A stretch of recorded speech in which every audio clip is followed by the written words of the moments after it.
Welcome to Fiction Audiobooks. If you enjoy the content, like and subscribing would be greatly appreciated. If you have any recommendations for novels, comment below. Please join my Patreon at https://www.patreon.com/fictionaudiobook. Chapter 1, Yuki Yoru. Yoru, this is a top-secret mission issued personally by the Mizukage. You're to lead the operation. Inside the Hidden Mist Village's ANBU underground base, a shinobi wearing an ANBU mask and sporting spiky blonde hair walked in. As he spoke, he pulled out a pitch-black scroll from his robes and tossed it over. This special scroll was etched with sealing runes. Without the proper method to unseal it, it would self-destruct upon opening, preventing any classified information from leaking. The boy named Yoru caught the scroll in one hand and used an ANBU-specific technique to unlock it. The moment he did, his brows furrowed beneath his mask. Mission order: Yuki Yoru, captain of ANBU 1st Squad. Infiltrate the Konohagakure base, create chaos, sabotage supply lines and armories, and divert the attention of Konoha's main forces. Provide full support to the 7 ninja swordsmen of the mist during their assassination operation. Signed, 3rd Mizukage. Mission class, top secret. It was an exceptionally dangerous task, tantamount to a death sentence. Yoru's role was to infiltrate the enemy's central base and wreak havoc. Even if the mission succeeded, the enraged Konoha forces would undoubtedly try to tear every intruder to pieces. Understood. Yoru rolled up the scroll and nodded calmly, his tone unwavering despite the mission's difficulty. Your abilities are perfect for this kind of operation, which is why the Mizukage chose you to lead it. The spiky-haired ANBU added, his voice steady, I believe in you. Once this war is over, you should be able to take my place. Your blade doesn't suit me, Kurihara-sama. That's right. This masked man, his neck wrapped in bandages and hair styled in an explosive afro, was none other than Kurihara Kushimaru, wielder of Nuabari, the longsword, sewing needle, one of the 7 ninja swordsmen of the mist. He was also Yoru's superior officer, the ANBU deputy squad commander. Several of the 7 ninja swordsmen served in ANBU. For example, Suikazen Fuguki, wielder of same hata, was another ANBU deputy, responsible for intelligence.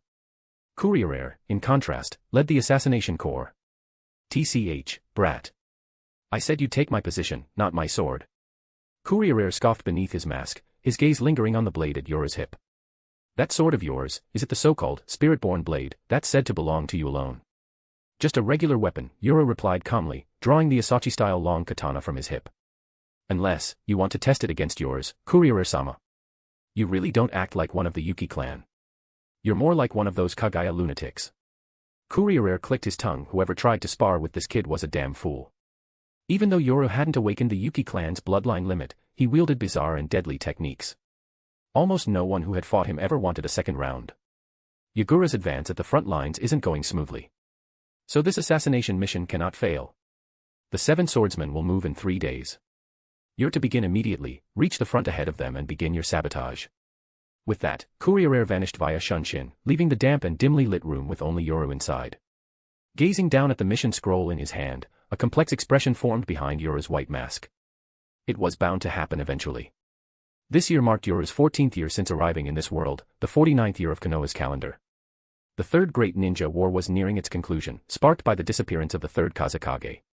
Chapter 2, Junior Sister, Terumi Mei. Might Due, the strongest force in the current Hidden Leaf Village. Without question. This unremarkable genin from Konoha, who had spent most of his life running menial errands like finding lost cats or hauling cargo, unexpectedly erupted during the 3rd Great Ninja War. Single-handedly, he crushed the Hidden Mist Village's elite 7 ninja swordsmen of the mist, completely derailing Kirigakure's entire battle strategy. Just thinking about that outcome left Yoru speechless. Should he try to stop the 7 swordsmen from carrying out their mission? The Mizukage's orders had already been given. Stopping them was out of the question. In fact, even he himself had to carry out a near-suicidal mission, and had to leave immediately. There was simply no time to worry about anything else. Besides, this was the village hidden in the bloody mist. Any unnecessary move would only draw unwanted suspicion, especially for someone like him, an unawakened Yuki Clan member, shunned by his own kin. Destroying the mission scroll, Yoru pushed open the chamber door and stepped out of the secret room. Order all members of Squad 1 to equip and assemble at the training field in 10 minutes. Understood, Lord Yoru. Respectful voices echoed from the darkness, followed by faint chakra fluctuations. 10 minutes later, 16 individuals stood before Yoru. Each wore a chilling white patterned ANBU mask. To ensure the growth of the village, the second Mizukage, Gungetsu Hozuki, had modeled the Hidden Mist ANBU and Ninja Academy after the systems created by the second Hokage, Tobirama Senju. As a result, the ANBU here operated similarly to Konoha's, 4-person squads, 4 squads per platoon. Including Yoru, Squad 1 had 17 members in total. Lord Yoru, Squad 1 is assembled. Direct orders from the Mizukage. Yoru swept his gaze across the group, his voice cold and sharp. Destroy Konoha's supply base. We move out, now. Yes, sir.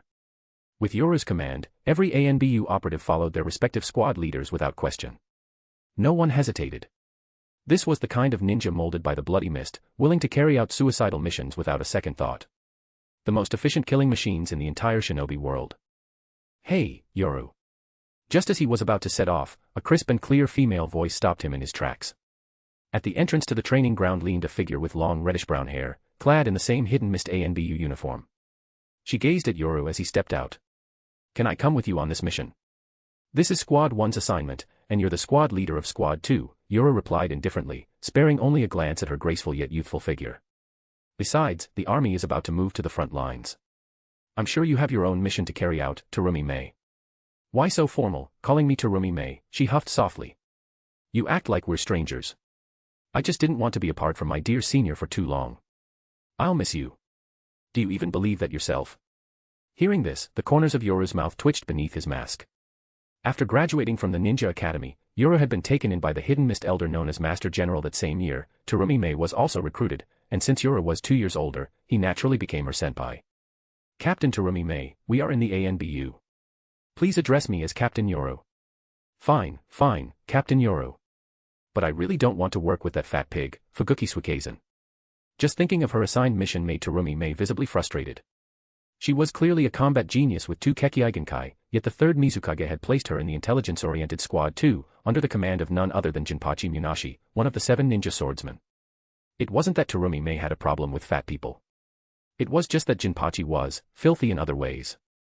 Despite being a vice-captain in the intel unit, he was notorious for leaking information to other villages for personal gain. This behavior wasn't exactly a secret among the higher-ups. Most of the time, it was just trivial intel anyway, everyone had some skeletons in their closet. But having just joined ANBU, Terumi Mei was deeply disgusted by this so-called famed ninja of the Hidden Mist. The village is now at war with Konoha. Intelligence is the most critical element. You can't let your personal feelings jeopardize the mission. Yoru's tone was calm. Follow the main force to the front, scout enemy territory, gather intel, and rendezvous with Lord Yagura. That is your duty. Humph, you're just looking down on me. Terumi Mei scoffed. You're a genius on par with Senior Yagura. A rising star in the mist, feared as the Bloody Mist Blade of the ANBU. And what am I? Nothing. You totally look down on me. As long as you know. Arg. You're the worst. Watching the defeated girl storm off in frustration, Yoru let out a quiet chuckle, then used Body Flicker to catch up with his squad. This mission was already extremely dangerous. Even if they didn't run into Might Dewey, it would still be high risk. Northwest matter how close he was to Terumi Mei, he would never let her get caught up in this one. One day later, Land of Fire, Forest Region. Yoru led Squad 1's ANBU shinobi swiftly through the dense trees. Along the way, they passed several Hidden Mist temporary camps. But to maintain secrecy and save time, they didn't stop at any of them, instead pushing deeper into the Land of Fire. Lord Yoru, according to the Intel Unit's latest report, Konoha has spread its forces thin. The most important locations appear to be Futada Village and Jinnan Town. A slender masked figure stood atop a towering tree, whispering to Yoru. Lord Yagura's forces are stationed at Jinnan Town, facing off against Konoha's main army. That location is where nearly half of Konoha's elite forces are gathered, it's their most important frontline stronghold. The remainder of their elite are reportedly at Futada Village. Futada Village is stockpiled with critical supplies. It's currently one of Konoha's main logistical hubs. According to intel, the village is heavily guarded, with many bloodline clans inside, including users of the Sharingan and Byakugan. It'll be difficult to attack. You idiot, Yukiko. Of course we're going after Futada Village. A red-haired ANBU with vertical braids snorted. Even with Lord Yoru here, we can't afford to escalate into a full-scale battle with Konoha's main forces. But if we can destroy their military supplies and sever the supply line, we'll strike a huge blow to their morale, and provoke a reaction from their main forces. Who knows? We might even get lucky and capture a bloodline ninja or two to bring back. You. Yukiko retorted angrily. Yuri is right. Yoru's voice was low and steady. Our mission is to sow chaos and draw enemy fire, not face their main force head-on. Yukiko, scout the area and plan our retreat route. Yuri, Mangetsu, prepare for battle. We're entering Konoha territory. Yumi, stay on alert and be ready to heal the wounded at a moment's notice. Yes, Lord Yoru. Chapter 3, Bakudo number 26, Kyako. Twin Fields Village located along the border of the Land of Fire, Twin Fields Village is surrounded by fertile farmland and is known as one of the country's key agricultural hubs. Following the outbreak of the Third Shinobi World War, the village was quickly seized by Konoha shinobi and converted into one of the central logistics hubs for the lightning and water fronts. As Kirigakure gradually withdrew from the border, the village's entire supply infrastructure was redirected to support the battlefront against Kirigakure. Explosive tags, kunai, shuriken, scrolls, soldier pills. Outside the village, Yukiko Funa's crimson eyes glinted as she whispered, Lord Yoru, the intel was accurate. This place is indeed Konoha's logistical relay base. There are enough supplies stockpiled here to sustain a force of nearly 1,000. The defenses are tight, dual-layered sensory barrier seals, 8 watchtowers, each manned by 3 jonin. That well fortified, huh? At her report, a solemn atmosphere settled over the group. As the saying goes, before the troops move, the provisions go first. In war, supply lines are paramount. Take the Konoha IWA front, for instance, after Namikaze Minato severed Iwagakure's supply line at Kanabi Bridge, their previously dominant position collapsed almost overnight. They're even preparing for peace talks now. And now, before them stood Twin Fields Village, one of Konoha's most vital supply points on the Kirigakure front. Its defenses were formidable beyond question. There's no top-tier combatant stationed in the village. And with today's weather. Yoru glanced toward the mist creeping through the treetops. Conditions are in our favor. Yukiko, jam the Byakugan. Teams A and B stay behind for extraction support. I'll infiltrate first and create a diversion. Once chaos breaks out, Amuri and Mangetsu move in. Yes, Lord Yoru. Ringo, Amuri and the others responded with grim determination. At the same time, a silent figure with white hair formed a series of hand seals. The light fog among the trees rapidly thickened into a heavy mist. Hidden Mist Jutsu. Bakudo number 26, Kyako. As the fog rolled out, Yoru murmured the spell under his breath. A strange shimmer pulsed across his form, and then, as if swallowed by the mist, he vanished without a trace. Even though they had witnessed it countless times before, the sight still left the onlooking ANBU agents in awe. Lord Yoru's secret techniques are incredible, probably only Yukiko's crimson eyes can perceive him. Uzumaki Hiromi whispered in admiration. Yukiko shook her head. Only for the instant he vanishes. Once he's hidden, he moves too fast. I can't follow. According to Intel Division records, said Hozuki Mangetsu after completing the Hidden Mist Jutsu, only the Gecko clan of Konoha possesses a similar technique, transparent escape. But the Gecko clan's secret technique is notoriously difficult to master. No one outside their clan has ever learned it. Some believe it might even be a unique form of Kekkei Genkai. Lord Yoru's art must be completely one of a kind. Truly worthy of the title, Lord Yoru. Naturally, Yoru was unaware of their praise. But their evaluation wasn't wrong. The technique he used wasn't Konoha's transparent escape, it came from another world entirely. A Kido spell from the world of the Shinigami. That's right, Yoru was a transmigrant, and he came with a cheat ability unlike any other. His advantage, a Zanpakuto. On the night he was born, the blade had descended from the sky and landed beside him. The Snow Clan immediately went on high alert, expecting an assassination or ambush, but none ever came. Strangely, whenever anyone tried to move the Zanpakuto away, it would mysteriously return to Yoru's side, no matter how far. Even holding it tightly wouldn't help, once taken more than 100 meters away, it would instantly reappear beside him. The bizarre phenomenon caused quite a stir at the time, even the third Mizukage and the village elders came to inspect it personally. Later, when the 7 ninja swordsmen of the mist were being appointed, Yoru's Zanpakuto was even nominated. But because its only apparent feature was its loyalty to its master, and an extremely slow self-repairing ability like the executioner's blade, it was ultimately excluded. But only Yoru knew the truth, the blade that had followed him since birth wasn't just a Zanpakuto. It was his golden finger, the physical form of his system. It didn't have a name, but it had plenty of functions. It could exchange anything from the world of Bleach, for a price. Points were required to unlock abilities. He earned points by completing missions the system released at random, or by eliminating designated targets. For instance, the Bakudo he had just cast, number 26 Kyako, had been redeemed through the system. Bakudo number 26, Kyako, generates a veil of light that renders the target invisible. Meanwhile inside Twin Fields Village atop a watchtower. Abirame Shifu, a Konoha jonin wearing black sunglasses, stood solemnly at the edge of the platform, scanning the creeping fog. The mist is unusually thick today. Feels like Kirigakure's hidden mist technique. Stay sharp. Come on, Shifu, you're too cautious. Below, Mizukage chuckled. Even Gaia didn't smell anything strange. I heard we've already repelled over 10 enemy assaults at the main front. Those mist creeps are like sewer rats, sneaky at best. They wouldn't dare a head-on attack. They're no match for us. Don't get cocky, hi, said Shifu, adjusting his glasses. This is still a battlefield. TCH. You're too tense. Even Hisashi didn't sense anything. There's faint chakra in the air, said Hyuga Hisashi coolly. His white Byakugan eyes scanned the mist, veins bulging on his temples. This is the hidden mist technique. But I see no enemy silhouettes. Might be a feint to wear us down. Such a foolish strategy. We have Byakugan users here. If they can't even grasp that, they're relying on outdated tricks. Kirigakure may be one of the 5 great shinobi villages, but living on islands all year must have dulled their sense of the world. Bwahahaha. Laughter echoed across the tower. Even Hisashi showed a rare hint of a smile. Sunagakure was defeated. Kumogakure had withdrawn. Iwagakure had lost its momentum. Of the 5 great shinobi nations, 3 had already fallen to Konoha. Kirigakure, who had yet to claim a single victory at the front, was barely holding on. Their laughter was earned. Alert. Suddenly, the perimeter barrier flared, a warning.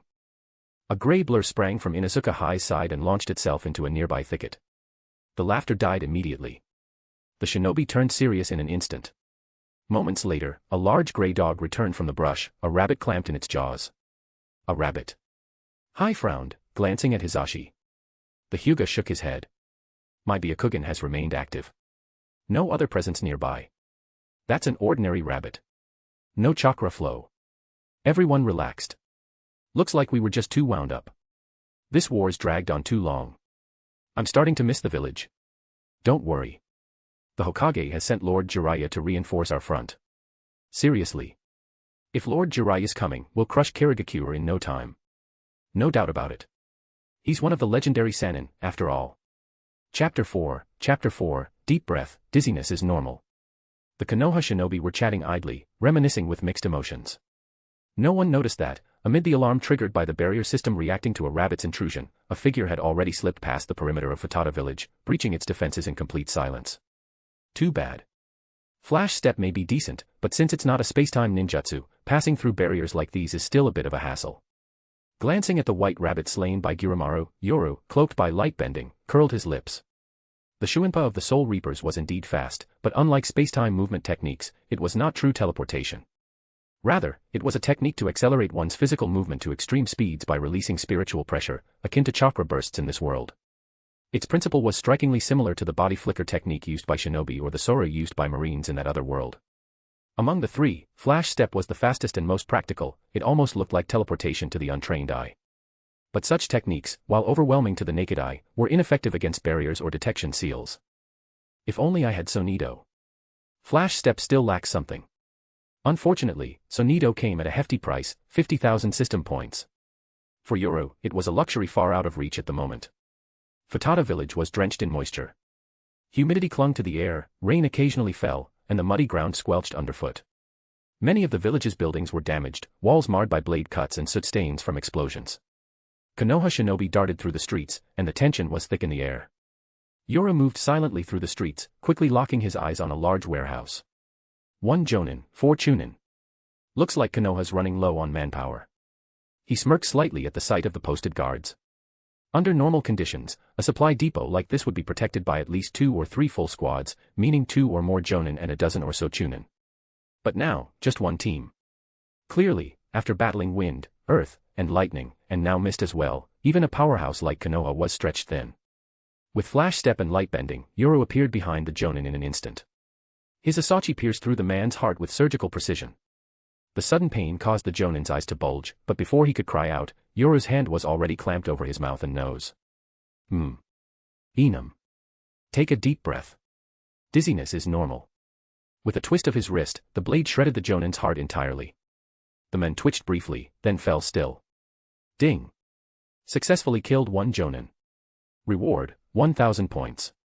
According to the system, a Jonin was worth 1,000 points, a Chunin 200, and a Genin only 50. That irked Yoru. Weren't Genin technically the strongest in this world? Why were they worth so little? What's that smell? The faint scent of blood drew the attention of the surrounding Chunin. As they turned instinctively toward the source, the world spun violently before them. Thud.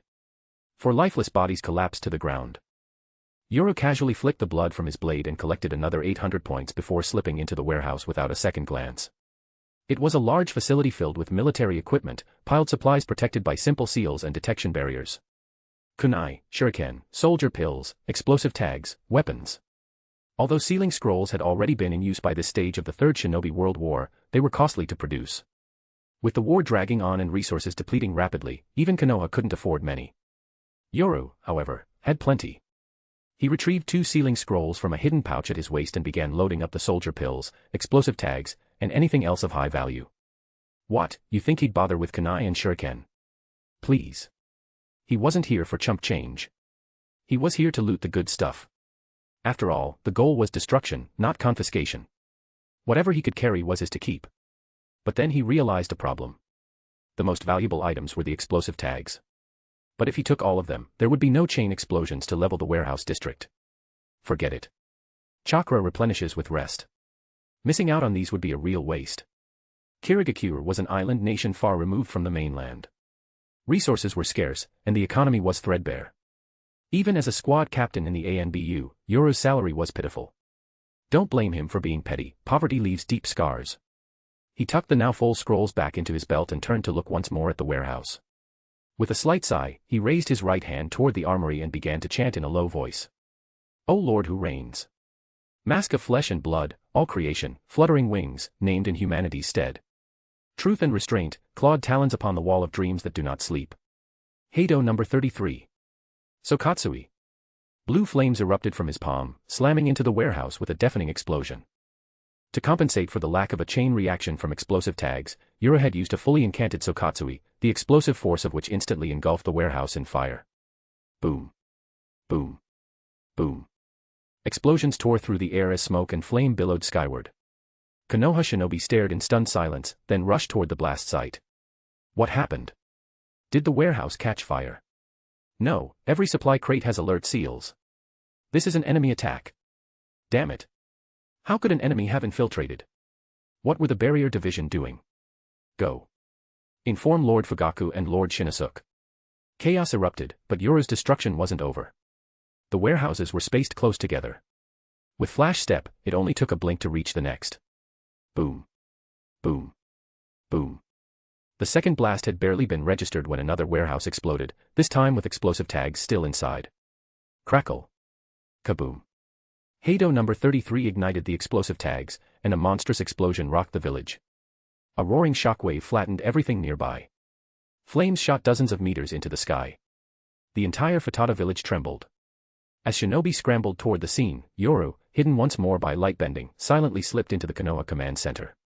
Another Jonin guard fell to his blade, another 1,000 points. Inside, scrolls lay neatly arranged atop the desk. Supply route maps. Frontline layout for the Kirigakure front. Official decree appointing Jiraiya-sama as frontline commander. Personnel master list. Without hesitation, Yoru swept up every valuable document and prepared to leave using light bending. But just as his figure vanished. Whoosh. A kunai sliced through the air, aimed straight at his throat. Clang. Yoru parried it with his asachi. A low voice rang out as a figure materialized before him, roughly his own size. You're the one who infiltrated and caused this chaos, aren't you? His gaze met a pair of glowing, blood-red eyes. 3 Tomo Sharingan. Chapter 5, Uchiha Shisui. The moment Yoru laid eyes on the Sharingan, the chakra within his body clashed violently with his spiritual pressure. Yet not even a flicker of hesitation appeared in his gaze. In the blink of an eye, he vanished with Shuinpa. Impossible. Uchiha Shisui's Sharingan shrank in shock as he witnessed it. To break free from his Sharingan genjutsu in such a split second, neither Shinosuke nor Fugaku, the top elite stationed here, could have done so this effortlessly. Who the hell is this guy? You're not getting away. Shisui's momentary astonishment faded as he immediately pursued Yoru, his form disappearing with equal swiftness as he tracked the fleeing presence. At that same moment, outside Futata village, Ringo Emuri and the others also sensed the escalating disturbance. Explosions echoed and shinobi voices rang out, audible even from several kilometers away. Looks like things are really falling apart. As expected of Lord Yoru. Hey, Mangetsu, time to move. Ringo Emuri placed a hand on the hilt of her longsword, eyes flashing with excitement as she bolted toward the village ahead.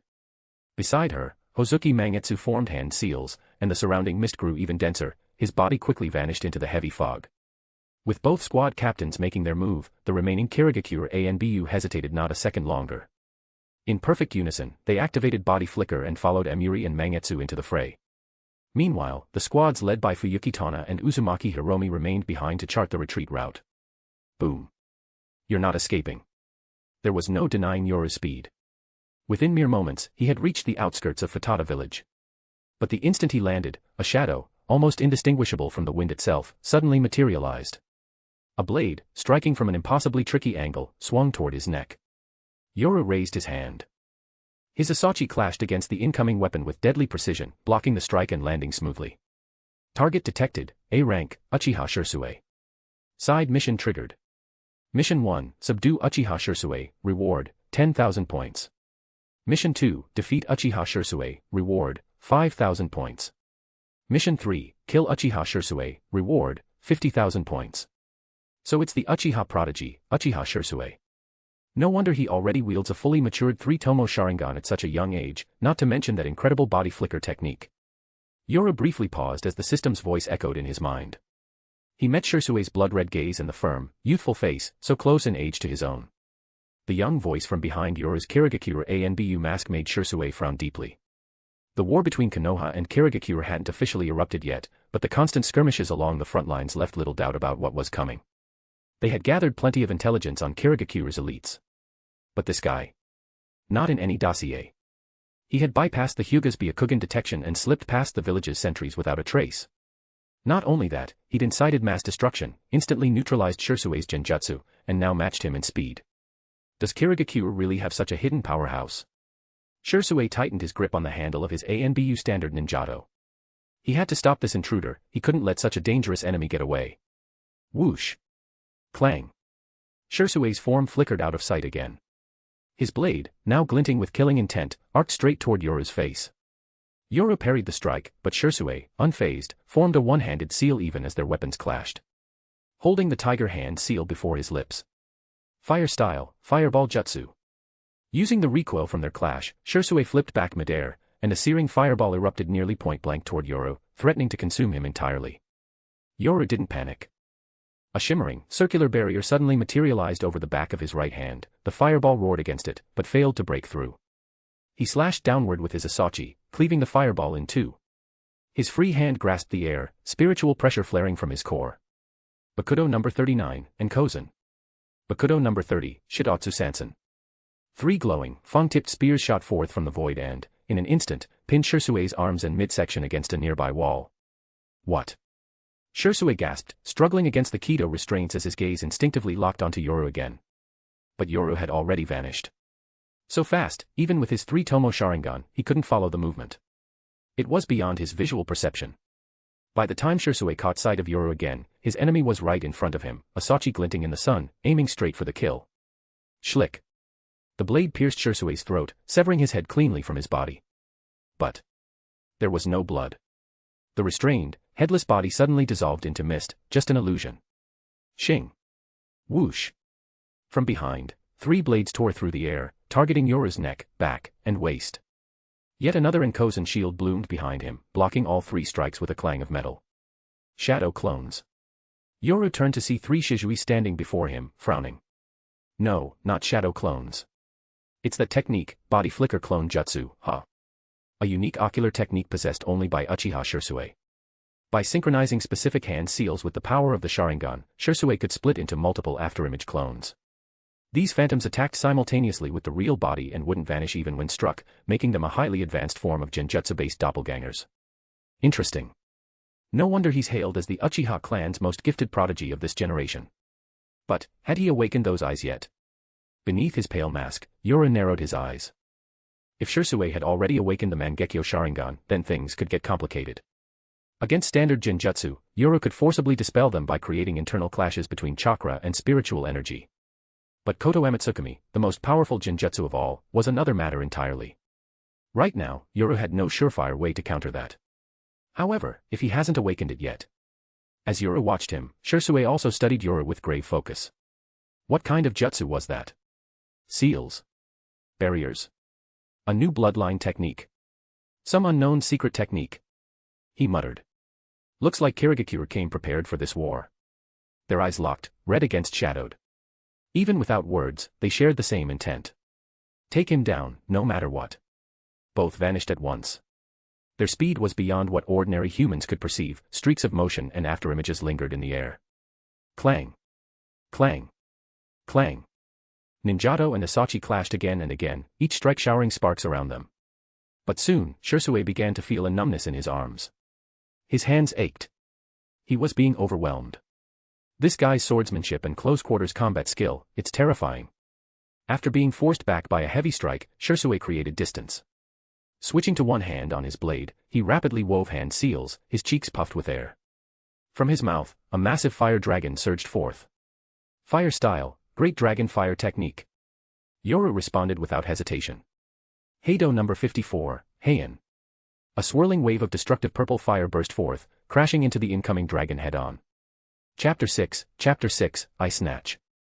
A disc-shaped flame shot out from Yoru's palm and violently collided with the fire dragon, causing a fierce explosion. Yoru quickly closed in. Although Shisui blocked the shallow strike again with his ninja blade, the opening from his block was seized by Yoru, who delivered a powerful knee kick that sent Uchiha Shisui flying hard. Binding Path 61, 6 Rods Light Prison. Before Shisui could react, Yoru clenched his right hand in midair, and 6 beams of light shot in from all directions, instantly sealing Shisui's movements.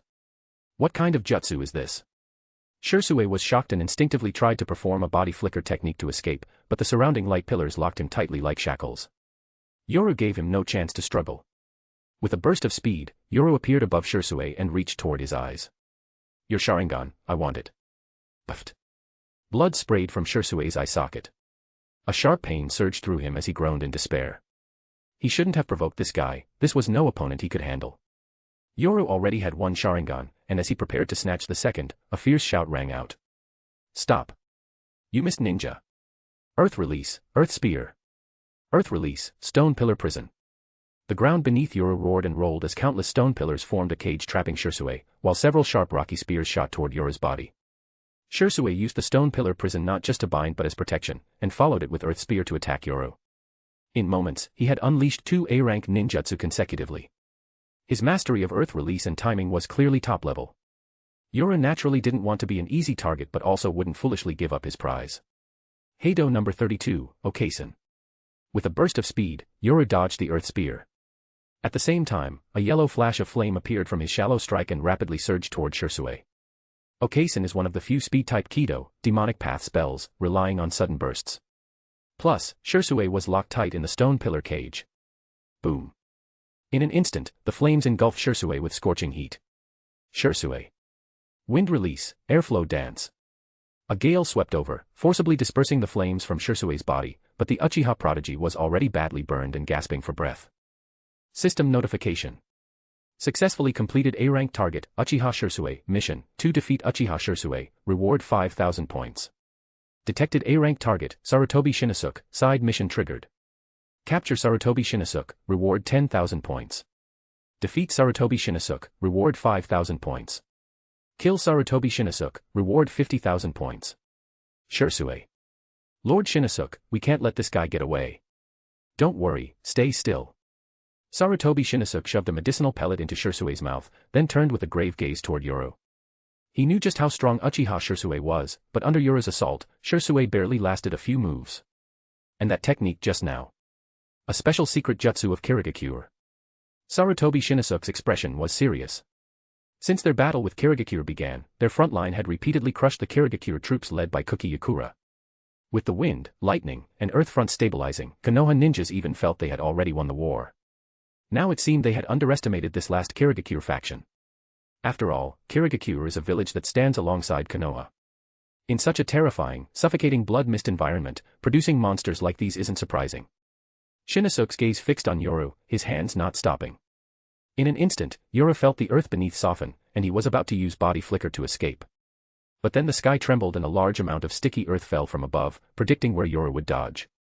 Yoru raised an eyebrow and burst into another body flicker technique. Before he could land, the earth before him roiled like a raging river. Clearly, in Yoru's brief clash with Shisui, Shinnosuke had already realized Yoru's extraordinary taijutsu and kenjutsu, as even the Uchiha fighting style master Shisui was suppressed. Southwest Shinnosuke gave up close combat and switched directly to ninjutsu bombardment mode. Even with Yoru's fast body flicker, facing near full map earth release attacks was troublesome. But at least one mission was done, and with a Sharingan in hand, continuing the fight was unwise. Chaos sounds came from inside Futata village as well. Rain Yuri and Mangetsu were active, but Yoru knew they couldn't really damage the Konoha camp much. If this continued, casualties might happen. Once Konoha's strong ninjas regained composure, serious trouble would follow. Yoru didn't know if Shisui had activated Mangekyo Sharingan, but the Uchiha in Futata village definitely had. Enough. Yoru body flickered to evade the flying rock and earth projectiles. Drawing a flare from his pouch, he fired it into the sky while softly chanting. Overlord. Flesh mask, all phenomena, winged flight, bearer of human name. Inscribe the twin lotus on the azure flame wall. The low chant made Shinnosuke uneasy. Though his earth release was fierce, against Yoru's maxed body flicker, it was ineffective, so he increased the earth jutsu's power, hoping to restrict Yoru. Sarutobi Shinnosuke, son of Sarutobi Hiruzen, see you next time. No. A pale voice came from beneath a pale mask. The surrounding atmosphere surged with heat and energy, making Shinnosuke's pupils shrink as his hands slammed the ground. Demonic Path 73, Twin Lotus Azure Flame Fall. Earth Release, Earth Flow City Wall. Massive chakra surged underground, and the earth before Shinnosuke rose suddenly, forming a huge, thick wall like a fortress. But then a loud explosion came from the wall, which was blasted apart by an incredibly terrifying energy. Flames spread in ripples, sending hot smoke skyward, completely destroying the heavy wall. Although Shinnosuke quickly created another earth flow wall, the situation remained grim. The broken wall fell away, revealing a panting and severely chakra-depleted Shinnosuke. What kind of technique is that? What monster is he? Right, Shisui. Chapter 7, Yoru's Squad. The white mist hanging in the air thickened, and the damp atmosphere pressed down suffocatingly. After cleaning the battlefield, the tally of losses shocked and angered all the shinobi inside the Konoha base in Futata village. 2 large supply warehouses were destroyed, one holding strategic provisions enough for over 1,000 shinobi on the front line to use for 3 days, all reduced to ashes. 13 jonin and 58 chunin were killed in action. Shisui Uchiha, skilled in body flicker, was severely wounded and lost one of his Sharingan eyes. This was the greatest loss Konoha had suffered since the war with Kirigakure began, and most critical was that the damage was not on the front line but in logistics. Inside the tent. All Konoha jonin responsible for Futata village's logistics gathered, with Uchiha Fugaku sitting at the head, his expression dark as he looked around at the others. Losses in war were normal, no war ever went without casualties. What he couldn't accept was that the prodigy Uchiha Shisui, famed across the shinobi world, was defeated outright, and one of his 3 Tomo Sharingan was stolen. The leaking of bloodline limits was intolerable to any bloodline clan. Not long ago, when Kakashi Hatake inherited Obito Uchiha's Sharingan during the Kanabi Bridge battle, it already stirred major controversy within the clan. But that was one of their own. This time, Shisui's eye was taken by the enemy. Based on information extracted from captured enemy mines, Yamanaka Santo said gravely, the target was Kirigakure's assassination squad first team. Its composition includes 1st Squad Leader Hozuki Mangetsu, 2nd Squad Leader Funa Yukiko, 3rd Squad Leader Ringo Amayuri, and 4th Squad Leader Uzumaki Hiromi. The squad's leader is Kirigakure's rising star, feared as the ANBU Blood Mist Blade, Yuki Yoru. Santo's voice was heavy as he continued, their mission was to destroy Konoha's supply depots. I suspect the enemy intends to cut our supply lines to ease pressure on their front, much like how we severed the Kanabi Bridge on the Iwadakure battlefield. Hozuki Mangetsu, Uzumaki Hiromi, and Yuki Yoru. Hearing the names, many present frowned deeply. The Hozuki clan was undeniably prominent, considered Kirigakure's noble family, with their representative, the 2nd Mizukage, being renowned. As for Uzumaki Hiromi. During the Second Shinobi World War, the Uzumaki clan of Uzushio village was wiped out, the clan brutally massacred, with only a few survivors left. No one expected there would still be a surviving Uzumaki descendant in Kirigakure. Regarding Yuki Yoru. To be honest, like the others, most had never heard of this name, but they were not unfamiliar with the Yuki surname. Every ninja village had several noble bloodline clans, like Konoha's Uchiha and Hyuga. Kirigakure was no different. The Yuki clan, known for their rare ice-style Kekkei Genkai, held a position equivalent to the Hyuga and Uchiha clans in Konoha. Their ice techniques, in the water mist environment, were said to be terrifying as natural disasters. The Hozuki Clan, the Yuki Clan, the Uzumaki Clan. Such a lineup for the ANBU first team was remarkably prestigious. And, Santo said, according to intel from his subordinates' minds, Yuki Yoru has not yet awakened the Yuki Clan's Kekkei Genkai. Not awakened a Kekkei Genkai. This revelation shocked the room again. To reach such a level without awakening a bloodline limit. That guy did not use any ice-style Kekkei Genkai in battle. His techniques were very unusual, not the common Kirigakure jutsu. At that moment, Sarutobi Shinnosuke entered the tent with a grave expression, scanning the room before focusing on Fugaku Uchiha. His swordsmanship, secret techniques, and body flicker are terrifying. But what's most important are those secret artsy controls. Stealth and concealment, binding and control, sudden bursts of power. It's as if those techniques were born specifically for this battlefield. If we don't respond properly, it will cause us serious trouble. Most critically, our Byakugan has detected no sign of him or his squad. Clearly, the enemy has developed a way to counter the Byakugan. Shinnosuke's words were like a splash of cold water, waking the gathered ninja from their complacency.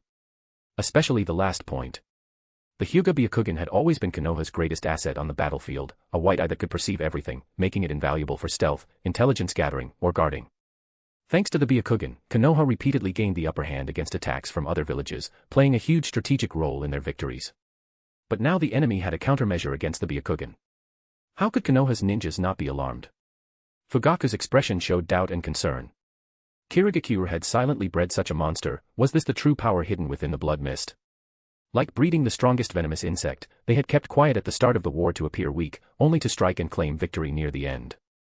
Immediately report all information on Yuki Yoru and Kirigakure's possible Byakugan counters to the third Hokage. We need all intel on them, the sooner, the better, Fugaku ordered sternly. Also, notify the frontline base to warn all combat units to remain alert. They must not let their guard down. A monster has appeared in Kirigakure. Yes, sir. Orders were quickly relayed by Konoha shinobi leaving the tent. The tent fell silent. Yuki Yoru's sudden emergence caught them completely off guard. Even the body flicker master Shisui was utterly defeated. That guy must be a terrifying prodigy rivaling the likes of the Golden Flash. By the way, where is Jiraiya-sama?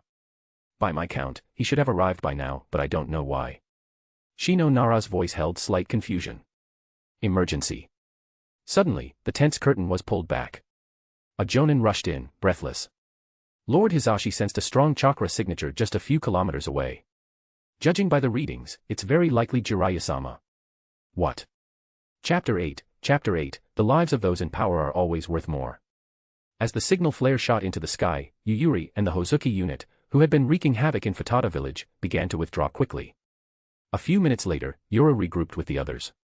Following the retreat path Yukiko had mapped out in advance, they began their withdrawal. The chakra-infused mist blocked all biological detection, rendering both Ninken and insects useless. Even the Byakugan, once activated, could only see emptiness. This left the pursuing Konoha ninja at a loss. All they could do was secure the occupied area and tally up their losses. So much for Konoha. Under a towering tree more than 10 kilometers outside Futata village. Yuyuri wiped the blood-stained blade at her hip while grinning. I really don't get what the frontliners are doing. I heard they've launched over a dozen attacks and all got repelled by Konoha. What a bunch of dead weight. Konoha isn't to be underestimated. If it weren't for Yukiko's crimson eyes disrupting the Byakugan and Lord Yoru causing a major diversion, we wouldn't have succeeded so easily. Hozuki Mangetsu shook his head, his wrist trembling slightly. During the earlier skirmish, he'd encountered an extremely powerful Uchiha. Whether in ninjutsu or taijutsu, that man was exceptionally strong, and with the added power of a fully matured Sharingan. If it hadn't been for his subordinate stepping in, Mangetsu doubted he would have made it out of Futata village alive. Yoru's gaze lingered briefly on the blood-stained ANBU vest Mangetsu wore. It bore obvious signs of fire release burns, steel wire, and kunai strikes. Mangetsu, it seems you ran into someone serious. Yeah. An Uchiha with a 3-tomo Sharingan. I nearly died back there, Mangetsu replied, not bothering to hide the truth. After a moment of reflection, he frowned. Actually, I think he could have killed me, but it felt like he was holding back for some reason. He could have killed you. There's someone like that inside the village. Yuyuri muttered in disbelief. Although she didn't get along with Hozuki Mangetsu. As a fellow subordinate personally recruited by Lord Yoru, she knew Mangetsu well and respected his strength. This guy was hailed as the most outstanding prodigy of the Hozuki clan. Not only had he mastered formidable water release techniques, but his hydrification jutsu was also refined to perfection. Most importantly, his kenjutsu, even Lord Yoru frequently praised his swordsmanship. With the right blade, Hozuki Mangetsu could even spar evenly with Yoru himself. In the entire village, there were very few jonin who could confidently defeat Mangetsu. Aside from the Mizukage, the 7 ninja swordsmen, and Yoru, there were probably no more than a handful. Even Yuri had to admit she was a little weaker than him. And yet this elite-level Mangetsu had almost died in the mission. Yuri couldn't believe it. The jonin she had dealt with weren't even as strong as those back in the village. Using Kirigakure's techniques, she'd killed several with ease. If I'm right, that guy was none other than Uchiha Fugaku, the current clan head. Yoru said gravely, the fact that you made it out alive is already impressive. He's one of the primary forces the 3rd Hokage deployed to the front. He's extremely troublesome. If he were to use the Mangekyo Sharingan, Fugaku would easily be among the top 3 in Konoha's current power structure. The Uchiha clan head, huh? Yoshino and the others, they were all killed by that guy too. Mangetsu's expression dimmed. Yoshino had been one of his squad members. Due to the blood mist policy instituted by the 4th Mizukage, bonds between Kirigakure shinobi had grown distant. But things were different in ANBU's first squad. All 4 squad members had been handpicked by Yoru, and each team leader personally selected their own members. Now, with his entire squad wiped out, Mangetsu couldn't help but feel shaken. Lord Yoru. But soon, Mangetsu's expression shifted to something more serious. In this operation, my entire squad was lost. I wasn't able to recover their bodies, so Konoha will likely extract information from their minds. Konoha's intelligence-gathering techniques were second to none in the shinobi world. Not only did they use ninja beasts, insects, and the Byakugan to gather battlefield intel rapidly, but they could also extract useful data from prisoners, or even corpses. Once we step onto the battlefield, intelligence leaks are inevitable. Besides, our secrets may have been exposed, but Konoha's information isn't exactly impenetrable either. Yoru reassured him calmly. As he spoke, he pulled a scroll from his robes and handed it to Mangetsu. This is a full breakdown of Konoha's frontline troop deployments. Mangetsu, I want you to get this to Lord Yagura immediately. If we act before Konoha reacts, we can seize the advantage. A complete breakdown of Konoha's troop deployments. Everyone present stiffened. No one expected Lord Yoru to have such a valuable intel asset. This scroll could shift the course of the war if used correctly, but it had to be done fast. If Konoha caught wind of the leak, this intel could quickly become a trap rather than a trump card. Yes, Lord Yoru. Mangetsu straightened his posture, solemnly accepted the scroll, tucked it into his chest pocket, and disappeared via body flicker. Before the age of high-speed warfare, and excluding the 3rd Raikage's brute force approach, war was never simply about head-on battles. Resources, intelligence, elite combatants, and tailed beast deterrence, these were the true core of war. Everyone rest here. Yumi squad, begin medical treatment. In 1 hour, we move out again. We need to completely draw the attention of those Konoha shinobi. Yes, Lord Yoru. The group rested, while Yumi squad quickly tended to the wounded. Although this surprise attack had achieved decent results, it wasn't enough to draw full attention.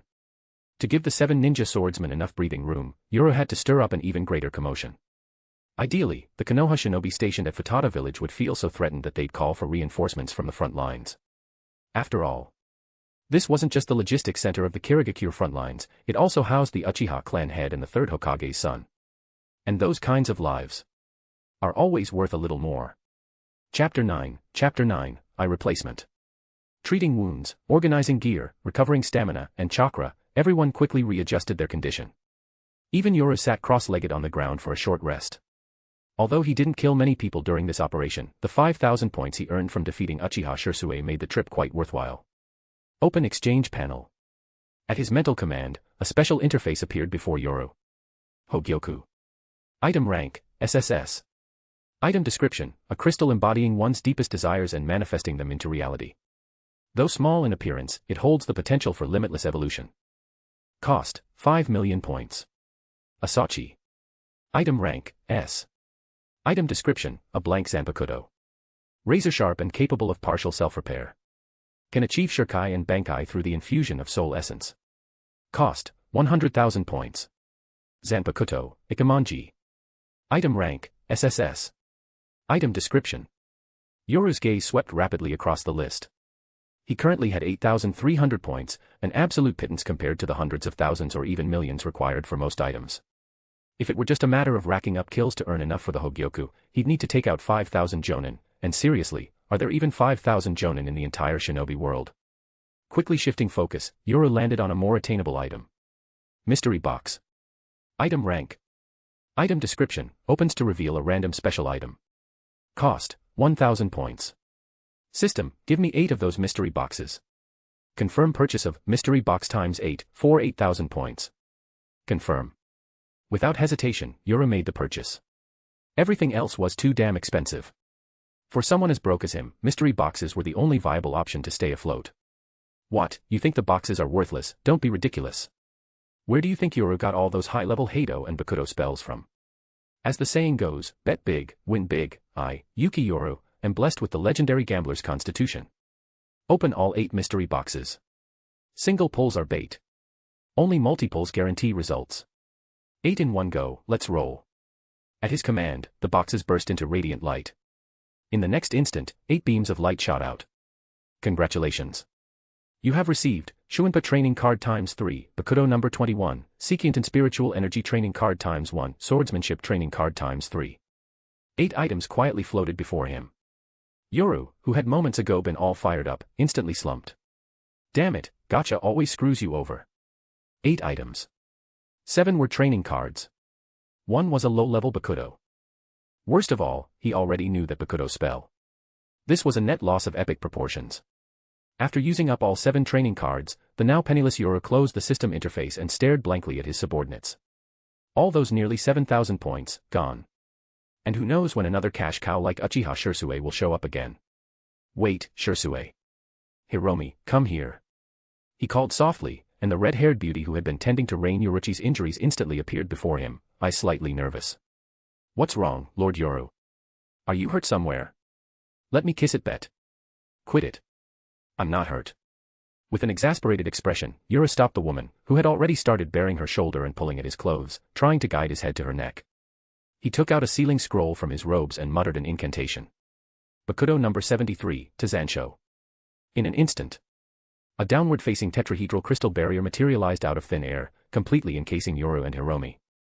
Hiromi's eyes widened in shock at the sealed crystalline walls. She gasped instinctively, crystal release. And then, her pretty face flushed a rosy pink. She looked at Yoru with fluttering eyes, and even started to emit a strange mist from her head. Her pupils morphed into heart shapes. Even if we're out in the field. Lord Yoru, have you finally decided to take me? Could you please calm down? Yoru slapped the girl, who was already imagining things not suitable for underage readers. He then opened the sealing scroll. A transparent container emerged in his hand. Is that? Though her face was still red, Hiromi swiftly regained composure. The moment she saw the blood-red eye in the container, her eyes widened in shock. A Sharingan. Yep. Yoru nodded slightly. If I transplant it, would there be any complications? No, not really, Hiromi answered after a moment of thought. The eye's rejection risk is minimal. I could handle the transplant myself without issue. But because of the Sharingan's unique traits, and since you lack Uchiha blood, Lord Yoru, you won't be able to freely activate or deactivate it. It'll remain in its 3-tomo state permanently. In that state, chakra and stamina consumption will be extremely high. So it's just as expected. Yoru toyed with the container, deep in thought. He wasn't surprised by Hiromi's answer. After all, the original series already showed what happens, just look at Hatake Kakashi. The man was a chakra sponge. Kakashi Hatake, the White Fang's son, inheritor of the Hatake sword style. Graduated at 5, Chunin at 6, Jonin at 12. He created Chidori, a top-tier jutsu combining both shape and nature transformation. A certified genius. No one else in Konoha's history had matched such a resume. But after receiving the Sharingan, while he earned titles like Copy Ninja and Sharingan Kakashi, and mastered over 1,000 jutsu, the constant chakra drain from the eye left him in perpetual exhaustion. Most of the time, he had to keep it covered, essentially becoming a one-eyed ninja. From Konoha's top prodigy to its top underperformer. Even so, Yoru still drooled over the eye in his hand. After all, this was the Eye of Dominion, the one that could turn anyone seen by its user into their puppet. The Eye of Ultimate Genjutsu, Koto Emetsukami. Yoru's current power system was formidable. The Shinigami framework was indeed overwhelming in this world, but it had a fatal flaw, Genjutsu. The Naruto world has a well-developed Genjutsu system. In Bleach, illusions are rare. The most famous is probably Aizen's Kyoka Suigetsu. However, Kyoka Suigetsu is not a traditional illusion, it's a special ability. Bleach's power system has virtually no native Genjutsu resistance or counters. That's why Yoru's operated low-key all these years, he had no effective way to deal with Genjutsu. Chakra fluctuations could disrupt low-level illusions, but against something like Tsukuyomi, worthless. He needed a countermeasure. And the 3-tomo Sharingan in his hand could help. Hiromi. Transplant it for me. After a moment's thought, Yura made the call. The Shinobi World War wasn't over yet, and now that Kirigakure had taken action, Yura would definitely encounter more enemies. Even if there weren't many Genjutsu masters active at this point in time, he could not accept having such a glaring weakness. Understood, Lord Yoru. Hiromi nodded, accepting the nutrient container. She pulled out another sealing scroll and began retrieving surgical instruments. Tazancho was a sealed, sterile environment, perfect for surgery. Hiromi picked up the scalpel and began removing Yoru's right eye, replacing it with the Sharingan. She started connecting the optic nerves and blood vessels. Yoru remained silent and unmoving, as if he didn't feel pain. Biting her lip, Hiromi extended a slender, pale arm in front of Yoru's face. Lord Yoru, while this level of pain may be nothing to you, biting down will help you synchronize faster with the eye. Hiromi whispered. Yoru gave her a side glance with his left eye. He wanted to decline, but she pushed her arm even closer, until it nearly touched his lips. With no choice, he opened his mouth and bit down on her soft arm. Don't make weird noises like that. Yoru's face twitched as he stared at the now melting Hiromi. And my optic nerve's not even fully connected yet. Sorry. Lord Yoru. Her voice had turned silky. Even her ears and neck had gone pink, and her eyes were now completely heart-shaped, displaying her special condition. Please relax, Lord Yoru. Hiromi will finish the transplant right away. Chapter 10, Hozuki Mangetsu's Call for Help. By the time Yoru emerged from the inverted crystal formation that night, a fresh layer of bandages was wrapped around his right eye. The change immediately stirred tension among those present, especially among Yayoi and Yukiko. The two nearly rushed up to inspect Yoru's condition but restrained themselves due to his authority, instead quietly pulling Hiromi aside to inquire. What's wrong with Lord Yoru's eye? Hiromi, didn't you treat Lord Yoru? Why is his eye still bandaged? They knew Hiromi's capabilities well. At just 13 years old, she not only possessed advanced medical ninjutsu but also demonstrated exceptional control over chakra and sealing techniques, skills unmatched even within the ranks of Kirigakure. Most crucial of all, Hiromi possessed a rare and mysterious constitution. No matter how severe her injuries, as long as she didn't die instantly, a single bite would heal her completely. However, only Yoru was granted the right to benefit from this ability. No matter how dire anyone else's wounds were, Hiromi would never offer them that same treatment. Don't ask why. She'd simply say it's due to her cleanliness obsession. Faced with her comrade's questioning, Hiromi hesitated. The truth, that Yoru had transplanted a Sharingan, wasn't something he intended to disclose, and as such, she couldn't speak freely. There's no need to worry, Yoru said, waving a hand. Just a small experiment. My eye is fine. Only then did the group breathe a collective sigh of relief, though Yayoi and Yukiko's eyes lingered on the bandage wrapping Yoru's eye. Especially Yukiko. Such a light layer of cloth couldn't possibly hinder her crimson eyes. Through the bandage, she could clearly see the changes that had occurred to Yoru's eye.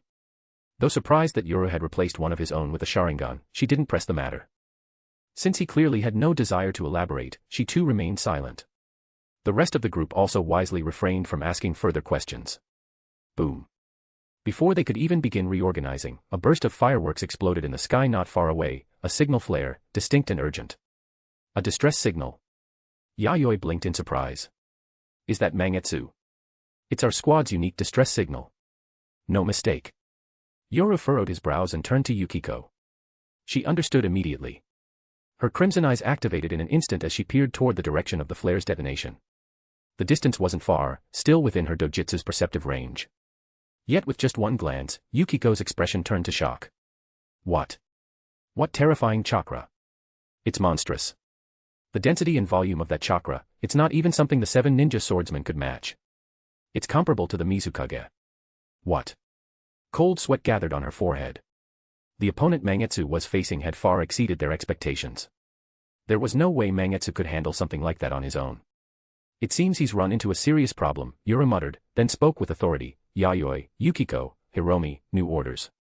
Lead your squads to Jinan Town and rendezvous with Lord Yagura. But Lord Yoru. FWIP. Before they could even respond, Yoru vanished, his figure flickering away with Shuinpa.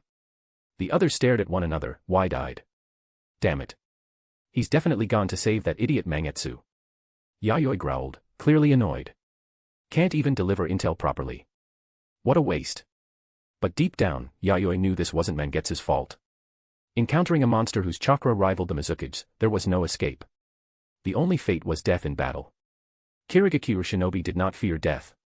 However, Mangetsu had on him the confidential intel on Konoha's frontline troop deployment, intel that Yoru had just intercepted. That information could sway the course of the war. It had to make it back. That's why Mangetsu launched the signal flare. Still, regardless of the justification, Yayoi wasn't interested in those technicalities. All that mattered was that Lord Yoru was the one in danger now. We should go help. No, that won't work. Yayoi took a deep breath and forced herself to calm down. Against an enemy like that, their group would be useless. Yukiko was a reconnaissance-type shinobi. Hiromi, though capable in sealing arts, was ultimately a medical ninja. Yayoi was the only one with combat capability. But how much help could she really provide to Yoru or Mangetsu? She'd only be a burden. Her thoughts aligned in a moment of cold clarity. Jinnan town isn't far from here. If we go at full speed, we'll make it in under 20 minutes. We'll link up with Lord Yagura and have him go support Lord Yoru. Understood. Yukiko and Hiromi exchanged glances, nodding with resolve. In the next instant, the group disappeared in a flurry of body flicker techniques. Meanwhile, following Yoru's orders, Mangetsu had been en route to deliver the Konoha frontline troop deployment intel to Yagura, only to find himself thrust into a deadly ambush. As he passed through a wooded area en route to Jinnan town, a sudden rustle from the underbrush caught his attention. The next moment, a swarm of insects erupted from the trees like a hurricane, flying straight toward him. Secret technique, insect tornado. The buzzing of wings gave Mangetsu just enough time to react. In the instant the insects surged forth, his body liquefied into water, slipping past the onslaught. But before he could reform, a cold voice echoed from the woods, accompanied by another wave of insects, more vicious and overwhelming. Secret technique, parasitic insects. From the Yuki clan, huh? Mangetsu's expression turned grim. The Yuki clan's hydrification technique was formidable. It allowed the user to turn their body into liquid, rendering physical attacks nearly useless. Its one major weakness was lightning release, whose paralyzing effect disrupted full liquefaction. But against certain secret techniques, things could also get tricky. And the Yuki's parasitic insects were definitely a problem. They fed on chakra, and without chakra, hydrification was useless. Still, Mangetsu wasn't one to just stand around and take it. As the wave of insects surged in, he clenched his hand into a tight fist. His entire arm swelled, his body launching high into the air. Then with all his strength, he threw a punch downward. Hydrification, water iron cannon fist. In an instant, a violent blast of high-pressure water erupted from his fist like a cannon, blasting straight into the insect swarm. Caught off guard, the insects were obliterated by the forceful torrent. But before Mangetsu could even breathe, he realized he couldn't move, his body was bound by some unknown force.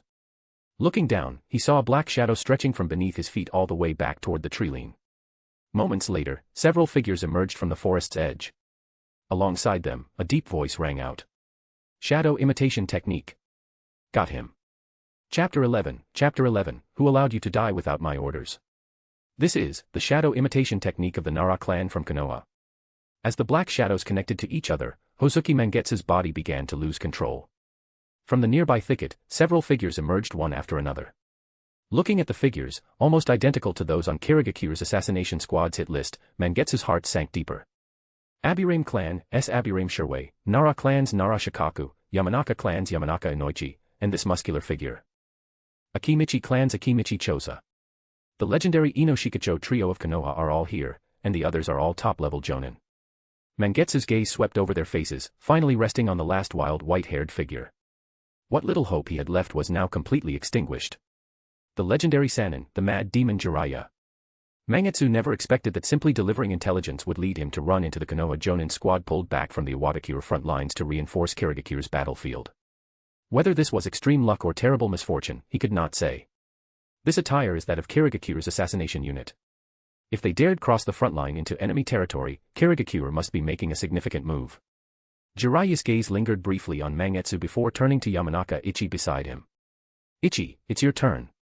Understood. Ichi nodded and stepped in front of Mangetsu. Ninjutsu, mind-reading technique. Almost simultaneously as Ichi activated the mind-reading, Mangetsu's body suddenly splashed like a puddle of water, dispersing to forcibly break free from the shadow imitation technique's hold. The scattered droplets quickly reformed, liquid bullets firing from Mangetsu's hands toward Ichi's head. Watch out. Raging lion head technique. Just as the water projectile was about to strike Ichi's head, a rush of white hair appeared, grabbing Ichi by the waist and pulling him back. The bullet-like liquid grazed Ichi's scalp, shattering the tree trunk behind him with ease. The attack missed. Mangetsu smirked, attempting to escape, but there was nowhere to run. The moment he moved, the Konoha Jonin had already sealed off every gap around him. Unless he wielded Konoha's legendary Flying Thunder God technique like the Golden Flash or the instantaneous step like Yoru, escape was impossible. That was close. Ichi, breathing heavily after the close call, stared solemnly at the tree trunk that was pierced and shattered. Water cannon technique, and water release.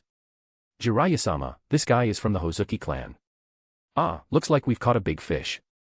Jiraiya's expression hardened. The Hozuki clan holds an extremely special status in Kirigakure, much like the Senju clan in Konoha, they are the core of the village. Despite Kirigakure's current brutal bloody mist atmosphere, the Hozuki clan remains among the highest echelons, each member holding key posts or influential ranks. For one of their members to appear deep within the land of fire was alarming. Water release. Boom. Mangetsu's chakra began to gather, but Jiraiya suddenly vanished.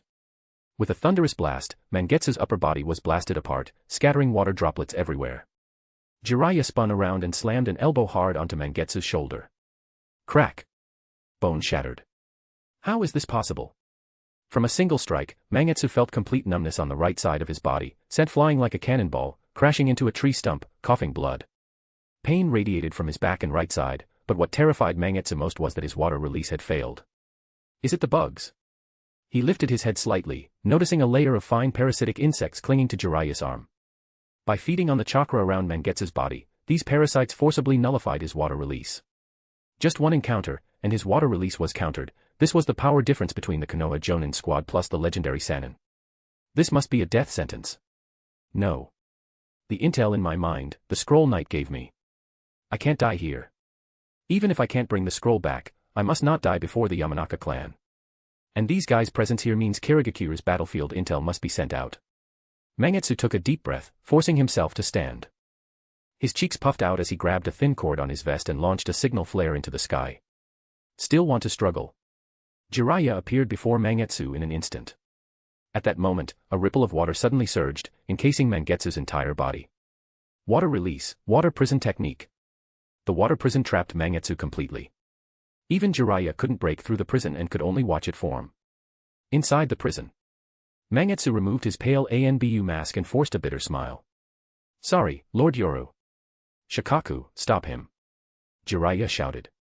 Nara Shikaku's shadow imitation technique was ready, the dark shadows shooting forward. Water release. The shadows and water clashed violently. But then, puffed. The sound of flesh being pierced suddenly rang out. The shadow that extended in front of Mangetsu suddenly froze. Shikaku, shocked, stared down at his chest. A sharp blade had pierced through his torso without warning.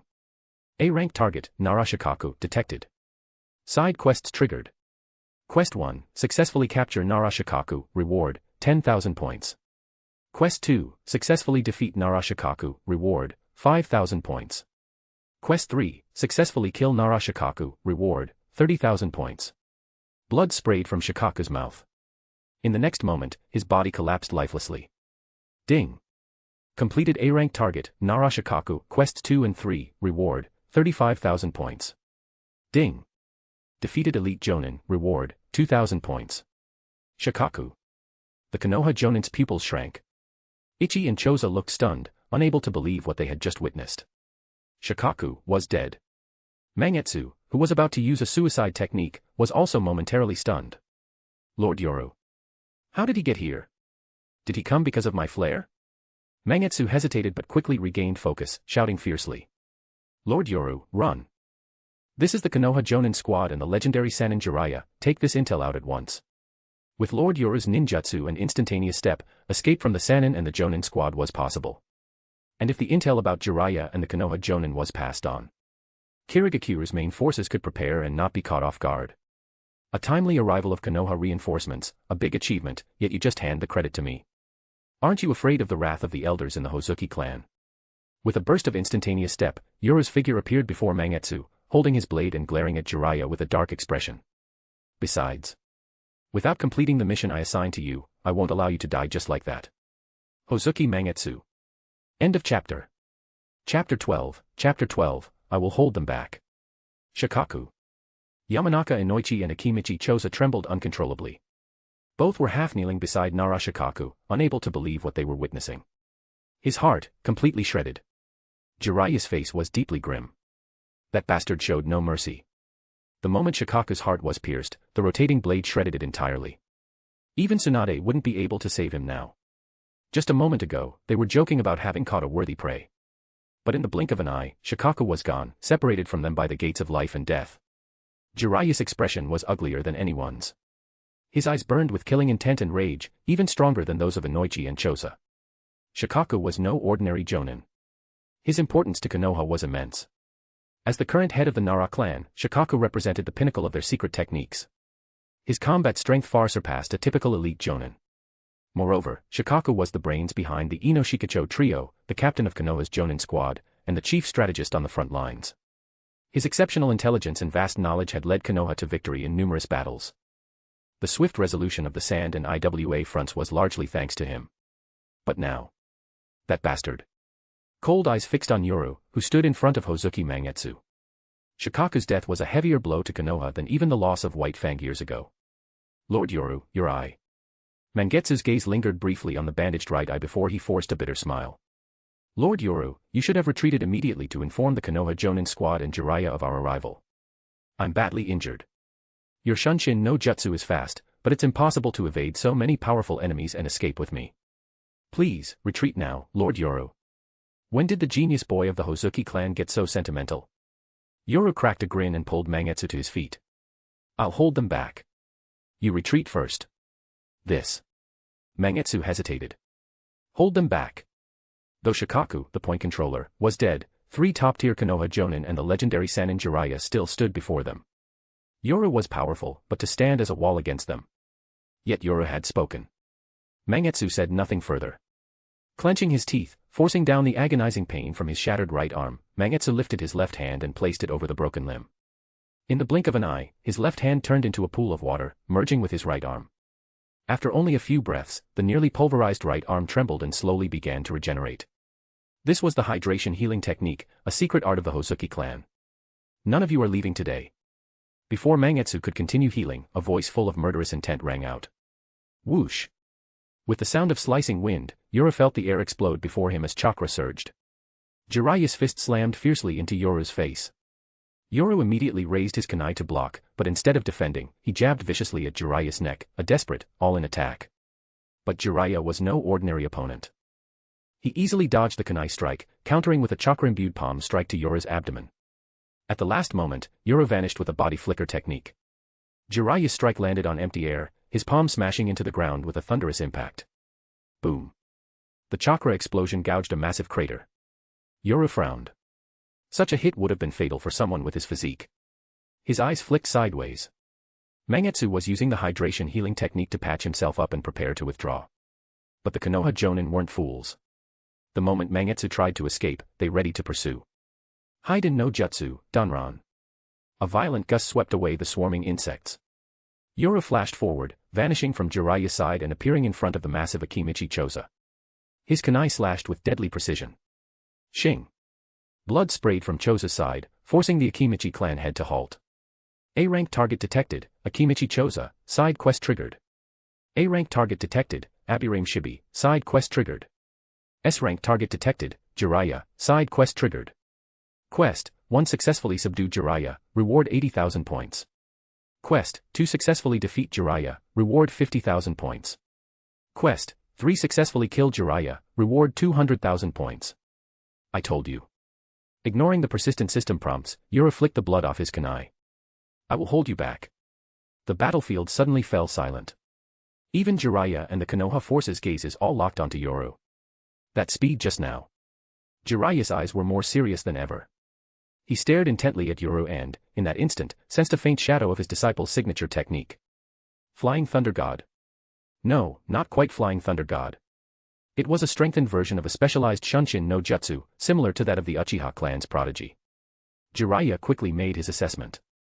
Still, mastering Shunshin no Jutsu at this level, coupled with such ruthless kenjutsu and unique secret techniques, made this guy a serious threat. But since when did Kirigakure have a person like this? Could he be some secret weapon trained to win this war? Jiraya's thoughts raced as he scrutinized Yoru. But inside, Yoru was equally frustrated. Damn it. I was supposed to be the distraction for the Konoha forces, so the 7 ninja swordsmen could carry out the decapitation and kill Jiraiya. Why the hell is Jiraiya here? Did that fat bastard Suikazen collect the intel properly? As these thoughts clashed, the two exchanged a look and launched into action.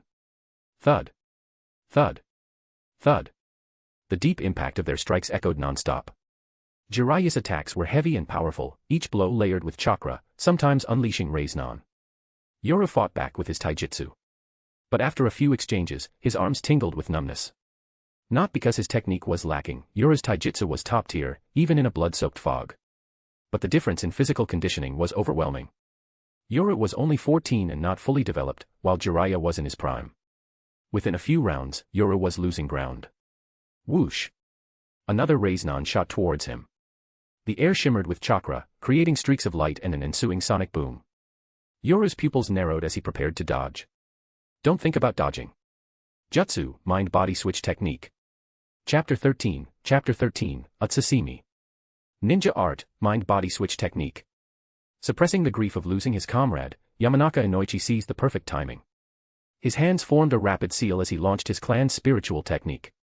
Yoru's body, mid-air and about to dodge, suddenly froze for the span of a single breath.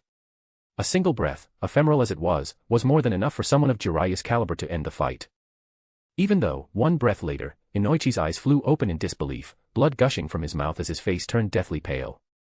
Even though, one breath later, Yoru's eyes regained clarity immediately. Ding! Successfully completed A-rank target, Yamanaka Inoichi, mission, 2 reward 5,000 points. Even as the system notification echoed in his mind, Jiraiya's Raiznan had already slammed squarely into Yoru's chest. Yoru was sent flying by the immense force, crashing backward into the forest. As he did, a swarm of Kakachu, parasitic insects, burst forth from the foliage, instantly engulfing and binding his airborne body in a living cocoon. Jiraiya didn't hesitate for even a moment. As he landed and steadied himself, his cheeks puffed out. Fire release, big flame bullet. A massive torrent of flame erupted from his mouth, fueled by the oil generated through chakra manipulation, its power beyond conventional expectations. In seconds, both the Kakachu swarm and the bound body within were completely incinerated, not even ash remaining. Is it over? Akimichi Choza, cradling the weakened form of Yamanaka Inoichi, stared solemnly at the scorched clearing. No. Jiraiya shook his head, his expression grim. He got away. The Shunshin technique that guy uses is incredibly unique. Even with my Kakachu draining his chakra, we couldn't prevent his escape, said Shibi Abirame, adjusting the sunglasses on his face. The moment Lord Jiraiya unleashed his fire release, that guy had already vanished. What my bugs captured was just a piece of clothing. Vanished directly from within the swarm rather than breaking free. Jiraiya fell silent. That kind of method could only mean one thing, space-time ninjutsu. But the fact that clothing was left behind during the escape. Clearly, he hadn't fully mastered the technique yet. Still. Even an incomplete space-time jutsu was space-time jutsu. The implications for war were enormous.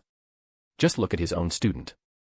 That boy alone had wiped out dozens of Iwagakure Jonin in a flash, severed the enemy supply routes, and toyed with 2 of Kimogakure's top combatants. Now imagine if this unknown enemy became that kind of threat to Konoha. Just the thought made Jiraiya's scalp tingle. Cough. Cough. A violent fit of coughing pulled Jiraiya from his thoughts. He turned to see Inoichi, pale and dazed, clearly suffering the severe backlash of a failed mind-body switch. That man, to break free from such a technique mid-fight, and inflict such a rebound on the caster. Jiraiya's heart sank. If they couldn't take that guy down now, the next encounter could spell serious trouble. Choza, Shibi, get Inoichi and Shikaku to Futada village first. Understood. A few kilometers away. Having narrowly escaped death, Yoru continuously used Shuinpa, weaving through the forest at high speed. His condition was just as bad. Though he'd used Utsusimi to evade the final kill shot, Jiraiya's Raiznan had struck him directly. HSSSSS. Yoru clutched his ribs, sharp pain surged through him. At least 2 were broken. One had even punctured an internal organ. And beneath the white bandage covering his right eye, fresh pain pulsed sharply, a sign that the Sharingan he had recently transplanted was already approaching its limit. Truly worthy of being the legendary Sannin and Konoha ninja.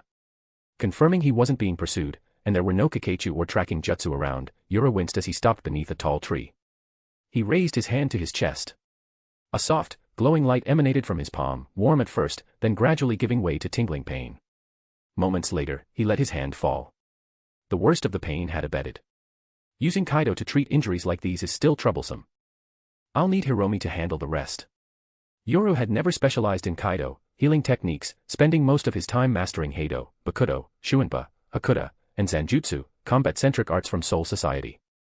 Kaido was support only. He had only learned the basics. After stabilizing his condition, he began heading back toward the Kirigakure encampment. But before he could take more than a few steps, the forest ahead exploded with chakra, violent and overwhelming. Yoru froze. From that direction, he sensed several very familiar chakra signatures. Jinpachi Munashi, Fuguki Suikezen, Kushimaru Kuriere. There was no mistaking it. These were the 7 ninja swordsmen of the mist. One of those chakra signatures belonged to his superior, he'd never get it wrong. And if they were fighting, intensely, no less, and this was deep within the land of fire. Shit. You've got to be kidding me. Yoru swore under his breath and turned around immediately. What?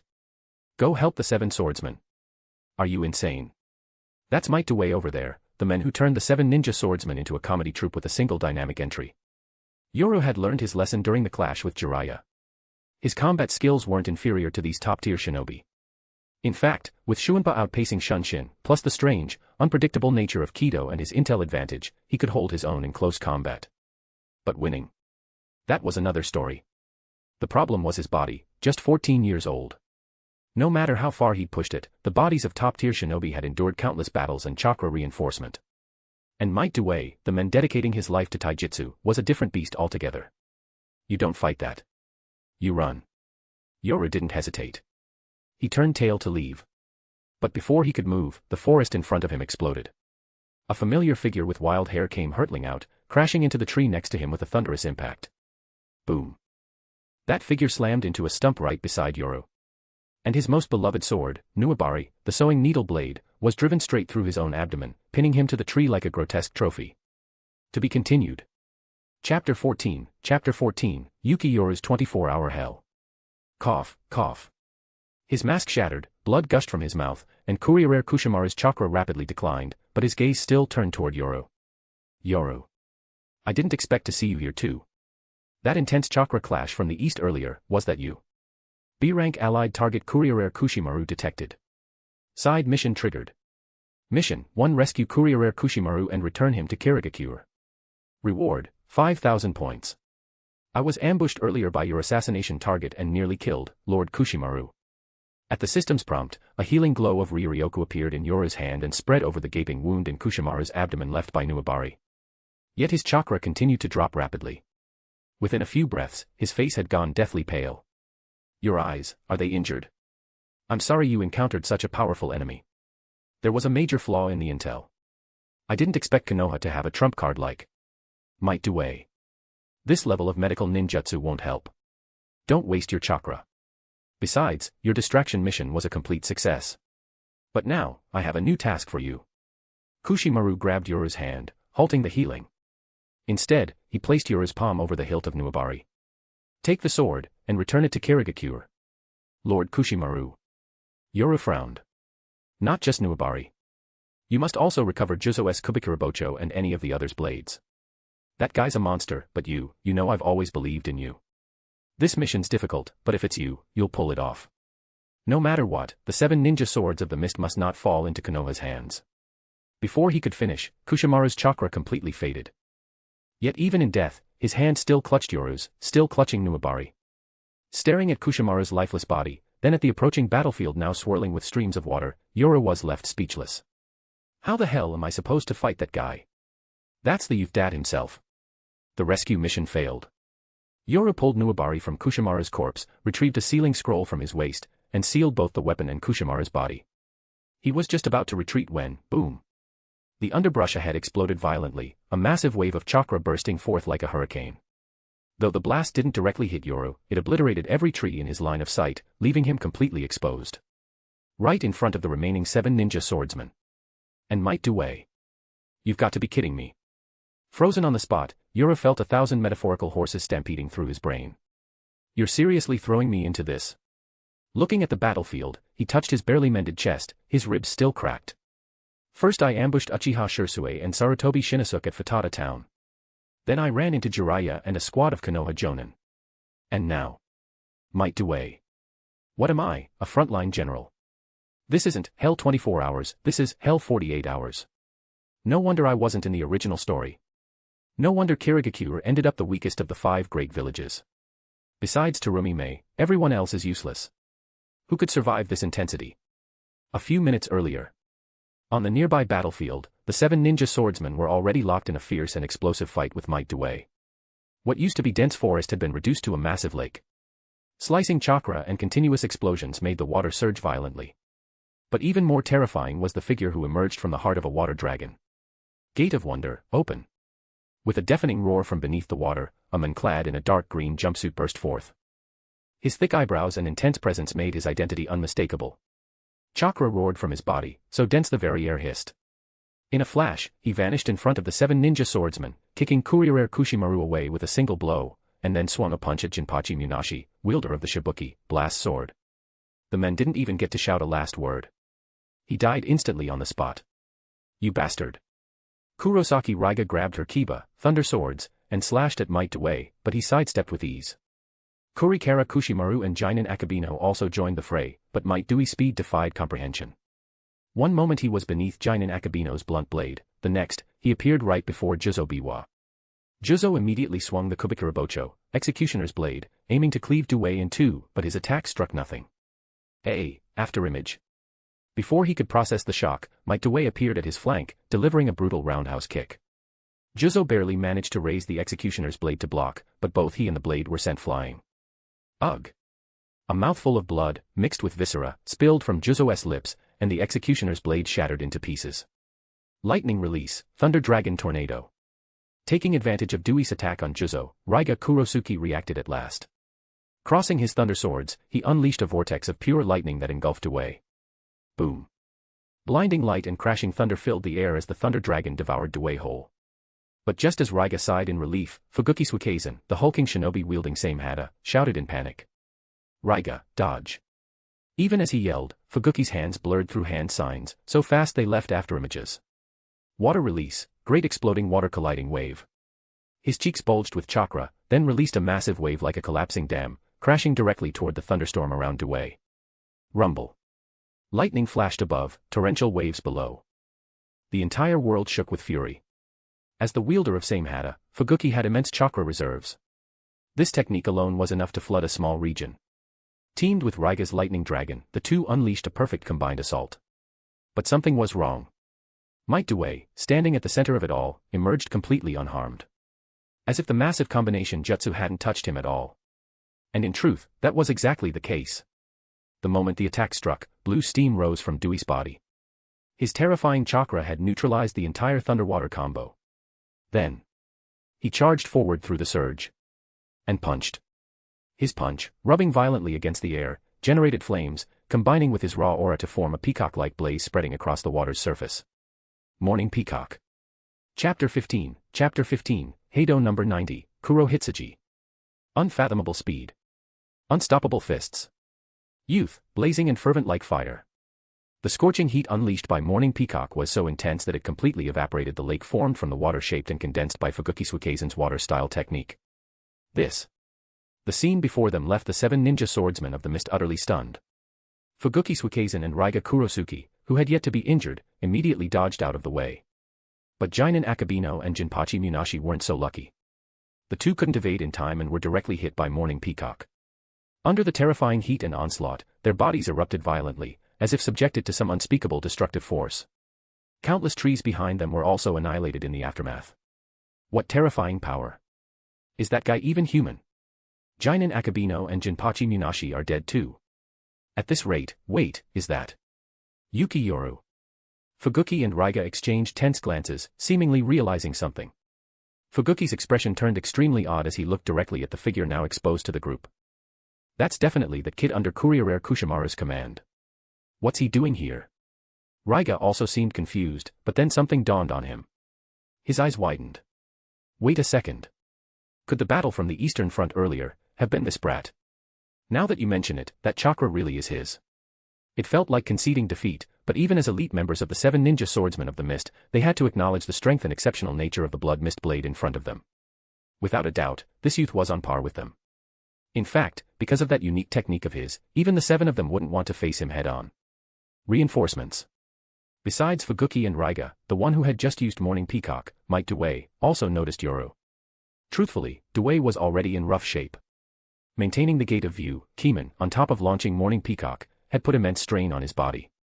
I didn't expect reinforcements from Kirigakure to arrive this quickly. No, I have to take them out. Otherwise, Guy and the others will be in danger. Dway took a deep breath and clenched his teeth. I must keep Guy alive. He's my son, the continuation of my youth, my hope. The blue flames blazing around Might Dway surged again.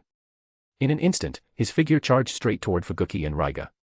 Clearly, in Dewey's eyes, compared to the sudden appearance of a Kirigakure ANBU operative, the infamous swordsmen were the greater threat. Damn it. Seeing the blue beast rushing at them, Fuguki and Raiga's expressions changed drastically. They quickly raised their swords to defend. Yoru, who was momentarily ignored as a target, quietly exhaled in relief. S-class target, Might Dway detected, side quest triggered. Objective 1, subdue Might Dway, reward, 50,000 points. Objective 2, defeat Might Dway, reward, 20,000 points. Objective 3, kill Might Dway, reward, 100,000 points. The hell? 100,000 points for a kill. The system's alert had already rung out. Seriously, only the King of Youth himself could make a genin worth this much in rewards, absolutely absurd. Just seeing the reward made Yoru abandon all thoughts of retreat. Damn it, that's 100k. Do you know how many jonin I'd have to take out to rack up that much? Yoru swallowed hard, throat dry. Sure, the reward was sky high, but facing a blue monster who's opened 7 gates. Even for Yoru, that was immense pressure. Still, since he hadn't been treated as an enemy yet, he might as well let the swordsman keep tanking for now. Twin swords, Hiramakarei, blunt sword, Kabuto wari, and explosive blade, Shibuki. Sweeping his gaze around, Yoru quickly located 2 of the swords among the underbrush. He found Jinpachi's remains, but Jinin Akabino's corpse was nowhere to be seen. After that last Morning Peacock, the wielder of the explosive blade truly became, Shibuki, spray, completely fused into the environment. Hey, brat. A hoarse voice called out. Yoru looked up to see Juzo Biwa, slumped against a tree stump. B-rank ally detected, Juzo Biwa, side quest triggered. Objective, rescue Juzo Biwa and return to Kirigakure, reward, 5,000 points. Juzo's chest was caved in, and his left arm hung limply, clearly a compound fracture. Only his right arm was still functional. But he didn't ask Yoru for help. Instead, he tossed his battered executioner's blade, Kubikurabocho, to him. Take the swords and fall back. Let Same Hada and the lightning blade stay with Konoha for now. What? Yoru caught the damaged executioner's blade, Kubikurabocho. Despite its ruined state, its ability to regenerate by absorbing iron in blood meant it could still recover. But what shocked him was that Juzo wanted him to retreat with the blades rather than assist or rescue anyone. In every battle, we must maximize the benefit, that's the blood mist way. My injuries will only slow you down, and against that level of monster, your best bet is to bring these 5 swords back. Juzo said calmly. Otherwise, Kirigakure may lose the 7 ninja swordsmen, forever. For those raised in the bloody mist, life was never the top priority. Like Kisame Hashigaki. He once slew his own comrades for the sake of Kirigakure's secrets and later sacrificed himself for Akatsuki's. Clearly, Juzo Biwa inherited that same resolve. As much as I want to just turn around and run, I am a shinobi of the mist, after all. What? Juzo frowned. If we lose the 7 swordsmen right as war erupts, the blow to Kirigakure would be far too great. Yoru tossed the executioner's blade, Kubikurabocho, back to Juzo. His eyes locked onto Might Dway, who, despite forcing back 2 swordsmen, was clearly beginning to falter. His body trembled.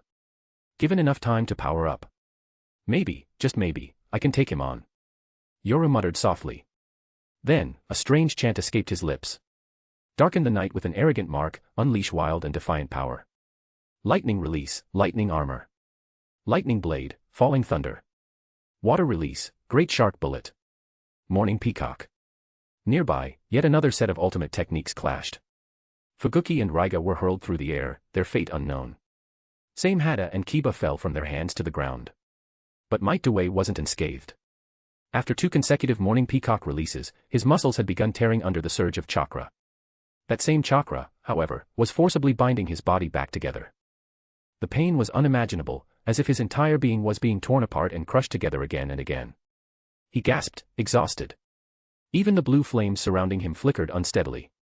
Yet when Dewey turned his gaze to Yoru, Juzo, who lay slumped to the side, gave a wry smile. Well, now Kirigakure's not just losing the 7 swordsmen. We're throwing in a rising star too. Juzo-sama, the world says you're a man of ambition and iron discipline. But this battle isn't over yet, and already you've lost your will to fight. That's not how someone born in the bloody mist should be. And besides, I'm sure you've heard. Yoru took a deep breath, meeting Dewey's gaze. In Juzo's stunned expression, Yoru raised his hand and clenched it tightly. I'm very strong. Heido number 90. Kurohitsuji. Chapter 16, The Burning Might Dewey. Night sounds filled the air. Chakra inside Yoru surged like a flood, rapidly consumed to maintain the formation of this Kido spell. A heavy, oppressive pressure spread out, as if thousands of pounds were pressing down, freezing the very air around them. In the next moment, Biwa Juzo's eyes snapped tight with shock as he stared ahead. Before him, a deep, chilling blackness rose up, instantly wrapping Might Guy in its grasp. From afar, it looked like a black coffin. The suffocating aura forced Biwa to swallow hard. He couldn't believe such a terrifying technique was unleashed by Yoru. The Mist's rising star, Elder Genjo's top disciple, a prodigy rivaling Yagura, the ANBU's blood mist blade. Though he hadn't awakened the Yuki Clan's Kekkei yet, Yoru's genius was well known among Mist's leadership. Biwa treated Yoru as an equal, with no hint of disrespect. Everyone knew if Yoru kept growing, he'd soon reach or even surpass the 7 ninja swordsmen. But that was the future, a prediction of the grown Yoru. Right now, this move's power is at least forbidden level. This kid. A true genius. Biwa's shock and respect were clear. Yoru didn't know, but he felt it in Biwa's eyes. It was gratifying to be regarded like a 7 ninja swordsman, but Yoru's attention was mostly on Might Dewey, trapped inside that black coffin. Releasing Kido above level 90 was extremely difficult. Even Yoru couldn't do it without full chanting. Exactly. Like Aizen and the others chant to boost their Kido power, Yoru chanted only to make sure the spell worked. That's the difference in chakra and Kido mastery. Should be fine. Feeling empty inside, Yoru's expression grew serious. This black coffin had nearly drained all of his chakra, but he believed he had seized a moment of weakness from Might Dewey. If even this couldn't kill him, then Yoru truly had no other way. A torrent of suffocating pressure raged inside the coffin, but then, Yoru's expression suddenly changed, and Juzo's eyes widened in shock. What the hell? Crack. Crack. The black coffin held only a few breaths before some terrifying force shook it. Cracks spiderwebbed across its surface. Suddenly, a blood-red flame exploded upward, shattering the coffin and revealing its occupant. A blood-colored beast. Might Dewey's body was riddled with wounds, but no blood flowed. The terrifying chakra had evaporated his blood into crimson vapor, shrouding him. 8 Gates Formation. Mist hidden. The blood beast fixed its white, furious eyes on Yoru and roared, charging with brutal force. Almost instantly, it reached him. With all 8 gates opened, Might Dewey's aura burst past limits, reaching its peak, so overwhelming that Juzo, Samahata wielder Fuguki Suikezen, and the remaining swordsmen felt as if their lives were suffocating under the pressure. Yoru stood perfectly still, showing no defensive move. Might Dewey's momentum was fierce. Just as his fist was about to hit Yoru, his expression shifted. His energy froze. The charge stopped. He had burned out. After fighting the 7 ninja swordsmen and breaking the black coffin with the 8 gates, this beast had expended all its power. With one strike. Ding. Mission Might Dewey, Stages 2 and 3 complete. Reward, 150,000 points. Ding. Special type Genin defeated. Reward, 2,500 points. At the system sound, Might Dewey's head separated from his body. No blood spilled. The moment the blood flame died out, his body was carbonized, brittle like charcoal. This was the power of the 8 gates. Breaking the death gate in the heart, releasing all chakra to gain incredible strength, like a dazzling but fleeting night firework. Biwa was stunned. Luck or calculation, he didn't know. But no matter what, the monster who nearly destroyed the Mist 7 ninja swordsman was truly cut down by Yoru. One clean strike. After sealing Might Dewey's head and body in a scroll, Yoru began healing Juzo Biwa and the others. Ribs shattered across your abdomen, some bones piercing organs, broken leg bones, and a crushed left arm. Juzo-sama, I can't fully heal these injuries. Same for Fuguki-sama and Raiga-sama. I can only stabilize your conditions. But with military ration pills, Hyarogan, you should all be able to move again. They still hadn't fully recovered from the fight. The black coffin and the 8 gates power were too overwhelming. Once Yoru finished healing, they finally came back to their senses. Biwa smiled bitterly, shaking his head. Never thought you'd reach this level already. After this fight, no, once we return to camp, you should take Kurosarashi Komamara's place, maybe even higher. Fuguki and Raiga nodded in agreement. With what had just occurred, Yura now had the strength and qualifications to match their rank. Whether vice captain or squad leader makes little difference, Yura said, shaking his head. Right now, it's more important to think about how we're going to report this to Lord Yagura and the Mizukage. Also, we must get this news back as soon as possible. Lord Third and Elder Genshiro need to update the battle plan to prevent this mission's failure from escalating further. Silence fell over the three men. Especially Fuguki, whose expression was grim. Not only was he one of the 7 ninja swordsmen, he also served as one of Kirigakure's intelligence officers. This entire mission had passed through his hands. And because of a major intelligence failure, not only had all their plans crumbled, 4 of the 7 ninja swords had been lost. Even with their ranks, this outcome would be hard to atone for. At least we took down a monster, Fuguki muttered. Let's get out of here. That last clash made too much noise, and a squad of Konoha ninja escaped earlier. If reinforcements arrive, we won't be able to get away easily. Right. The 4 swiftly departed, vanishing into the forest. Moments later. More than a dozen Konoha shinobi arrived at the ravaged clearing, stunned by the devastation and battlefield scars before them. In the crowd, a young genin named Might Guy collapsed to his knees, tears streaming down his face. Today, he lost his father. Chapter 17, Deep in the Mire. The battle between the 7 ninja swordsmen of the Mist and Might Dewey had thoroughly alarmed Konohagakure. Even though Konoha didn't know the exact outcome of the fight or what Might Dewey had managed to accomplish, the sheer devastation left in the battlefield's wake made one thing clear: even if the 7 ninja swordsmen had emerged victorious, they could not have done so unscathed. In an effort to eliminate the 7 swordsmen once and for all, Konoha kept dispatching squads of shinobi to hunt them down, forcing Yoru and the others into repeated skirmishes as they tried to retreat. If it were just Yuki Yoru alone, even in his current, severely weakened state with nearly all his chakra depleted and his combat strength reduced to a 10th, he could still escape. Thanks to the eerie nature of Kido and the speed of Shuinpa, those so-called pursuers were hardly a threat to him. The problem, however, lay elsewhere. Right now, Yoru was dragging along 3 severely injured ninja swordsmen. If a fight broke out, regardless of Yoru's own survival, the 3 swordsmen would undoubtedly perish. If this were a special mission, Yoru might have considered taking a page out of Kisame's book and eliminating his teammates. But the battle with Might Dewey had already concluded, the mission was over. Naturally, Yoru had to think of the bigger picture and preserve Kirigakure's remaining elite forces as much as possible. Thus, Yoru was forced to resist the probing assaults from Konoha shinobi while dragging the 3 half-dead swordsmen across the border region, buying time for their recovery. But in doing so, he had stepped into a quagmire. The deeper he struggled, the more trapped he became. One day later. Land of Fire Border.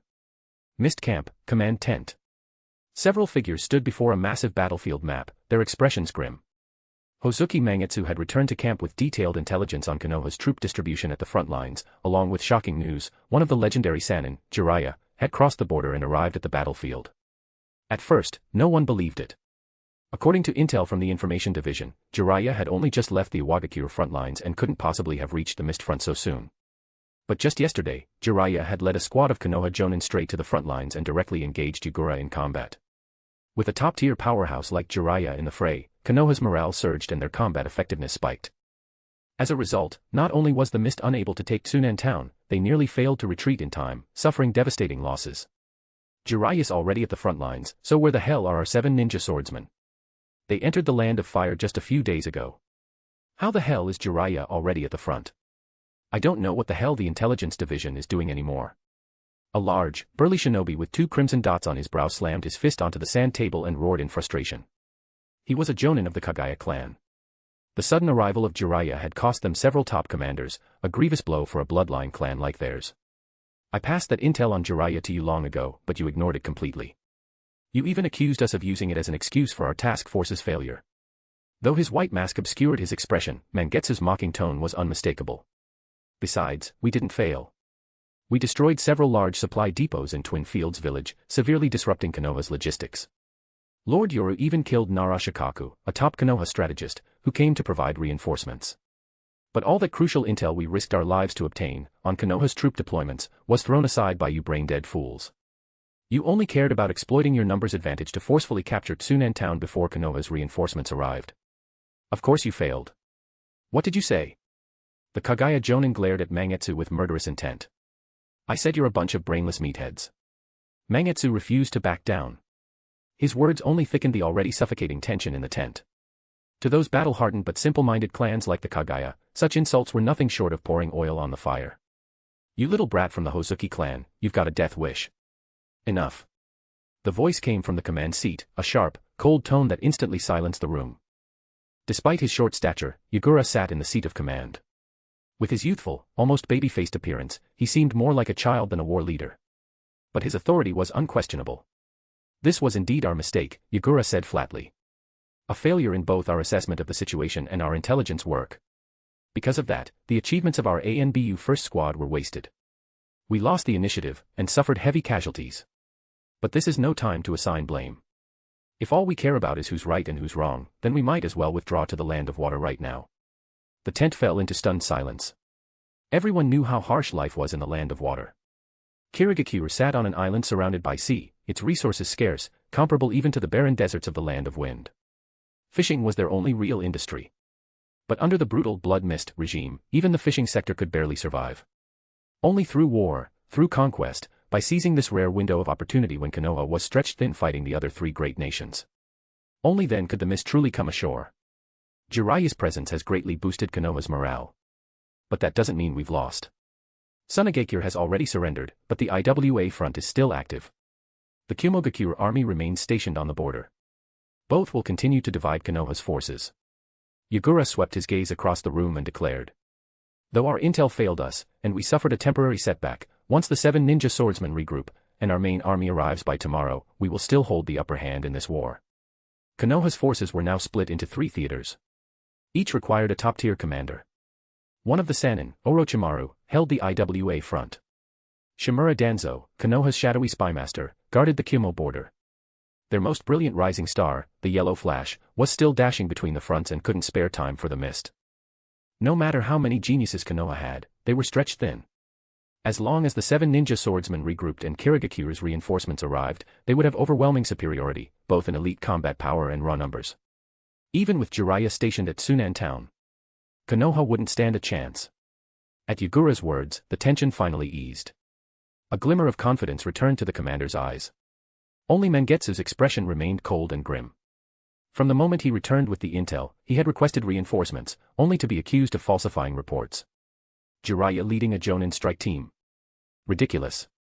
Our intel says he just left the IWA front. Stop spreading nonsense. Helpless, Mangetsu set out again with Yuri and the others. But by the time they arrived, Jiraiya and Yoru were long gone. Now, a full day had passed. Jiraiya had appeared on the front lines. But Yoru still hadn't surfaced. Emergency. Urgent war report. A mist shinobi burst into the tent, his face pale beneath his mask. Yagura's face darkened. "Calm down. What happened?" Even with his face covered, everyone in the tent could feel the panic and dread radiating off the scout. Scouts report that the 7 ninja swordsmen encountered an unknown Konoha powerhouse deep in the land of fire and suffered devastating losses. Lord Yoru rescued Biwa Juzo, Kurosuke Raiga, and Fuguki Suikezen, who are now recovering near Kumamoto. Konoha's elite forces have already caught wind of this and are heading toward Kumamoto as we speak. What? The whole tent erupted. So that's why the swordsmen had gone silent after entering the land of fire, they'd been attacked. Now they were at risk of being surrounded and wiped out by Konoha. Wait. Yagura asked sternly, Juzo, Raiga, and Fuguki. What about the other 4? Well. The mist shinobi exhaled heavily. Based on intercepted Konoha intelligence, the remaining 4 swordsmen are all presumed. Kia. Chapter 18, Encirclement of Yuki Yoru. Amidst the dense underbrush, a dozen figures darted swiftly through the forest. At the forefront was a man with wild, flowing hair and a powerful presence, none other than Jiraiya, who had just arrived on the front lines. Following him were 5 Jonin, Abirame Shibi of the Abirame clan, Hyuga Hayashi of the Hyuga clan, Yamanaka Inoichi of the Yamanaka clan, and a member of the Nara clan. Among them, with the exception of the Nara clansmen, the other 3 were top-tier elites within their respective clans. Even the Nara ninja was considered a standout among his kin. Judging from this lineup, it was clear Jiraiya's mission was simple, completely cut off Yoru's escape and bring him down. During Yoru's last appearance, he had not only taken Hozuki Mangetsu but also killed Nara Shikaku. That bitter loss weighed heavily on Jiraiya, who had only just arrived at the Kirigakure front when the incident occurred. What stung the most was that after Yoru escaped their grasp, he didn't retreat back to Kirigakure as expected. Instead, he diverted his path and rescued the severely wounded members of the 7 ninja swordsmen of the mist. How could Jiraiya possibly let that go? After expending considerable resources, Konoha finally pinpointed the whereabouts of Yoru and the swordsmen. Having just delivered a crushing blow to Kirigakure's front lines, Jiraiya decisively set out, leading a team of elites toward Kumamoto province. Everyone, although the target has been located, we must remain vigilant. As they rushed forward, Jiraiya spoke in a low voice. The target possesses a variety of secret techniques, is highly proficient in the body flicker technique, and wields terrifying swordsmanship. He may also have assistance from the 7 ninja swordsmen. Though those 3 swordsmen are injured, they've had time to recover. If they engage, their threat cannot be underestimated. Also, Fugaku, if they do intervene, I'm counting on you. He turned his head to address Uchiha Fugaku, who was at the rear of the formation. Understood. Leave it to me. Fugaku nodded confidently. Indeed, for this operation, Uchiha Fugaku, the head of the Uchiha clan, was personally involved. The reason? Simple. He intended to reclaim Shisui's eye. The leakage of Uchiha Kekkei Genkai was already a disaster once with Kakashi. There must not be a second occurrence. The 6-man team weaved through the trees with incredible speed. With this configuration, they possessed enough firepower to annihilate an entire nation. Jiraiya led from the front, while the 4 sensory-type ninja constantly scanned their surroundings. Fugaku took the rear, protecting the 4 support-type shinobi. Soon, the outline of Kumamoto province appeared on the horizon. At that same time, inside a secluded loft within Kumamoto province, 4 unremarkable figures sat cross-legged, but the dense chakra emanating from them revealed their true strength.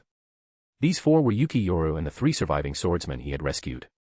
At the time, the trio had suffered grievous wounds, and Yoru himself was nearly drained of chakra. Knowing that hiding in the forest would eventually lead to discovery by Konoha's sensory ninja, and that the swordsmen required medical supplies, Yoru took a gamble and led them to temporarily hide in Kumamoto province.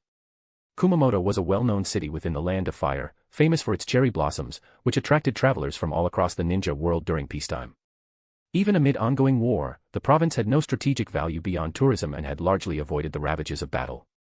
As a result, Konoha's stationed forces there were minimal. Using the power of his Sharingan, Yoru hypnotized the few sensory-type Konoha shinobi guarding the area, and secured a temporary safe house for the wounded. He also scavenged for medicine to treat their injuries and help them recover chakra. I'm going to check the perimeter. Go ahead. After gauging the state of his chakra, Yoru stood up, opened the door, and stepped outside. Cool air washed over him. The long mist peace in the atmosphere allowed Yoru a moment of relief, but his nerves remained taut. Based on Konoha's reaction, it was clear they had already discovered his involvement with the swordsman. For elite Kirigakure assets deep in the Land of Fire, there was no way Konoha would ignore this threat. Kumamoto was far from safe. It was only a matter of time before they arrived, if they weren't already on the way. If it really comes to it, I'll have to abandon those 3. Rescuing the swordsman was worth 15,000 points, a hefty sum. But if Konoha truly pursued them relentlessly, he would have no choice but to prioritize his own survival and let them go. Right, I should check the points I earned from killing Might Dway and those Konoha shinobi along the way. Yoru opened his system interface, and a dazzling list of exchangeable items appeared before his eyes. Upon seeing the SSS rank items requiring over 1,000,000 points, he gulped, he could only stare in envy. With a thought, he scrolled down. Seeing that he had nearly 160,000 points gave him a moment of smug satisfaction. Thanks to Might Dway, Eternal Genin, himself, he had finally escaped the broke-ass tier. 160,000 points could buy him a lot. High-level Heido, advanced Bakudo, and even the Shirkai of some Zanpakudo were now within reach. Yoru's eyes lit up as he examined the treasure trove of options before him. Heido number 91, Senju Koten Taiho. Item rank, S. Description, Kido Scroll. Grants mastery of Heido number 91, Senju Koten Taiho, 1000-hand bright heaven culling seer. Price, 100,000 points. Bakudo number 81, Danku. Item rank, A. Description, Kido Scroll. Grants mastery of Bakudo number 81, Danku, Splitting Void. Price, 50,000 points. Jigai. Item rank, A. Description, Custom 1:1 Artificial Body for Souls. Fully modifiable. Price, 10,000 points. Zero. Item rank, B. Description, High Density Spiritual Energy Blast. Price, 5,000 points. Zanpakuto, Sanpo Kensho, Shirkai. Item rank, S. Description, grants a name to an unawakened Asachi, bestowing the Shirkai form, 3-step sword beast. Price, 100,000 points. Other items.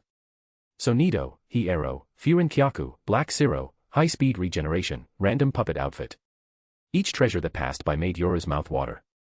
Sadly, his points could only afford a fraction, his greatest dilemma. My current strength is enough to exchange blows with someone like Jiraiya in a one-on-one, but once I'm dragged into group combat, those chaotic ninja techniques become a major problem. What I truly lack is burst power. In other words, the release of a Zanpakuto. Chapter 19, Half-Price Bargain. Truth be told, the power scaling of Shinigami, Soul Reapers, isn't exactly low. In fact, compared to the pre-Otsutsuki era of the Naruto world, it borders on dimensional suppression. And at the core of that power lies the Zanpakuto's release. The release of a Zanpakuto doesn't just grant Soul Reapers a massive power boost, it comes with unique abilities that are every bit as overpowered and distinctive as the Mangekyo Sharingan. Whether it's Kyoka Suigetsu, which manipulates the five senses, Ryujin Jaka, which incinerates all it touches, or Hyarinmaru, which controls the cold of ice and snow, the power of these Zanpakuto is indisputable. Yet right now, Yoru has no access to any of those abilities. Why? Because he doesn't have enough points. According to the rules of the system, Yoru can only activate a Zanpakuto by using the exchange system to name a Asachi, unawakened Zanpakuto. Only by bestowing it with a name can Yoru unlock its release. Currently, he does own an Asachi, but the system prices one at 100,000 points, and even the cheapest Shirkai level Zanpakuto release costs tens of thousands more. Worse yet, Zanpakuto are bound once named, you can't rename them or reuse the Asachi for something else. In other words, if Yoru were to name the free Asachi the system gave him, he'd have to buy another Asachi just to get a different Zanpakuto in the future. And that's 100,000 points a pop. How's anyone supposed to afford that? With 100,000 points, he could do 100 loot box pulls. 100 loot boxes. He might even roll Ryujin Jaka with that. Yoru's hopeless optimism. The cheap Zanpakuto are trash, and Yoru refuses to lower his standards. But the powerful ones are all way too expensive. On top of that, any points he gets, he spends on loot boxes. As a result, Yoru still doesn't have a Zanpakuto to call his own. That said, with a hefty 160,000 points on hand, he could finally afford something decent. But, which one should I pick? The exchange list is massive. Some go for tens of thousands, others for well over 1 million. The sheer variety leaves Yoru dizzy. Suddenly, one entry catches his eye. System, why is Sodi no Shirayuki standing out so much? Sodi no Shirayuki, an ice-type Zanpakuto. Due to its visually stunning Shirkai form, it's often hailed as the most beautiful Zanpakuto in the Soul Society. Its ability is to lower the wielder's body temperature below freezing and freeze anything it touches. While it's decently well known among Soul Reapers, it's not considered top tier overall. Yet in this moment, it practically jumps off the list, as if the font were bolded. Detected, high affinity with ice attributes. Host qualifies for 50% discount on first purchase of an ice-type Zanpakuto. A half-price discount. Wait a minute, you're running an event and you didn't advertise it. No notification. No big banner. So if I didn't ask, you weren't going to say anything, huh? Hold up. High ice affinity. System, be honest. Is you the reason I still haven't awakened ice release, Hayaton? Host may select a different Zanpakuto and forfeit this offer. Oh, you shady bastard. Yoru cursed under his breath. But there's no way he's turning this down. Half price, man. Sodi no Shirayuki normally costs 100,000 points. At half off, it's only 50,000. Not taking the deal would be downright stupid. Wait, if it applies to all ice-type Zanpakuto, then that means. Yoru's eyes suddenly lit up as he quickly zeroed in on his true target. Zanpakuto, Hyarinmaru, Shirkai. Item rank, SS. Description, bestows the name Hyarinmaru upon an unawakened Asachi. Cost, 500,000 points. He focused his intent, and the system prompt chimed immediately. Exchanging for Zanpakuto, Hyarinmaru, Shirkai, requires 250,000 points. Proceed with exchange. Insufficient points. Exchange failed. It really is half price. Holy. Yoru's eyes went wide, but unfortunately, he didn't have enough points to complete the exchange. Should I just buy Sodi no Shirayuki for now? The thought flashed across his mind, but he dismissed it right away. Forget the difference in combat power between Sodi no Shirayuki and Hyarinmaru, the logic of the discount alone made the choice obvious. If he buys Hyarinmaru, he saves 250,000 points. If he buys Sodi no Shirayuki, he only saves 50,000, and locks himself out of future discounts. That's not a win, that's a loss of 400,000. Now that the discount was on the table, he had to maximize it. I'll wait it out, save up, and exchange for Hyarinmaru when I can. Wait, what's this chakra surge? Whoosh. Before the words even left his mouth, a hulking figure suddenly appeared behind him with a burst of wind. What the? Yoru's instincts screamed as he tried to flash step away, but his shadow had already been locked down, leaving him completely immobilized. An instant later, he was launched like a cannonball, struck squarely by a vicious elbow. Boom. It was Jiraiya. That unmistakable white mane left no doubt. Having locked onto Yoru's chakra signature, Jiraiya had gone all out from the get-go, no mercy whatsoever. Yoru's body smashed through a wall, shattering it into dust. From the rubble came a low hum. Countless Kakachu, destruction bugs, erupted outward like a swarm, converging into a black vortex over the ruins. Secret technique, insect tornado. The dense wave of bugs swirled like a tornado, devouring the space where Yoru had crashed. Blood sprayed, flesh shredded. Within a few seconds, the entire zone had been consumed by the swarm, not a single trace left. Jiraiya. From the upper floor of the nearby building, the 3-7 ninja swordsmen rushed out. The moment they saw Jiraiya, and the Konoha shinobi, they paled. Before they could even prepare for combat, the air split again as shadowy figures flung objects in their direction. Kunai. Each of them drew their respective blades. Jinpachi Munashi leapt to dodge, but something odd happened. Trailing each thrown kunai were additional kunai, launched later but catching up from behind. They collided midair and deflected the original kunai's trajectory, sending it curving right back toward him. Now midair with nowhere to dodge, Jinpachi's eyes widened in disbelief. What kind of jutsu is this? Lightning release, lightning fong. Crackling lightning burst forth, intercepting the kunai barrage. It was Kuratsuchi Raiga, wielding Kiba, the twin swords of lightning. His expression was grim as he looked toward the rooftop, where a shinobi stood in a Konoha Jonin flak vest, arms folded, and eyes glowing crimson with the Sharingan. Uchiha. In the distance, Jiraiya used wind style to blow away the lingering smoke, confirming that the Kakachu had fully devoured Mizunosuke Yoru. He then turned to observe the scene above.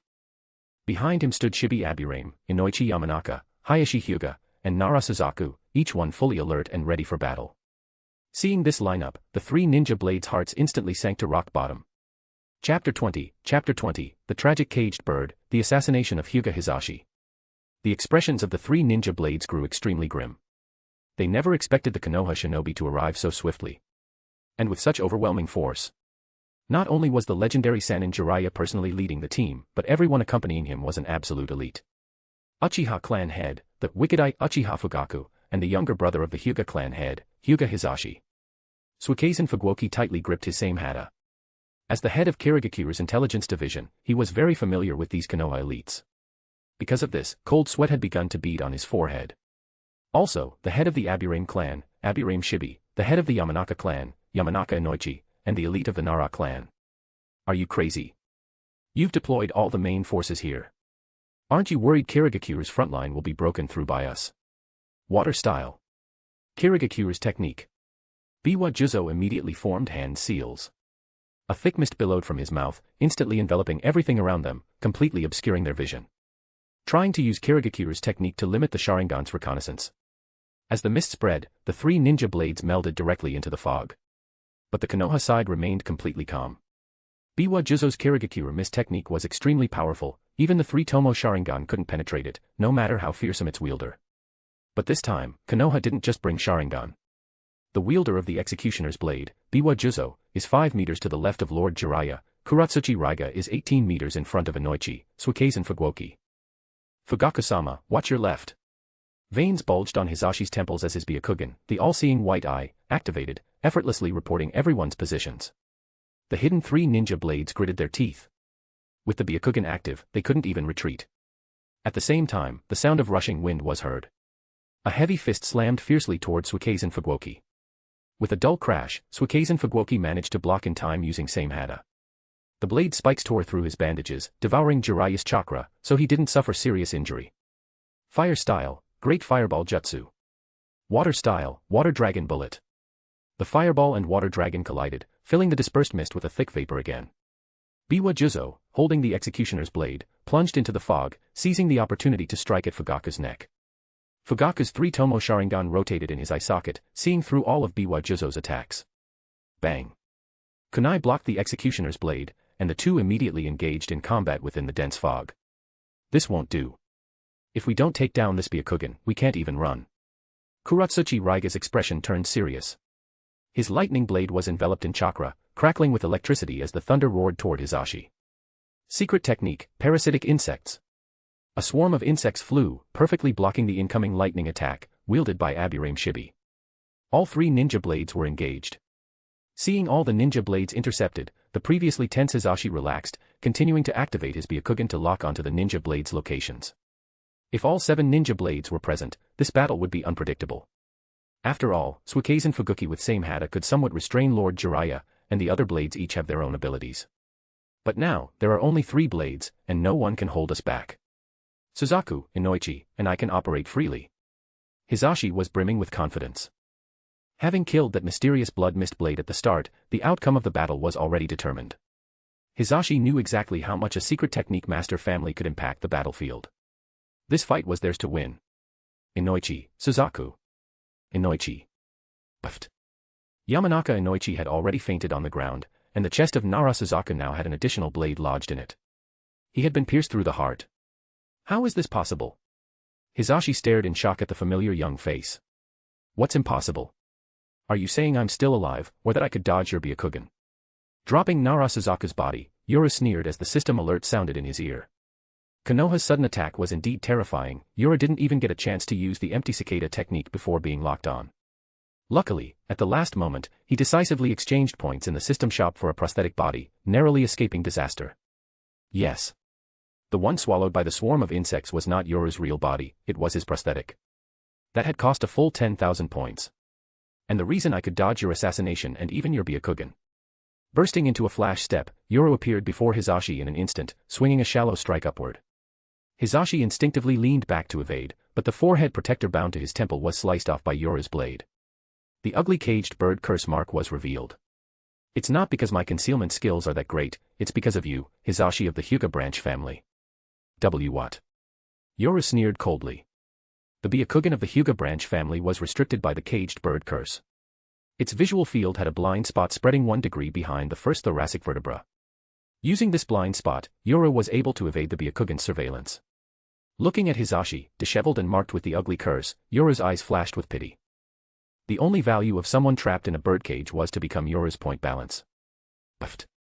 With a single strike, a bloody gash appeared on Hisashi's face, slashing down from his neck and severing the cursed caged bird in 2. Hisashi's eyes were wide open in disbelief, he couldn't accept this was his fate. The commotion also attracted the attention of the others nearby. Wind release, great breakthrough. A roaring gale filled with thick chakra forcibly blew away the lingering mist. Jiraiya and Uchiha Fugaku just happened to see Yoru finish off Hisashi with a single slash. Looking down at the lifeless bodies of Yamanaka Inoichi and Nara Suzaku beside him, both Jiraiya and Fugaku's expressions darkened completely. Even the usually stern Aburame Shibi showed significant emotional disturbance. Nice work, Yoru. Suikezen Fuguki rejoiced, activating Samahata's power to forcibly create distance from Jiraiya. Biwa Juzo and Raiga Kurosuke were also beaming with joy. Without the Byakugan, their movements could no longer be tracked, they could retreat anytime. And without members of the Yamanaka and Nara clans, their upcoming fight would face no outside interference. In other words, they might even consider leaving these few behind right here. Chapter 21, Bakudo 81, Danku. Nice work, kid. Juzo Biwa let out a hearty laugh as he roared, his executioner's blade cloaked in chakra, cleaving down toward Uchiha Fugaku with overwhelming force. Fugaku's eyes narrowed slightly. With a swift motion, he raised a kunai to block the incoming heavy strike. The two clashed in an instant, blades flashing, sparks scattering like a storm of fire. Boom. In just a moment, Juzo was sent flying backward, crashing beside Kurosuke Raiga. He coughed roughly as he stood, blood dripping steadily from his left hand, sliced open by the narrow edge of a kunai. Damn Sharingan. You idiot. You really thought you could outduel a member of the Uchiha clan in swordsmanship? Raiga gave him a glance, his face expressionless. Then what do you suggest we do? When facing the Uchiha, one must always divide their focus, constantly stirring their chakra to resist falling under genjutsu. That kind of multitasking might work against your average 3-tomo jonin, but against someone like Uchiha Fugaku, renowned as the Wicked Eye Fugaku, it was suicide. At the highest level of combat, losing focus is a death sentence. We can't keep fighting. Our wounds haven't fully healed. Going head-to-head with someone like him is asking to die.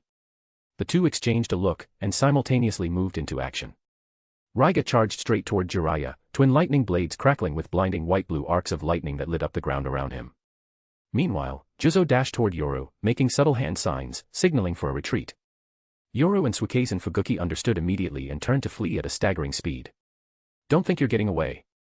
A cloud of insects surged forward, only to be completely incinerated by Raiga's thunderous electricity. But suddenly, the environment shifted unnaturally. A fleshy, organic mass manifested out of nowhere, engulfing the battlefield. All four attempting to flee froze in alarm, finding themselves trapped. Only Yoru managed to burst free at the last possible moment using a flash step, right before it closed. Ninja art, toad mouth bind. From within the living flesh, Jiraiya rose slowly, his eyes like ice, fixing his gaze on the three swordsmen of the mist before him. None of you are leaving today. Damn it. Suikazen Fuguki gripped his sharkskin blade tightly as the flesh barrier wildly expanded, trying to swallow them whole. Looks like we really pissed him off. Raiga slashed at the walls with his lightning blades, but the electric bursts only left faint, blackened scorch marks. This is a specialized barrier technique. There's no way we can break through it quickly. Kill the caster, and the barrier ends. Juzo gripped the executioner's blade, taking a deep breath and forcing himself to remain calm. Even if he's one of the legendary Sannin, so what? He's our target anyway. Yeah, you're right. 3-on-1, we've got the advantage. Each of the three gripped their swords tightly. Jiraiya said nothing. But those cold, unwavering eyes had already sealed the outcome of this battle. Meanwhile, outside the barrier. Having forced his way out using Shuinpa, Yoru barely landed before a pair of crimson, 3-tomo Sharingan met his gaze. Bang. His pupils contracted. A sharp clang rang out as Yoru's kunai clashed with another blade. He barely blocked Fugaku's strike, only for the Uchiha clan head to spin and slam a punch toward his chest. But it missed. Yoru vanished again with another burst of Shuinpa, reappearing on the rooftop of a nearby building, eyes narrowed cautiously at the men before him. Target identified, S-Class, Uchiha Fugaku. Side mission triggered. Mission 1, defeat Uchiha Fugaku, reward, 50,000 points. Mission 2, subdue Uchiha Fugaku, reward, 80,000 points. Mission 3, eliminate Uchiha Fugaku, reward, 200,000 points. The system prompt echoed in his ear, identical to the evaluation for Jiraiya, confirming just how dangerous this man was. Current clan head of the Uchiha.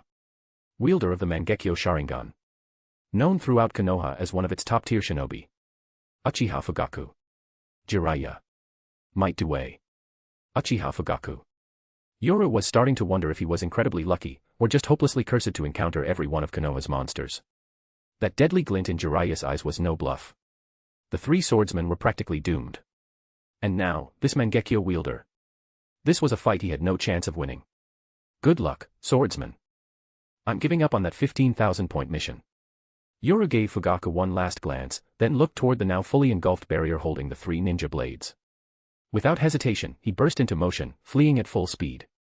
You stay here to support Lord Jiraiya. I'll pursue him. Fugaku's voice was cold as he spoke to Shibi Aburame before vanishing in pursuit. The reason he'd come with Jiraiya at all was for Yoru. Wind howled past his ears from his high-speed movement. Yoru glanced behind him, frowning. He caught up. With that kind of speed. You're the real body flicker Shisui, aren't you? Whoosh. A shuriken sliced through the air toward him. Yoru tilted his head just in time to dodge it, but realized too late. There were ultra-thin steel wires hidden behind it. Fire release, Great Fire Dragon Technique. Katan, Goka Ryu no Jutsu. A massive dragon of fire roared along the steel wires, lunging toward Yoru. Bakudo number 39, and Kozen. Yoru spread his fingers, forming a round, golden shield in front of him, just in time to block the incoming flames. But before he could even exhale in relief, three more fire dragons burst toward him, each no weaker than the first. Explosions rocked the area, billowing smoke and blazing flames engulfed the sky. But Fugaku's Sharingan never wavered. Through the smoke, he could see clearly, a transparent wall, like solidified air, had appeared, blocking all of his fire release techniques. Every jutsu. Every explosion. Stopped cold. Bakudo number 81, Danku. A high-level barrier that completely nullifies any energy-based attack. Chapter 22, Susanoo. Binding Technique number 81, Splitting Void. Yoru currently holds the highest level binding technique he's mastered, which he only got after opening countless loot boxes. It's the second highest value item he's ever obtained. Binding Technique #81, Splitting Void creates a massive defensive wall capable of fully blocking any binding technique ranked 89 or below. Converted to the ninja world scale, the exact defensive strength depends on Yoru's chakra usage. But even with normal use, its defense far surpasses binding techniques at the level of the circular gate fan. After all, this is binding technique number 81. An invisible barrier blocked Uchiha Fugaku's fire attack, nearly like a volcanic eruption, comparable to the firepower of an entire squad. Fugaku's expression was extremely serious, but before he could attack again, faint chanting could be heard amid the crackling flames. Engrave the twin lotus upon the blue fire, crash down. The distant sky awaits the abyss of great fire. Binding technique number 73, twin lotus blue fire, crash down. Two bursts of exploding flames suddenly erupted. At the moment splitting void vanished, an endless sea of fire instantly engulfed the area where Fugaku stood. Nothing could be sensed except the scorching heat. Yoru took a deep breath. No system prompt sounded in his mind. Obviously, this attack did not kill Uchiha Fugaku, so he prepared to retreat. This guy already had this level of power before even unlocking the Mangekyo. If he went all out, Yoru would be in deep trouble. If they waited for Jiraiya to finish dealing with the three ninja swords, Yoru would be finished. Without hesitation, Yoru turned and ran. Such a terrifying jutsu, combined with that level of body flicker and swordsmanship, no wonder Jiraiya values you so highly. But just as Yoru moved, a cold voice came from the right side. Instinctively, Yoru raised his shallow strike and swung right, but the moment he lifted his arm, a terrifying force exploded uncontrollably. With disbelief in his eyes, Yoru and his sword were blasted backward, slamming heavily to the ground. Through the dust, the first thing visible was the shadow of a chest and ribs formed from in-release chakra, solid like real bones, tightly protecting Uchiha Fugaku. A huge skeletal arm clenched a fist alongside the ribs. Clearly, the terrifying force that blasted Yoru away came from this. Those blood-red eyes were no longer ordinary three-tomo Sharingan, but a more complex pattern. The legendary eyes of the Uchiha clan. Mangekyo Sharingan. Yoru whispered, his eyes filled with shock and gravity. Because he was chasing alone, Fugaku could safely use this power without worrying about Jiraiya or other Konoha shinobi discovering it. So you truly know of the Mangekyo's existence. The cold voice came from Fugaku, who was shrouded by a purple skeletal aura, staring intently at Yoru, or rather, at the right eye wrapped in bandages. How could I not know the name Mangekyo? In the past, Uchiha Madara, the founder of Konoha and the shinobi Azura of the ninja world, wielded a pair of Mangekyo Sharingan to wreak havoc in the Warring States period, and alongside the first Hokage, established Konoha. Yoru rose from the ground. I didn't expect Lord Fugaku to also have a pair of Mangekyo Sharingan. Does the third Hokage know about this power? A cold gleam flashed in Fugaku's eyes as Yoru spoke again. Judging by Lord Fugaku's expression and the intel we have, the third Hokage probably doesn't know Fugaku possesses a Mangekyo. Otherwise, Fugaku would have ended up like White Fang years ago, dead under unclear circumstances. Hand over Shisui's eye. Fugaku's face darkened, his icy gaze fixed on Yoru. In those strange Mangekyo eyes seemed to lie the power to see through all things in the world. A flicker of confusion flashed in Yoru's eyes, but only for an instant, it vanished completely. Shisui Uchiha's eye. Yoru removed the bandage from his right eye. The blood-red three-tomo spun inside the socket. Just a mere three-tomo Sharingan. Is it really necessary for Lord Fugaku to relentlessly pursue me and even reveal the Mangekyo? If after this is over, I expose Fugaku's possession of a Mangekyo, how do you think the Konoha leadership will treat you? You won't have the chance to tell anyone. Fugaku muttered and suddenly formed hand seals. For walls of fire rose around them, completely enclosing Yoru and Fugaku. Uchiha Flame Formation. A special sealing formation unique to the Uchiha clan. Yoru squinted. This jutsu had been used by Uchiha Obito to protect the Ten Tails in the original story. It was extremely powerful, and ordinary forces could not break through it. Meanwhile, Fugaku's Mangekyo eye spun continuously, and the skeletal phantom around him solidified instantly. A faint glow rose from Fugaku's center. A 10-meter-tall skeletal half-body took shape, emanating a suffocating, terrifying presence like a god or demon. A deep purple long sword was drawn from his waist, slashing down viciously at Yoru. Yoru immediately released the circular gate fan but still felt a terrifying force like a mountain crashing down on him, making his insides feel dislocated. Binding technique number 54, Extinguishing Flames. A fire blast shot out, landing on the Susanoo. It only slightly burned away the chakra on the Susanoo's skeletal surface, unable to break its defense. To be honest, in this era where the Third Great Ninja War had not ended, seeing an Uchiha wielding a Gundam is just absurd. Everyone else was still playing with kunai and shuriken, and here you are with a giant robot. What do you want to do? Overestimating yourself. Since you know the Mangekyo, you should know this power too. Inside Susanoo, Fugaku crossed his arms and said coldly. This is the power our ancestor Uchiha Madara used to pacify the chaotic era. It is the ultimate Jujutsu combining absolute defense with extreme offense, the true power of the gods. Hand over Shisue's eye, and I may spare your life. Otherwise, you will experience true despair. If you want the eye, kill me and take it. Yoru took 2 deep breaths, looking at the Uchiha Fugaku with his Susanoo open, and grinned. Or are you afraid I'll panic and destroy this eye? Lord Fugaku, I don't think a mere 3-tomo Sharingan is worth all your efforts. Even if its owner is Body Flicker Shisui, doesn't your clan have spare eyes? Your obsession with this eye, even exposing the Mangekyo, must mean one thing. Yoru smiled. This eye probably has the potential to become a Mangekyo itself. Chapter 23, Awaken, Hyarinmaru. Normally, once a Sharingan leaves its original host's body, it becomes an independent entity. Even transplanted into another, without Uchiha blood, the eye cannot close nor evolve. The Byakugan behaves similarly, but its chakra consumption is much lower than that of the Sharingan. However, the Sharingan has a unique ability, visual synchronization. When the original owner experiences intense emotional trauma that awakens or evolves the Sharingan, the counterpart eye simultaneously transforms. This is what happened with Obito and Kakashi. The Sharingan awakens from deep emotional shock in Uchiha, producing chakra that manifests as tomo and intricate patterns. Kakashi, lacking Uchiha blood, cannot evolve his Sharingan naturally, he can only use and study it. When Obito rushed to save Kakashi and Rin, his left eye caught sight of Rin's form, causing unbearable pain. By then, the 2 Sharingan, now embedded in different people, had both evolved into Mangekyo Sharingan. This was because the 2 Sharingan were originally one. Through mutual resonance, they evolved together, each producing unique chakra that transformed their triple tomo Sharingan into Mangekyo Sharingan. Do you see the boy's potential, Uchiha Fugaku? Someone asked. How is that possible?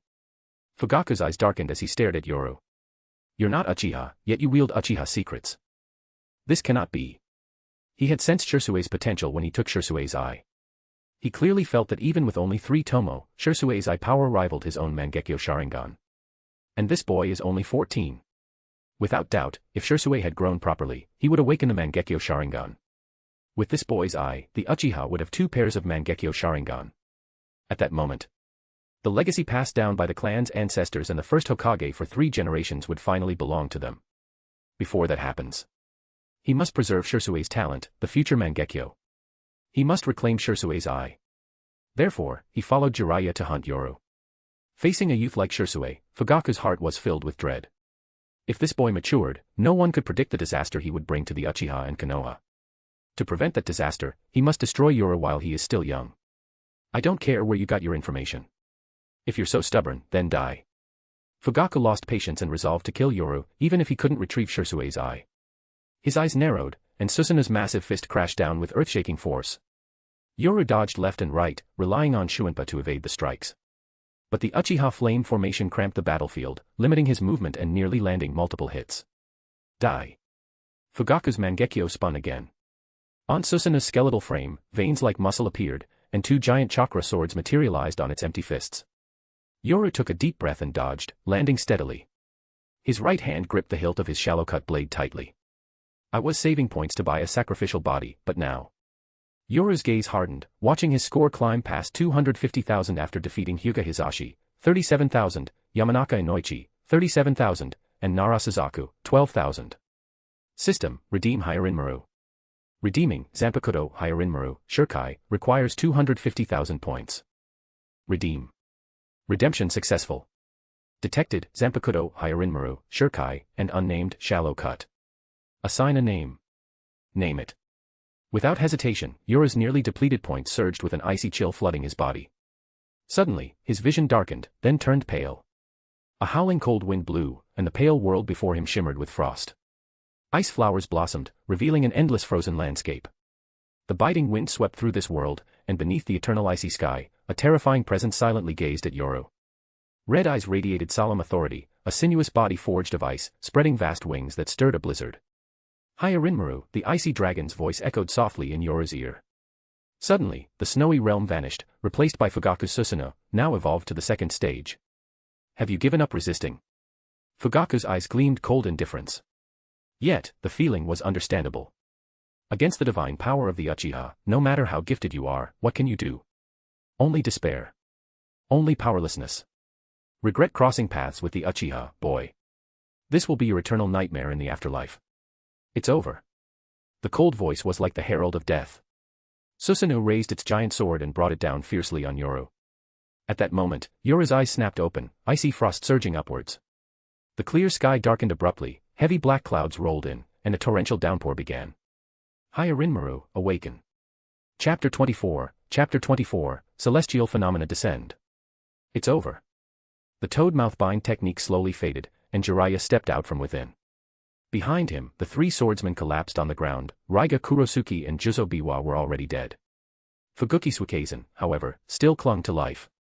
A massive, spiraling wound tore through his abdomen, and at its center glowed a five-element seal.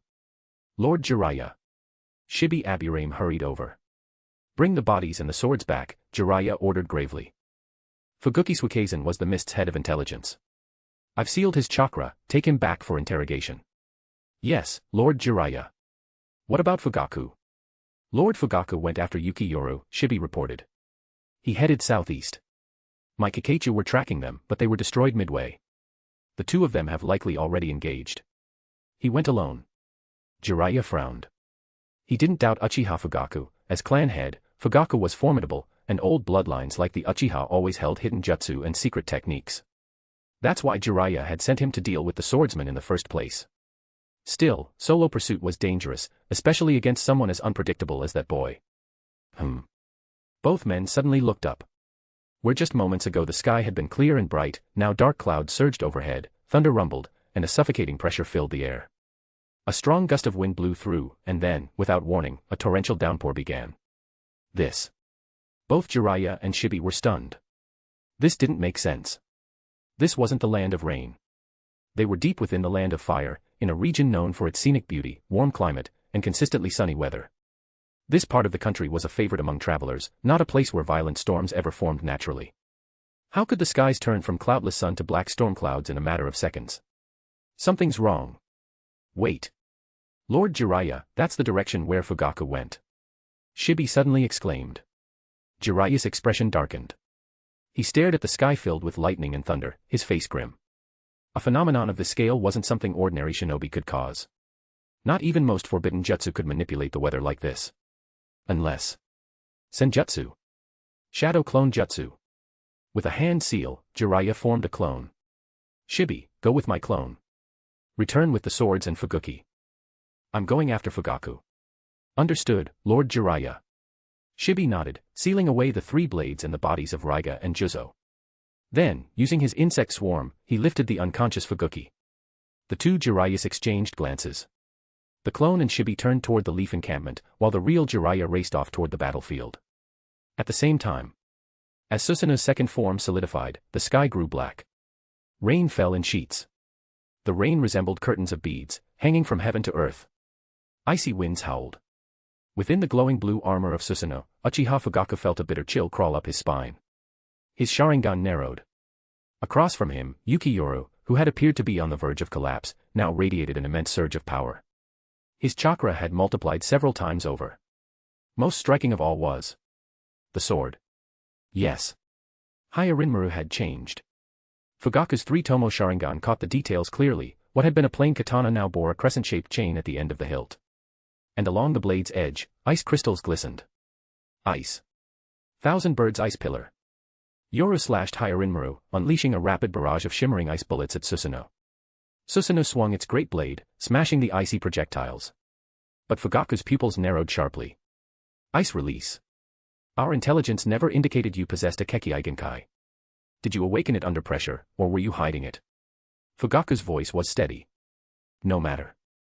This level of ice release won't change anything. Before the power of the Uchiha's divine eye, your clan's techniques are nothing but illusions. Oh. Yoru's tone remained flat. In the grand narrative of the shinobi world, crafted by the Sage of Six Paths, the Uchiha clan truly did stand above the Yuki clan. The Sharingan, whether in base performance or evolutionary potential, was a superior Kekkei Genkai compared to ice release. But this isn't ice release. Ice Dragon's Roar. As Susanoo's blade came down, Yoru stood his ground. He swung Hyarinmaru, and from its blade surged a roaring ice dragon, crashing head-on into Susanoo's strike. Fugaku's eyes sharpened. He increased his chakra output, intending to cut straight through.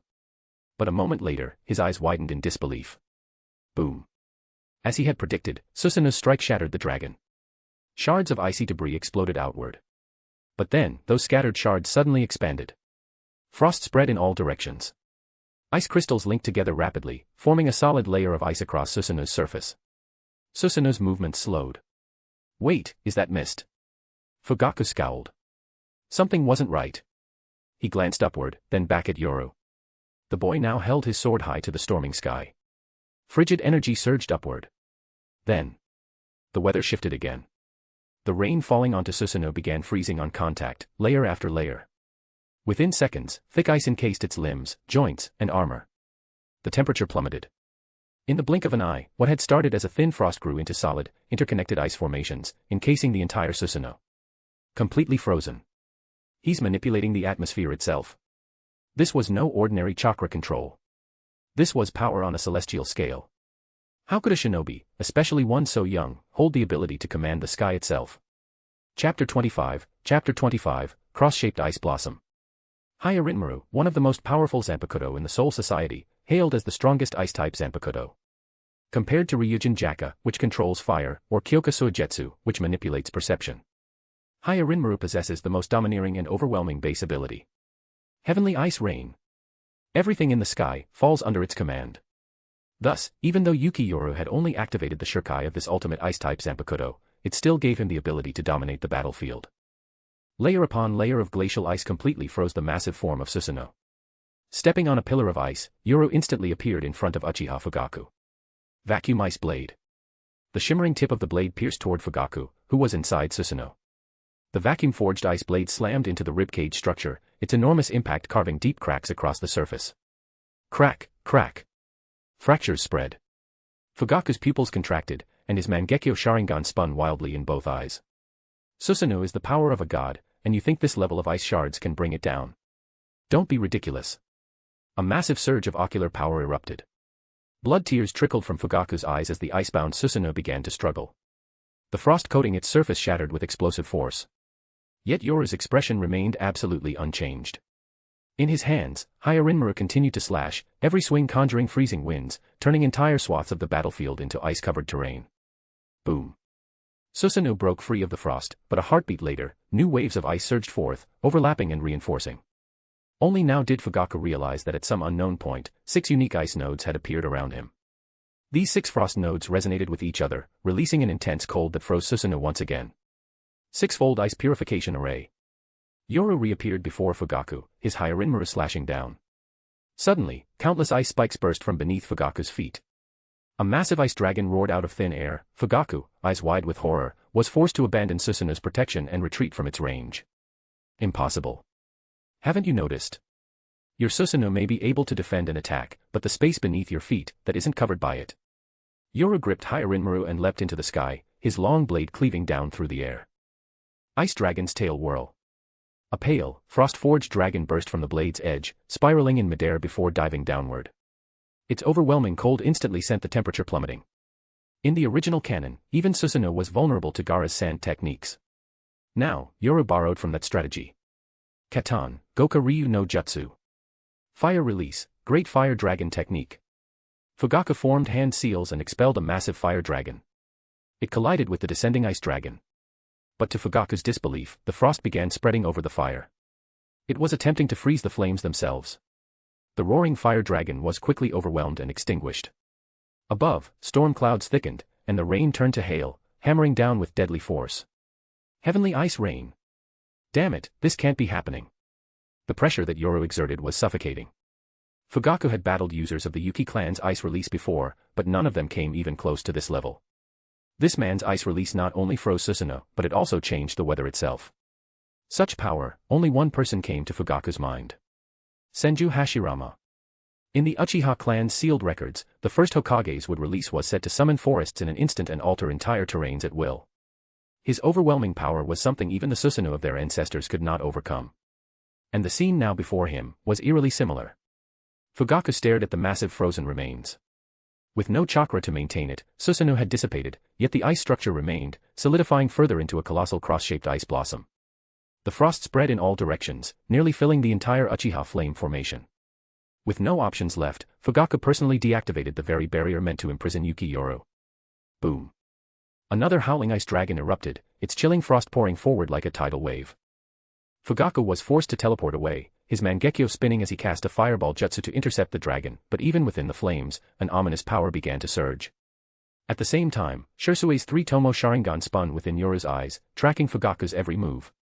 The moment he sensed the fusion of ocular energy and E-nature chakra within Fugaku, Yoru subtly crouched.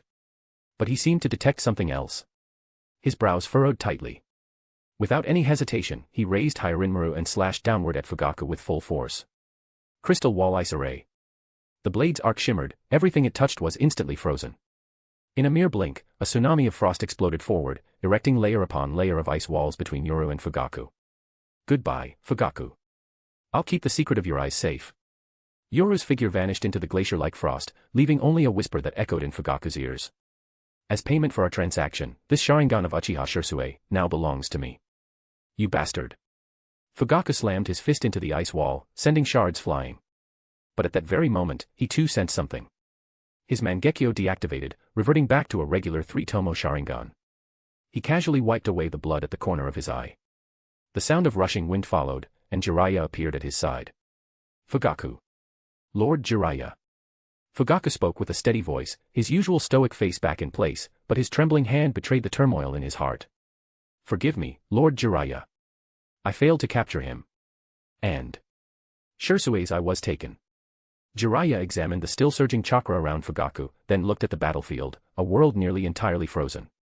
The sky above remained choked with dark clouds, and the dim light that broke through only added to the desolation. Most striking of all was the massive cross-shaped ice blossom standing tall in the earth, a monument of frost and finality. Even Jiraiya, one of the three legendary Sannin, fell silent. What exactly happened here? He asked softly, though in his heart, he already knew the answer. Yuki Yoru, and the frozen world left in his wake. So this is the true might of his Kekkei Genkai. Chapter 26, Fellow Disciples. With the pressure from the legendary Sannin finally gone, Yoru had no trouble making his retreat. Activating Kyako, Bent Light, he utilized Ho-Ho, Flash Step, continuously. Within half a day, he reached the border and successfully rendezvoused with the Kirigakure reinforcement unit. The unit was led by elites from both the Kagaya clan and the Terumi clan. Among them were Yuri, Yumi, Mangetsu, and Yukiko, all of whom breathed a collective sigh of relief upon confirming that Yuki Yoru had returned unharmed. However, when they learned that the 7 ninja swordsmen of the mist had been completely annihilated, the entire unit was left stunned. Although earlier reports had confirmed the deaths of 4 members, 3 were said to still be alive. Now, all 7 were dead. It dealt a heavy blow to morale. Yoru had little to say in defense. In the original timeline, the 7 ninja swordsmen had been kicked into oblivion by Might Dway, the user of the forbidden taijutsu technique Hachiman Tanko, 8 Gates released formation. He hadn't expected that his intervention wouldn't improve the outcome, instead, even the so-called lucky survivors had fallen. Still, it wasn't a complete loss on Yoru's end. While he didn't elaborate on strategic details, he returned to the forward camp with the support unit. That concludes the entire mission report and the reasons for its failure, Lord Yagura. In the Mist forward operating base, Yoru formally reported to Yagura Karatachi, the acting commander. Alongside his report, he surrendered the 4 ninja swords he had recovered. Upon hearing that all 7 ninja swordsmen had fallen, and that 3 of the legendary blades were now lost, Yagura's expression didn't shift. Instead, he nodded deeply. You did well, Yoru. You eliminated Yamanaka Inoichi, head of the Yamanaka clan, Hyuga Hizashi, brother to the Hyuga clan leader, and Nara Shikaku, the famed brain of Konoha. Along with numerous other elite Nara members. That alone is a major strategic victory. And now, you've also awakened Ice Release, a most welcome development. However, I need a detailed debrief on the Konoha shinobi who used the 8 gates. That shinobi was an anomaly, Yoru replied after a brief pause. Konoha doesn't emphasize taijutsu as much anymore. There are very few who specialize in it to that level. Opening all 8 gates, Hachiman Tanko, I believe only that individual has ever succeeded. If Konoha had more than one of him, a few such warriors would be enough to bulldoze the entire 5 great nations. They wouldn't still be slogging through this war. Of course, hidden monsters may still exist. But based on intel I obtained from Jiraiya himself, even Konoha was shocked by Might Dewey's power. Which leads me to believe, there's no second Might Dewey in their ranks. A convincing assessment, Yagura said, nodding. Still, we must assume that Konoha may begin training more taijutsu-focused shinobi after this. A rare smile crept across Yagura's boyish, doll-like face. The power to destroy the 7 ninja swordsmen alone is terrifying. Fortunately, he's dead. Yoru, while the assassination mission against Jiraiya was a failure, your plan to divert Konoha's attention worked. You eliminated key mid and high-level assets, retrieved 4 blades. That gives us great leverage for our next moves. I'll report everything you accomplished directly to the 3rd Mizukage. I suspect it won't be long before you receive an official commendation. But until then, we still need your strength on the front lines. Understood, Lord Yagura. Yoru nodded calmly. He had no interest in ANBU promotions or internal power plays. From what he could tell, the current 3rd Mizukage was likely already under Uchiha Madara's control. Who rose or fell in power was ultimately decided by one man's whim. Wasting time maneuvering for influence. Pointless. He'd rather complete more missions and earn points toward his long-term goals. The 7 swords are critical to our military strength. Thankfully, you brought back 4. Yagura said, then abruptly added, why don't I give you full authority to reassign them? Yoru hesitated. Beneath his white mask, his brows furrowed slightly in confusion. The 7 ninja swords weren't just tools, they were status symbols. Their wielders were personally appointed by the Mizukage and were either high-ranking commanders or elite shinobi with storied reputations. And yet now, Yagura wasn't sending the swords back to Kirigakure. Instead, he was keeping them at the front lines under the pretense of emergency use and giving Yoru the power to reassign them. Was this a gesture of trust, or a political trap? His mask thankfully concealed his expression. After a moment of thought, Yoru replied tactfully. I leave the final decision to you, Lord Yagura. You sly brat. Yagura chuckled. That childlike face softened with exasperated amusement. I trust your judgment. Whether it's Mangetsu, Yumi, or Yukiko, they're all competent. So I'll leave sword allocation to you. Yes, Lord Yagura. All right. No need to be so formal. We're fellow disciples, after all, brothers in training. There's no one else here, you can relax around me. Yagura said with a laugh. Oh, right, Terumi Mei's arrived too. She's working on intel coordination. When she heard you were in danger, she practically demanded to go rescue you. I had to physically stop her. With the 7 swordsmen gone, a lot of high-level positions have opened up. Reassigning them is going to be a nightmare. But with you around, none of that will be a problem, Yoru replied gently. You little punk. Yagura muttered with a helpless grin. As Yoru's figure disappeared from the tent, the smile on Yagura's youthful face slowly faded. He infiltrated Konoha's rear command. Slaughtered Narashikaku despite facing off against Jiraiya's squad. Extracted Hozuki Mangetsu under pressure, and even escaped a kill team composed of Jiraiya, Uchiha Fugaku, Abirame Shibi, and Hyuga Hizashi.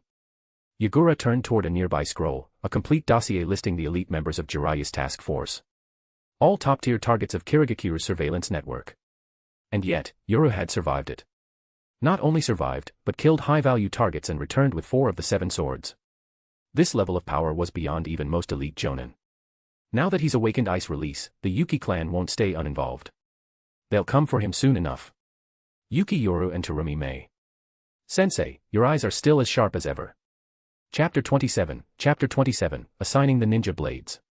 After leaving Yagura's command tent, Yuki Yoru returned to his personal quarters. As the squad leader of ANBU 1st Unit, Yoru held considerable authority, and naturally had his own private residence within the camp. Upon arriving, several figures were already waiting for him inside. The moment he stepped in, Hiromi ran over with quick, anxious steps, eyes full of concern. She fussed over Yoru, checking his arms, shoulders, even holding her fair hand up to his mouth as if inviting him to take a bite. I know the battle was intense, but I really didn't get hurt, Hiromi.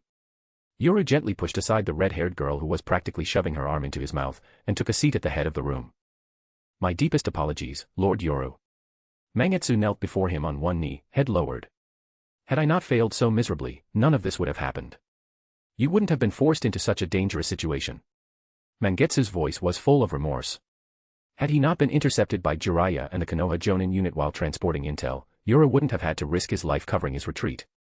If Yoru had been the one to personally deliver the Konoha frontline deployment report, Yagura would have surely treated it as a priority, ensuring recognition for his efforts. Everything that happened was his fault. Don't blame yourself, Mangetsu. Yoru shook his head. If not for you, I wouldn't have had the chance to kill Narashikaku, the so-called brain of Konoha, and the rest of the results wouldn't have followed. If any of them, Narashikaku, Hyuga Hizashi, or Yamanaka Inoichi, had made it to the Konoha front lines, the pressure on Kirigakure would have been suffocating. But now, even with Jiraiya present, a Konoha without its brain is no real threat. That outcome is thanks to you, Lord Yoru. Mangetsu's guilt only deepened. He had caused it all, and yet in Yoru's eyes, he was being treated like a hero. Lord Yoru really does look after us, just like always. Don't carry the burden alone. You're the Hidden Mist's most promising talent, someone with the potential to become Mizukage. Yoru smiled as he walked over to Mangetsu and helped him to his feet. The brightest rising star of the Hozuki clan can't be crying like this, can he? And no. Becoming Mizukage isn't even my dream. Mangetsu shook his head rapidly, saying no more. Mizukage. That title doesn't belong to me. The only one worthy of it is Lord Yoru. All I want is to be the blade that protects him. After lifting Mangetsu up and patting him on the shoulder, Yoru turned to the others. After this mission, ANBU first unit will likely be disbanded soon. Don't panic, it's not because I don't want to work with you anymore, but because of all the new vacancies. Seeing the unsettled looks on their faces, especially Hiromi and Yukiko, who were beginning to look completely lost, Yoru quickly offered an explanation. The fall of the 7 ninja swordsmen has left a lot of top positions open in Kirigakure. All those roles need to be filled.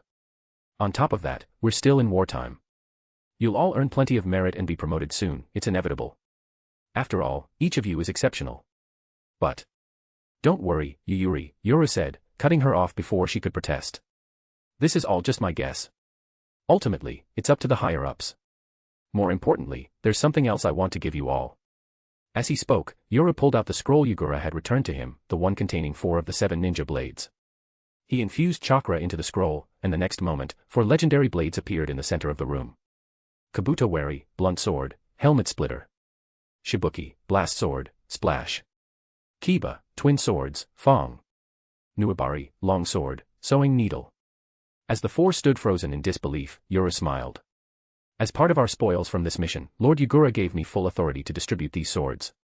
So, my comrades, pick the blade that suits you best. It's time for you to become the new 7 ninja swordsmen of the mist. What?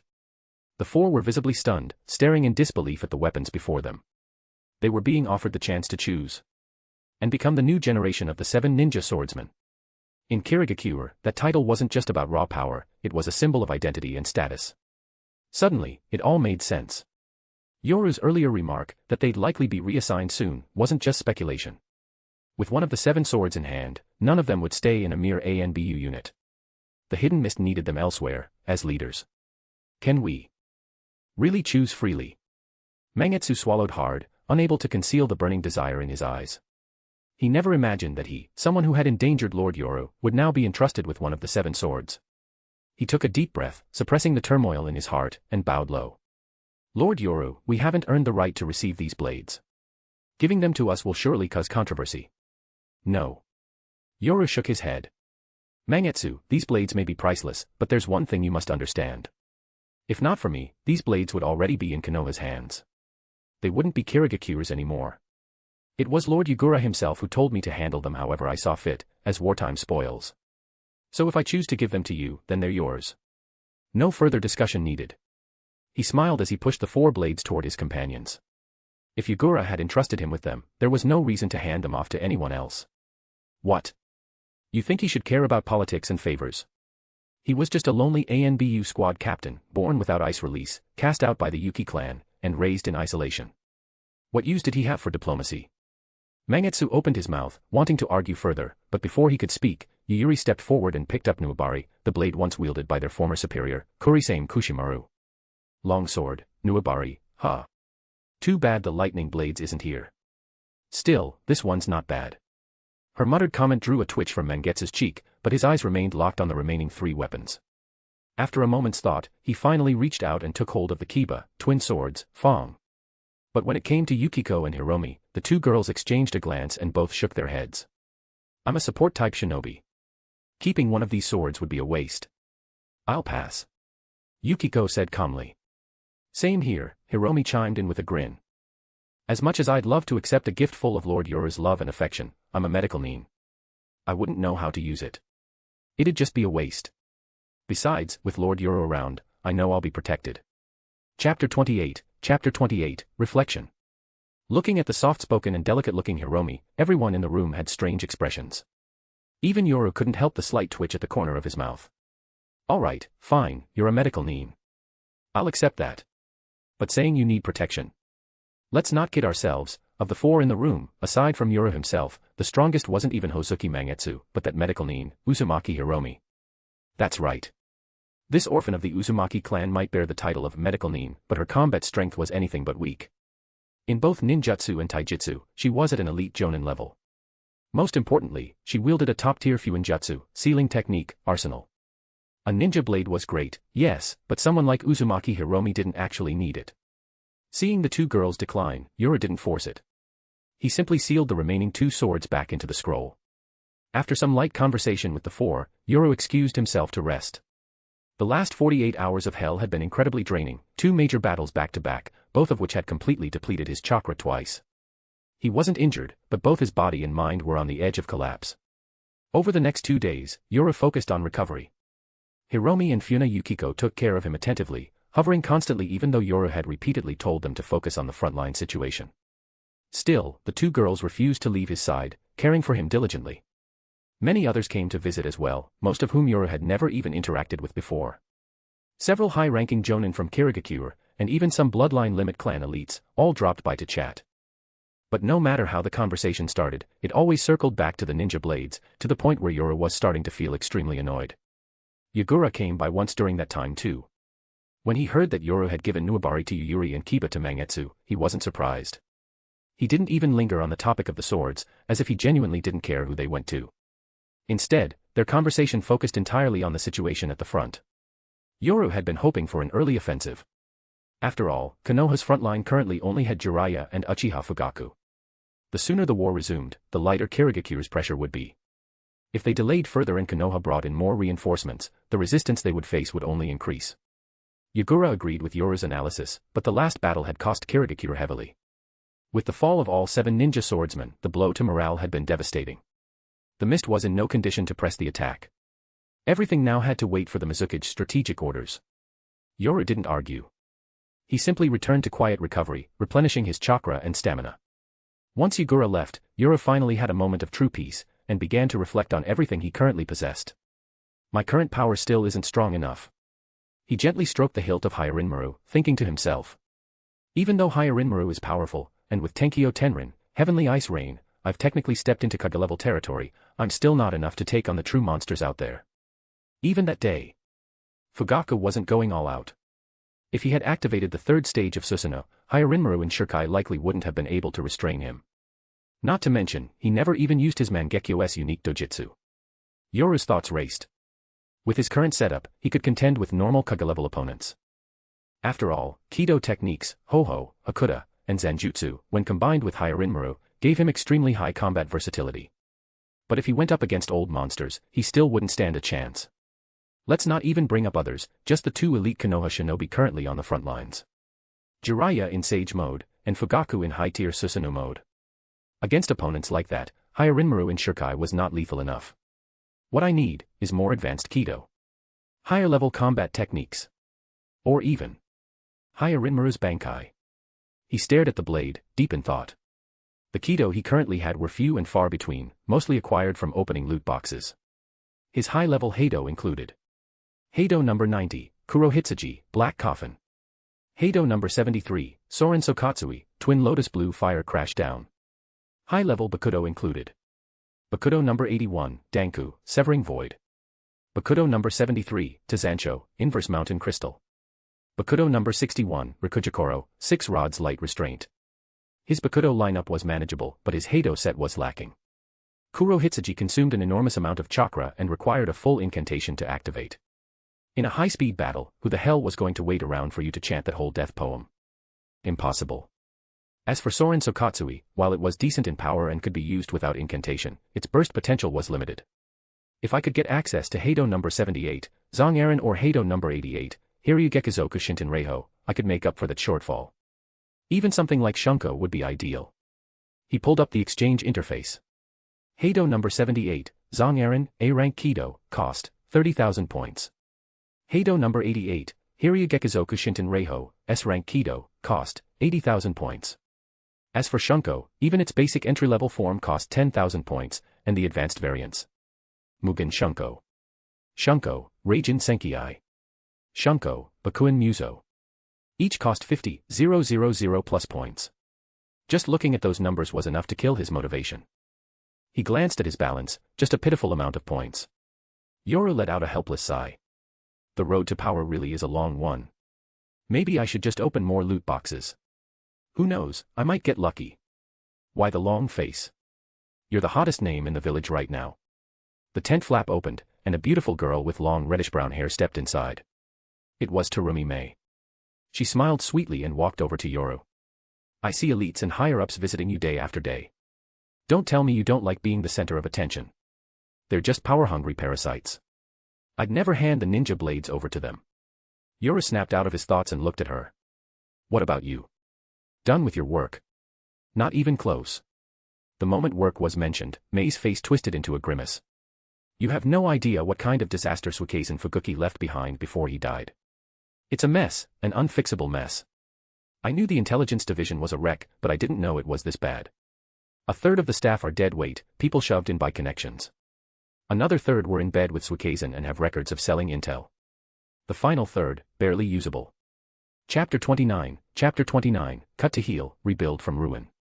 I used to think that anyone who came out of the Blood Mist era was elite. Turns out, I was dead wrong. Terumi May's pretty face twisted with disgust and disdain. She hadn't expected Kirigakure's intelligence division to be rotting from the inside out. And now, Kirigakure wanted to rely on this broken system to support a war effort. That wasn't strategy, that was handing victory to the enemy. It's not unusual, Yoru said calmly. Filth tends to gather in places the light doesn't reach. It happens everywhere. If it's too rotten to fix, you could always resign, leave the mess to the Mizukage or to Yagura. You're a combat genius after all. You've always said intel work was a waste of your talents anyway, haven't you? No way. May rejected the suggestion instantly, her tone firm and defiant. She was stubborn to the bone. Once she took something on, she would never back down. Then if you're going to handle it, do it thoroughly. What do you mean? May's brows furrowed slightly. The intelligence division isn't just dysfunctional, it's rotted to the core. A few painkillers and cosmetic surgery won't cut it. You need something drastic. Cut to heal. Tear it down to rebuild. Yoru picked up a nearby teacup and poured both of them some tea, his tone tranquil. May paused. Holding the cup in both hands, she watched the tea swirl. Her beautiful eyes hesitated. We're at war. The loss of all 7 ninja swordsmen has already crushed morale. If we go through with a massive purge now, wouldn't that? It's because we're at war that now is the perfect time, Yoru interrupted flatly. During wartime, no matter what chaos or unrest you cause, all of it can be swept away, with a single victory. The prestige of victory, the spoils of war, the strategic gains, they'll drown out any controversy from within. Take Konoha for example. They're already halfway to victory, practically pocketing the fruits of war. But who still remembers the mass suicide that struck Konoha just before the war began? You mean White Fang? May murmured, her eyes narrowing. She understood what Yoru was getting at. But the real problem was, could Kirigakure even win? With the fall of the 7 ninja swordsmen, morale was already dangerously low. Meanwhile, Konoha. After their defeat at Kanabi Bridge, the Iwagakure front was nearly finished. Kumogakure wasn't making any major moves. And as time passed, more and more Konoha elites would be free to transfer to the Kirigakure front. At this rate, their odds of winning. Overthinking never helps, Yoru cut in coldly. Even if we lose this war, would you really just turn a blind eye to a system this corrupt? Reforms have to happen eventually. Better to take a clean slice now than drag it out in peacetime, dancing with schemers and old relics in the shadows. Cut the knot. Cut it clean. May whispered those words under her breath, then looked up with a solemn expression and nodded firmly. I understand. I'll take care of it. Good. I believe in you. Yoru downed his tea in one gulp and added casually. Oh, and by the way, I wasn't just talking about the intelligence division. Not just the intel division. May blinked, confused. What else do you mean? Nothing. Let's just wait for the next directive from the 3rd Mizukage. Yoru shrugged and waved his hand dismissively. Your current position isn't suited to major reforms anyway. Wait for the official order, then clean house properly. Ugh. Cryptic men deserve to die. May scratched her head in frustration. Yoru's smiling face made her even more irritated. Don't get too smug. I bet you aren't going to have it easy for long either. Question mark. You've awakened your ice release, haven't you? Don't give me that innocent look. Whether it was that massive cross-shaped ice blossom on the Konoha border, or the reports from our undercover agents, everyone knows by now. It won't be long before the whole of Kirigakure hears that you've awakened a Kekkei Genkai. Just wait, your dear clan elders will be all over you in no time. That's not my clan. Yoru's expression turned cold. His gaze grew distant and icy. I severed ties with them 10 years ago. So don't call them my clan, Terumi Mei. Mei immediately realized she'd said something she shouldn't have. She shrank back a little and laughed awkwardly. Ahahaha, right, my bad, that was careless of me. Well, I've got work to get back to. And with that, Mei practically fled the tent. Only when she was outside did she exhale deeply.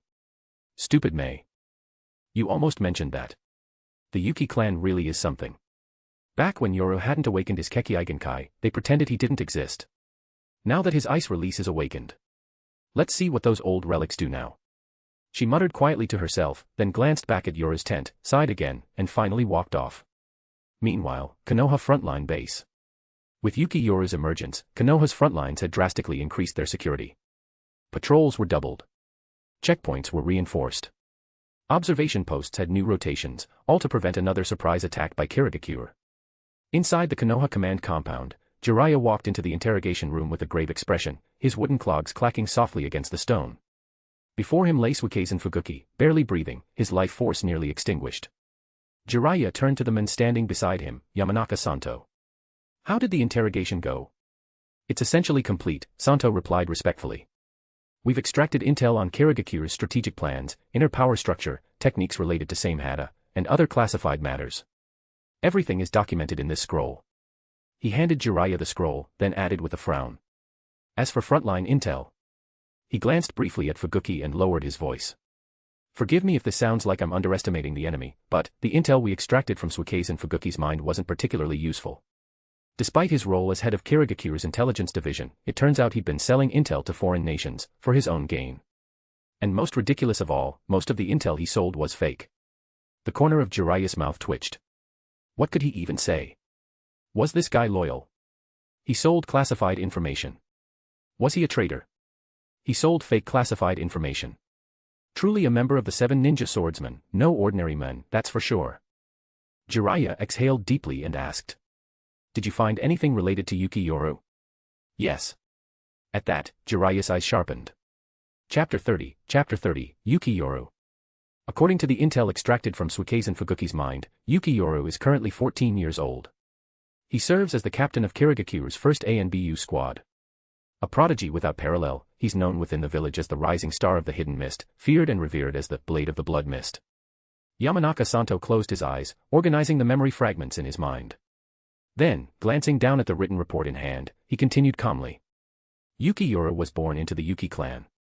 His father, Yuki Kuro, was a respected clan member. However, his mother was an ordinary civilian from Kirigakure. Because he fell in love with a non-clan woman, Yuki Kuro faced severe ostracization within the Yuki clan. Later, during a mission, he was killed under suspicious circumstances. That same year, Yuki Yoru was born. But perhaps due to diluted bloodline purity, Yoru failed to inherit the ice release Kekkei.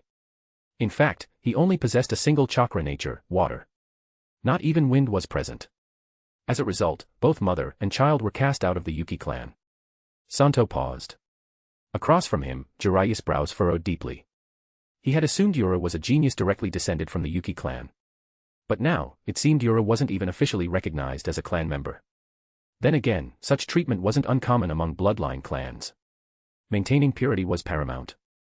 And once Yuki Kuro died, casting out his mixed-blood child and outsider wife, while cold, was exactly the kind of thing a bloodline clan would do. Even Konoha had seen similar things. But this was the Blood Mist village, after all. After being expelled, Yoru's mother struggled to raise him alone. But as a low-ranking shinobi with little skill, she was injured during a mission and required urgent treatment. At the time, 5-year-old Yoru begged the Yuki clan for help but was rejected. Though assistance came later from Elder Genji, one of Kirigakure's council members, it was already too late. After burying his mother with his own hands, Yoru was taken in by Elder Genji. He was granted the opportunity to enter the village's shinobi academy. From the moment he entered the academy, Yuki Yoru displayed unparalleled talent. Within a single year, he completed the full curriculum. To graduate under the Blood Mist regime, one had to kill one of their classmates. And Yoru did just that. Upon graduating, he was taken as a personal disciple by Elder Genji himself, and directly placed into the ANBU. He served under Kurisame Tsurumaru, head of Kirigakure's assassination division and wielder of the long blade Nuabari. Jiraya's eyes narrowed again. Losing one's mother at 5, becoming the student of a cold, political elder, and being shaped by the bloody furnace that was the hidden Mist Academy. A child cast out by his clan. A child who watched his mother die helplessly. A child molded into a weapon in the cruelest village on the continent. Elder Genji. Jiraiya remembered that name. One of Kirigakure's true puppet masters.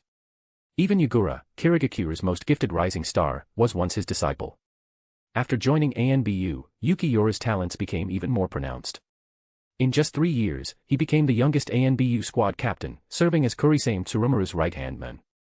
His missions had a 100% success rate. Not a single failure. He became infamous as the Blade of the Blood Mist.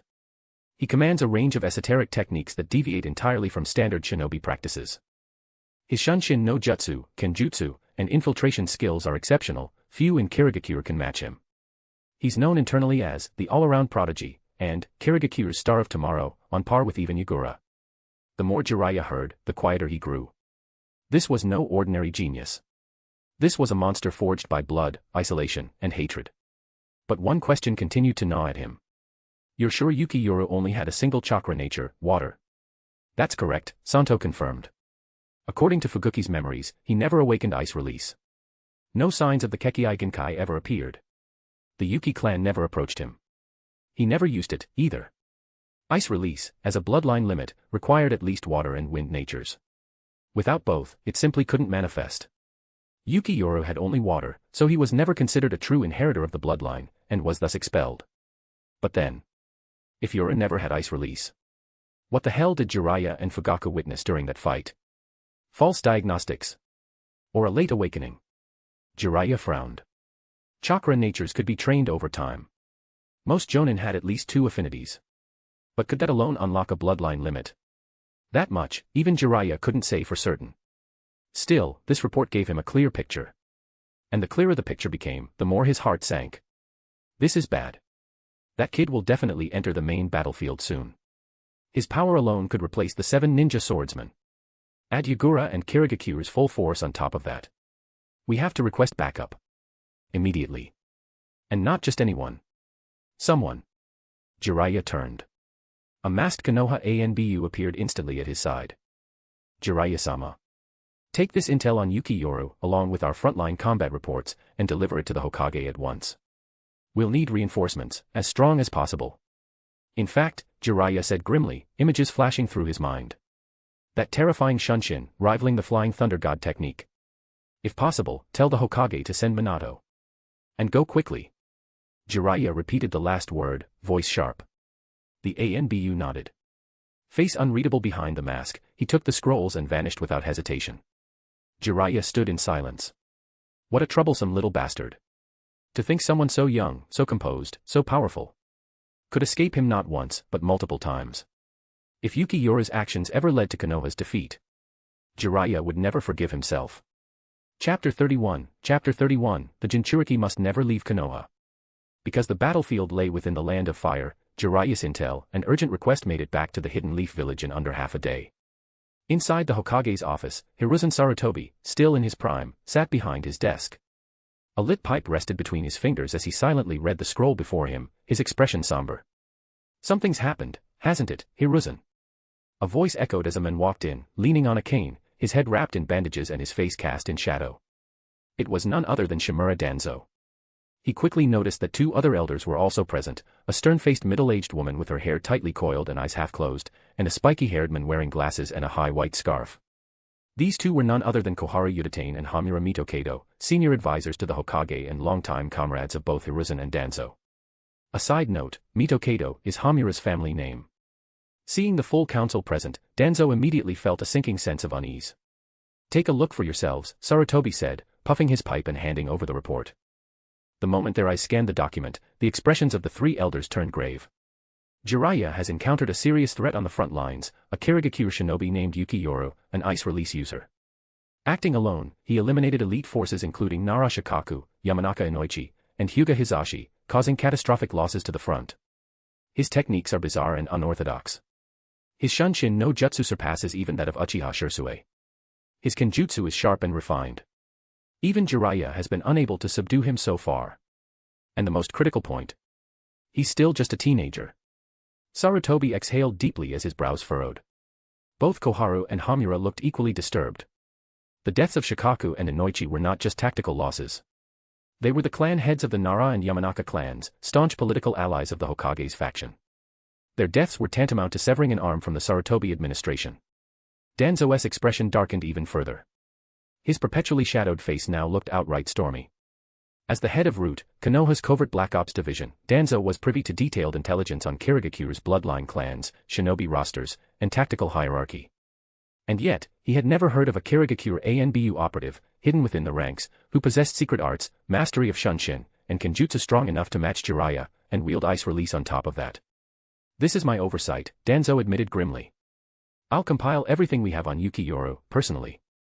You just returned from the Konohagakure front. This isn't your fault, Sarutobi reassured him, gently tapping his pipe. I trust your ability, Danzo. But right now, our priority is Jiraiya's request for reinforcements. Sarutobi's voice grew heavier. We've just signed a ceasefire with Konohagakure. The situation with Konohagakure and Iwagakure is improving, but Kirigakure must not be allowed to become a breakthrough point. If the hidden mist breaks the stalemate, then both IWA and Kumo will likely pounce on us without hesitation. Koharu and Hamura both nodded in grim agreement. Unlike Suna, which had surrendered due to repeated defeats, Kumo and IWA had retained most of their military strength. They were holding back for strategic reasons, not because of weakness. If Kirigakure broke through Konoha's defenses, the other two villages would retaliate immediately. What about sending Minato? Hamura suggested. Didn't Jiraiya mention that this enemy's speed even outpaced that Uchiha kid? He specifically requested Minato to counter him. With Flying Thunder God, Minato should be able to suppress the threat. Minato would indeed be a suitable choice, Koharu agreed. With his Hiraishin no Jutsu, containment shouldn't be an issue. No. Minato can't be moved. Sarutobi shook his head slowly, taking another drag from his pipe. Iwagakure still hasn't been fully stabilized. Orochimaru alone isn't enough to keep Inoki in check. Only Minato, the Yellow Flash, can deter Inoki from making a move on our supply lines. Then should we transfer Orochimaru? Koharu asked. That won't work either. If Minato is our blade against Inoki, Orochimaru is the general who holds morale at the front. If we remove him now, the entire IWA front might collapse. One by one, their suggestions were vetoed. Silence fell over the Hokage's office. For the first time, they were forced to confront a bitter truth. The Hidden Leaf had no one left to send. Back in the Second Shinobi War, Konoha had been a titan. Hiruzen Sarutobi was in his prime. Danzo was feared as the darkness of the shinobi. Tsukumo Hataki's legend loomed large. The Sannin were rising stars. Brilliant talents like Kato Dan and Uchiha Fugaku were everywhere. At that time, Konoha had too many cards to play. Now. If only Tsunade were still here, Sarutobi murmured. He sighed, eyes heavy with regret. But after losing both her younger brother Nawaki and her lover Kato Dan, Tsunade had developed hemophobia and left the village. Even if he wanted to summon her back now, she would never return to this quagmire. Then let me go to the mist front, Danzo offered grimly. Kumo has been quiet lately, and my intel indicates that the fourth Raikage has just taken office. They'll need time to reorganize. I can spare the manpower. What if they act while you're gone? Sarutobi countered. Konohagakure isn't like the others. Their transitions are smooth, especially since the third and fourth Raikage are father and son. Danzo fell silent. Sarutobi wasn't wrong. If anything, the fourth Raikage might use a war victory to consolidate power. Leaving the front now would be dangerous. The room fell silent once more. Eventually, Sarutobi pulled out a roster from his drawer. He exhaled a long plume of smoke. I'm considering sending Kushina to the mist front. Absolutely not. All three advisors reacted instantly, voices raised, faces pale. No way. This can't happen. Hamura protested. I disagree, Hiruzen. Koharu shouted. Even Danzo, who rarely showed emotion, slammed his cane on the ground with a loud thud and locked his single eye on Sarutobi. Hiruzen, a Jinchuriki must never leave Konoha. Chapter 32, Danzo, I am the Hokage. A Jinchuriki must never leave Konoha. Danzo's single visible eye locked sharply onto Hiruzen Sarutobi, his tone brooking no argument. You know better than anyone the importance of the Nine Tails. If the Jinchuriki leaves the village, it's inevitable someone will make a move.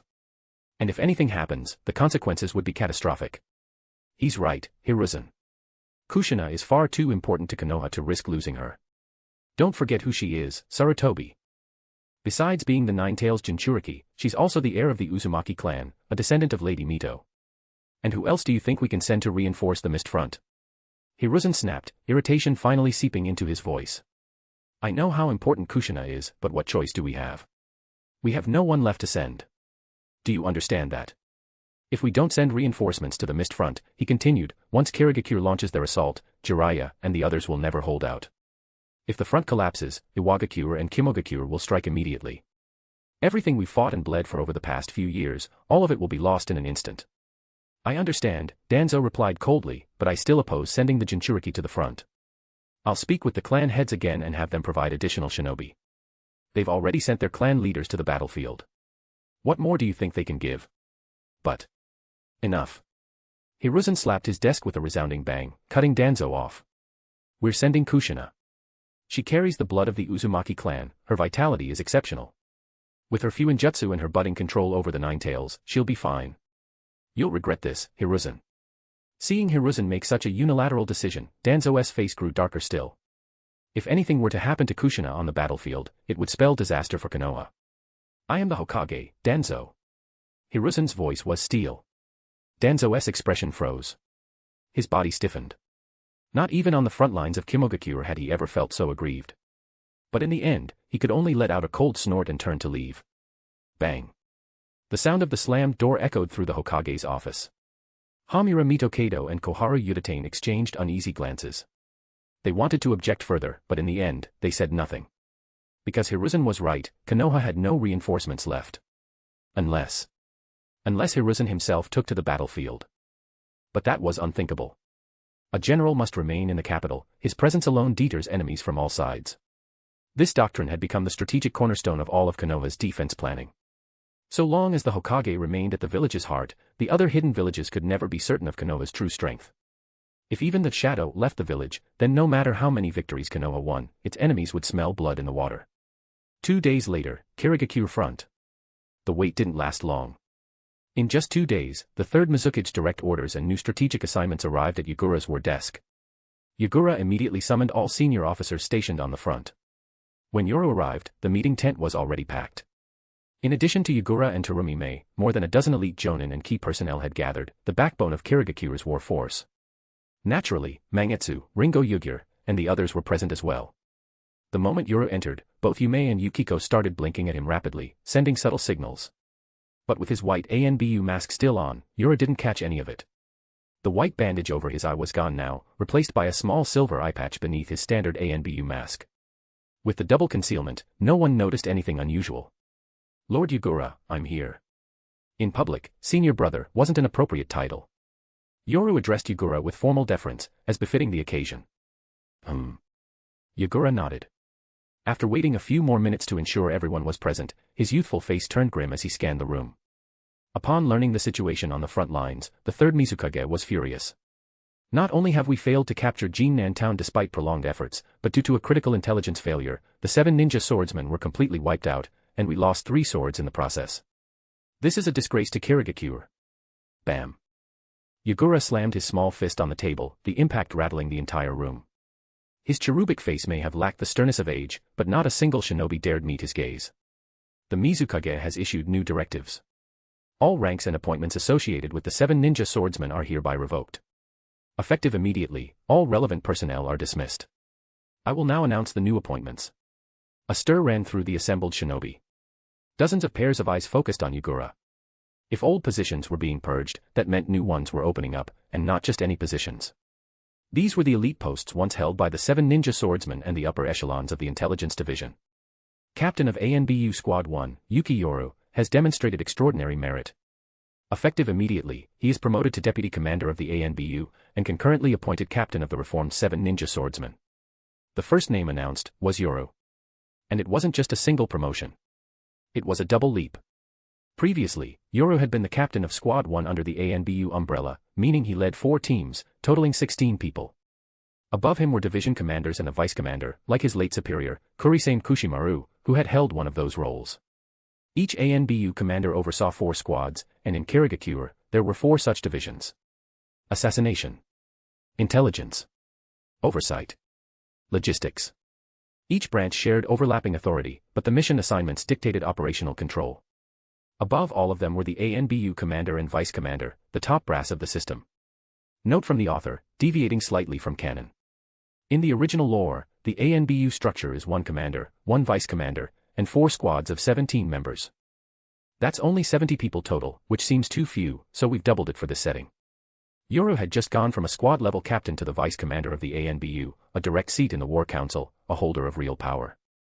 In that moment, countless gazes turned to the masked young man. He was only 14. And yet, no one raised an objection. Everyone present had heard of the blood-mist blade. They knew Yoru's reputation wasn't inflated. Every inch of it had been earned, step by bloody step. And with this latest battle, if Yoru hadn't brought back 4 of the 7 swords and slain Narashikaku, Yamanaka Inoichi, and others, Kirigakure would have been forced into retreat. It was only thanks to Yoru that they'd achieved a passable 1-for-1 exchange, allowing them to continue the war. Appointing him as ANBU vice commander was completely justified. Yuki Yoru, at your service.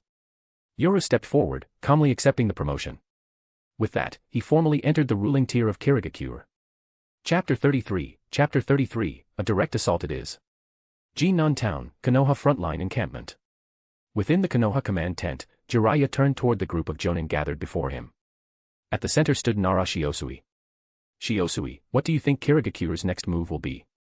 After the deaths of Nara Shikaku and Nara Suzaku at the hands of Yoru, Jiraiya had transferred Shiosui, originally stationed in Futada village, to the front line to serve as acting strategist. It wasn't desperation or blind trust. The Nara clan had always produced natural tacticians, and Shiosui, already familiar with the region and battlefield dynamics, was well positioned to take over. Staring down at the tactical map laid out before them, Shiosui furrowed his brow in deep concentration. After a long pause, he spoke, his voice serious. In my opinion, Lord Jiraiya, Kirigakure won't bother with any elaborate or unexpected tactics. They'll opt for a direct assault, and their focus will remain on Jinnan Town. Why do you say that? Jiraiya asked. Our current defensive line is structured with Jinnan Town as the anchor. From there, it spreads outward in a fan-shaped formation, covering Higashimatsuyama, Misawa Bridge, Onshirato Mine, Jinnan itself, and Kazama Valley. Yet Kirigakure has consistently launched only token attacks on the outer flanks. Their main effort has been concentrated entirely on Jinnan Town. Based on the intel we extracted from Suike's and Fuguki's mind, their strategy is clear. With Iwagakure and Kimogakure still entangled on their respective fronts, they plan to break through our defenses at Jinnan with a swift, concentrated assault, striking straight toward the heart of the land of fire like a blade through silk. Until now, our strong defense and the delayed arrival of their main force have stalled them. But that's changed. Shiosui traced a finger along the map until it landed squarely on Jinnan Town. Now that Kirigakure's full force has arrived, and with the other battlefields still unresolved, I firmly believe they will double down on their original plan, a full frontal, concentrated push to breach Jinnan as quickly as possible. I see. Uchiha Fugaku said, eyes narrowing. Then we'll be under more pressure than ever. Now that the Mist's main army was here, even without the original 7 ninja swordsmen, that one individual, Yuki Yoru, more than compensated. Fugaku recalled the enormous frozen cross of ice that had sealed his Susanoo. The image remained vivid in his mind. This will be a hard fight, Jiraiya admitted. But don't let the pressure shake you. He clapped his hands and raised his voice to address everyone present. At some point, a toad had appeared beside him, and in Jiraiya's hands was an unfurled scroll. A faint smile curled across his lips as he read the message on it. Reinforcements are on their way. Meanwhile, Kirigakure encampment. Despite having just received a major promotion, Yoru's expression remained calm and steady. But behind him, Yume and Yukiko were practically bouncing with excitement, waving their arms in celebration. Even Ringo Yugure and Hozuki Mangetsu couldn't hide their grins. Vice commander of the ANBU, that was a genuine high-ranking post within Kirigakure. More importantly, he was only 14 years old. And it wasn't just his squad members. Everyone present in the command tent wore various expressions as they stared at the young man who had, at such a tender age, already ascended to the top of the village's power structure. Some began to wonder how far this prodigy might go in the future. Vice commander of the ANBU at 14. Could he become ANBU commander next? A village elder? Or even? The thought stirred ambition and calculation. Several among them were already planning to curry favor early. Not all eyes were celebratory though. In one corner, several members of the Yuki clan watched silently, their expressions complex. All of this, Yagura noticed. But what surprised him was Yoru's tranquility. No arrogance. No gloating. to remain this composed in the face of such rapid ascension. My junior has a will not inferior to my own, Yagura mused. Next, ANBU Squad 2 Sub-Captain, Terumi Mei, is hereby promoted to ANBU Division Commander, responsible for all frontline intelligence operations. Following Yoru's appointment, the next name announced was Mei's. Clearly, Kirigakure's leadership had realized just how rotten their intelligence network had become. And since they couldn't overhaul it during wartime themselves, they'd handed full authority over to Terumi Mei. This decision drew smiles from several members of the Terumi clan.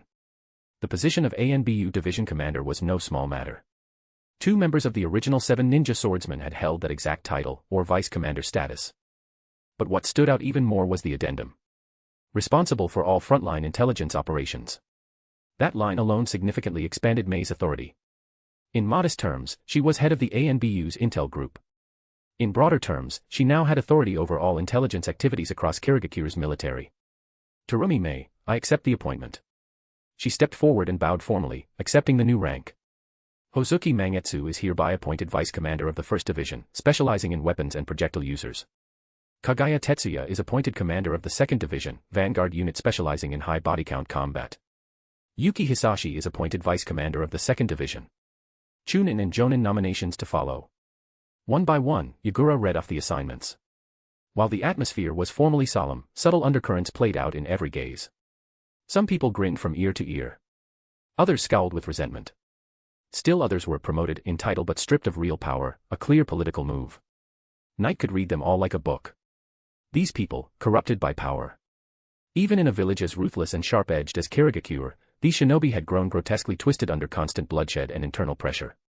Bonds. Emotions. Those meant nothing to most of them. All they craved was power, status, control. Yoru glanced sideways at Terumi Mei, who stood tall and proud, her ambition blazing like fire. He sighed inwardly. If we don't eventually clean out this rot, Kirigakure will always be the weakest of the 5 great nations. And the root of this decay is obvious, the blood mist, a legacy of Uchiha Madara's manipulation. Little firebrand, looks like your dream is going to put you on a collision course with Madara himself. Soon, all the new appointments had been announced. But the meeting wasn't over. Once the final nomination was made, Yagura laid down the personnel list and swept his gaze across the assembled officers. Everyone immediately stilled their hearts. The real meeting had just begun. The War Council. Or more precisely, pre-battle mobilization. Chapter 34, Yuki Akira. Translator note, I apologize for the earlier inconsistency. Although the original text uses the surname Mizunosuke, it's clearly meant to refer to the Yuki Clan, the canon ice release, Hayatan, clan from Naruto. To maintain alignment with established lore and avoid confusion, I've corrected the name to Yuki Yoru moving forward. Thank you for your understanding. With the conclusion of the pre-battle briefing, the only thing left was war. As the newly appointed deputy commander of the ANBU, Yoru naturally had a mountain of tasks awaiting him. But after discussing the offensive arrangements with Yagura, he returned to his tent, only to find several figures blocking the entrance. Noticing the Yuki Clan crest on their lapels, Yoru paused slightly, his tone flat. Something you need? The group exchanged glances. The leader stepped forward and spoke solemnly. The clan elder would like to see you. Please come with us. Yoru gave a short, derisive chuckle and didn't spare them another glance. He walked directly into his tent, completely ignoring them. His dismissive attitude instantly drew a trace of anger to the leader's face. The Yuki clan's temperament was far less cold than their ice release. As one of Kirigakure's top bloodline clans, rivaling even the Kagaya in prestige, their pride ran deep. Being treated so dismissively was intolerable. Chakra began to gather in the man's hand, but in the next instant, a suffocating chill swept out of nowhere. He looked down in disbelief. At some unknown point, the entire lower half of his body had been encased in crystal-clear ice. When? I didn't even sense any chakra. The frost kept spreading. Within moments, everything below his neck had been frozen solid, only his head remained exposed. Yoru continued into his tent without turning back, leaving the others scrambling in panic as they hurriedly dragged away their frozen comrade. But before Yoru could get through even a few documents, new visitors arrived, once again, from the Yuki clan. This time, however, it was a woman, around 20 years old, accompanied by a young man. Despite being on the front lines, she wasn't dressed in standard Kirigakure gear, but instead wore an elegant white kimono. Her every step was graceful and refined. Raven black hair cascaded over her shoulders, and her figure, mature, full, and curvaceous, matched the cool, aloof beauty of a snow-covered rose. Her name was Yuki Akira, an elder of the Yuki clan. The man with her was none other than Yuki Hisashi, the newly appointed deputy commander of Kirigakure's 2nd Division. The two waited quietly outside until Yoru finished reading through a document. Only then did he permit them to enter. Wait outside. Understood. At her soft reply, Akira stepped into the tent. Hisashi nodded and remained outside. Since Yoru had reached the rank of deputy commander, he no longer wore his ANBU mask inside command tents. His youthful but sharp features were fully visible, though a small, white mask still covered his right eye. Akira's gaze lingered briefly on his face. Deputy Commander, your eye. It's nothing. Yoru didn't even look up as he continued reviewing files. As an ANBU executive, Yoru was no longer merely a combatant, he was now a high-ranking official, responsible for overseeing military affairs and policy. The documents he reviewed weren't limited to ANBU operations but also included civil and local matters, many unrelated to battlefield tactics. For instance, the file in his hands now concerned a chunin from the Momochi family who had taken unauthorized missions for pay, and not only that, had killed his squad's jonin leader and sold the body for bounty money. Classified as A-rank missing nin. Marked for arrest or execution. After jotting a few words onto the scroll, Yoru finally looked up at Akira. If you're here just to offer concern, then consider it received. I'm busy. I'd appreciate it if Elder Akira would excuse herself. His blunt tone didn't faze Akira. Her expression remained composed. Deputy Commander, Yagura mentioned you've awakened ice release. Yoru's gaze grew colder. Body condition data on high-ranking village personnel is classified. You should know that. But I'm a clan elder of the Yuki. It's my duty and right to review and verify the status of all. What does that have to do with me? Yoru cut her off sharply. I was expelled from the Yuki clan the day I was born. Don't believe me? Go back and check the clan registry. Look through every line, and tell me if you find the name, Yuki Yoru, listed anywhere. The glint in his eyes made Akira purse her lips tightly.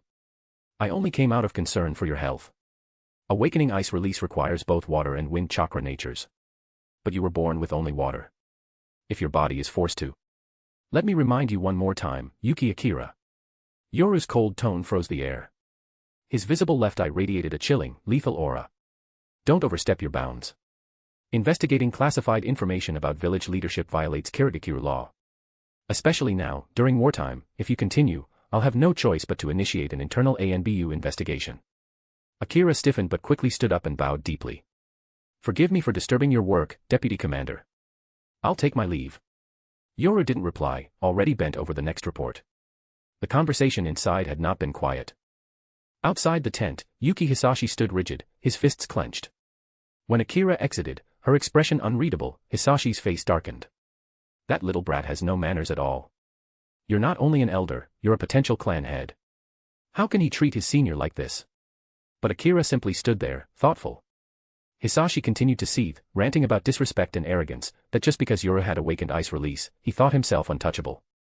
Akira, however, chuckled softly. You heard what he said.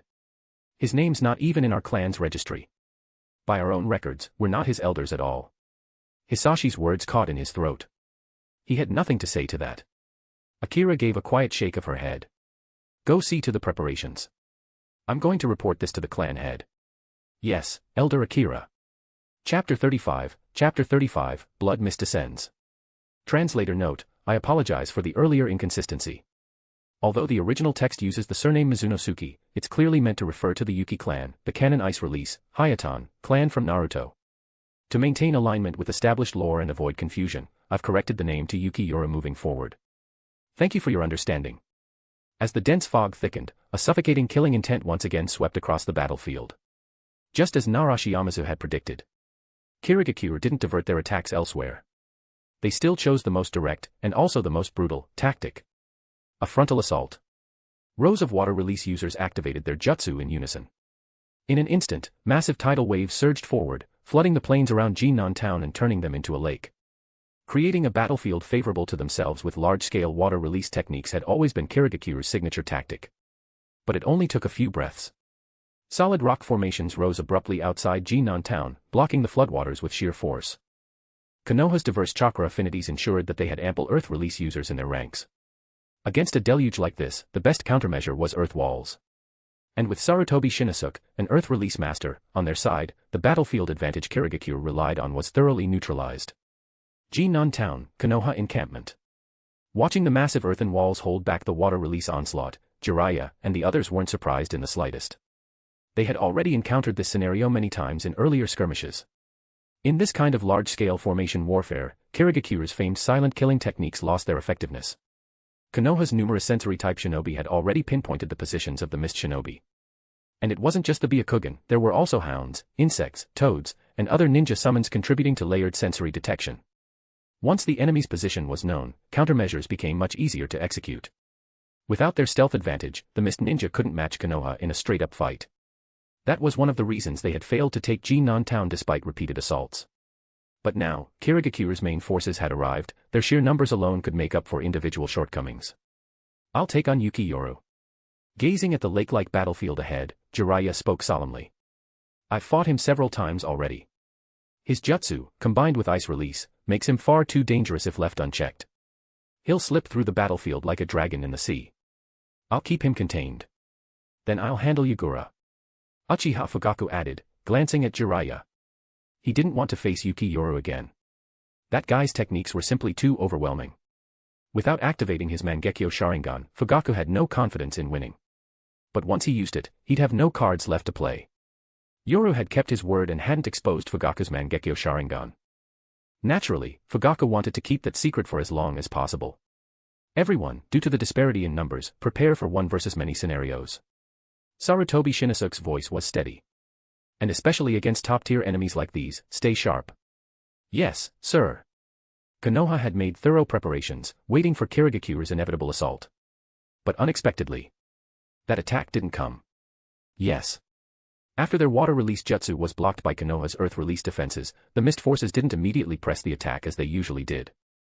Instead, they seemed to be waiting. This shift made Konoha's upper command uneasy.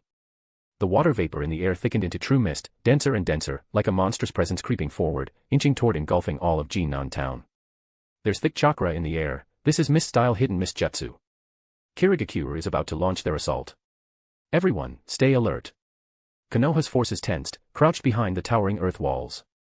But then, suddenly, the earth wall itself began to emit a strange hissing sound. A few Konoha shinobi stepped forward to investigate, but the moment they touched the fog, agonized screams pierced the air. Aff. My face. My eyes. What's happening? Panic rippled through Konoha's ranks. Narashi Yamazu's expression changed instantly. This fog isn't right. It's corrosive, extremely corrosive. This isn't just hidden mist jutsu. What? Jiraiya's face darkened. Without hesitation, he leapt forward, diving straight into the thick fog. Instantly, a searing pain spread across his exposed skin like acid. Wind release, gale force cyclone. Without delay, Jiraiya channeled chakra and unleashed a powerful gust from his mouth. Boosted by his immense chakra, the cyclone roared across the battlefield, violently sweeping the corrosive mist away from Jinnan town. Without the fog as cover, the horror beneath was laid bare. All the Konoha shinobi who had touched the mist were covered in grotesque burns and festering wounds. Some had been eaten down to bone, dead before help could reach them. Damn those mist bastards. Medical Corps. Over here, quickly. Sarutobi Shinnosuke barked orders, hoisting a still-living but badly injured comrade onto his shoulders and rushing toward the medics. But after only a few steps, his foot froze mid-step. He looked back toward the towering wall of earth. That corrosive fog had enveloped the entire wall. If even a touch of it had melted through flesh and bone, what would happen to the earthen wall left completely exposed? Not good. His face turned pale. All earth release users, reinforce the walls, now. Boom. Before anyone could respond, the wall erupted with a deafening blast. The very ground trembled. The rock barrier exploded, flames billowing outward in concentric ripples. A searing wave of heat and smoke shot skyward. Under this immense force, the once sturdy wall was blown apart. The water that had been held back surged forward like a dam breaking, a raging flood pouring toward Jinnan town. This is.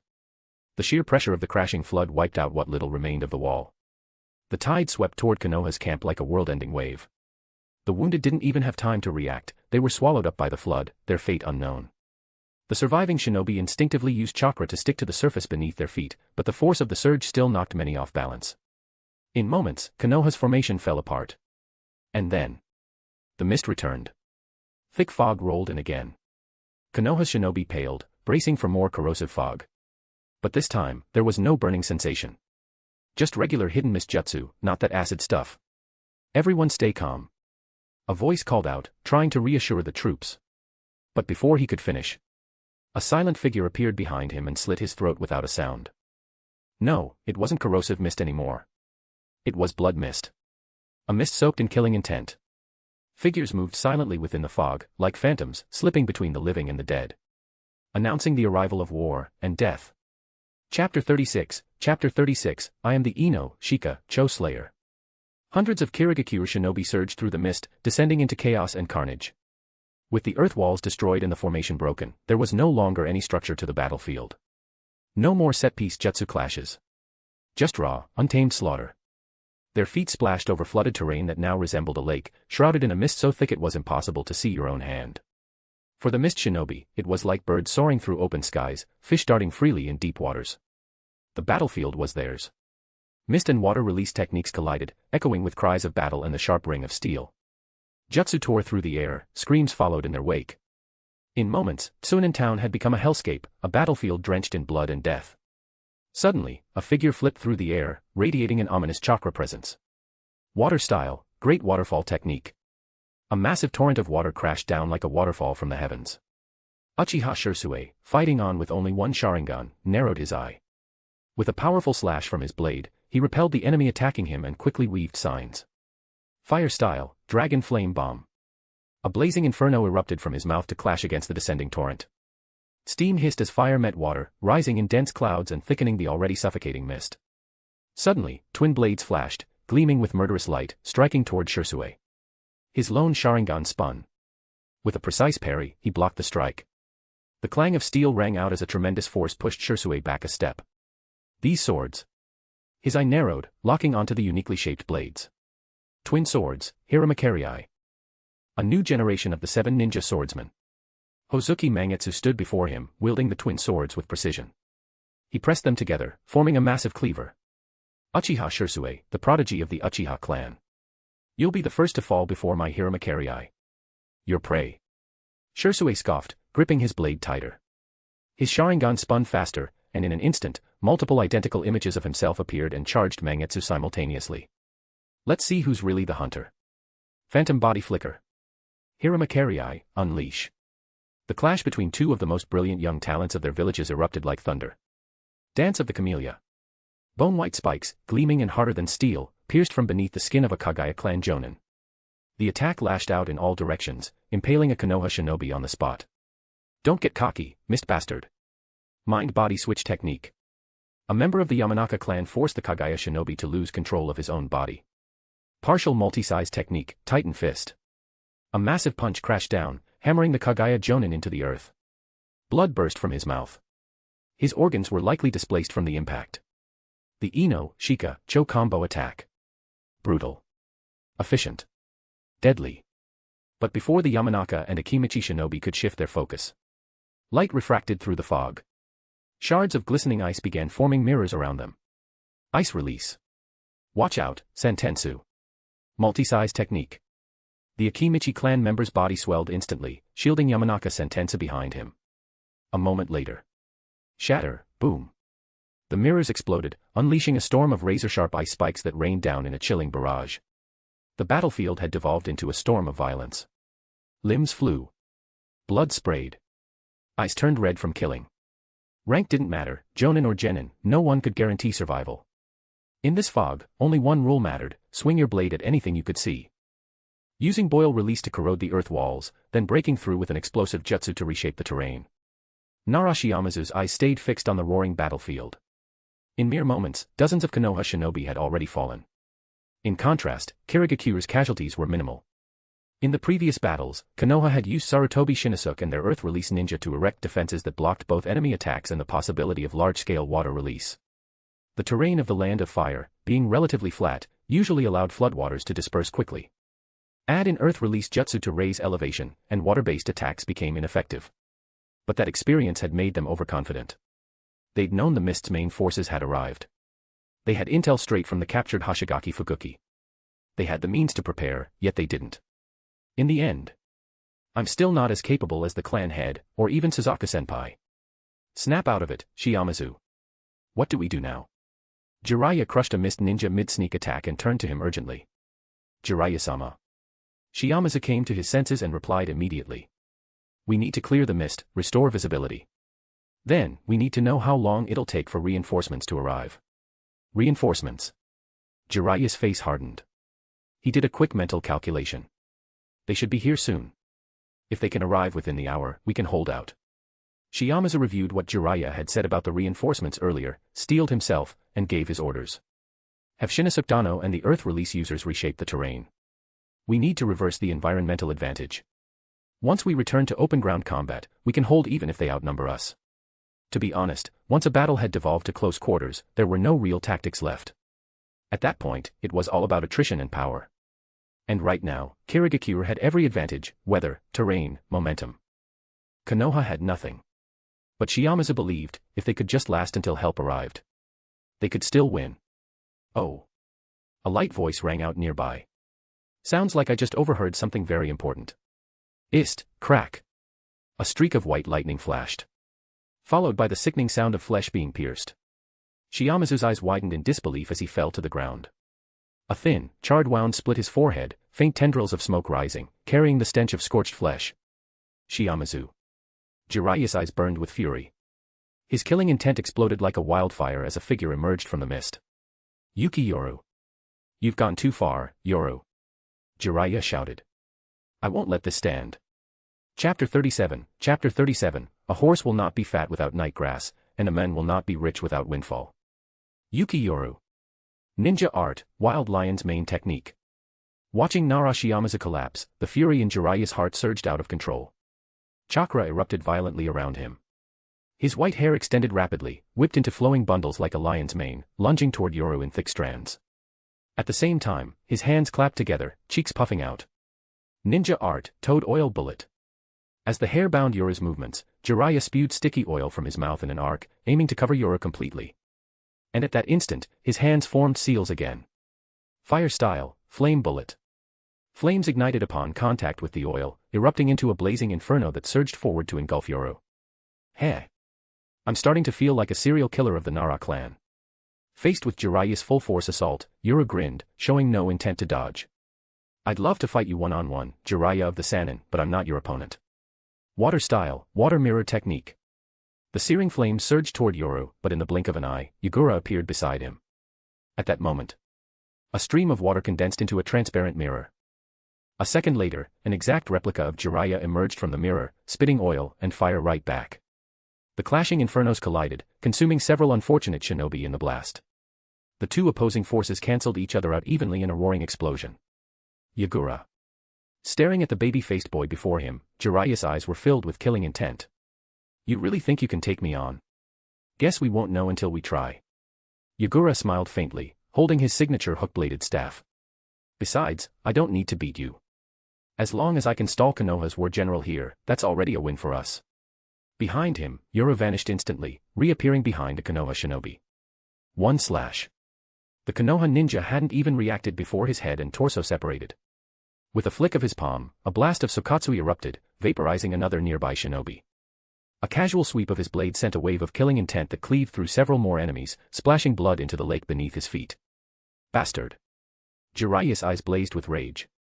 Someone like Yoru, if left unchecked on the battlefield, was nothing short of a wolf among sheep. A massacre incarnate. Originally, Uchiha Fugaku was supposed to handle Yoru. But now, he was pinned down by 2 or 3 Kirigakure Jonin, each one a bloodline limit user.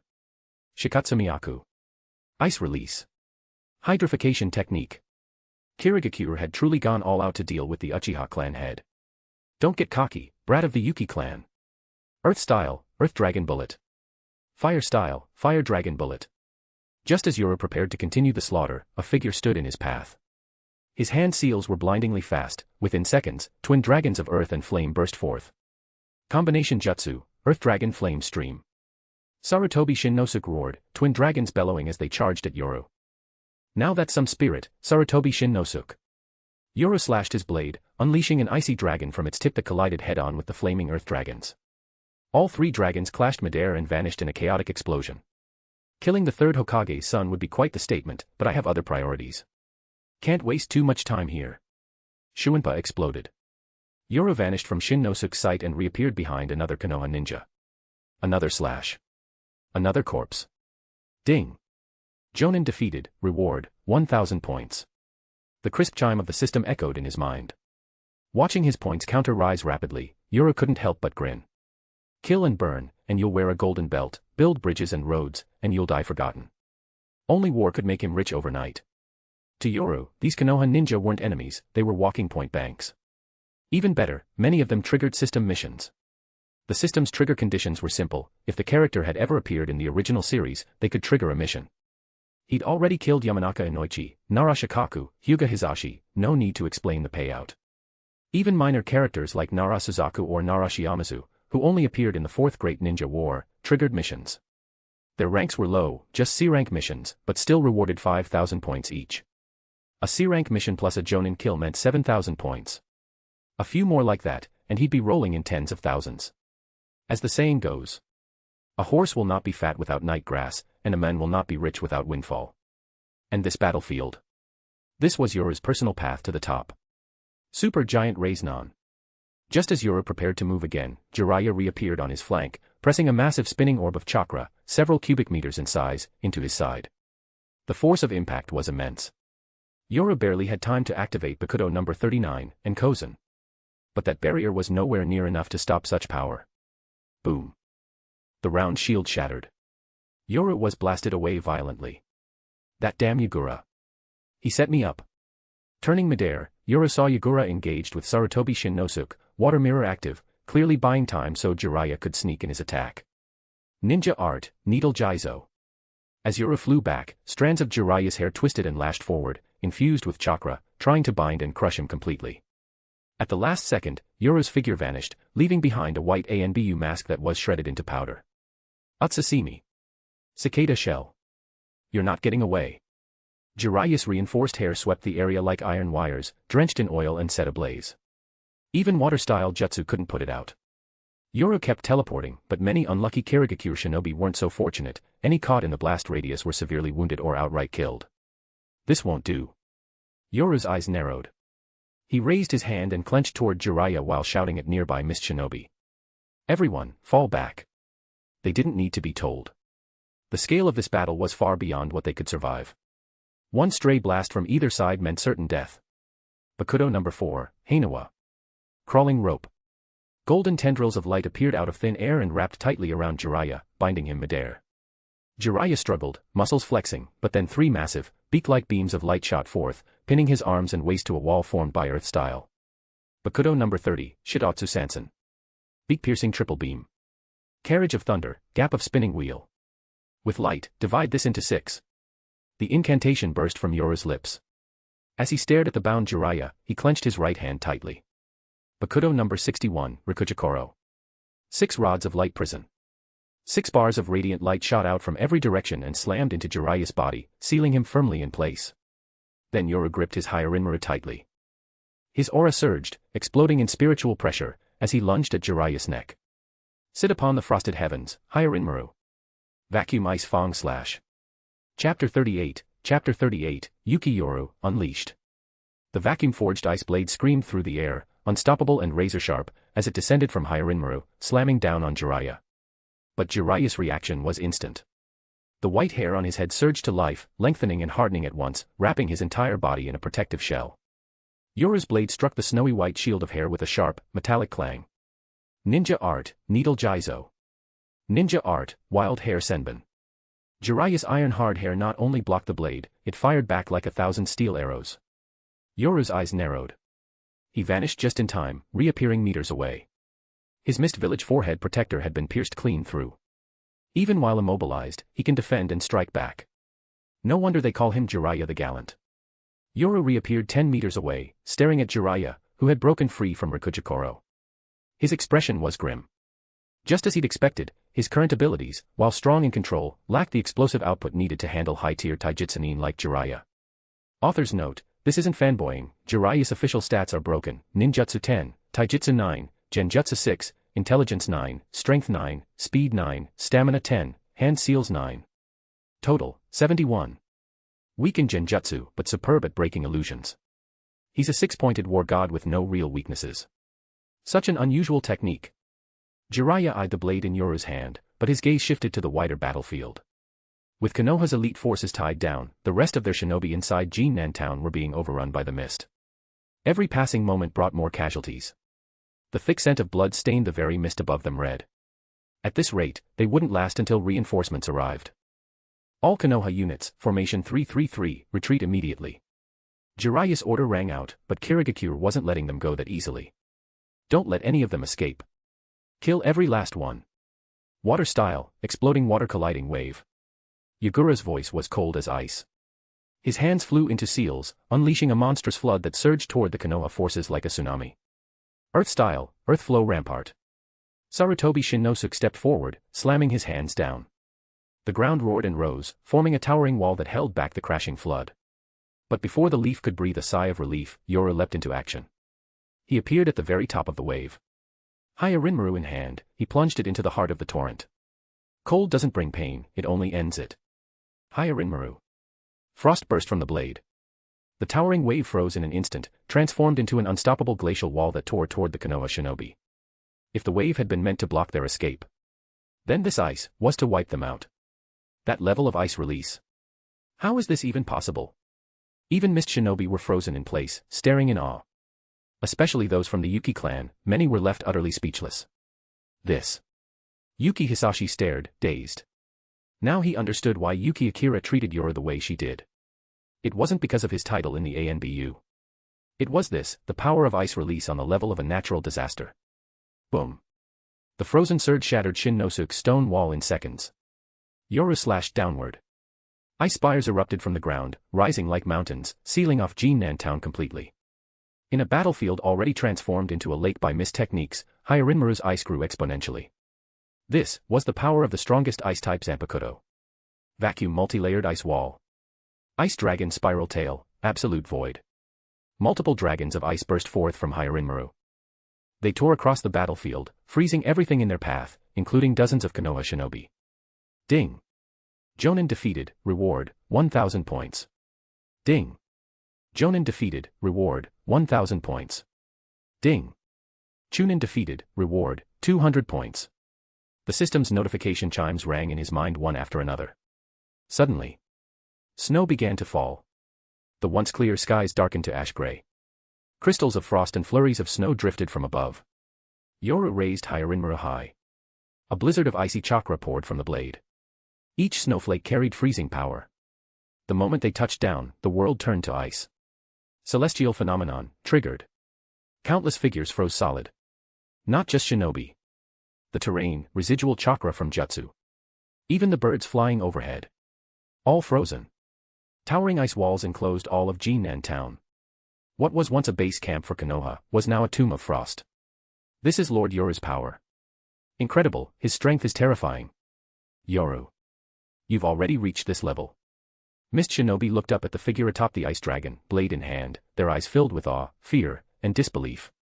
Even Yagura was momentarily stunned. So this is your true power. Yuki Yoru. This is what real ice release looks like.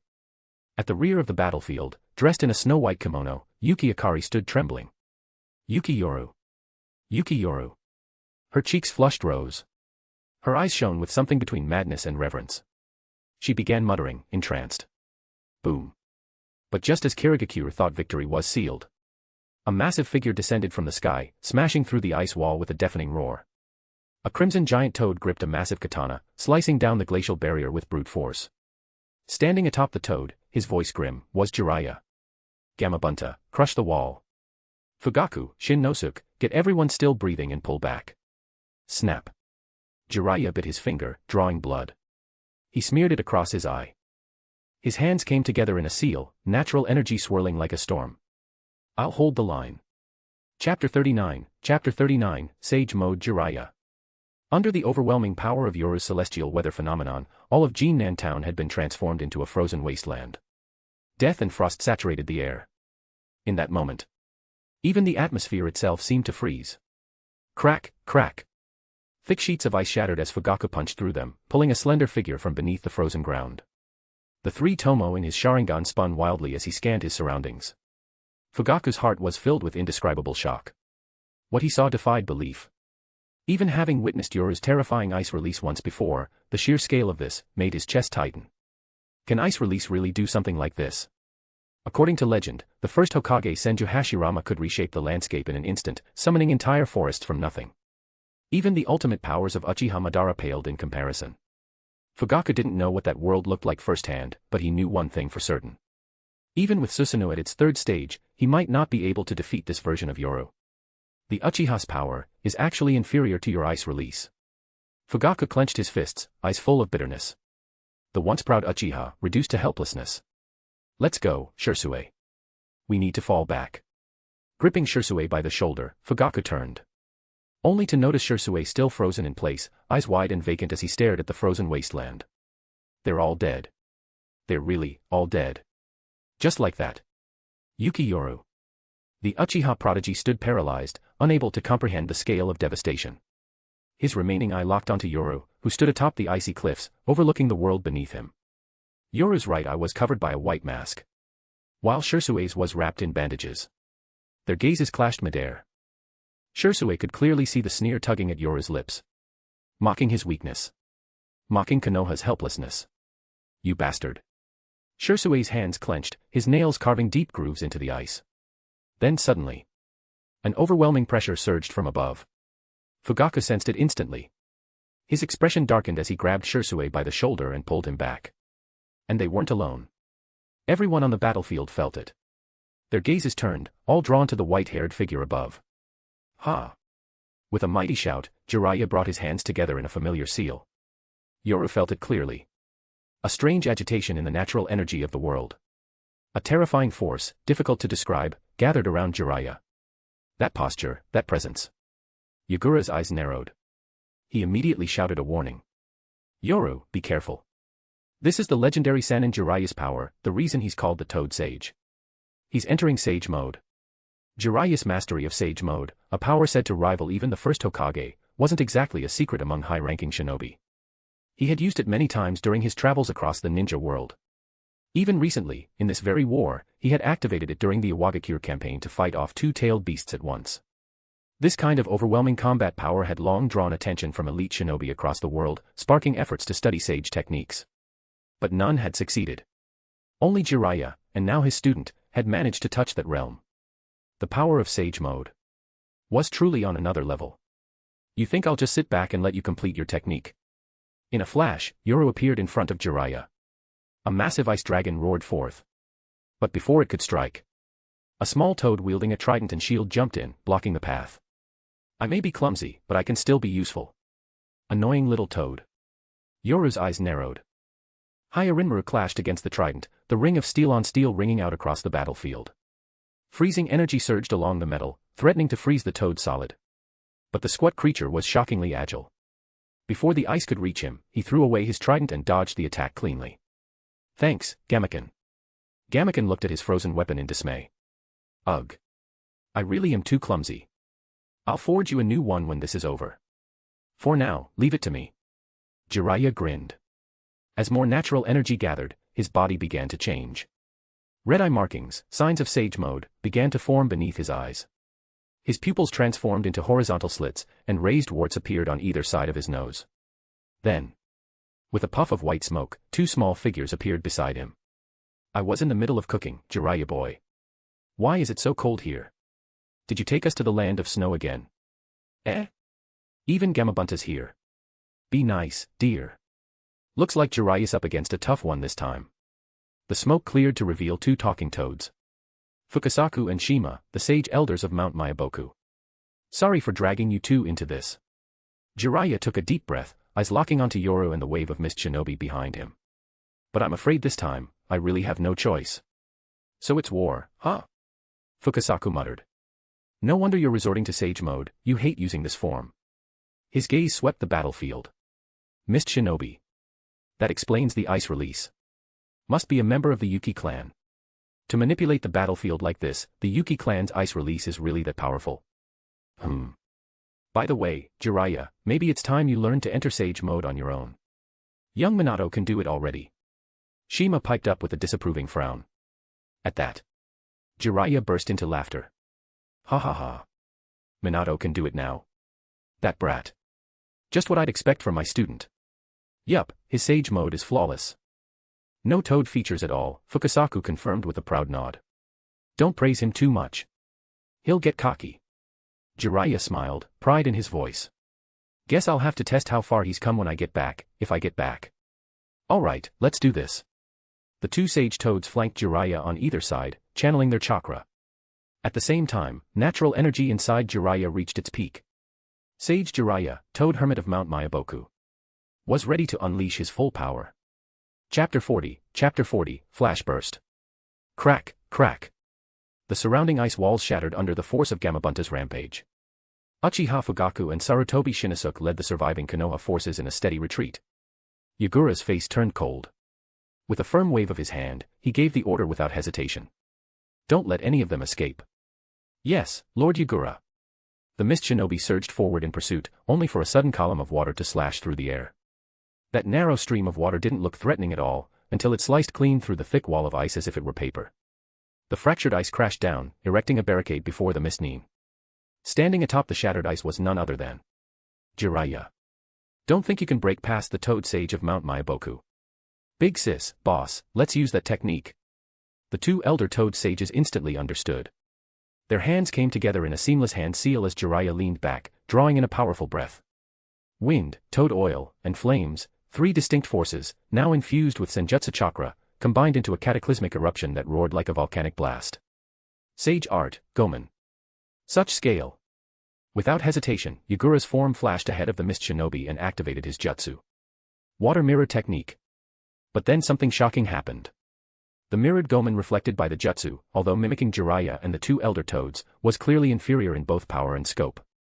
In the blink of an eye, Yagura's copied technique was consumed by the original Sage Art Gomen, while Jiraiya's fiery flood continued surging toward the mist ranks.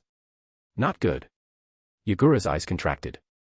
The famed water mirror technique was said to replicate and reflect any ninjutsu, even many Kekkei Genkai abilities. But this time, faced with Jiraiya's Sage Art, the mirrored version was completely outmatched. Vacuum-layered ice wall. At the critical moment, Yoru's blade came down. Layer upon layer of compressed ice manifested and blocked the searing blaze. The clash between fire and frost filled the air with an endless hiss of steam. Only after several walls melted did the flames finally extinguish. He actually blocked Gomen. Little Jiraiya, can't you feel it yet, said Fukasaku, his eyes narrowing as he stared at the Zanpakuto-wielding Yoru. That boy's ice techniques, this isn't normal chakra. What's inside the power of his isn't ordinary at all. Jiraiya paused, his expression growing increasingly grim. Yeah, just started noticing it. I never expected you'd mastered sage techniques as well, Yuki Yoru. Sage technique. Yoru's grip tightened around Hyarinmaru as he charged Jiraiya. Who gives a damn about something like that? The ice dragon surged forth. But instead of retreating, Jiraiya leapt forward, his sage mode pushing his chakra and physical abilities far beyond his limits. His speed surpassed even Yoru's. In the blink of an eye, he was overhead, gathering a massive swirl of blue-white chakra in his palm. The spinning orb expanded until it was more than 10 meters wide. Sage Art, Ultra Big Ball Raise-Non. Boom. Yoru raised Hyarinmaru in defense, but even so, the impact sent a crushing force through his body, almost displacing his internal organs. The next moment, he was blasted away. Yoru. Lord Yoru. A red-haired figure burst from the mist formation, Uzumaki Hiromi. Alongside her, Hozuki Mangetsu and Kagaya Yuri also charged forward. But just then, a violent surge of chakra erupted from the shattered pit where Yoru had landed, stopping everyone in their tracks. What is this? Whirling ice crystals shot into the air, forming a howling blizzard around the boy suspended midair. The winds carried him upward until he stood like a god atop the sky itself. His mist ANBU uniform shredded by the force, revealing his lean torso, encased in spiraling ice and frost. Shards of crystal spread from his shoulders like wings, or perhaps a divine cloak of winter. It was like winter itself had chosen a new sovereign. A perfect fusion of Kido and Hakuda elevated his aura to terrifying new heights. A technique like the 8 gates. That chakra. Little Jiraiya, be careful. Fukasaku and Shima gave warning. Jiraiya nodded, his face grim. He kicked off his sandals, dropped into a beast-like stance, and pounced. From his right hand, another colossal Raise-Non formed. Sage Art, Ultra Big Ball Raise-Non. Flashburst, Wrath of Winter. Boom. The collision was monstrous. The Raise-Non and Yoru's strike crashed together midair, an explosive clash of Sage Art versus Frost Zanpakuto. Ice dragons howled, vacuum-edged shards scythed outward. Look out. Shima threw a smoke bomb to obscure their escape, while Jiraiya dodged to the side in time to evade the next wave of crystal fury.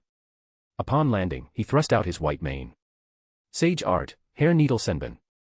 Yoru summoned a crystalline barrier of layered ice to absorb the barrage. Then. Flash step. Slash. Clang. Steel met steel. Gone were the flashy jutsu. Now it was a pure contest of speed, strength, and combat skill. And the more they fought, the more Jiraiya's heart sank. Back during their previous encounters, Yoru had relied on tricky jutsu, swift steps, and swordplay to buy time. He rarely clashed directly. But now he was clashing with Jiraiya head-on. Sage Mode, Ice Release, Kido, Kenjutsu, Flash Step. Was this really a 14-year-old child? Or some ancient monster reborn? Sage Art, Fire Dragon Flame Bullet. As they broke apart, Jiraiya formed seals, launching a massive, flaming dragon. Yoru swung his sword, multi-layer vacuum ice wall. Blocking the firestorm. Fire and ice clashed again. Steam hissed upward into the misted battlefield, already thick from mist-style concealment. Off in the distance, the sounds of screaming echoed. Konoha's retreating forces were being cut down. Jiraiya might be strong, even in Sage Mode, but even after spending 50,000 system points to redeem Flash Burst, Wrath of Winter, Yoru could only fight him to a standstill. But that was all he needed. As long as he held back Jiraiya, the retreating Konoha forces would be nothing but prey for Kirigakure's blades. Chapter 41, Reinforcements. Fire Style, Great Fire Dragon Technique. Uchiha Fugaku formed hand seals, spewing a giant fire dragon from his mouth that collided against the incoming water dragon bullet. But the constant screams coming through the thick mist told the true story. Konoha was facing devastation. Yuki Yoru's overwhelming power had completely shattered everyone's expectations, and with it, crushed the will of the Konoha forces. In war, morale is everything. Without it, even if you hold tactical superiority, defeat is inevitable. And right now, Konoha was on the verge of collapse, in full retreat. The situation grew worse by the second. With each passing moment, more lives were lost. Due to the relentless pursuit from the mist side, Fugaku and Sarutobi Shinnosuke's teams had been separated. When the fog finally began to clear, only a dozen or so Konoha shinobi remained by Fugaku's side. Worse still, they were now completely surrounded by Kirigakure, Uchiha Fugaku, and even the famed Shunshin no Shisui. Looks like we got lucky today, one mist ninja sneered. Bring their heads back, preserve the dojutsu. Don't underestimate them. These are Konoha elites. Dozens of hidden mist shinobi circled them. The leader stepped forward and, shockingly, drew a bone blade directly from his left arm before charging Fugaku. Fugaku's Sharingan spun into motion, clashing his katana against the bone sword. The clang of steel on bone echoed out as both fighters were pushed back. Fugaku's heart sank.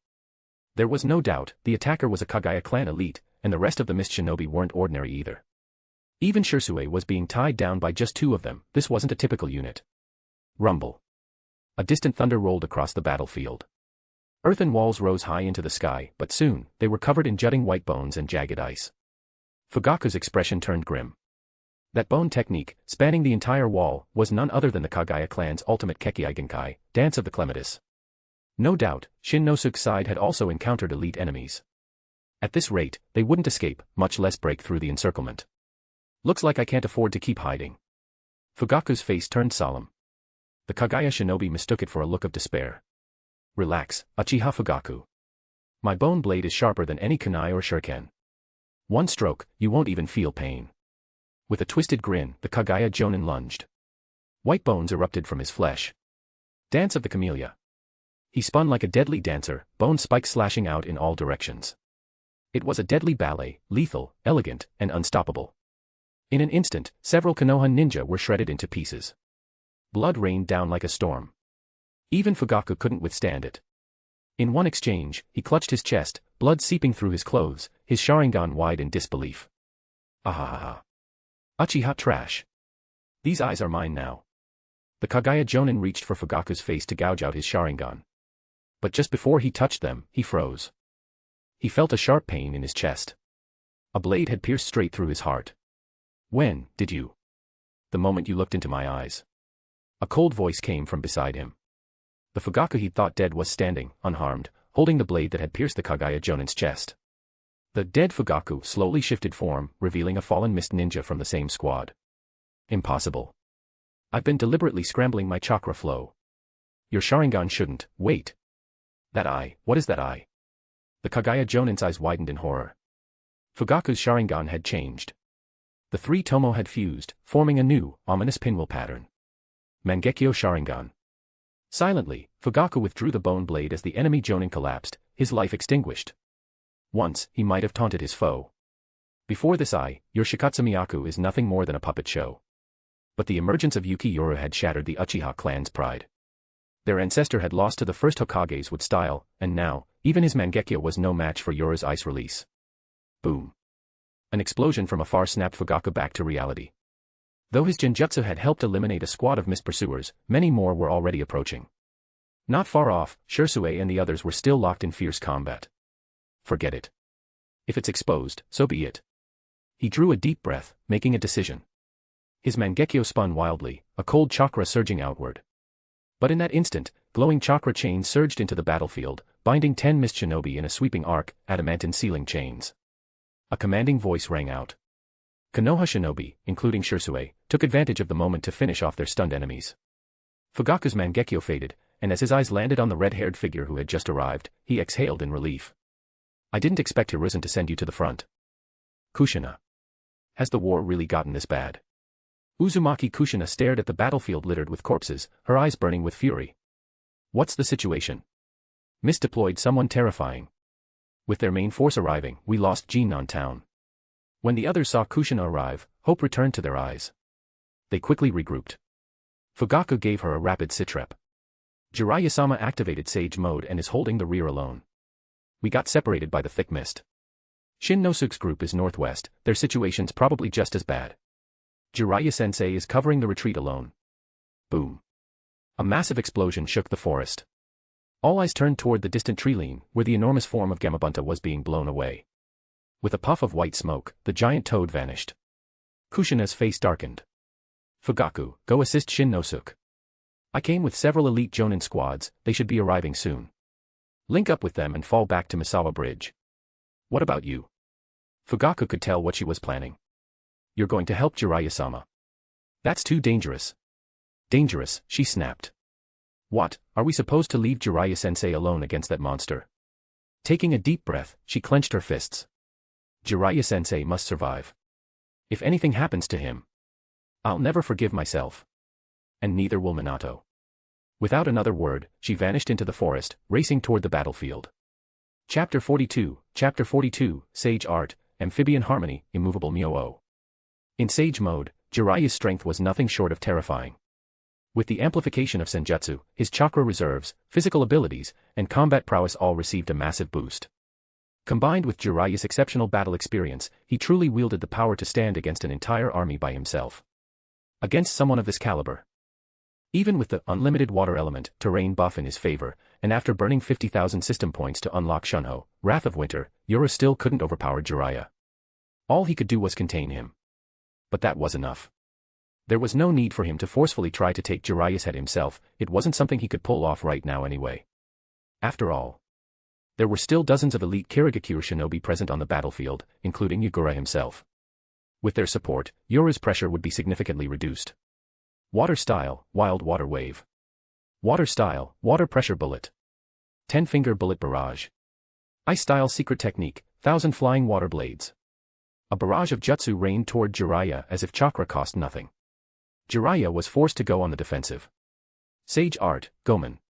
A torrent of boiling fire, wind, and toad oil raged across the icy field. With Senjutsu chakra as its core, it clashed violently with the incoming wave of ninjutsu. But in that very instant, Yoru's figure suddenly appeared behind Jiraiya, Hyarinmaru sweeping down toward his neck. Watch out, Jiraiya, croaked Fukasaku in alarm. Thanks to Sage Mode's heightened perception, Jiraiya immediately sensed Yoru's presence. But mid-casting Gomen, he couldn't fully evade the strike. SHKK. A biting edge sliced across his back. Ignoring the pain, Jiraiya dropped low, scrambling forward like a toad. The Kirigakure elites were ready to pounce, but the two elder toad sages on Jiraiya's shoulders quickly fired off jutsu to halt their momentum. They just keep coming, muttered Shima. This isn't working, little Jiraiya. Even with me and the old man backing you up, it's impossible to handle this many enemies. That ice-style brat is a real nuisance. I know, Jiraiya muttered, eyes scanning toward the direction the Konoha forces had retreated, but the chaos and fighting in the distance made his heart sink. There were simply too many enemies. Not even he could stop them all. And worse, to stall these top-tier enemies, he had to avoid using techniques that could cause collateral damage. That left him relying mostly on large-scale suppression tactics. Still, even so, he had to hold the line. Old man, ma'am.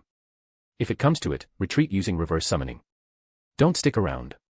Don't joke around, Jiraiya. That's not happening. Shima huffed. Haha, it's no joke, Jiraiya grinned bitterly, quickly forming hand seals. Sage art, swamp of the underworld. The icy terrain beneath his enemies abruptly melted into a quagmire, dragging dozens of genjutsu-addled mist ninja into its depths. But an icy chill swept over them all. Yuru's ice chakra blanketed the swamp, instantly freezing it solid. This guy's ice release is something else, Fukasaku said, grimacing. I don't know how he does it, but there's a dense flow of natural energy within it. It's not quite true senjutsu, but it's beyond ordinary chakra manipulation. No wonder even Gomen and Swamp of the Underworld couldn't break through it. Yeah, Jiraiya muttered, cracking off the ice dagger lodged in his back. His gaze locked on Yoru, who now stood shirtless, Hyarinmura gleaming in hand, ice winds swirling around him. A monster in the making. He's only 14, supposedly even younger than Minato was back then. Jiraiya clenched his jaw. Maybe I need to eliminate him now. If we let this one grow any further, he'll be a greater threat to the leaf than any of us could have predicted. Can you even pull it off? That kid's jutsu is tricky. And there are still too many mist ninja around. I've got a plan. Jiraiya nodded. His jutsu is bizarre, blade techniques, shuinpa, natural energy-infused ice, all dangerous. But I've observed one thing, his right eye. If I'm right, he's implanted Shisui's Sharingan. Jiraiya's eyes narrowed on the small white mask covering Yoru's right eye. So, this time, I need you two to use the genjutsu, not on him, but on the battlefield. Just give me a one-on-one setup. TCH. Still making me sing at my age, grumbled Shima, face blushing. This isn't the time for modesty, dear. Fukasaku sighed. Fine, if that's your choice. If it doesn't work, we'll reverse summon out. Thanks, Jiraiya said, exhaling. Yoru's ice had frozen over the swamp, and the mist shinobi began digging themselves out, one by one. The battle between Yoru and Jiraiya had reached such an extreme that even with dozens of elite jonin around, they could hardly keep up. The rumors were true. This is what it means to be one of the legendary Sannin. But even so, victory will be ours. We'll take his head, and it'll mark the beginning of Mist's triumph in this war. Ha ha ha, yeah, wait, do you hear that? Suddenly, a soft rebiding began to echo throughout the ruins of Jinnan town. All the mist shinobi, Yagura included, began to feel their vision blur. The very world around them shifted. They were no longer on the battlefield. They now stood trapped in an enormous, sealed water chamber. Four massive armored toads stood at the cardinal points, each one raising a sword in their right hand, and pressing their left palms against the glass-like walls of the water prison. A genjutsu. Yagura muttered, his expression growing tense. Instant induction. This must be a binding-type genjutsu, my body's immobilized, but my consciousness is still intact. Where's Yoru? Where's Jiraiya? Of course, Fukasaku said, staring grimly at the battlefield, that kid wasn't caught in the genjutsu. It's all on you now, little Jiraiya. Chapter 43, Slaying Jiraiya. As the chant of the toads echoed through the ruins of Tinin town, every hidden mist shinobi froze where they stood, their bodies stiffening, expressions vacant. Only Yuki Yoru remained unaffected, standing tall atop an icy wall, calmly listening to the resonating song in the air, his expression grave. Sage art, amphibian harmony, immovable myo. Yoru was, of course, familiar with this powerful auditory genjutsu. And how could he not be? Its reputation was legendary. This technique didn't just entrap the mind, it bound the body as well. It was so fearsome that even the Rinnegan couldn't fully resist it. In fact, Yoru felt its illusionary force surpassed even Tsukuyomi itself. Had it not been for Hyarinmura, constantly circulating spiritual power to shield him, he too would have been caught in its grasp like the rest. So you separated from the Toad Sages, letting them maintain the genjutsu while you handle me directly. You anticipated I'd be immune, didn't you? Yoru gripped Hyarinmura tightly, eyes narrowing at Jiraiya, still in sage mode, yet now standing alone. The two elder toads had dismounted from his shoulders and remained behind to sustain the illusion. But without them supporting your technique, just how long can you maintain that half-baked sage mode? You sure know a lot about me, Jiraiya muttered, steadying himself. Seems the mist ANBU isn't as decayed as Fuguki Suikaisen's captured memories led us to believe. Even a decaying force has reason to study the great Jiraiya of the Sannin, Yoru replied flatly. A prodigy like you really cares about a washed-up title like Sannin. Trying to stall for time while you recover your natural energy for Sage Chakra. Isn't that a bit too obvious? With the Elder Toads no longer assisting, Jiraiya's Sage mode had already begun to destabilize. The markings at his eyes faded, and his pupils slowly reverted from toad-like slits to normal human irises. Yet despite that, Jiraiya managed to restabilize his Sage mode with sheer effort. But Yoru's next words made his heart skip a beat. If you knew I was stalling, then why? Because I was stalling too. Yoru's grin was chilling as he raised Hyarinmaru. A silent incantation echoed in his mind, now reaching its final line. Know your own weakness, Heido number 90, Kurohitsuji. What? Black Coffin. Jiraiya immediately sensed something was wrong and tried to leap away, but a crushing gravitational force locked onto his body. A suffocating blackness, like the abyss of the underworld, surged into existence and engulfed him entirely. Little Jiraiya. As the dark cube faded, Jiraiya's bloodied form came crashing to the ground. The Toad Sages cried out in horror. Damn you! Jiraiya, retreat now. Retreat. Yoru's voice was icy. Where would you even go? He swung down hard. Jiraiya attempted to dodge, but in his wounded state, he was too slow. The blade slashed from his left shoulder down across his torso, almost completely cleaving through his stomach. Strangely, the wound bled little. But the horror on the Toad Sages' faces only deepened. Frost crept through the wound and invaded Jiraiya's body. His muscles, his blood, his organs, everything began to freeze from the inside out. Just a few breaths later, Jiraiya was already on the brink of collapse. Little Jiraiya. Fukasaku trembled with panic, his voice shaking with fury. You can't kill him. If you do, I'll make the genjutsu inside. SHKK. Hyarinmaru pierced Jiraiya's throat. Blood sprayed from his mouth as Yoru drove the blade downward, impaling him fully into the ice beneath. Jiraiya twitched once, then went still. Ding. S-rank target, Jiraiya, eliminated. Subtasks 2 and 3 complete, 250,000 points awarded. Ding. Kage-level enemy defeated. Bonus, 10,000 points awarded. Little Jiraiya. Jiraiya-sensei. The two Toad Sages, and Kushina, who had just arrived on the battlefield, stared in stunned disbelief at the fallen white-haired men. Agonizing sorrow swallowed their sanity. The elder Toads erupted in fury. A piercing stream of water shot from Fukasaku's mouth, cutting through dozens of mist shinobi still caught in the illusion. Bakudo number 81, Danku. An invisible wall attempted to intercept it, but without incantation, it wasn't enough to stop the enraged sage. One after another, mist shinobi fell, bisected in an instant. A few elite mist jonin, their minds strong enough to resist the genjutsu, finally broke free. Yagura narrowly dodged, though his shoulder was pierced, blood gushing out. The pain twisted his face, but when his gaze landed on Jiraiya's skewered corpse, his expression morphed into unrestrained glee. Well done, Yoru. The strategic value of Jiraiya was immense. As the commander Sarutobi Hiruzen had pulled from the IWA frontlines to anchor Konoha's forces against the mist, Jiraiya was the Hidden Leaf's greatest asset in this war. His death was nothing short of a massive victory for Kirigakure. Those two damn toads, they're not leaving here alive either. Yagura's doll-like face twisted with killing intent. He began forming hand seals. The two elder toads looked at one another, then vanished in a puff of smoke, taking Jiraiya's corpse with them. TCH, fast little pests. WHRRRR. Suddenly, a chilling, malevolent chakra erupted from the forest. All eyes turned in unison. A blood-red chakra surged from Kushina's body, ominous and furious. Her once gentle expression was now replaced by cold fury. Crimson hair whipped in the wind as tails began to sprout from her back, one after another. Terror swept across the battlefield. Jinchuriki. The Nine-Tails Jinchuriki. Damn it, has Konoha lost its mind, sending the Kyuubi to the front lines. Chapter 44, The Rampage of Kushina. Kushina's skin cracked, scorched, and began to peel away. In just the blink of an eye, her entire body was engulfed by the blood-red chakra of the tailed beast. Even her face was obscured beneath the demonic cloak, transforming her into a half-human, half-beast figure of pure rage. Jiraiya-sensei. Roar. The scarlet beast howled skyward, and the surging waves of chakra it unleashed swept across the battlefield like an explosion. Everyone present felt a suffocating pressure descend upon them. Especially Yoru, who now bore the brunt of Kushina's wrath. Faced with that overwhelming, sky-piercing force, even Yoru found it hard to breathe under the oppressive weight of the chakra. The Nine-Tails Jinchuriki. Yagura gripped his pitch-black chakra tightly, sweeping his gaze over the battered and bloodied ranks of the mist ninja. The rage-fueled retaliation by Fukasaku's Sage Art Water Cutter had decimated their forces. Even Yagura himself had barely avoided having his arm severed. His eyes turned toward Yoru. "Can you still fight?" Yoru shook his head slightly. "Not looking good. My chakra's almost drained." The battle against Jiraiya, the full-force casting of Heido No. 90 Kurohitsuji, and the defensive Danku barrier had drained him nearly dry. Even with his Shirkai-enhanced power, his reserves were nearly gone. If the fight dragged on...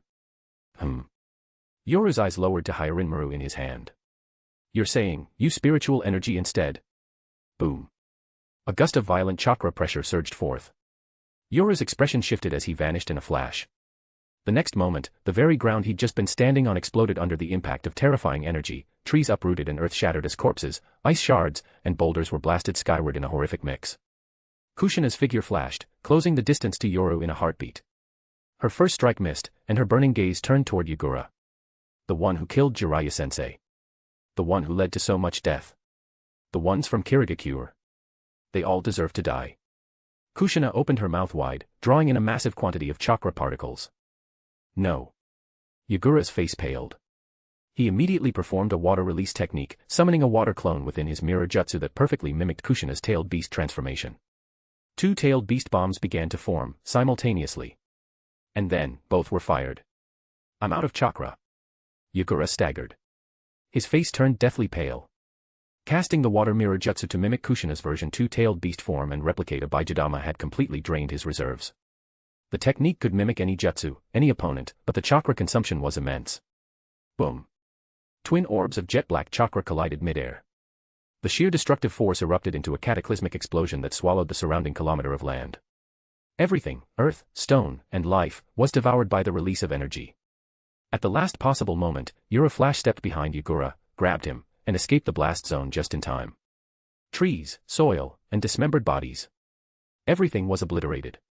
Meanwhile, after successfully repelling a group of mist pursuers, Uchiha Fugaku regrouped with Sarutobi Shinnosuke. But before they could catch their breath, another dozen mist ninja appeared ahead. Among them, shinobi wielding the long sword, Nuabari and the twin swords, Hiramakarei, and one who radiated immense heat and melting mist. A kunoichi who possessed both boil release and lava release Kekii Genkai. That acidic mist from earlier, it was her. Terumi Mei, the prodigy of the Terumi clan. Shinnosuke's face darkened. The longer this chase went on, the more uneasy he felt. Konoha had always ranked Kirigakure near the bottom of the 5 great nations, on par with Sunagakure. But now, the hidden mist's display of raw genius and talent was far beyond anything Shinnosuke had anticipated. Yuki Yoru, Hozuki Mangetsu, Amiri Ringo, and now Terumi Mei, dual Kekii Genkai. These weren't just talented, they were monsters. Once fully grown, every one of them would be Kage-tier threats. Could it be, is this the result of the blood mist policy? Shinnosuke murmured internally. That brutal regime, long regarded by Konoha as a disgraceful failure, had somehow produced not only survivors but prodigies. Perhaps, there was something to be learned. Fugaku, take your men and retreat. I'll stay behind to hold them off. Boom. Before he could finish, a shockwave from the Baijidama detonation rolled across the battlefield. A monstrous gust swept over them, flattening trees, hurling rocks, and flinging debris like a typhoon. Everyone, leaf and mist alike, froze. She really went full-tailed beast mode. How bad is it over there if Kushina unleashed that the moment she arrived? Fugaku and Shinnosuke's expressions turned grim. The mist ninja were just as shaken. Though they currently lacked a Jinchuriki, Kirigakure's past wasn't devoid of tailed beast experience. They knew well what this chakra meant. Damn you, Konoha. You sent your Jinchuriki to the front lines. First Jiraiya of the Sannin, now the Nine-Tails Jinchuriki. This level of force chilled the hearts of every mist shinobi present. They couldn't help but worry. What had happened to Yoru and Yagura? As the smoke and shockwaves finally cleared, both sides fell into a stunned silence. Though enemies stood before them, neither Konoha nor Kirigakure made a move. All eyes turned toward the distant battlefield. Until finally, a signal flare streaked through the sky. The mist ordered a full withdrawal, vanishing once more into the fog. No, we have to find Kushina. Shinnosuke's voice was firm. Fugaku hesitated, then nodded. I'm coming with you. If the mist are retreating, it means Kushina and Jiraiya caused serious damage. Let's go find her together. Right. The two sprinted toward the explosion site, only to freeze in place after just a few steps. A blood-red figure emerged before them. Behind her, Six Tails writhed, releasing a killing intent so intense it was hard to breathe. Kushina. Ruer. Chapter 45, Konoha on the brink. What? Jiraiya is dead. Konoha. Inside the Hokage's office, Hiruzen Sarutobi shot to his feet, the shock and disbelief plain on his aged face. He wasn't alone. Danzo, Kohara Utatane, and Hamura Mitokado all sat in stunned silence, unable to believe what they had just heard. And yet, they had no choice but to believe it. The source of the intel was none other than Fukasaku, the Toad Sage of Mount Mayaboku. Fukasaku-sama, what exactly happened? Fukasaku's voice was heavy. It happened too quickly. I know it's hard to accept. After Kirigakure's main forces arrived at the front, they launched a full assault on Tinin Town. You'll receive the detailed battle reports soon enough. But make no mistake, their combat strength far exceeded expectations. Tinin couldn't hold. Especially that boy with the ice release. Yuki Yoru. He was the one who killed Jiraiya. Yuki Yoru. That name echoed once more through the chamber, and all four Konoha counselors froze. They had heard it not long ago, when Jiraiya sent his urgent request for reinforcements. That brat. He's only 14, Kohara muttered incredulously. How could he possibly? Jiraiya might have inherited Hiruzen's worst habits, his perversion, his irresponsibility, his tendency to vanish without warning, but when it came to combat, they all knew better. As one of the legendary Sannin and a master of Sage Mode, few in Konoha could match Jiraiya when he went all out. And yet, now he was dead. Slain on the battlefield, by a boy. Had Fukasaku himself not been the one to say it, they would have thought it a cruel joke. That kid's no ordinary kid, Fukasaku said solemnly. And his ice release isn't normal either. The jutsu he used, they carried traces of senjutsu chakra. His abilities were strange and terrifying, ones even I had never seen before. Jiraiya's Sage Mode was disrupted by him. And with the rest of Kiri's elites dogpiling him, he didn't make it out. All I can tell you is this: if you can, kill that boy while he's still growing. If you don't, you'll regret it. With those final words, the Toad Sage disappeared in a puff of smoke. The office fell into suffocating silence. Then, as one, Koharu, Hamura, and even Danzo turned their gazes toward Hiruzen. The old man trembled from head to toe. He said nothing, but the smoking pipe he always kept in hand had already snapped in two. They knew how much Jiraiya meant to him. This wasn't just the loss of a key battlefield commander, it was like watching his own child die. Hiruzen. Danzo placed a scroll on the desk. This is everything Root has gathered so far on Yuki Yoru. According to our findings, he never awakened ice release. In fact, his chakra nature is purely water. From birth, he was exiled by the Yuki Clan. Danzo began detailing every shred of information they'd uncovered. Hiruzen still said nothing, his hand clenched around the broken pipe. Hiruzen.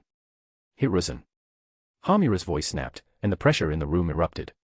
Hiruzen's chakra surged like a typhoon, scattering papers, knocking over furniture, and cracking walls. The air fell still once more. Then he exhaled deeply. Forgive me. I lost my composure.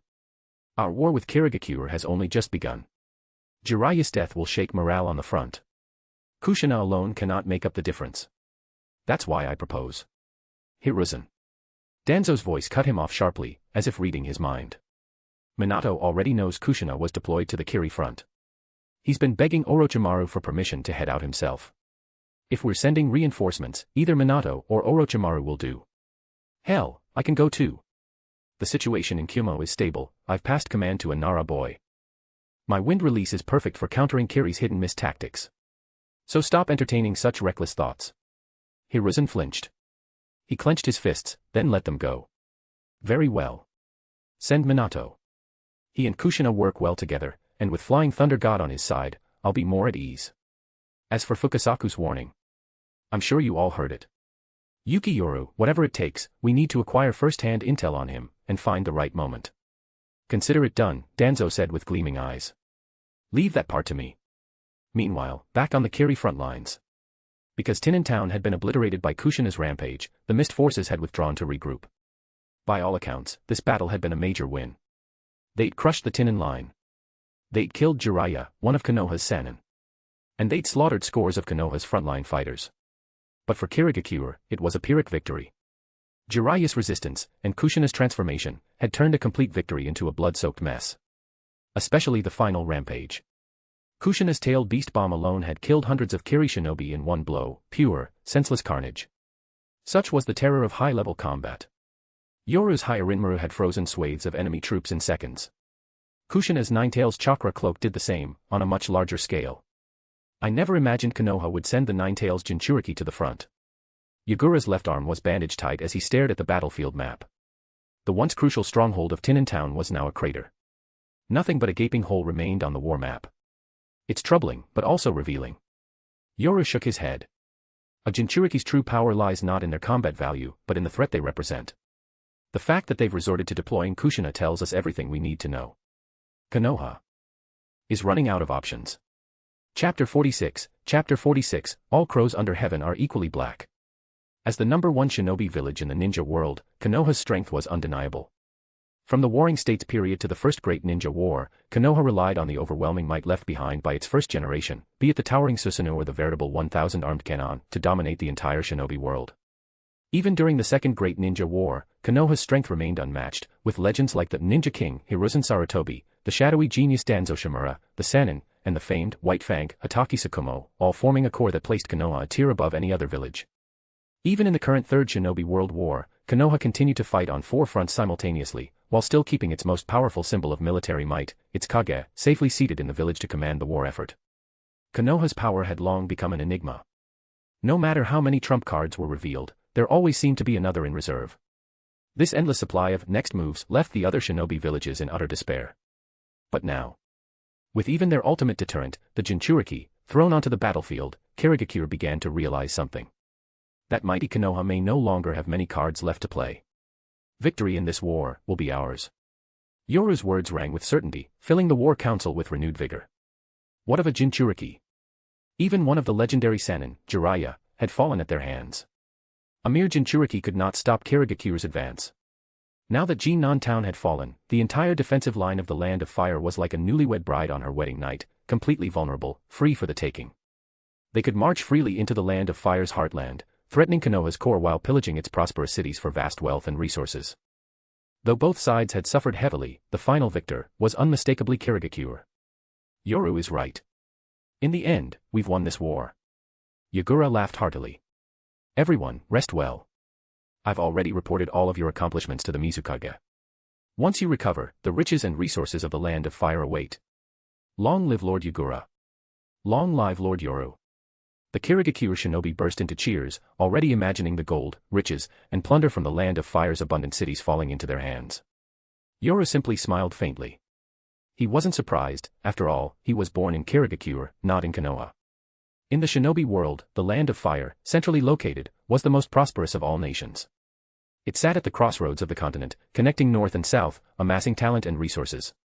Fertile land and dense forests gave rise to an unmatched military force, propelling Konoha to the top of the 5 great nations. And naturally, this made it a thorn in the side of many other nations and factions. An innocent man gets killed for his wealth. Why had the previous ninja wars broken out? At the root, it was poverty. It was all because of unequal distribution of wealth and jealousy toward Konoha and the Land of Fire's vast resources. Kirigakure may be one of the 5 great nations, but ultimately, it was an island nation. Outside of fisheries, it relied on importing nearly 70 to 80% of its goods, many of which came from the Land of Fire. Every year, Kirigakure spent a fortune on imports, often dealing with inflated prices and intentional market manipulation from foreign merchants. And it wasn't just Kirigakure, Sunagakure and Iwagakure faced similar circumstances. So, what was the solution to this economic stranglehold? Simple. War. Through war, they could stop bleeding money, break free from economic shackles, and seize what they needed without having to trade for scraps. What? You say this is immoral? That it's theft, villainy, unjust. Well, ask yourselves this. Didn't the Senju and Uchiha do the exact same thing to build Konoha during the Warring States?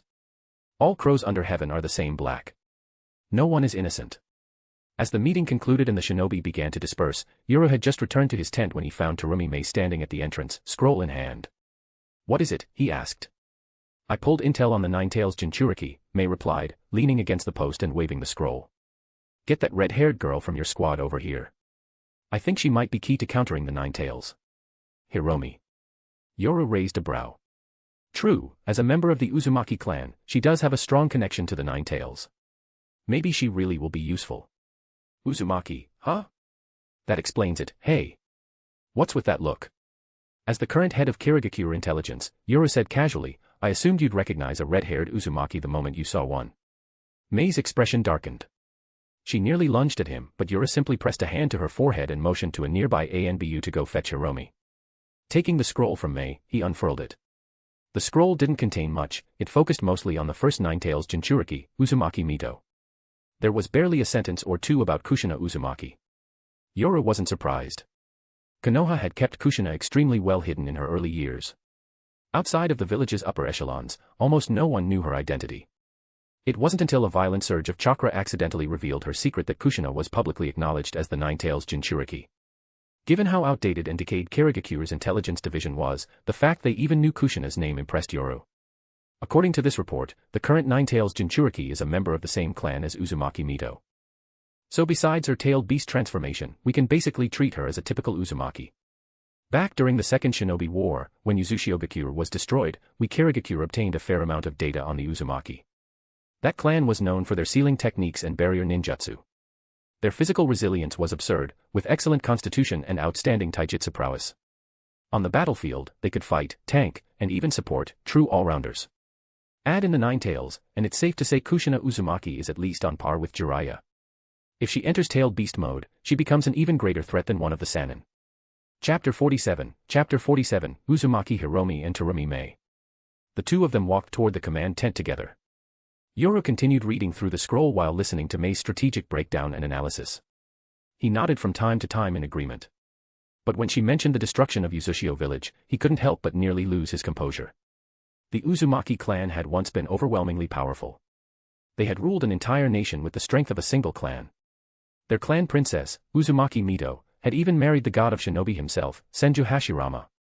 With their mastery of fuinjutsu and barrier techniques, and their uniquely powerful constitution, the Uzumaki stood at the very pinnacle of the shinobi world, both in terms of status and strength. No one dared underestimate them. Most crucial of all was their knowledge of Jinchuriki sealing techniques, something that made all the other great villages green with envy. When the first Hokage distributed the tailed beasts among the villages, everyone except Sunagakure received one or more. Naturally, the other major villages coveted such power. But outside of Konoha, they all faced the same problem. They had the beasts, but lacked the key, no sealing techniques, no way to use their treasures. So finally, during the Second Great Ninja War, the other great nations could no longer contain their greed. While Konoha was locked in battle with Sunagakure and Omegakure, the other villages struck a secret deal and jointly annihilated Uzushio. How else do you think the other villages suddenly figured out how to control Jinchuriki right after Uzushio's destruction? Of course, the truth behind it wasn't as simple as, everyone just teamed up. The Uzumaki had risen to such prominence not just due to their raw strength, but also because of their tight alliance with Konoha.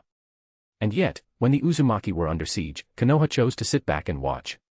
They claimed they were bogged down in war and couldn't spare the troops. Everyone knew that was utter crap. The scale of the Second Great Ninja War wasn't even half that of the Third. A single white fang was enough to make Sunagakure retreat in panic. The not yet fully grown Sannin alone had stopped Omegakure in its tracks. Konoha's core forces hadn't even moved. Bogged down in war, huh? More like, afraid. Afraid Uzushio would grow too strong, become a threat, and challenge the Land of Fire's dominance. So they cut ties early. Hell, it wouldn't be surprising if Konoha had even dispatched a few undercover shinobi to help push things along behind the scenes. Plenty of major forces in the ninja world knew the truth, but since they all got their slice of the pie, no one spoke up. Politics. Everyone plays dirty. No exceptions.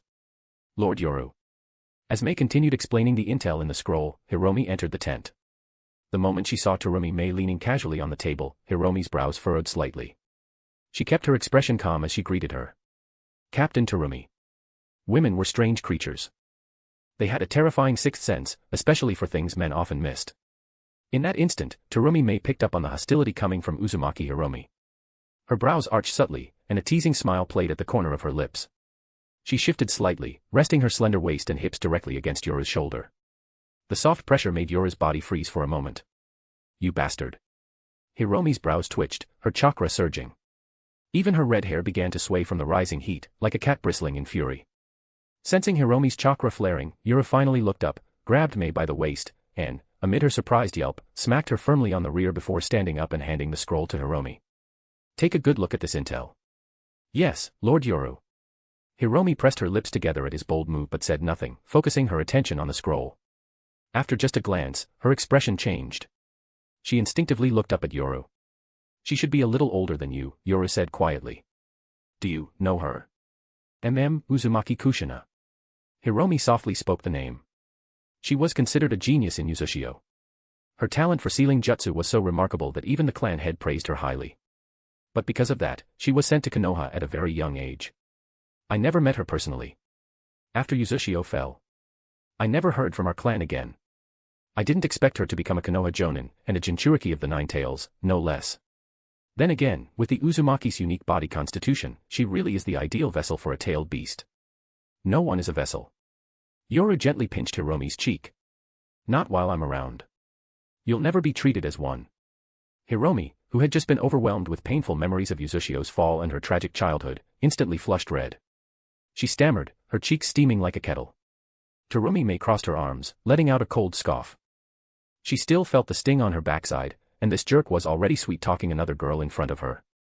According to the intel, Mei suddenly said, the Uzumaki's powerful sealing jutsu gives them overwhelming suppressive power over tailed beasts.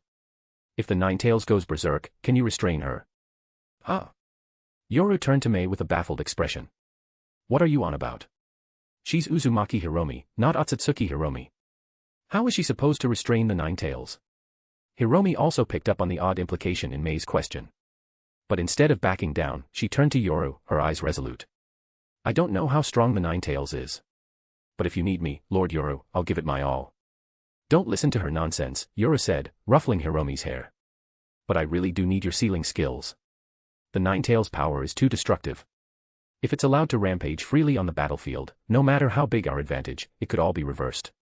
So if I manage to gravely injure the Jinchuriki, I'll need you to perform a secondary seal, locking the Nine Tails inside her and stopping it from breaking loose. Which means, you'll probably be fighting alongside me in the next battle. Fight, together with Lord Yoru. Hiromi's eyes sparkled with excitement. Really? No choice, Yoru said. It's dangerous, but I'm counting on you. Not dangerous at all. I can do it. Ah. Seeing her grinning from ear to ear, Terumi let out a dark laugh from behind them. Scumbag. Chapter 48, Critical Condition. Being able to fight alongside Yoru on the battlefield, that alone was the greatest affirmation Uzumaki Hiromi could hope for. Brimming with motivation, Hiromi left the command tent and returned to treating the wounded of Kirigakure. Terumi, meanwhile, pouted and muttered sarcastically. With me around, there's no way you'll become a Jinchuriki. Ugh. Smack. Another firm slap landed squarely on her shapely backside. Mei yelped, clutching her butt and quickly stepping aside, her face flushed red as she glared at Yoru. Yoru walked past her and returned to his seat, his expression immediately turning serious. Captain Terumi, is there any further business? If not, I need to resume my official duties. Ugh, you're so annoying. The Nine Tails Jinchuriki might be powerful, but there's no way Konoha would send her alone to the front lines. There will definitely be backup. I'd appreciate it if Captain Mei kept tighter tabs on battlefield intel. I got it. Red-faced and flustered, whether from anger or embarrassment, it was hard to tell, Mei vanished from Yoru's tent in a flash step, still rubbing her rear. Yoru let out a small smile, but it quickly faded, replaced by a solemn expression. System interface, open. With my current strength, facing a Jinchuriki with that much chakra and absurd regeneration, I'm simply not enough. Hyarinmaru's ice binding has barely any effect on the Nine Tails. A full-cast Kurohitsuji may look impressive, but it definitely won't be enough to one-shot Kushina, it might even cause her to go further berserk. To win this war, I need more power. Yoru's gaze locked onto an item displayed prominently near the top of the system's exchange interface, faintly glowing with light. Zanpakuto, Hyarinmaru, Bankai. That's right, Bankai. In the Bleach power system, Bankai is the second and final release state of a Zanpakuto, following Shurkai. It represents the complete manifestation of the sword's spirit and grants its wielder a massive leap in power. Upon achieving Bankai, a Shinigami's Ryoryoku and combat strength undergo a qualitative leap, typically 5 to 10 times stronger than Shurkai. On top of that, the abilities of the Shurkai form are further enhanced to their peak potential. If, in Shurkai, Yoru already possessed Kaga-level strength, and could rely on battlefield terrain advantages like water for elemental boosts, then with Bankai, he'd be on par with, or even beyond, those considered super Kaga level. No exaggeration, if he'd had Bankai during the fight against Jiraiya, he wouldn't have needed any diversions or support strategies. He could have gone in head-on, activate Daiguren Hyarinmaru, and cut the men down in one go. No stalling. No dragging it out. Yoru wanted to exchange for Hyarinmaru's Bankai. But unfortunately, he couldn't. Zanpakuto, Hyarinmaru, Bankai. Item rank, SS. Item description, unlock the full true name of Hyarinmaru. Complete soul resonance with the Zanpakuto spirit. Cost, 1 million points, currently half price. Thanks to the system's limited time discount, the cost had dropped to 500,000 points. Yoru's current balance? 410,000, still far short. The war had brought brutal casualties to both sides. Kushina's single-tailed beast bomb had obliterated countless Kirigakure shinobi, but Yoru's ice release had done no less to Konoha's forces. The massive Konoha death toll earned him nearly 200,000 points. Killing Jiraiya gave another 260,000. If only I hadn't exchanged for Shuno, Wrath of Winter. I'd almost have enough. Had he skipped redeeming Shuno, his current balance would have been 460,000. Just 40,000 shy. But that had been necessary. Without Shuno, he had no chance against Sage Mode Jiraiya. So, if I can rack up another 90,000 points here on the battlefield, I can get it. Yoru calculated silently. It wouldn't be easy, but not impossible either. It all depended on his luck. If he managed to kill a few named characters from the original timeline and triggered side quests, the points would pile up fast. If all he faced were nameless extras, things might get tricky. An elite Jonin nets 2,000 points. To get 90,000. He'd need 45 of them. Damn. Maybe I should just open loot boxes. At 1,000 points each, he could open 410 boxes. Come on, 410 loot boxes. How could they not drop anything good? He was seriously tempted to do it. But in the end, he held back. It wasn't that Yoru lacked faith in his own luck. This was the same guy who had pulled Heido number 90, Kuro Hitsuji and Bakudo number 81, Danku from a box. His luck was legendary. But what if the system messed with the drop rates behind the scenes? Never gamble against the house, he muttered. He pushed the impulse aside, took a deep breath, and closed the interface, returning to paperwork. With Jinan town obliterated, a huge breach had opened in Konoha's border defenses against Kirigakure. To prevent a full-scale invasion, Konoha's forces hastily regrouped, focusing their manpower around Misawa Bridge. I can't believe that bastard Yuki Yoru has that kind of power. I've never seen ice release like that. He froze the entire town in moments. It was like a natural disaster. That level of jutsu. I thought only the first Hokage could pull off something like that. And now this guy. Don't compare him to the first Hokage. Yuki Yoru is just some punk from Kirigakure. How dare he? But, he killed Jiraiya-sama. A cacophony of voices filled the Konoha command tent. In one corner, Uchiha Shisui sat in silence, one eye closed as he quietly meditated. The battle at Jinan had been a brutal wake-up call. These Kirigakure shinobi were far more dangerous than anything he'd ever encountered. He couldn't afford to let his guard down again. Next time, it might not just be his right eye he lost. It could be his life. Shisui, come outside for a moment. A soft voice interrupted his focus. Looking up, he saw Uchiha Fugaku waiting for him. Shisui followed without hesitation. What is it, clan head? Fugaku looked at Shisui's missing eye and sighed. You're done with this war. Go back to the village. Shisui's brows furrowed. Why, clan head? I only lost one Sharingan, it's not like I'm gravely wounded. Jiraiya-sama gave his life for the village. I lost just an eye. How can I turn my back now? It's not about your Sharingan. Fugaku interrupted him and placed a hand on his shoulder. Just now, word came from the village. Your father's condition. It's bad. What? Chapter 49, Uchiha Kafu. Shisui rushed back toward the hidden leaf at top speed. Before the sun had even dipped below the horizon, he had already returned to Konoha. The setting sun painted the skies crimson. Konoha, as always, bustled with life. The defeat at the mist front lines, the death of one of the Sannin, Jiraiya, had yet to be made public by the upper echelons.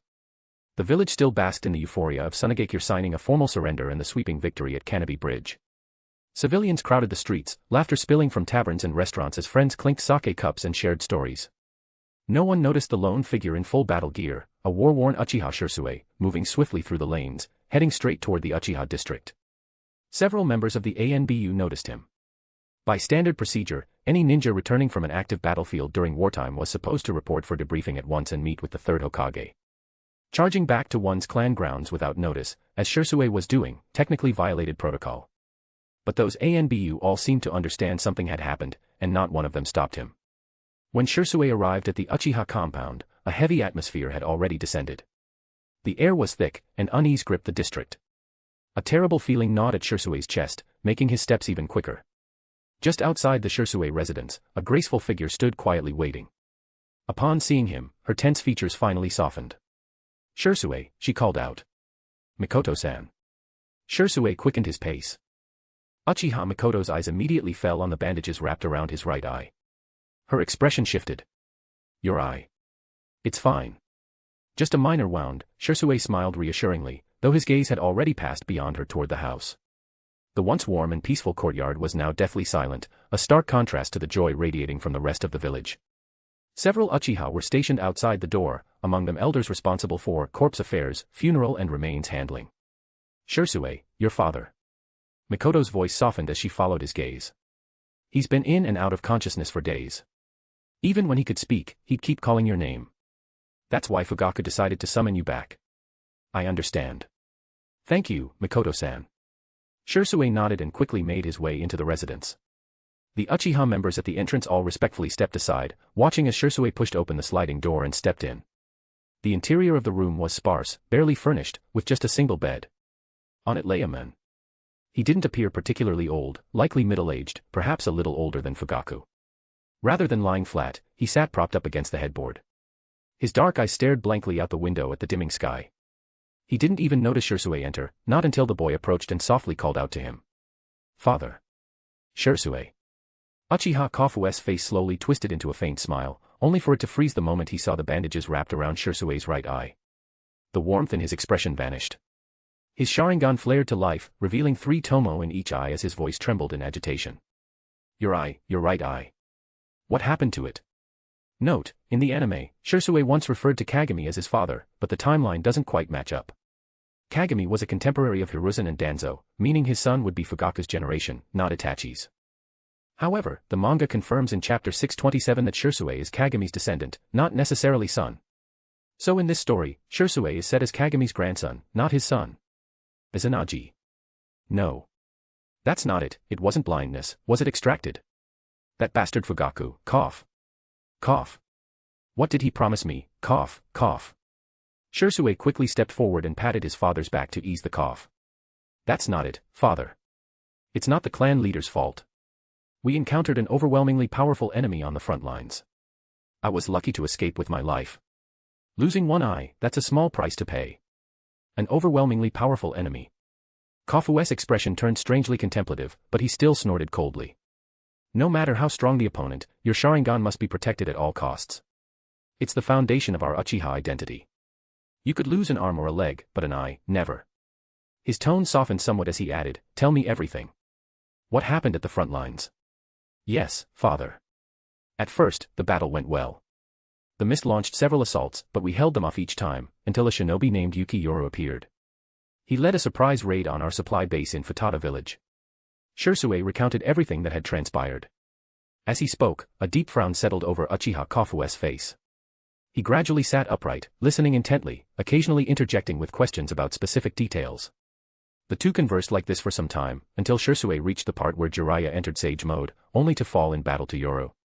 At that moment, Kofue's expression twisted into something unreadable, half a smile, half a shadow of grief. So Jiraiya actually died in the Mist War. No. It's not enough. There's still Orochimaru. Kofu muttered under his breath, then suddenly looked up at Shisui. This Yuki Yoru, seems he truly is a monstrous prodigy. He is, Shisui nodded. In speed, jutsu, taijutsu, he completely overwhelmed me. He carefully ignored his father's earlier mutterings. Ever since his grandfather, Uchiha Kagami, died in the First Shinobi World War, Kofu had harbored a deep resentment toward the Hokage faction.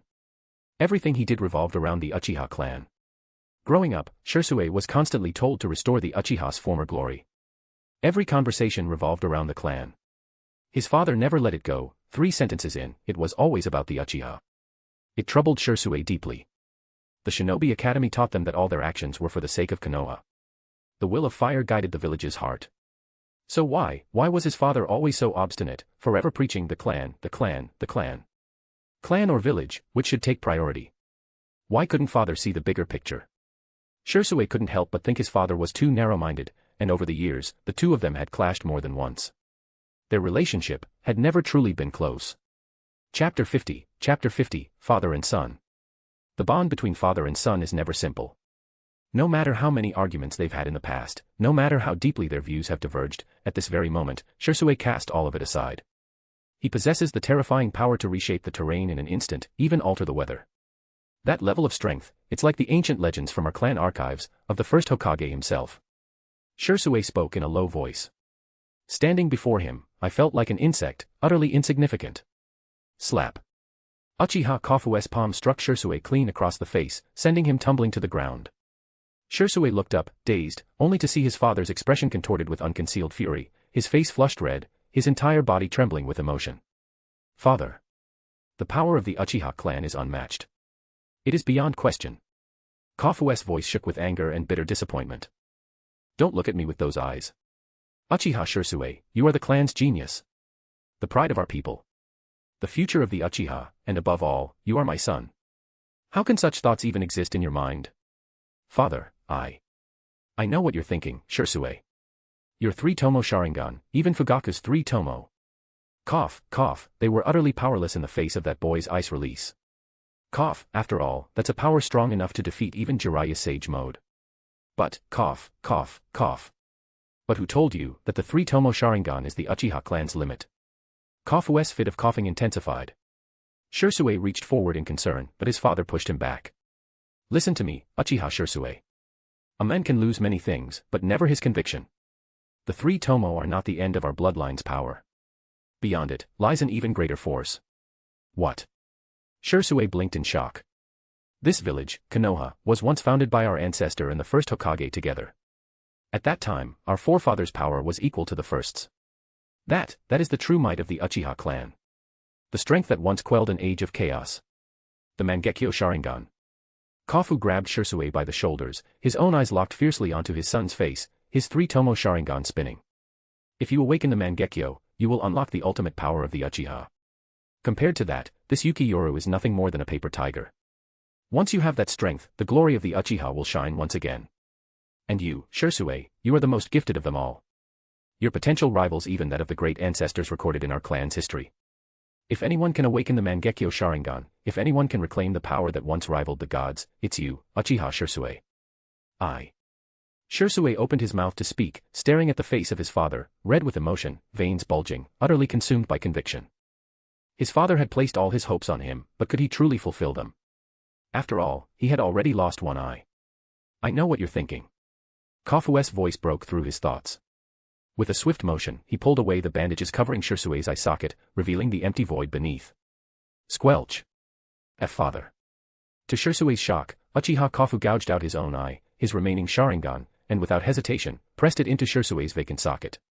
As chakra surged to connect the optic nerves, warm blood ran down both of their faces.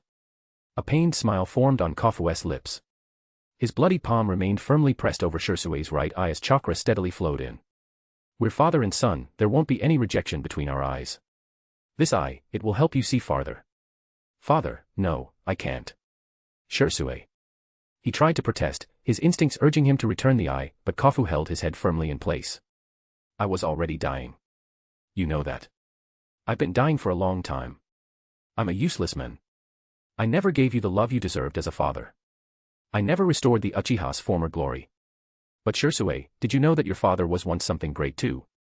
I was once a genius of the Uchiha, a source of pride for your grandfather. But I failed.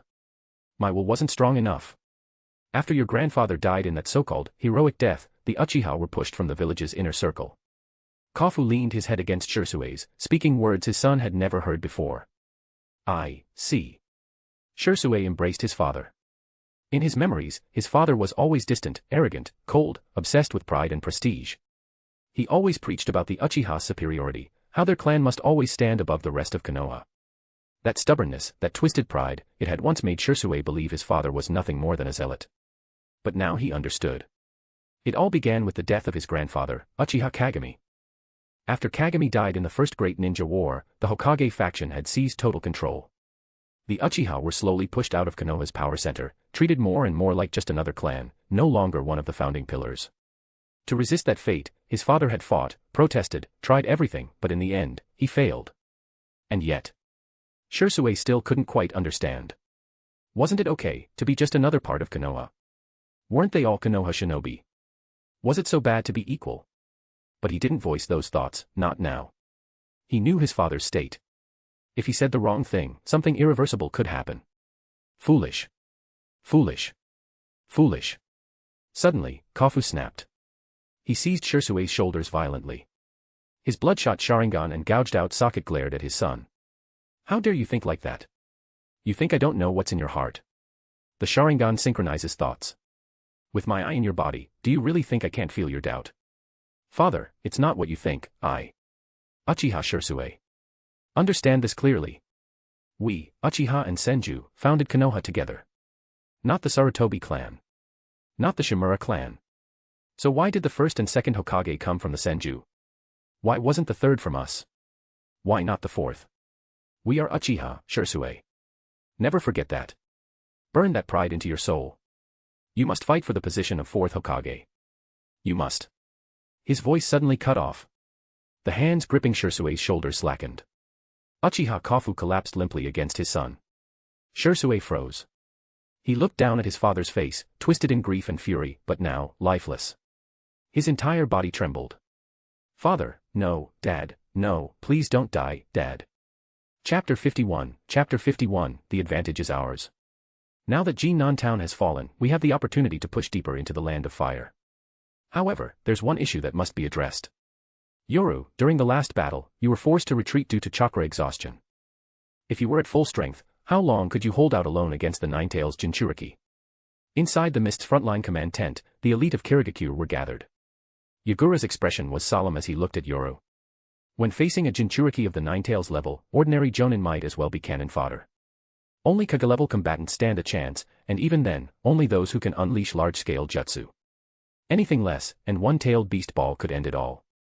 It's difficult. I can't guarantee success, but I'm willing to try, Yoru replied in a low voice. She's a Jinchuriki. Guarantees mean little. But we can launch a probing attack and see how deep the water runs. If I'm unable to suppress her or if she loses control, I'll retreat immediately. That's acceptable, Yagura nodded, then sighed, a rare note of frustration crossing his otherwise cherubic face. It's a shame we don't have our own Jinchuriki ready to deploy.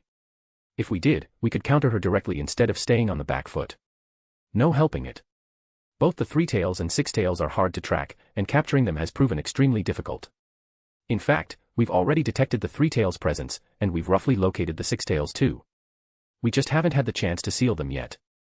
No matter, someone added. With Lord Yoru here, who needs tailed beasts. We can crush Konoha either way. The morale in the tent soared. After all, Yoru had slain Jiraiya, a member of the legendary Sannin. That alone had stunned the entire ninja world and skyrocketed the Mist's confidence. Even the appearance of a Jinchuriki wasn't enough to shake their resolve. They've got a Jinchuriki. Well, we've got Lord Yoru. Who's afraid of who? Everyone seems confident, Yagura said with a broad grin. It seems this battle is ours for the taking. Had the Mist lacked someone capable of countering the Ninetales, even with Jinnan Town fallen, they wouldn't have been able to advance. Just one rampaging transformation from Kushina would have sent them fleeing. But now that Yoru had volunteered to shoulder that burden, the weight on everyone's shoulders lifted. Let's discuss strategic deployment, Yagura said, turning toward the sand table with a serious look. Konoha's original defense line was centered on Jinnan Town, supported by 4 key points, Higashimatsuyama, Mizusawa Bridge, the Anchorado mining area, and Kazama Valley. These positions formed a layered defense extending to both flanks. With Jinnan Town broken, their defensive structure has lost its forward anchor. This not only gives us a positional advantage, it puts the initiative entirely in our hands. Since Yoru can potentially pin down the Ninetales Jinchuriki, we can launch a probing strike on one part of the line to locate her position. Once confirmed, we'll strike a different, more weakly defended sector with full force. Yoru didn't know what the other villages specialized in, but when it came to Kirigakure, guerrilla warfare was second nature. With their Mist techniques and superior mobility, Mist shinobi were built for hit-and-run tactics and rapid deployment, precisely why they had been hammering Jinnan Town from the start. That approach makes sense, use the Jinchuriki's limited mobility against her and apply pressure where she's absent, Yoru said with a nod. But Yagura-sama, have you considered a certain individual? If he shows up on this front, splitting our forces might be the worst mistake we could make. Who are you referring to? Minato Namikaze. Yoru's voice dropped an octave. You've all heard the reports from the Iwagakure front. Using his Flying Thunder God technique, he single-handedly slaughtered 50 IWA Jonin in an instant. If he arrives here, we'll be handing him opportunities on a silver platter. The name alone made the command tent fall silent. Since the outbreak of the Third Shinobi World War, countless geniuses had emerged. But only two stood at the very top, Yoru of the Mist, and the Yellow Flash of the Leaf. Minato had dominated the IWA front, annihilated 50 Jonin in a flash, and destroyed Canopy Bridge, turning the tide of war. He even had time to show up at the Cloud front and go toe-to-toe with both the future Fourth Raikage and Killer Bee, the Eight Tails Jinchuriki, and walked away unscathed. If he showed up here, Yagura's plan of splitting forces would be tantamount to suicide. Yoru, your concerns are valid. If Konoha's Yellow Flash appears, then yes, dividing our forces would be foolish, Yagura admitted. But I've already taken precautions. I've spread word of Jiraiya's death and the fall of Jinnan. I've even sent scrolls proposing strategic cooperation to both IWA and Kumo. It won't be long before they start putting pressure on Konoha. If Konoha has already deployed their Jinchuriki, it means they're nearly out of options. Once Iwagakure and Kumogakure start leaning in, Konoha won't be able to randomly reassign their few remaining elites. Especially Minato, who's stationed on the IWA front. See, Iwagakure hasn't lost many troops in this war. The reason Inoki has been deadlocked with Konoha is because he fears Minato's spacetime jutsu will once again strike at his supply lines. If Canopy Bridge is hit again, and IWA loses their logistical support, their troops will be cornered with no way out. Inoki knows it, and so does Konoha. But now, with news spreading that Konoha has committed their Jinchuriki and lost to Sannin, Inoki will smell blood. Even if he doesn't attack immediately, he'll be itching for a chance. And with that, Konoha can't afford to pull Minato out of IWA. In other words, this battle favors us. Chapter 52, The Ripple Effect. Yagura confidently began laying out their new strategic plans. Though Yoru had his doubts, he remained silent. On the battlefield, the commander's word holds absolute authority, questioning that order is a taboo for subordinates. The entire Kirigakure force began to mobilize once again.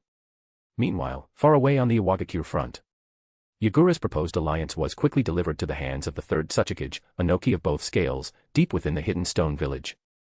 So Konoha actually sent their Jinchuriki to the front lines. That means they're truly running out of cards to play, Inoki muttered as he scanned the scroll. He skipped over the formal diplomatic niceties and focused directly on the military reports. A moment later, his expression shifted dramatically. What is it, Lord Third? See for yourself. Inoki handed the scroll to the elder advisors flanking him. With just one glance, the advisors gasped aloud. Jiraiya was killed by Kirigakure. By someone named Yuki Yoru, from the Yuki Clan. And even while using Sage Mode. How is that possible? The shock was palpable. As one of Konoha's legendary Sannin, Jiraiya's strength was well known, even among his enemies. At the start of the war, Iwagakure had crushed through enemy lines using both their Jinchuriki, the Four Tails and Five Tails. But it was Jiraiya and Minato Namikaze, master and student, who halted that momentum. Even Inoki, for all his pride, had to admit, Jiraiya had been no pushover. Now, to think that such a powerhouse had fallen to an unknown shinobi from Kirigakure. It defied belief. There's no point doubting it, Inoki said sternly. This intel isn't fake. Maybe Kirigakure has indeed produced a monster. But that's not what we should be focused on. He tapped the scroll. What do you think of Yagura's offer to coordinate a joint offensive? This is a huge blow to Konoha. If they've committed the Nine Tails Jinchuriki, they're clearly desperate, one elder said. Before, Konoha relied on Jiraiya and Minato to stop our advance. Now that one is dead, we have a real shot. But Tsunagakure has already surrendered, and Orochimaru has taken over the front. If we attack now, we'll be up against both him and Minato. Orochimaru will hold the front lines, while Minato's teleportation jutsu threatens our flanks and logistics. That situation won't be much better than before. Orochimaru doesn't have Sage Mode, another elder countered. He can't contend with a tailed beast the way Jiraiya could. He's less of a threat. And Minato, someone asked. If we lose another supply route like Canopy Bridge, we're done. Then don't fight a war of attrition, a hardline elder growled from Inoki's left. We strike with overwhelming force and end it quickly. If Konoha's already deployed the Nine Tails, they've got nothing left. Defensive battles won't work anymore. I propose we have Deidara's demolition squad join forces with Rashi and Han. Together, they'll lead a full-scale assault. But that'll cost us. We'll lose a lot of men, another elder objected. No war is bloodless, the hawkish elder snapped. We've come too far to hesitate now. If we stop, then why did our comrades die in the first place? He's right. Kirigakure gave us this opportunity. We know Konoha has been weakened, we'd be fools not to take advantage of it. Besides, our delay has already made us look weak. A sudden, all-out offensive could flip the table. Momentum shifted. The elders leaned toward war. Inoki stood up and made the call. Then it settled. Launch a full-scale assault on Konoha. Yes, Lord Tsuchikage. The order sent Iwagakure into rapid motion. Konoha's scouts were soon overwhelmed. When word reached them that the Demolition Corps and both Jinchuriki were on the move, they risked everything to rush the intel to HQ. At the command tent, Orochimaru, newly arrived on the front, read the report. His usually composed expression cracked with surprise. On the table in front of him lay a freshly stamped deployment order, an order from Minato Namikaze. This intel, is it confirmed? Orochimaru rasped, his golden, slit pupil eyes locking onto the scout. Yes, Lord Orochimaru, the scout stammered. And what? There are rumors, among the IWA shinobi, that Lord Jiraiya fell in battle at the Mist Front. What? Orochimaru's eyes narrowed sharply. His heart felt like it had stopped. Now it made sense. Why the Hokage had suddenly approved Minato's transfer to the Mist Front, something that initially seemed irrational or emotionally driven. It wasn't just about reuniting Minato and Kushina. It was to replace Jiraiya, who had been killed in action. The Hokage hadn't revealed the truth, not to avoid sentiment, but to maintain morale. And Kirigakure, they must have leaked the information deliberately, to provoke Iwagakure into moving. Now everything was in motion. But because the frontline shinobi didn't have complete intel, chaos was erupting. This is going to be a disaster. Orochimaru whispered. He had originally believed Minato could safely transfer to the Mist Front while he held the Stone Front alone. But now, Iwagakure had reversed course, and was launching a full-scale assault. Taking a long breath, Orochimaru gave his orders in a voice that brooked no argument. Put all forces on high alert, Stage 1 battle readiness. And send word to the Hokage. Request reinforcements. If it comes to it, he may have to come here himself. The messenger's eyes widened in disbelief. The Hokage, personally going to the front. That hadn't happened since the First Shinobi World War. Still, he nodded without hesitation and vanished. Orochimaru's gaze fell on the map of the IWA front. For the first time, a rare tension crept into his expression. Jiraiya, your death may have just plunged Konoha into a catastrophe it won't recover from. The entire IWA front had been thrown into chaos, because of a single report from Yagura. Meanwhile, in the borderlands near the Mist Front. Lord Danzo, this is intel we secured by intercepting a Mist ANBU unit. At the edge of the Mist battle zone, Danzo took the scroll handed to him by a root agent and studied it carefully. So they're trying to get Kyumo to join forces against Konoha. How clever of you, Kirigakure, but you didn't count on me. Alert the entire force. Double time to the front. Without a real commander there, a bunch of kids and a single Jinchuriki can't stop what's coming out of that bloody mist. Yes, Lord Danzo. Dozens of elite root shinobi melted into the shadows, racing toward the Mist Front like a black tide. Chapter 53, Uzumaki vs. Uzumaki. Inside the stronghold at Misawa Bridge. With her vibrant red hair swaying behind her, Uzumaki Kushina led the barrier corps as they worked to set up defensive formations. Due to the widening front lines, Konoha's high-level forces had been forced to split up. Sarutobi Shinosuke, Uchiha Fugaku, Aburame Shibi, and others had taken elite teams to various key positions to guard against a potential shift in Kirigakure's offensive. That left Misawa Bridge, closest to the fallen Jinan stronghold and without any natural defenses, as a prime target for enemy attacks. Responsibility for its defense now rested with Kushina. This is the barrier formation, Kushina explained as she clapped her hands. Once an enemy steps inside, it'll trigger the concealed explosive tags attached within, maximizing damage. It's especially effective against Kirigakure's mist-based tactics. Follow my instructions and deploy the barrier formation across all corners outside the bridge. Yes, Lady Kushina, the shinobi replied in unison, eyes filled with deep respect. As the Konoha shinobi moved swiftly to carry out the orders, Kushina brought her hands together again, gathering chakra. In the next moment, an invisible sensory barrier spread outward from her, expanding until it covered nearly the entire Misawa Bridge. Barrier, canopy method formation. This technique, originally one of Jiraiya's specialties, created a wide-scale sensory field centered around the caster. Given her close relationship with Jiraiya, Kushina had long since mastered the technique. With the barrier in place, she exhaled softly. With this, even though we're short on manpower, we'll be able to detect any surprise attacks in time. Impressive. You truly live up to your name as the Nine-Tails Jinchuriki, deploying a barrier like this on your own to cover nearly the entire bridge. But tell me, can your barrier really stop our ambush? A cold voice whispered directly into Kushina's ear. Her face paled, reacting instantly to strike, but several binding spells flared to life in an instant. Bakudo number 30, Shidatsu Sansen. Bakudo number 61, Rikujikoro.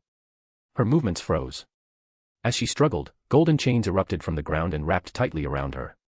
Stunned, Kushina stared at the crimson-haired figure in a Kirigakure ANBU uniform standing behind Yoru. Adamantine sealing chains. Her eyes widened in disbelief. The next second, Yoru appeared behind her, Hyarinmaru in hand, aimed directly at her heart. S-class target, Uzumaki Kushina, detected. Side quests triggered. Objective 1, subdue Uzumaki Kushina, reward, 100,000 points. Objective 2, defeat Uzumaki Kushina, reward, 50,000 points. Objective 3, kill Uzumaki Kushina, reward, 200,000 points. Special Lifeform, Tailed Beast, Karama, 9 Tails, detected. Side quests triggered. Objective 1, subdue, control, absorb, or seal Karama, reward, 100,000 points. Objective 2, kill Karama, reward, 500,000 points. The mission notifications echoed in Yoru's ears, causing him to pause slightly. At that exact moment, Kushina's body twitched, instinctively reacting to danger, and narrowly avoided the fatal blow. Kagura Shingen, huh? Yoru wasn't surprised. That unique Uzumaki clan sensory ability, Kagura Mind's Eye, was something Hiromi also possessed. When activated, it allowed the user to detect any movement or chakra fluctuations within dozens of kilometers, even identifying specific chakra signatures, numbers, movement speed, and intent. It was one of the most powerful sensory techniques in the shinobi world. And I'm just getting started. Sit upon the frozen heavens, Hyarinmaru. Yoru's Zanpakudo burst with power as he released his shurikai, waves of extreme cold surging from the blade toward Kushina's internal organs. Kushina's expression twisted in alarm. She began to summon the Nine Tails chakra to break free, only for Uzumaki Hiromi to appear in front of her. 4-symbol seal. Hiromi's hand slammed against Kushina's abdomen, the chakra-sealing formula bursting to life with bright flashes of light. The Nine Tails chakra that had just begun to surge vanished instantly. Adamantine chains and the 4-symbol seal, you're an Uzumaki too. Why? For Lord Yoru, of course, Hiromi said calmly. Hyarinmaru's frost exploded through Kushina's system. She coughed up blood, mixed with shards of ice. Looks like that hit worked better than expected, Yoru muttered with a faint smile. He had only planned to bring Hiromi to help restrain Kushina, he hadn't expected her to be this effective. If he could take Kushina down here, it would earn him a massive amount of points, and seal victory for Kirigakure in this war. Ice Dragon's tail. The ice dragon surged toward Kushina. Wounded and with her organs frozen and chakra sealed, she fell to her knees, unable to resist. But as she slumped forward, a strange 3-pronged kunai fell from her cloak. A flash of golden light tore across the sky like lightning. In the blink of an eye, a figure stood before Kushina, slamming a swirling raisonnon into the head of the charging ice dragon. Boom. The dragon shattered, ice shards raining from the sky. And when the ice finally cleared, Kushina was gone. What? Where did she go? Hiromi blinked in confusion. Yoru, face darkening, sheathed Hyarinmaru and stared at where the golden flash had vanished. He grimaced, then pulled out a red flare and launched it into the sky. Of course. Of course he came. He could only pray that Kirigakure forces saw the signal and retreated in time. Otherwise, Kirigakure was in serious danger. Chapter 54, The Yellow Flash of the Leaf. Abdominal puncture, internal organs frozen by ice release, and she even had her chakra sealed with the 4-symbol seal. In that case, 4 symbols unsealing. With a surge of reverse chakra flow, Minato pressed his hand against Kushina's abdomen, undoing the 4-symbol seal that Hiromi had placed on her. Within moments, deep red Nine Tails chakra surged outward. Stimulated by her Uzumaki physique, it rapidly accelerated Kushina's healing and chakra recovery. Minato. Kushina slowly opened her eyes. The familiar golden hair before her brought a soft relief to her expression, but that comfort quickly gave way to grief and anguish. Minato. Jiraiya-sensei, he. I know. Minato gently cradled her head, laying her flat on the cot within the tent. Though his features remained calm, his sky-blue eyes burned with chilling, suffocating fury. Rest. I'll be right back. Water style, great waterfall technique. A barrage of water release jutsu was unleashed by an entire unit, merging into a massive tidal surge. Concealed by thick mist, it roared toward the Konoha encampment stationed in Kazama Valley. Dragons formed from water howled as water blades slashed through the air, an overwhelming force bearing down. Enemy attack. Earth style, earth wall. Caught off guard, Konoha shinobi scrambled into action. Earth release users hastily formed hand seals, raising defensive earthen walls to block the flood. Walls rose to meet the deluge, buying precious seconds, but just as quickly, skeletal bone weapons pierced through the stone. The crashing water smashed against Konoha's defenses with unrelenting force. Within the mist, Kirigakure shinobi darted forward, launching their assault. Despite his initial surprise, Commander Shibi Aburame swiftly composed himself and began organizing a counteroffensive. But the disparity in readiness quickly became apparent. Though Konoha held the defensive advantage, Kirigakure's well-prepared offensive swept through like a blade through paper. In an instant, their defenses were in shambles. Blood and death flooded Kazama Valley. Ha ha ha. So this is Konoha. Pathetic. Cut the chatter. Expand the assault, our objective is to wipe out Konoha's fighting force. Take Kazama Valley quickly. Lord Yoru is facing the Nine-Tails Jinchuriki, don't let the pressure fall all on him. Understood. With a clear goal, the Kiri shinobi struck more viciously. In less than half an hour, Kazama Valley's defenses were fully breached. The battle devolved into brutal close-quarters combat. Thanks to the Aburame clan's elite insect users, Konoha managed to hold on in the mist, but the tide of battle was shifting. Many Konoha shinobi fell, including members of secret technique clans and even some bloodline users. But just as Kiri prepared to press their advantage, several signal flares burst into the sky above. Retreat signals. A Kagaya clan jonin blinked at the sight. What the hell? Now. We're about to finish this. The Nine-Tails Jinchuriki must have gone berserk. Prepare to pull out, don't hesitate. If she arrives, we could be wiped out. Get serious. Victory's within reach, we're not retreating now. The Kagaya jonin growled. Even the nearest camp, Anchirato mining area, is more than 10 minutes away. And the Jinchuriki is stationed all the way at Mizusawa Bridge. At full transformation speed, she'd still need 20 minutes to reach us. That's more than enough to crush Kazama Valley and be hailed as heroes. He's right. The prey's right in front of us. Attack. Dance of the Camellia. Secret technique, insect tornado. The brutal clash resumed in the mist. Then, a golden streak pierced the fog and entered the battlefield. In the chaos, a kunai flew silently toward a Kiri shinobi. He casually sidestepped it, smirking as he raised his blade to finish a Konoha genin. Suddenly, a cold flash. Blood sprayed. The Kiri shinobi collapsed mid-swing, the predator's sneer frozen on his lifeless face. Thunk. The stunned Konoha shinobi looked up, just in time to see a glimmer of gold fade into the mist. That scene repeated across the valley. Kunai embedded in the ground, some seen, some unseen. One by one, Kirigakure shinobi fell, none of them even knew what had hit them. The mist grew quiet. The sounds of combat faded. Even the elite Kagaya jonin stopped, unsettled by the unnatural silence. Genjutsu, he muttered. No chakra disruption, wait. A flash of gold. A Raise-Non drove toward his chest. He reacted instantly, activating his Shikatsumiyaku to unleash a volley of bone spears, but the attack shifted. Boom. The Raise-Non struck his back instead, blasting him across the field. His Kagaya body was tough, he survived the blow. But as he rolled to his feet, he finally saw his attacker clearly. Golden hair shone like sunlight. Piercing blue eyes radiated a killing intent that chilled the blood. The yellow flash of the leaf. Even without having met him before, the hair, the speed, he knew exactly who had arrived. And the realization struck like thunder. No. You were supposed to be on the IWA front. Why are you? He never finished the sentence.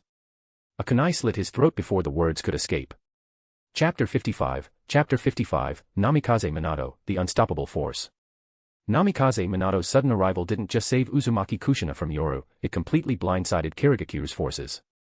What had once seemed like a flawless strategy, having Yoru stall the Nine-Tails Jinchuriki while dividing their forces to attack Konoha's various encampments, had now turned into a joke. Worse still, it became the perfect stage for Konoha's yellow flash to make his entrance. Even though Yoru had immediately fired a flare signaling retreat, it was too late. Due to the distance between strongholds, the flare launched at Mizusawa Bridge couldn't be seen from the other camps. A chain of messengers had to manually relay the signal, and delays were inevitable. Worse yet, some of the commanders, like that overzealous Kagaya clan jonin, were so eager for results that they ignored orders, further compounding the problem. The result? Namikaze Minato's debut on the Kirigakure front became a one-sided slaughter. Nearly 200 Kirigakure shinobi dead, over 40 of them were jonin. The entire unit assigned to Kazama Valley was wiped out. Inside Kirigakure's command tent, Yagura gripped the casualty report, his hands trembling, bloodshot eyes wide in disbelief. This is impossible. Why would Namikaze Minato be here? What about the Iwagakure front, aren't they worried Inoki will launch a full-scale assault? Not a single person responded. The war tent was deathly silent. Yoru remained quiet too. Before Yagura had issued this strategy, Yoru had voiced concern about the potential threat Minato posed. But Yagura had waved him off, too confident that Minato would never abandon the IWA front. Now, Yoru's warning had become prophecy. Because of Minato, the critically wounded Jinchuriki had been recovered, and hundreds of Kirigakure shinobi had perished. With losses piling up, Kirigakure was now dangerously close to collapse. Of all the 5 great nations, Konoha had the largest standing military, every shinobi war had proven it. Even when facing multiple villages at once, their manpower never seemed to run dry. Iwagakure came next. At the start of the war, they had deployed 10,000 shinobi just to pursue the third Raikage. That alone revealed their overwhelming depth. Kumogakure had moderate forces, roughly 6 to 7,000. Sunagakure had fewer numbers, but used puppets to make up the difference. And then there was Kirigakure. Under the brutal bloody mist policy, not only was their military small, their entire population was limited. At this point, Yoru's force on the front lines barely numbered 2,000. After 2 devastating defeats, they had lost hundreds more. For Kirigakure, this wasn't just a setback, it was crippling. They were running out of shinobi. There was hardly anyone left to fight. This loss is on me, Yagura finally said, his voice tight. My arrogance and stubbornness led us here. He drew a long, steadying breath and scanned the room, finally turning toward Yoru. Yoru. You're still young, but in terms of both strength and strategic insight, you've proven yourself. Had I listened to you earlier, we might have avoided this outcome. I've already reported the situation to the Mizukage. And I've decided, Yoru, I'm entrusting you with full command of the front. You will lead us in the battles to come. What? Gasps rang out across the room. This must be reconsidered, Lord Yagura. Please don't be hasty. Even Yoru looked stunned. He hadn't expected that. But within moments, he understood the move perfectly, and cursed Yagura internally. What a sly old fox. Yoru had already secured glory in this war. Killing one of the legendary Sannin, Jiraiya, was enough to ensure he'd rise through the ranks of Kirigakure with ease. Meanwhile, Yagura's bungled strategy had nearly gutted their forces. Had it not been for Yoru, Kirigakure wouldn't even be in the fight anymore. Now, by handing off command, Yagura covered his own losses.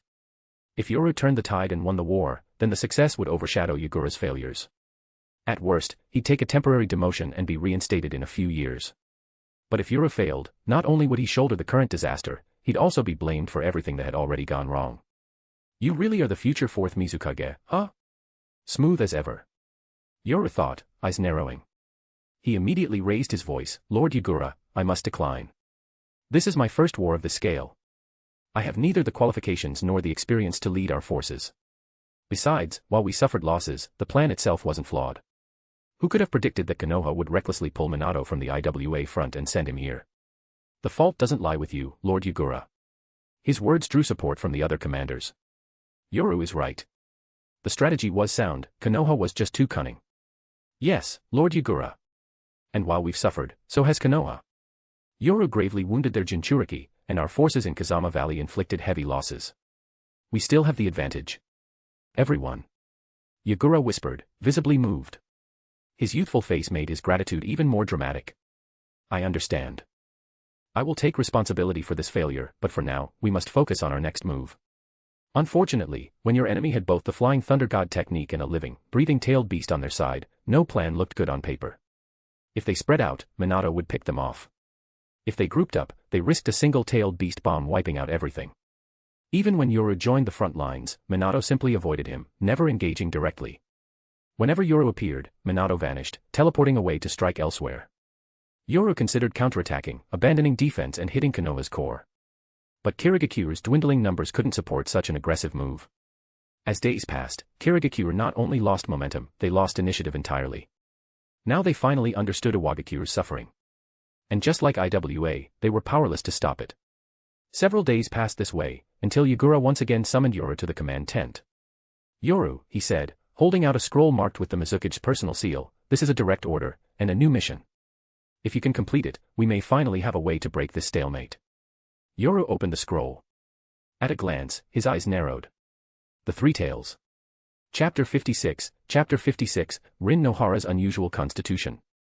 Inside the sealed scroll, the third Mizukage formally praised Yoru's accomplishments on the battlefield while sternly criticizing Yagura's reckless and short-sighted strategic decisions.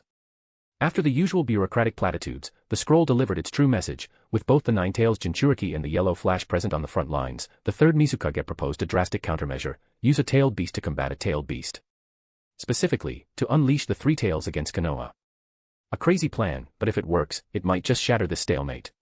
Of course, failure would be catastrophic.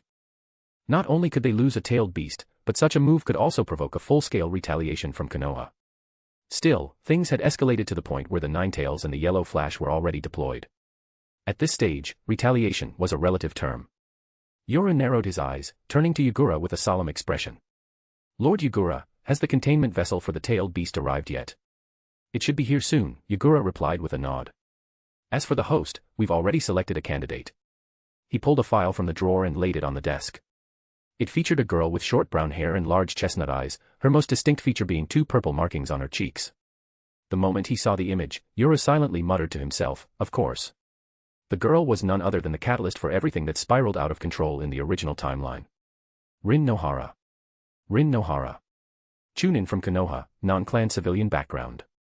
However, according to intel from the Mizukage himself, her body is unexpectedly compatible with the Three Tails. Therefore, the plan is to use her as its next Jinchuriki, Yagura explained, pointing to the photo.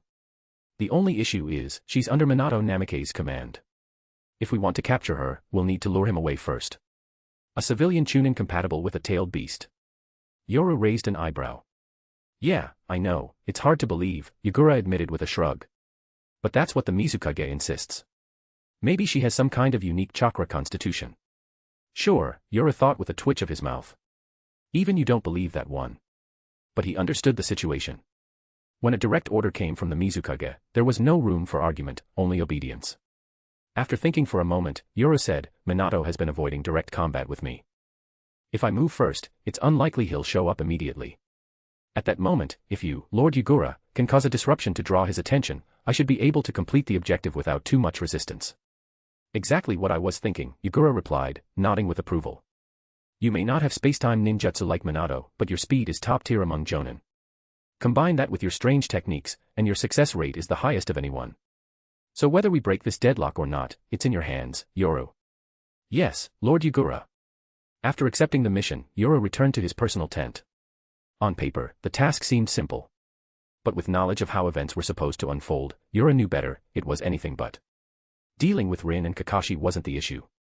Those two would be easy. The real threat was the one lurking in the shadows, the emotionally unstable child with a god complex. And of course, Zetsu. Specifically, White Zetsu. Despite often being underestimated, White Zetsu's capabilities were formidable. Setting aside the mess that was Black Zetsu, just the version that bonded with Obito, Spiral Zetsu, was already comparable to a miniature Hashirama. In the Fourth Great Ninja War, Spiral Zetsu took over Yamato's body and used advanced would-release techniques like the would-human technique. That meant his performance while bonded to Obito would be no less terrifying. Going head-to-head with something like that, even for Yoru, would be a brutal fight. He unconsciously touched the mask covering his eye. What a headache. Just then, a voice called from outside. Lord Yoru, Lady Yuki Kiyomi is requesting an audience. Kiyomi, he paused, then said calmly, let her in. To his surprise, the ever-elegant and gentle elder of the Yuki clan, usually seen in pristine white robes, stepped into his tent wearing a full Kirigakure jonin flak vest, fully geared for combat. Lady Kiyomi. You're in uniform. By order of the Mizukage, she said softly, pulling a scroll from her hip. I've been assigned to assist you with sealing the Three Tails Jinchuriki. This scroll contains the specialized sealing vessel, and a blood-activated curse seal designed by the Mizukage for controlling the host. Yoru raised an eyebrow and glanced at the scroll, then casually tossed it back. I wasn't expecting someone of your stature to join me on this. Normally, something like this would be handled by the ANBU. It's a matter involving a tailed beast. The Mizukage didn't want to rely solely on ANBU forces. Kiyomi's excuse was vague, and both of them knew it. Yoru didn't press the issue. It was obvious what she was trying to do. This was political. The Yuki clan had every reason to try to win him back. A prodigy with ice release, an undefeated battle record, and limitless potential, they'd want him back under their banner more than anything. Too bad some things can't be undone so easily. You're already familiar with the mission details, I assume. Capture the Konoha Kunoichi, Rin Nohara. Seal the Three Tails into her. Then, use the blood seal to control her and send her into Konoha's forward base, or even the village itself, to cause massive destruction. Kiyomi recited it flawlessly. Besides me, the Mizukage has assigned 12 jonin to support you. You're free to coordinate them as you see fit. 12, huh? Yoru recalled how in the original timeline, Obito had wiped out all the jonin involved in this operation with a single rampage. Given Kirigakure's desperate need for manpower, these 12 would be better off reinforcing the front. But in reality, they weren't just there to assist with sealing jutsu. They were probably also there to monitor Yoru, observe his power, evaluate the mission's outcome, maybe even report back. So having them stay out of the mission wasn't going to happen. I won't be bringing anyone, Yoru said, shaking his head. Just me. He paused for a moment, then added with a touch of amusement, but I am curious, what's the real story behind Rin Nohara? Why would the Mizukage pick a no-name kunoichi as a Jinchuriki? Is she secretly descended from the Uzumaki or Senju clans? Maybe a hidden bloodline finally awakened in her. Or maybe, he said, narrowing his eyes, she's like me, abandoned by those clans and later taken in by the Nohara family. Kiyomi hesitated. Chapter 57, Kakashi and Rin Nohara. Could Rin Nohara really possess some kind of unique constitution? Lady Yuki Kiyomi spoke uncertainly, then after a brief pause, added. Though in truth, the Jinchuriki's own traits don't matter much this time. We're not trying to create a stable host for long-term containment, we're making a ticking time bomb. Then why go to the trouble of capturing someone from Konoha? Yoru asked, raising a brow. Couldn't we have used any captured shinobi or even a loyal volunteer from the village? It's just a suicide mission, and the blood seal charm would give us full control anyway. He stopped himself, realizing how it might sound. Forgive me, Lady Kiyomi. I didn't mean to question the Mizukage's decision. I'm just curious. It's quite all right. Lady Kiyomi shook her head. Still, Yoru's comment had clearly planted a seed of doubt. Regardless, the plan continued. After Yagura lured away Namikaze Minato on the main front, Yoru and Kiyomi led a small Kirigakure unit toward the area where Rin Nohara had last been sighted. As the sun dipped below the horizon, two figures stood silently on the outskirts of a small Konoha encampment near the edge of the mist battlefield. Suddenly, the boy grimaced and clutched his left eye, hidden behind his forehead protector. A quiet groan escaped his lips, and his face turned ghostly pale. Kakashi. Rin Nohara rushed to his side, placing her glowing palms over his eye with a healing jutsu. Warmth flooded the area around his Sharingan. Slowly, Kakashi's rigid posture relaxed. Implanting a Sharingan like that puts enormous strain on your body, Rin said gently. Without Uchiha blood, your system isn't built for it. If your body hasn't fully matured, it could break you. She looked at him with soft concern. You could, take it off, just for now. I can't, Kakashi murmured, shaking his head and pulling away. Obito gave me this eye so I could see what he couldn't. I'll carry him with me, through this war and into Konoha's future. Whatever toll it takes, I'll endure it. Kakashi. Rin's eyes brimmed with tears, not just for the strain he endured, but for the friend they'd lost, who had entrusted them with his final hope beneath a crushing boulder. They fell silent again, watching as the sunset disappeared behind the mountains. Darkness followed. Without sunlight, even the clouds seemed heavier. Rain began to fall in a steady drizzle. Let's get back, Kakashi. Hand in hand, they ran toward the encampment through the curtain of rain. But the closer they came, the colder the air grew, unnaturally so. Kakashi tugged at his collar, confused. Eventually, he shrugged off his flak vest and draped it around Rin's shoulders. Wait a minute. Even with the rain, it shouldn't be this cold. Not in this season. It felt like they'd stepped into a frozen tundra. Kakashi came to an abrupt halt, his visible eye widening in horror. Rin, too, stood frozen, staring ahead in disbelief. The Konoha outpost was gone. In its place was a frozen wasteland. Kakashi. Rin's voice trembled. Every last inch of the encampment was encased in ice. Even the guard tower still held the image of a Konoha shinobi, frozen mid-expression, eyes wide in shock. Fall back. Rin, it's an ambush. Kakashi shouted, grabbing her wrist. But before they could retreat, a voice echoed cold and clear. Ice style, 1,000 flying water needles of death. The raindrops suspended in the air crystallized into countless layers of ice. Spikes erupted from the ground, forming a domed enclosure around them. Moments later, a storm of icy senbon rained down from all directions. Earth release, earth-style wall. Kakashi immediately pulled up his forehead protector, revealing his blood-red Sharingan. Forming seals, he raised a wall of stone to block the barrage. But an instant later, a deafening roar shattered the earth wall, a massive ice tiger leapt through the debris. Kakashi didn't flinch. Lightning surged in his hand. Chidori. The Sharingan locked onto his target. With enhanced reflexes and chakra control, Kakashi blitzed forward, shattering the ice tiger and driving straight toward a wall of frost. So fast. His chakra control, it has both nature and shape transformation. What jutsu is this? A startled voice called out from behind the ice wall. But just before the wall broke, a shadow appeared beside Kakashi. A hand reached out and stopped the Chidori cold. What? Kakashi caught only a glimpse of those cold, indifferent eyes, then everything went dark, and he collapsed. Shards of shattered ice scattered into the wind.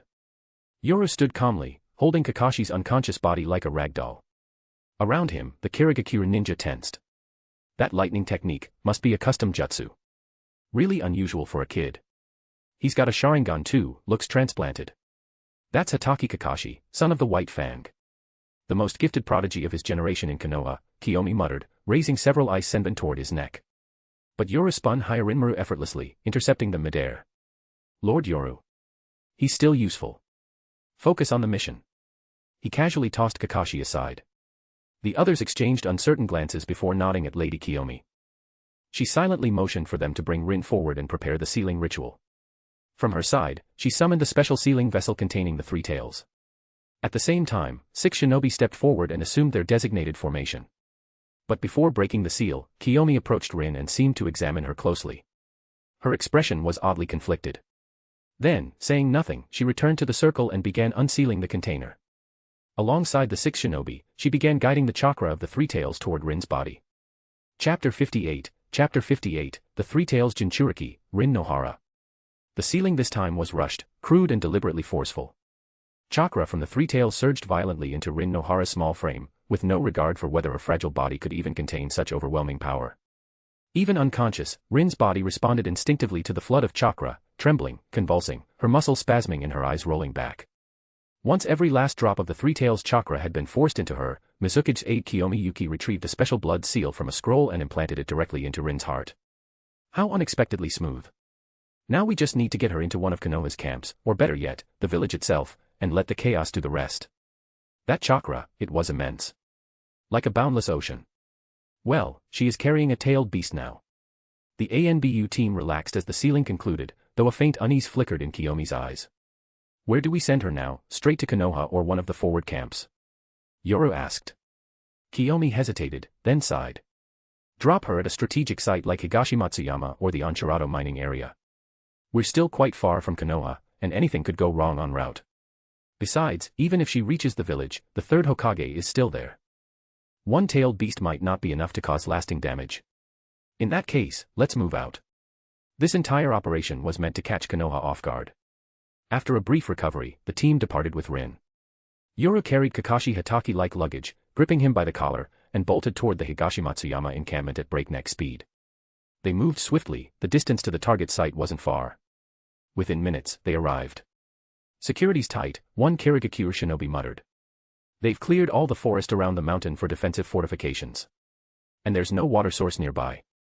With this elevated terrain, water-style jutsu won't do much. This place is a fortress. To make matters worse, the camp commander is Sarutobi Shinnosuke, son of the third Hokage. That guy inherited all of Hiruzen's genius, 5 chakra natures, and a mastery of large-scale ninjutsu. In terrain like this, he's a walking fortress. Just looking at this camp is intimidating. Even Yoru had to admit, Higashimatsuyama was a nightmare to assault directly. A frontal attack would likely cost Kirigakure several times the casualties of any previous engagement. But today was different. I'll take her in and start the destruction from the inside. You all strike when the moment comes. Prioritize eliminating members of Konoha's secret jutsu clans and Kekkei Genkai families. Secondary objective, intelligence and battlefield data. Yoru hoisted Rin effortlessly and tossed Kakashi toward Kiyomi. Watch him for me. Yes, Lord Yoru. Without Yukiko or her Crimson Eyes present to provide cover, Yoru didn't bother using optical distortion to conceal himself. He activated Flash Step, vanishing from sight, and charged directly into the heart of the encampment. His intrusion triggered Konoha's barrier detection immediately. Within moments of landing, Yoru was surrounded by over a dozen elite shinobi. Sway, no. Yoru, Sarutobi Shinnosuke growled. So it's you. Because of Yoru, Konoha had lost too many lives, including the famed Inoshikacho trio, and even one of the legendary Sannin, Jiraiya. Despite Namikaze Minato turning the tide, every Konoha shinobi here wanted Yoru's head on a pike.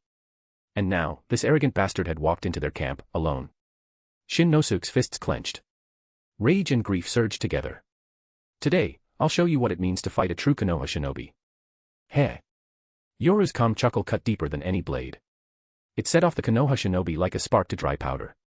Shin Nosuke launched into action, forming hand signs with deadly precision. Wind style, vacuum bullet barrage.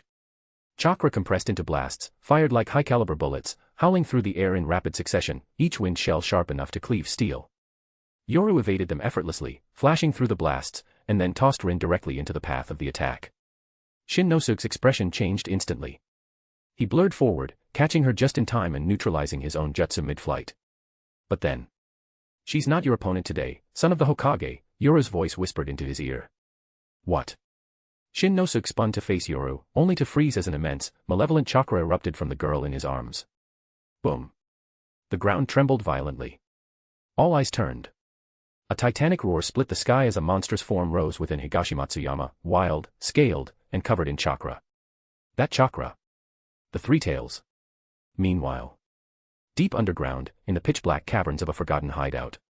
Lord Madara. The target's been successfully implanted with the Three Tails and deployed to Higashimatsuyama. She's begun rampaging. Also, Tobi and Obito have moved into position. A pale, half-black, half-white figure emerged from the soil and addressed the darkness. There was no reply at first. Then, after a long silence, an impossibly old man stepped from the shadows, gaunt, skeletal, white-haired, and half-mummified.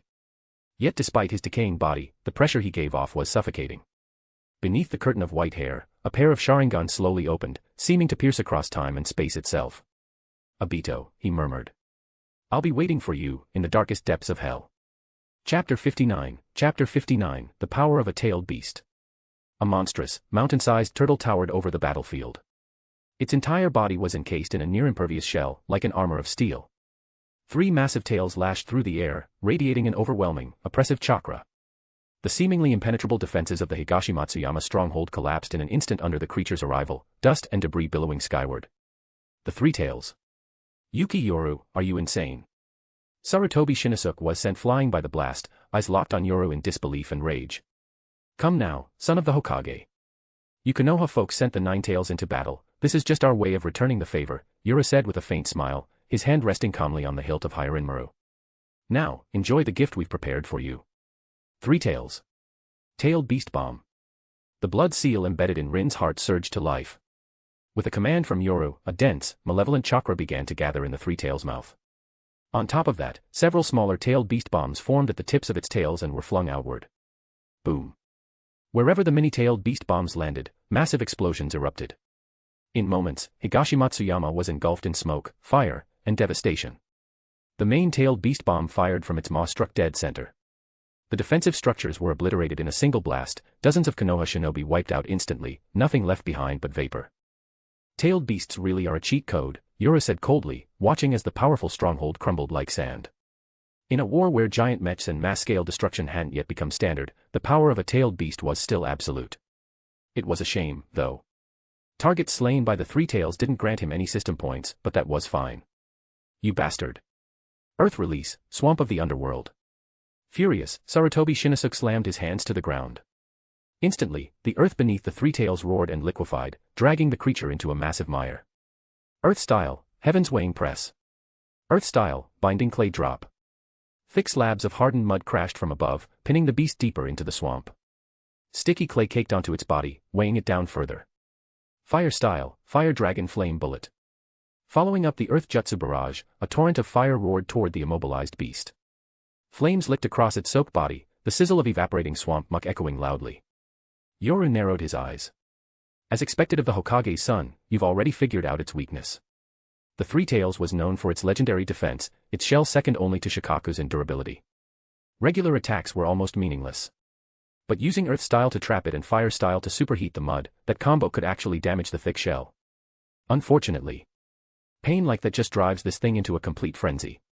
Roar. The flames and burning sludge peeled away the mud-crusted armor, sending the beast into a rage. It howled, and another mass of dark chakra gathered in its mouth, a full-size tailed beast bomb locked on Sarutobi Shinosuke's location. "Everyone, brace yourselves. Defense formation, now." Shinosuke shouted. He slammed his palms together, raising a massive earthen wall in front of him. Behind him, the surviving Konoha shinobi followed suit, erecting wall after wall of earth-style barriers to reinforce the defense. The tailed beast bomb struck with annihilating force. Wall after wall shattered in a heartbeat, but the sheer number and the upward slanting angles diverted the worst of the blast toward the sky. The camp survived, but barely. Not bad. Yoru smiled faintly. Yuki Yoru. I'll kill you here and now. Shinnosuke roared, fury blazing in his eyes. Empty words, Hokage's son, Yoru said coolly. Hyarinmaru slid free from its sheath with a soft hiss. Shia. Unnoticed until now, clouds had gathered overhead. Rain began to fall in a steady drizzle. Empowered by the moisture, the three tails howled again. As a water-based beast, its power was crippled without water, but now, the battlefield was in its element. It opened its jaws. Water vapor condensed into dense, pressurized cannonballs. Boom. The water cannon burst forth. The earth-style walls now offered no resistance, shattered like brittle leaves. With a roar, the three tails curled into its shell. Its massive body tucked in, it began to roll forward like a living juggernaut, barreling through the wreckage toward the Konoha lines. The sheer momentum and pressure sent panic through the defenders. Even Shinnosuke's eyes widened. Damn it, this is hopeless. Don't count us out yet. Super Expansion Jutsu, Human Boulder. From within the ranks, a massive figure leapt forward. Using the Akimichi clan's secret technique, Choso's cousin Doto transformed into a giant and tucked in like a spinning cannonball to intercept the beast. Doto. Lord Doto. Two titanic bodies collided midair. In the next instant, Doto's body was hurled away like a rag doll, smashing into the ground and spitting blood. He managed to slow the three tails, but only just. Same size, but the mass difference is too big. Shinnosuke muttered, fists clenched. Then, more movement. Multiple figures emerged from the chaos. Shinnosuke's eyes narrowed. Those uniforms, damn it, mist shinobi have infiltrated. Earth release, earth flow river. He tried to flood the attackers out, but a descending ice dragon struck first, halting his jutsu mid-cast. Yuki Yoru. Too late. Shinnosuke's attention had been locked on the three tails, he'd lost track of the real threat. Yoru now stood calmly atop the tailed beast's head, sword in hand, Hyarinmaru gleaming. Shinnosuke's heart sank. This guy might be even more dangerous than the three tails. If we don't deal with him soon, Higashi Matsuyama might fall just like Jinnan Town. You can't afford distractions when fighting a boss, Hokage's son. Chapter 60, Breaking the Cocoon. The massive three tails loomed over Higashi Matsuyama. On its back, Yoru stood atop its head, Hyarinmaru unsheathed, the ice dragon roaring into the sky. Man and beast rampaged like living weapons through the Konoha encampment. The three tails' huge tails slammed into the ground, launching countless shinobi into the air. Yoru followed up with sweeping arcs of ice, mercilessly cutting them down midair. A steady stream of battle points flowed into his account, making Yoru narrow his eyes in satisfaction. Although Higashi Matsuyama didn't have the same moisture-rich environment as Jinnan Town, where he could unleash large-scale ice jutsu, the presence of the three tails still made this a very rewarding fight. Damn you, Yuki Yoru. A roar rang out as a long staff shot from the dust cloud, slamming against the underside of the three tails' chin. Though it couldn't pierce the beast's armor, the sheer force of the strike caused its massive body to stagger. Oh.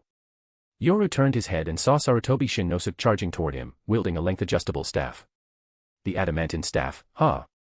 Honestly, I've never been fond of that name. Feels like plagiarism, Yoru muttered as he brought his blade down.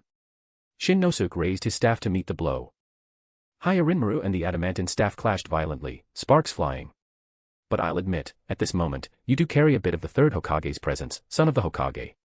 Too bad, once you're out of the picture, who else in Konoha can contain the three tails? Raka. As if responding to Yoru's words, the three tails let out a thunderous roar.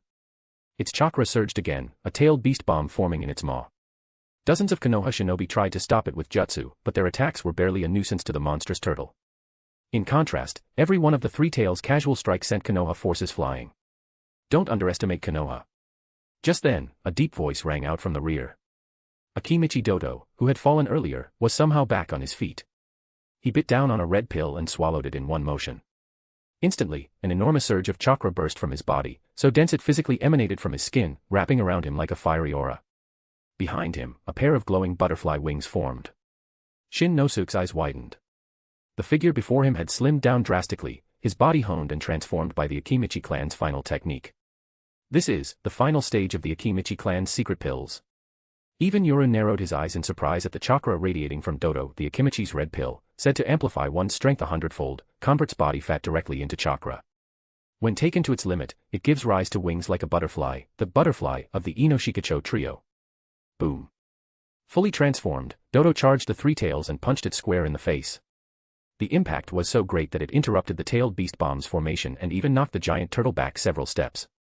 Enraged, the three tails howled and swung its massive tails like whips, striking at Dodo with deadly force.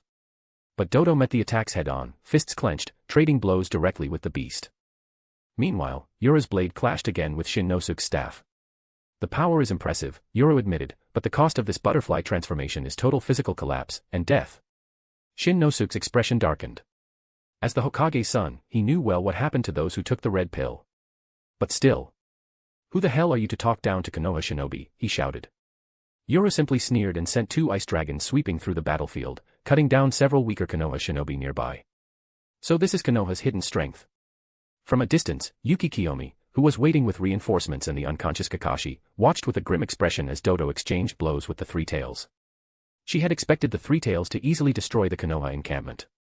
But clearly, the enemy still had more strength than anticipated. Don't waste time, she ordered. With Lord Yuru fighting Shin Nosuke, we must capitalize on the chaos and secure our objectives immediately. Yes, Lady Kiyomi. Elsewhere on the battlefield, the clash between the three tails and Akimichi Dodo raged on.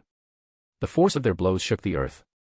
Dodo's chakra wings fluttered wildly as he launched punch after punch, holding the beast at bay through sheer will. But external power had its limits. As the red pill's effects waned, the butterfly wings began to flicker and fade. During one explosive clash, Dodo was sent flying, his massive body slamming into the ground in a spray of blood. The three tails snarled and gathered chakra in its mouth once more. You've got to be kidding me. Dodo forced himself upright. His butterfly wings had already vanished, but chakra still surged around his right arm like a cocoon about to burst. Even if it costs my life. I'll stop you. Roar. The tailed beast bomb surged forward just as Dodo unleashed his final strike, one last, full-powered butterfly bullet fist. The explosion from their clash created a shockwave that shook the sky. Dodo's body visibly shrank as his strength faded, but he held his ground, pushing the tailed beast bomb off course. The blast veered away into the distant mountains. At the same time, Dodo's body returned to normal and plummeted from midair. Boom. The three tails lunged, ready to crush him. But at the last second, a flash of golden light sliced through the air. The beast missed. Minato. Dodo's vision dimmed, but he caught a glimpse of golden hair glittering beneath the moonlight. You've done enough, Dodo, Minato said quietly. Hearing that, a faint smile formed on Dodo's bloodied face. He tried to speak, but no sound came out.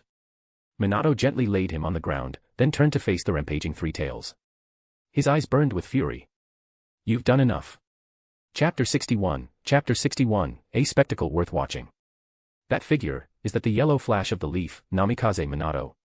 The massive form of Akimichi Tadu had already captured everyone's attention, but as his body rapidly shrank, nearly everyone noticed that brief glint of golden light, and the three tails missing its charge. The sight sent chills through the Kirigakure forces. With most of the intelligence gathered, Yuki Kiyomi was already preparing to report back.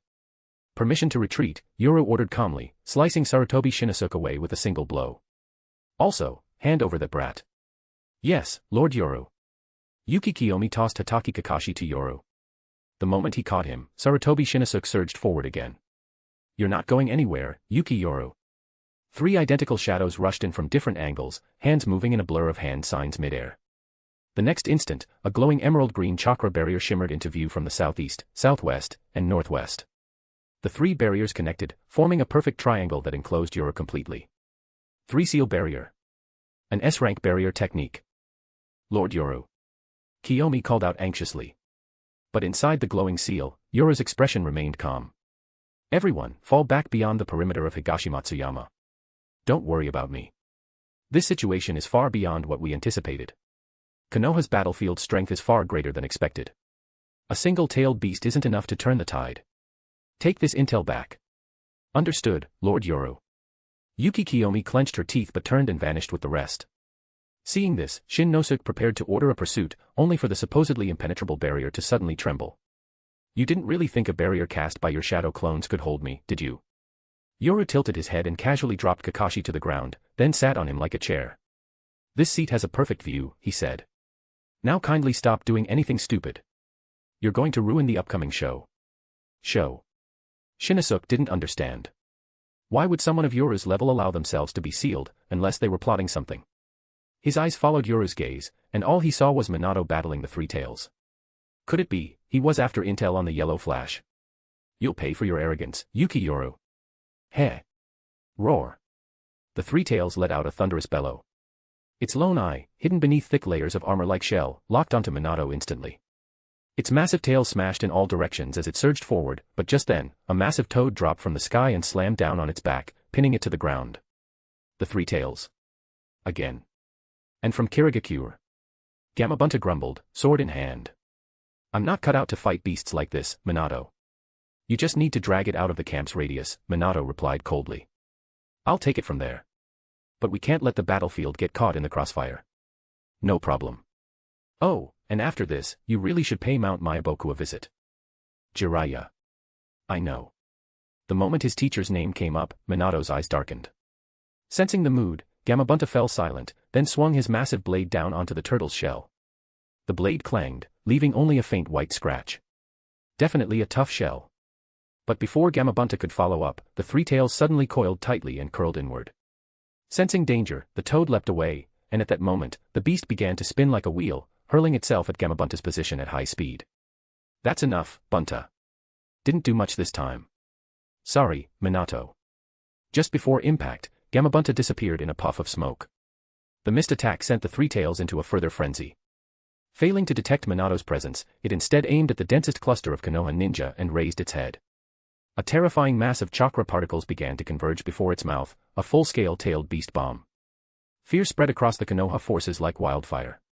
That kind of attack wouldn't just kill the people, it would vaporize the entire Higashimatsuyama stronghold. But just as the tailed beast bomb reached critical mass, a dense array of flying thunder god marks appeared in midair, forming a swirling seal that warped the space around it, slowly swallowing the deadly sphere of chakra. He's already mastered flying thunder god to this level. Yoru's eyes narrowed. It's already late year 48. In the original timeline, Minato dies in year 51. That's only 2 or 3 years away. And in that time, Minato still had to handle Kage duties during the day and make Naruto at night. Even Naruto, with Uzumaki lineage and a tailed beast, nearly collapsed from exhaustion during that process. For an ordinary human like Minato. In other words, his current strength is almost equal to how strong he'll be during the Fourth Shinobi War, he's just missing half of the 9 tails. Suddenly, Yoru's expression sharpened. The tailed beast bomb that had just been absorbed, was now reappearing above the Three Tails' head. With no time to react, the beast was engulfed by its own devastating energy.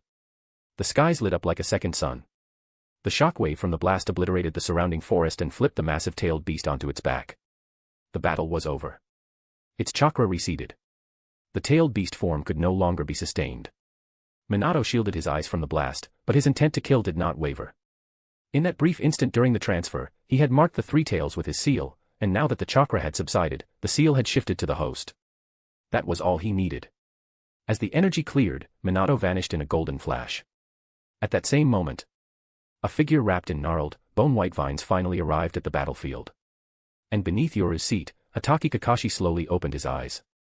Confused. Dazed. Just barely beginning to wake up. Chapter 62, is this hell? Without half of Kurama's chakra, Minato Namikaze actually lacked the proper means to directly counter a beast like the Three Tails, massive, heavily armored, and built like a fortress. And yet, leveraging the time-space capabilities of the Flying Thunder God technique, Minato managed to use the Three Tails' strength against itself, delivering a masterclass in tactical combat that ended in the tailed beast's defeat. Even Yoru had to admit, this kind of timing. Truly worthy of the man who's never late. But now, as the Three Tails' chakra began to recede and the beast reverted to its Jinchuriki form, this weapon of mass destruction, this strategic nuke of the ninja world, was, for a fleeting moment, left in its most vulnerable state. And Minato, the ultimate timing specialist, didn't hesitate for even a second. Yoru, and everyone else on the battlefield, witnessed a moment that could alter the entire history of the shinobi world. Before the tailed beast's chakra had fully dispersed, Minato appeared behind the host of the Three Tails, guided by the mark of the Flying Thunder God. To guarantee the kill, he activated Sage Mode, orange pigmentation flaring around his eyes, and his Raiznon shimmered with an almost divine brilliance. Sage Art, Raiznon. No. As the last traces of tailed beast chakra dissipated, the sage-powered Raiznon slammed violently into the Jinchuriki's back. At that very moment, a howl of pure anguish and fury erupted from across the battlefield. A boy in tattered black robes, face hidden behind a white mask with one exposed eye, charged into the fray, screaming. His gaze locked on the girl now coughing up blood from the Rasengan's impact, her body tumbling helplessly through the air. Rin. Why, is it you? Minato froze in place, eyes wide in disbelief. Rin. Rin. Beneath Yoru, Kakashi's confusion vanished. His eyes went wide. Disbelief overtook him. Sensei, killed Rin. It was as if time stopped. Two pairs of Sharingan, on two very different people, spun violently. And with the rise of a cold, suffocating chakra, both sets of Tomo began to shift. The evolution began. Mangekyo Sharingan. That chakra. Yoru, still seated on Kakashi's back, felt the surge instantly. The three Tomo in his own eye, hidden behind his mask, spun rapidly. I had that chakra surge too, not long ago. So why didn't my Sharingan evolve into the Mangekyo? His gaze fixated on Kakashi's eyes. That eye was transplanted too, just like mine. We're the same. He had the same grief. The same chakra. So why did Kakashi awaken the Mangekyo, while he remained stuck at 3 Tomo?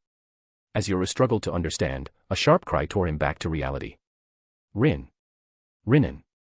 A scream, part human, part monster, ripped through the sky. The boy in the mask howled like a beast, the sound shaking the entire Higashimatsuyama battlefield. Who are you? Are you with the mist? A Konoha Jonin stepped forward, trying to engage the frenzied intruder. But the answer he got was thorns. Twisting, gnarled branches exploded from the boy's body like living spears, snaring and impaling every Konoha ninja within reach. Blood splattered everywhere. Even the moon above, veiled behind storm clouds, seemed to turn crimson. Would release. No way. Why do you have would release? Who the hell are you? That's the first Hokage's Kekkei Genkai. The gruesome massacre immediately drew the attention of every Konoha shinobi present, including Sarutobi Shinnosuke, who had been maintaining the three-way ceiling formation. Would release. The same bloodline the first Hokage once used to bring the Warring States period to an end. And now it was manifesting in some unhinged stranger on the battlefield. He's completely lost it, Yura muttered, watching Uchiha Obito descend into madness. He rose from atop Kakashi and, with one clean stroke, severed the silver-haired Chunin's head. Ding. S-rank objective, Kakashi Hatake, Phase 2+3, completed. Rewards, 250,000 points. Ding. Enemy Jonin eliminated. Bonus, 2,000 points. Even in his youth, Kakashi was worth as much as Jiraiya in terms of points. That's the legacy of the Hatake line, powerful enough to go toe-to-toe with the Sannin even in death. Pocketing the reward without hesitation, Yura pulled out a prepared scroll and vial, dug out Kakashi's Sharingan, and sealed it with practiced ease. You bastard. Shinnosuke's fury reached its peak. This was one of their own. The son of the White Fang. The wielder of a Sharingan, one of Konoha's most treasured bloodlines, and this rogue was treating his corpse like a tool to be plundered. You've got time to glare at me. Maybe focus on that would-release monster instead, Yura said calmly, not even bothering to stand. He gestured casually toward the rampaging Obito. Sharingan and would-release in one body. The legacy of both Hashirama Senju and Madara Uchiha, fused into one freak of nature. That's who you should be worried about, not me. We'll deal with him, Shinnosuke growled, but you're not walking away either, Yoru. Heh. Yoru chuckled. With a lazy kick, he knocked Kakashi's headless corpse aside. Then he drew Hyarinmaru, his blade. Frost bloomed from the edge of the sword, so cold it made the very air crackle. The supposed S-rank barrier around him began to tremble. And then shattered. You. Shinnosuke's face twisted in shock. He'd known Yoru could break free, but this easily. With barely a glance at the stunned Konoha ninja, Yoru looked to the distance. Obito had gone berserk, charging directly at Minato. Master and student. Grief and fury. The tragedy was unfolding exactly as foretold. But Yoru? He wasn't interested in that anymore. All he could think about was testing his blade. And racking up more points. He raised his sword. Bankai. Chapter 63, Bankai, Daiguren Hyarinmaru. Blood soaked Uchiha Obito's entire body. Because of the atmospheric effect triggered by Hyarinmaru's celestial release, a torrential downpour engulfed the battlefield, as if the heavens themselves sought to wash away the sins of the world. Under the curtain of rain, the moon turned blood-red, casting a demonic glow upon the land. Obito stood beneath the cursed moon, cloaked in his swirling white mask. He no longer looked human, he looked like a demon risen from hell.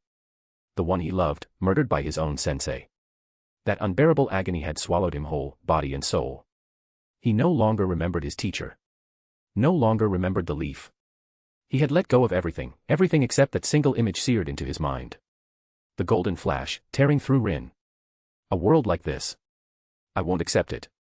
I won't accept a world like this. Madness gripped Obito as he launched himself at the men who once taught him. Minato Namikaze was still reeling from the realization that the Three-Tails Jinchuriki had been his own student, but the masked figure before him, wielding wood release and Sharingan, was the greater threat. Minato watched in horror as vines and thorns burst from the figure's body, impaling the Konoha ninja around him, while the enemy himself remained untouched, as if their attacks passed right through him. That's a space-time ninjutsu. Would release and Sharingan, just who are you? But his question was met with silence. In that blood-red eye, there was nothing left but hatred and wrath. Wooden spears spiraled into shape from Obito's hands like living javelins. He hurled them at Minato's heart, tearing through the ranks of shinobi like a whirlwind.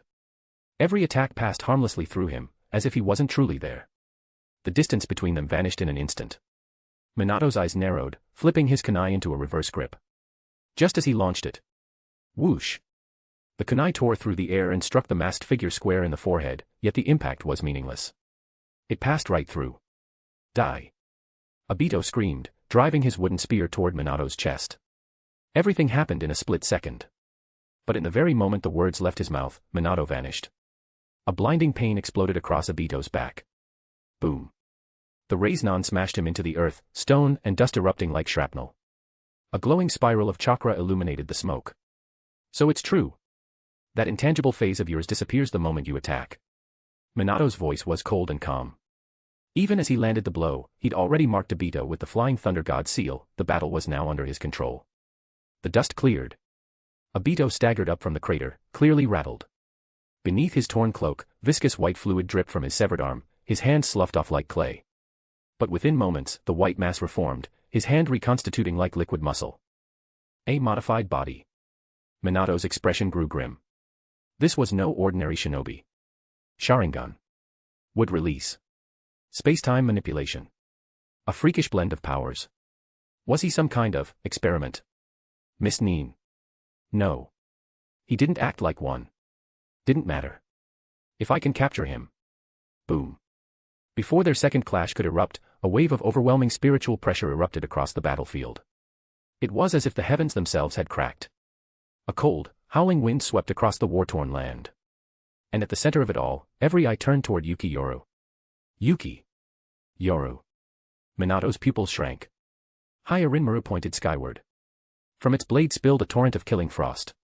White mist spiraled around Yoru's body, an epicenter of freezing death that began to sweep outward in all directions. Snowflakes danced in the sky.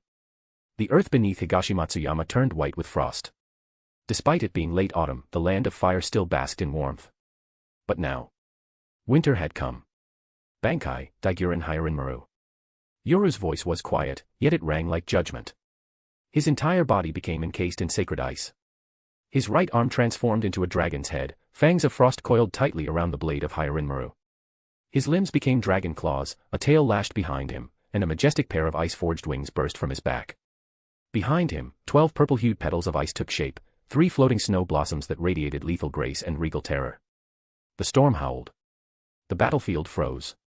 It was as if the entire world had been suspended in an eternal blizzard. What is this power? Sarutobi Shinnosuke was stunned. This wasn't just ice. It was domain-level power, a force that seized control of heaven and earth. This wasn't something the so-called Yuki Clan could produce. Was this man even human? The freezing wind snapped him back to his senses. Looking at the draconic figure that was Yuki Yoru, Shinnosuke gritted his teeth and prepared to fight. But this was their base. They had nowhere to retreat to. So, he charged. And the Konoha ninja, seeing their commander move, forced down their terror and followed. This body still can't handle full Bankai, Yoru muttered, glancing at the icy petals hovering behind him. Doesn't matter. He swung Hyarinmaru. The first wave of Konoha shinobi didn't even have time to scream, they froze instantly, turned to crystalline statues, and shattered under their own weight. The roaring ice dragon swept across the battlefield, freezing the very ground. Shinobi after shinobi vanished beneath the frost, each kill refilling the points Yoru had burned unlocking Bankai. Within seconds, Higashimatsuyama was no longer a battlefield, it was a frozen wasteland. A tundra made of corpses. Damn you. From the distance, Minato could barely contain his fury. He tried to move, but Obito attacked again, relentless in his madness. Stop. Yuki Yoru, stop this. Sarutobi Shinnosuke watched in horror, as another scene began to mirror the massacre at Jinnan village. He screamed, his voice raw and broken. We can talk. Please, just stop. Yoru didn't even glance his way. Talk. I'm here for points. He raised his sword once more. And another wave of ice death carved through the Konoha forces. There was no question. This wasn't a battle anymore. It was a massacre. Chapter 64, Higashimatsuyama, frozen solid. Is that ice? The retreating Kirigakure shinobi suddenly stopped, turning their heads in shock. In their line of sight, all of Higashimatsuyama was rapidly turning a stark, glacial white. Thick layers of frost blanketed the landscape, and the surrounding temperature was plummeting at an alarming rate. This is the power they say Lord Yoru used to freeze all of Jinnan town. One of the Kirinin rubbed his eyes in disbelief. Can a human really do something like that? Yoru. Yuki Kiyomi clenched her fist, her eyes locked on the frozen battlefield of Higashimatsuyama. To her, this wasn't just the destruction of a Konoha stronghold. It was the dawning of a new age, the rise of the Yuki Clan. In his Bankai state, Yuki Yoru resembled a god of winter, unstoppable and absolute. Under his blade, Konoha's remaining forces at Higashimatsuyama were being annihilated with terrifying speed. The attrition was so severe that Sarutobi Shinnosuke could no longer bear it. Roaring in defiance, he raised his adamantine staff and charged at Yoru. The so-called indestructible staff clashed violently with Hyarinmaru, Yoru's blade of frost. The moment their weapons collided, veins bulged across Shinnosuke's hands as cold sweat ran down his forehead. He could barely withstand the force. When, Yoru said coldly, did you start thinking you could stand against me? Ryusenka. The moment the technique name left his lips, jagged frost exploded from Hyarinmaru's blade, engulfing the staff, and Shinnosuke himself, in a cascade of glittering ice. A cross-shaped pillar of frost erupted and then shattered with a sharp crack, scattering into powdery snowflakes. But there was no sign of Shinnosuke within.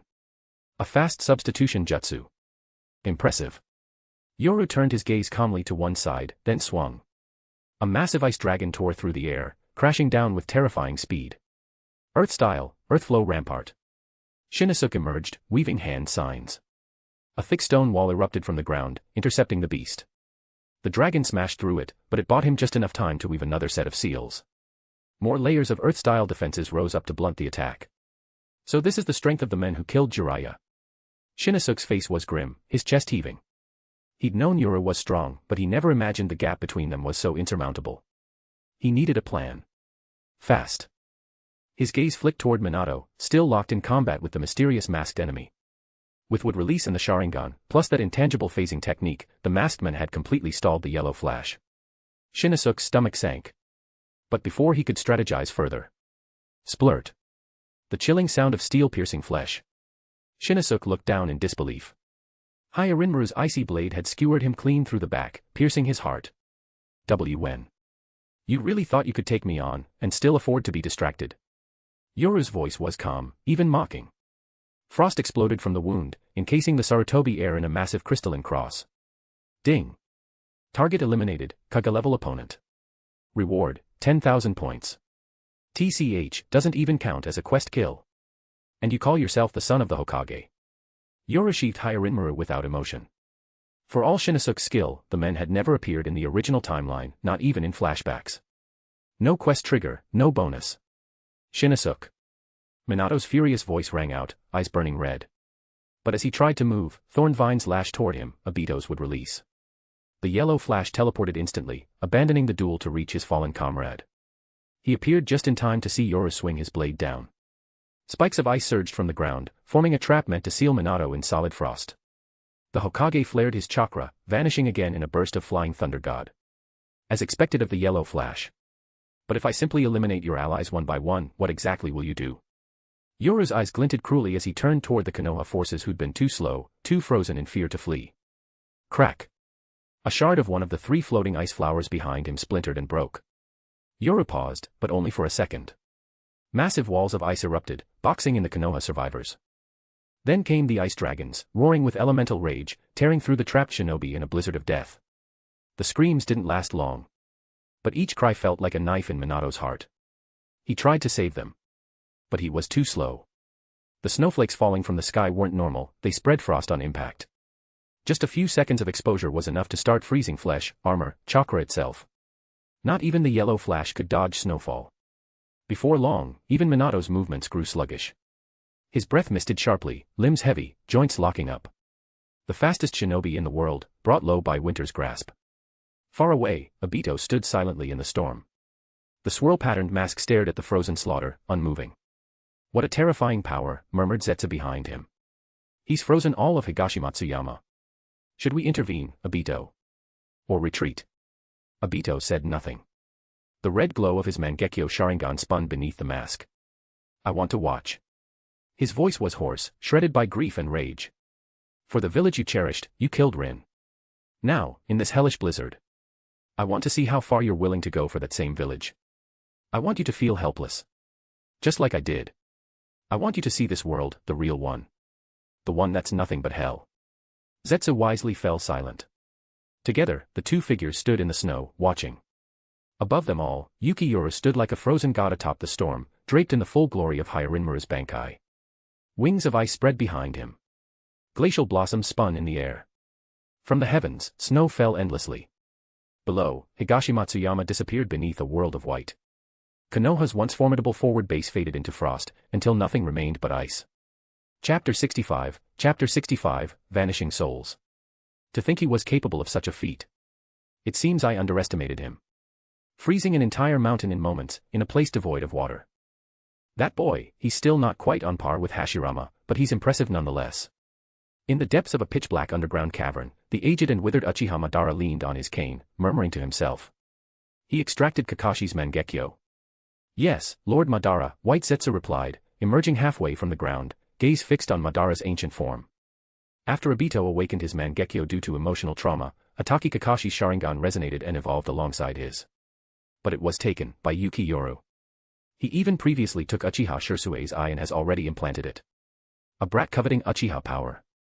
Madara scoffed, a tinge of pride strangely laced in his voice. But the moment passed quickly. A violent coughing fit racked his frail frame, hunching him even further. Lord Madara. White Zetsu called out, concerned. I'm fine. Suppressing his internal weakness, Madara shook his head. Still, that boy has grown far too quickly. Back in Kirigakure, he possessed some interesting techniques, but was just a clever genin at best. Now, after entering the battlefield, he's evolved to this level in such a short time. Yuki Yoru's growth rate is terrifying, Zetsu said solemnly. And it seems he has a unique understanding of chakra, mental energy, and even spiritual power. Madara's expression tightened. What do you mean? I've sensed it more than once. Yoru has mastered a technique that draws directly upon the power of his soul.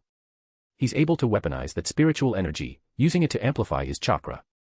This is different from Konoha's old spirit transformation technique, or the Edo Tensei developed by the second Hokage. Those manipulated souls using chakra and spiritual force. Yoru's method is something else entirely. It's more devouring, absorbing, assimilating. I believe that's the secret behind his rapid evolution. Madara turned toward Zetsu, his voice calm but curious. Such a method. I've never heard of it. Can it be proven? It can. The soil beside White Zetsu began to quiver. Vines burst from the earth, dragging up a frozen corpse tightly entangled in roots. Another White Zetsu broke the ice, carved a portion of flesh from the body, and laid it before Madara, then laid itself down in position. Madara set aside his cane, formed hand seals, and gathered chakra. Edo Tensei. A swirl of kanji-covered ash engulfed the corpse. White Zetsu howled in agony. But after several seconds, the summoning collapsed. The dust dispersed. Failure. It didn't respond. This soul is no longer in the living world, or the pure land. White Zetsu frowned in thought.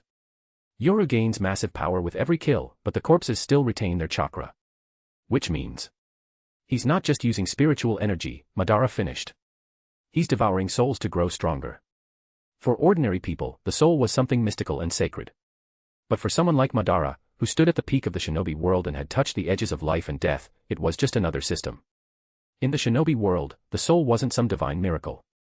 In this world built upon chakra and mental energy, the soul was simply another part of the body, slightly higher in rank than flesh and bone, but still below chakra and spirit. Even the soul of a powerful Kage could be tampered with.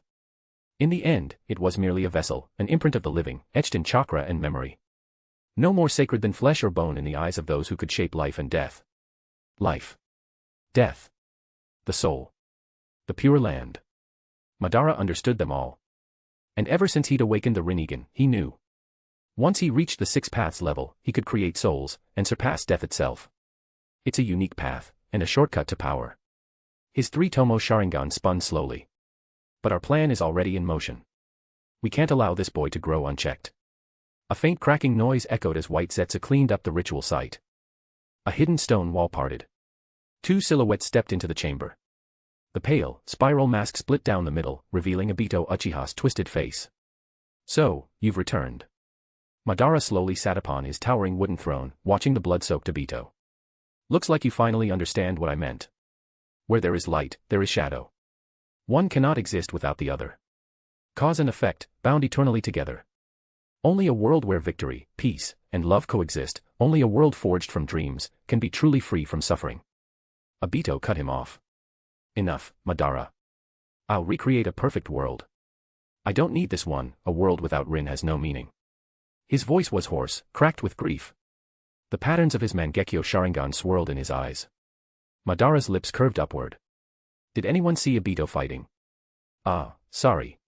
Pretty much everyone did, Zetsu replied awkwardly. But aside from Minato Namikaze, the rest were all frozen in Higashimatsuyama by Yuki Yoru. Obito's identity wasn't exposed. They'll probably chalk it up to some secret human experiment. Madara nodded thoughtfully. The union of Uchiha and Senju power. Konoha wouldn't dare reveal that to the world. Let them believe what they want. Obito stepped forward, expression cold. Enough about other people. Tell me how to create the dream world. Impatient, aren't you? Madara chuckled. Very well. You don't need to thank me. Come here, from today onward, you are the savior. Obito walked up without hesitation. Madara stared into his eyes. Look into mine. Huh. Obito did so instinctively. They were ordinary 3 Tomo Sharingan, yet in that instant, he felt something vast. Overwhelming.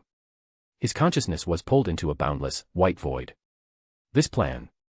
Madara's voice echoed across the infinite white. I call it, the Eye of the Moon. Chapter 66, I am the mastermind of strategy. The entirety of Higashimatsuyama has been reduced to an icy grave. Including Sarutobi Shinosuke, the son of the 3rd Hokage, the leaf suffered nearly 400 casualties. At least 60 of them were Jonin. A collective gasp swept through the war council room. It was as if the temperature in the room dropped with the news. The annihilation of an entire Konoha stronghold, even without witnessing it firsthand, the vivid report conjured up images of another place once consumed by frost, Jinnan town. 400 shinobi dead. One man had carved through Konoha's fortified line, killing the Hokage's own son, and razed Higashimatsuyama. Even though the Three Tails Jinchuriki perished in the process, this outcome was nothing short of historic. When combined with Yoru's prior accomplishments, this campaign marked a war record so overwhelming that even Kirigakure's long history had never seen its equal. Not even the one currently seated atop the mist could claim such merit. And the most shocking part? Yoru was only 14 years old. At such a young age, with such power, and now this record of carnage, there was no question his future was limitless. Some had already sensed it. A day would come when there would be no rank left that could contain him. He was already vice commander of the ANBU. With this feat, his rise to ANBU commander, or even higher, was a foregone conclusion. And if he kept stacking achievements? It's not much to boast about, Yoru said calmly under the burning stares of the council. I failed to eliminate Namikaze Minato. That was a critical mistake. Minato is the linchpin of this entire war. As long as he lives, no matter how many victories we win, the outcome is uncertain. Even though we've shattered Higashimatsuyama and torn open a hole in Konoha's defenses, we still can't afford a full-scale invasion. The council fell into stunned silence. Why not? Terumi May finally asked, confused. Didn't we achieve exactly what we planned for, breaching the enemy's line? Why can't we push forward? Her question echoed the doubt in everyone's mind. They had deployed the Three Tails as a living suicide weapon. Even if it failed, Yoru had succeeded. The result was the same. So why was he holding them back? Because of Namikaze Minato, Yoru said firmly. The reason the Three Tails failed wasn't because of Konoha's forces, it was because of Minato. His spatial ninjutsu allowed him to teleport a tailed beast bomb, and then send it back. The Three Tails was defeated by his own tailed beast bomb. The room went cold again. If even a single flying thunder god seal was left among our ranks, we could be hit with a pinpoint-tailed beast bomb strike at any time. And if we mobilize for a large-scale assault, it would be a massacre. A targeted tailed beast bomb strike. That wasn't warfare, that was annihilation. Until now, tailed beasts were considered last resort weapons, nuclear deterrents of the shinobi world. Even in full-blown conflict, they were rarely used unless villages were at risk of destruction. The Third Shinobi War was the first to see true battlefield deployment of Biju. Iwagakure had deployed the 4 tails and 5 tails. Kumogakure had brought out the 8 tails. But now Kirigakure was facing long-range, precision strikes. This wasn't war, it was hell. The Mist's commanders stared at each other, dumbfounded. So we just sit on our hands. Yagura frowned. We've breached their defenses. Are we really going to act like cowards now? No, Yoru replied coolly. Everyone perked up, eyes turning to him in hope, until his next words knocked the breath from the room. Not only will we hold our advance, we may need to withdraw from the land of fire entirely. In fact, we may even have to abandon our forward positions. Silence turned to chaos. With such a clear advantage, and after such a decisive victory, to suggest full retreat. Surely not, even from Yoru. Though no one voiced it, doubt flickered in their hearts. Could this be betrayal? No. That wasn't possible. They had placed their faith in him for good reason. In just a month, he had secured victory after victory. Every decision he made carried weight. Crushing Higashimatsuyama opened a hole in Konoha's wall, Yoru said. In a normal war, we'd be at their doorstep already. But Minato's teleportation techniques, and the 9 tails, give Konoha the confidence to risk it all. If this turns into an all-out war, we'll win, but the cost will be unacceptable. And Kirigakure can't afford it. That last line froze the room. They all knew it. Under the Bloody Mist policy, Kirigakure's population had already dwindled. Despite being one of the 5 great nations, its shinobi numbers were closer to a minor village. Also, consider this, Shinosuke is dead. Minato watched as their stronghold fell. Hundreds of Leaf shinobi died. What do you think Hiruzen Sarutobi and Namikaze Minato will do? They'll snap, Yagura said darkly. A son murdered. Comrades slaughtered. A base lost. Even a saint would be driven to madness. Exactly, Yoru said, eyes sharp. And when Minato snaps, with the 9 tails in tow, and warps into our encampments, what do you think will happen? It'll be a bloodbath. Then what? Are we just giving up everything we gained? Just like that, a Kagaya clan elder shouted bitterly. It felt like their hard-fought victory was being ripped away. I never said we're returning to the village. Yoru turned his eyes to the war map, pointing to the line between Iwagakure and Konoha. What I'm saying is this, before Konoha can retaliate, we strike again. We break the boundaries between fronts. We coordinate with Iwagakure. And crush Konoha in a 2-pronged pincer. Chapter 67, A War of Life and Death. Misawa Bridge. Konoha encampment. Minato, what the hell is going on? What exactly happened in Higashimatsuyama? Inside the command tent, Danzo, who had just arrived at the front lines, was loudly questioning Namikaze Minato. His face, usually shadowed and cold, now looked as black as a storm cloud. Minato sat silently, his expression weighed down with sorrow.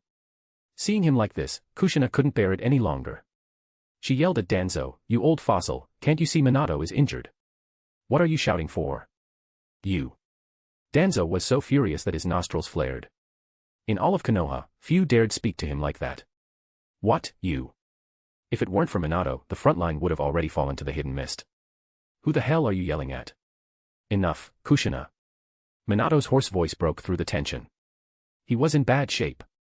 Though his frostbite had been treated, he was utterly exhausted in both body and spirit. His once clear sky-blue eyes were now bloodshot and dull. He slowly stood up and bowed deeply toward Danzo. "I'm truly sorry, Lord Danzo. I don't want apologies. I want a battle report. I want intelligence analysis." Danzo's voice was like ice. "I need to understand what happened in Higashimatsuyama. Who was the enemy? How did it come to this?" The entire Konoha contingent stationed in Higashimatsuyama had been wiped out. Not just the people, the entire base had been frozen solid, like a tomb of ice. Hundreds of Konoha shinobi died there. Among them was Sarutobi Shinnosuke, Hiruzen's eldest son. He was a remarkable young man, resilient, sharp, full of potential. Every time Danzo saw him, he couldn't help but think of a younger Hiruzen. And that boy, he always called him Uncle Danzo. Unlike Hiruzen's youngest, dull, lazy, gluttonous, and already addicted to cigarettes at his age. It was Yuki Yoru. Minato spoke in a low voice. Yuki Yoru froze the entire area. And there was another enemy, someone wielding both would release and a special version of the Sharingan. The Hidden Mist released the Three Tails at Higashimatsuyama. We managed to defeat the Jinchuriki, but Yuki Yoru and that other one. Minato quickly outlined everything that had occurred during the battle. Even though it was only verbal, the names and abilities he listed made everyone present furrow their brows. The Three Tails would release a unique Sharingan. An entire battlefield frozen over with ice release. Any one of those terms alone would be shocking enough. But altogether, would release, and a Mangekyo Sharingan. Danzo's body stiffened. His lone eye fixed sharply on Minato. Do you even know what you're saying, boy?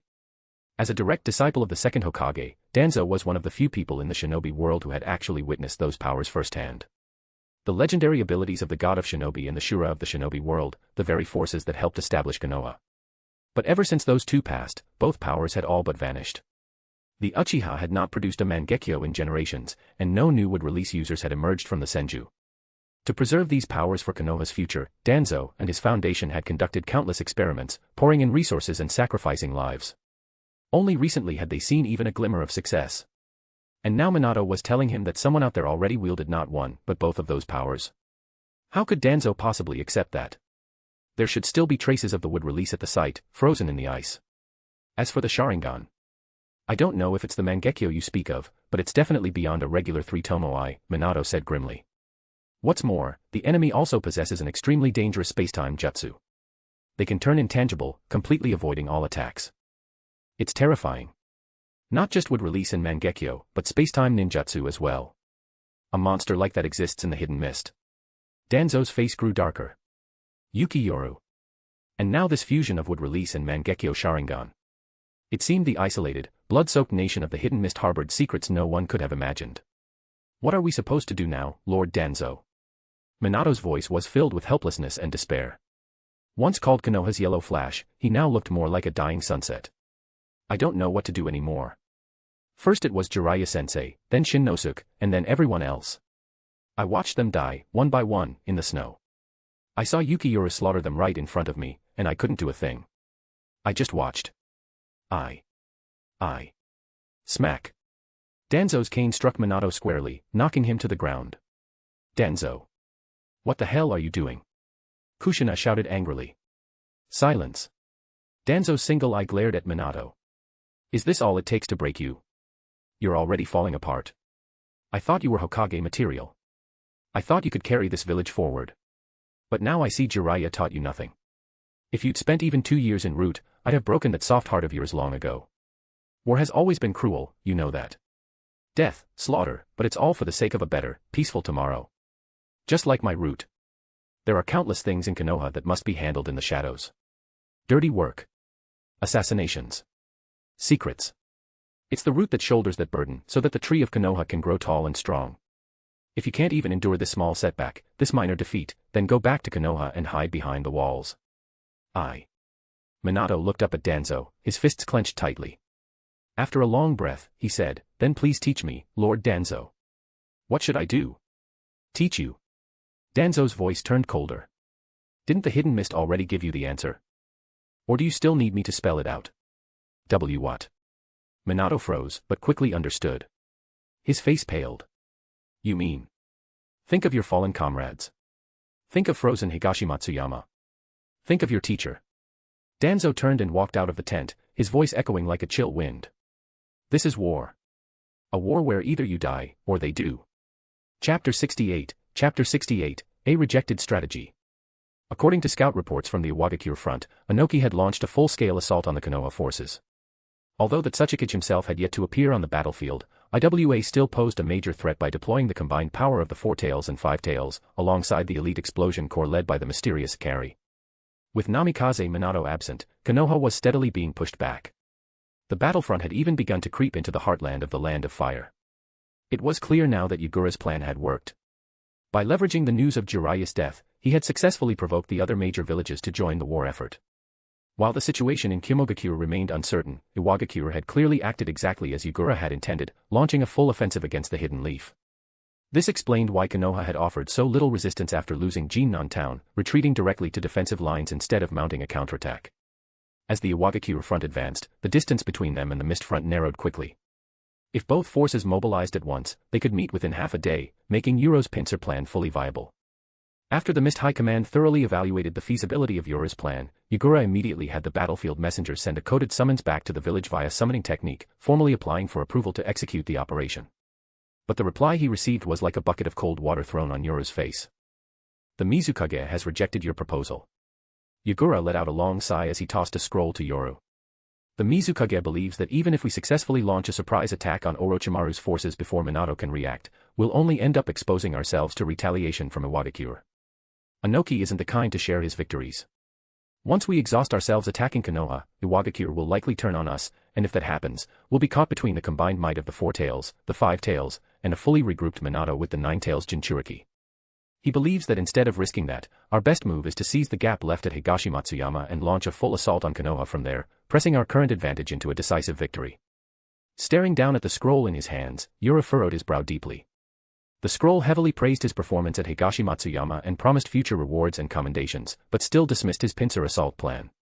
To Yoru, this was a classic example of overconfidence leads to defeat. He believed a desperate army fought best, while arrogance led to ruin.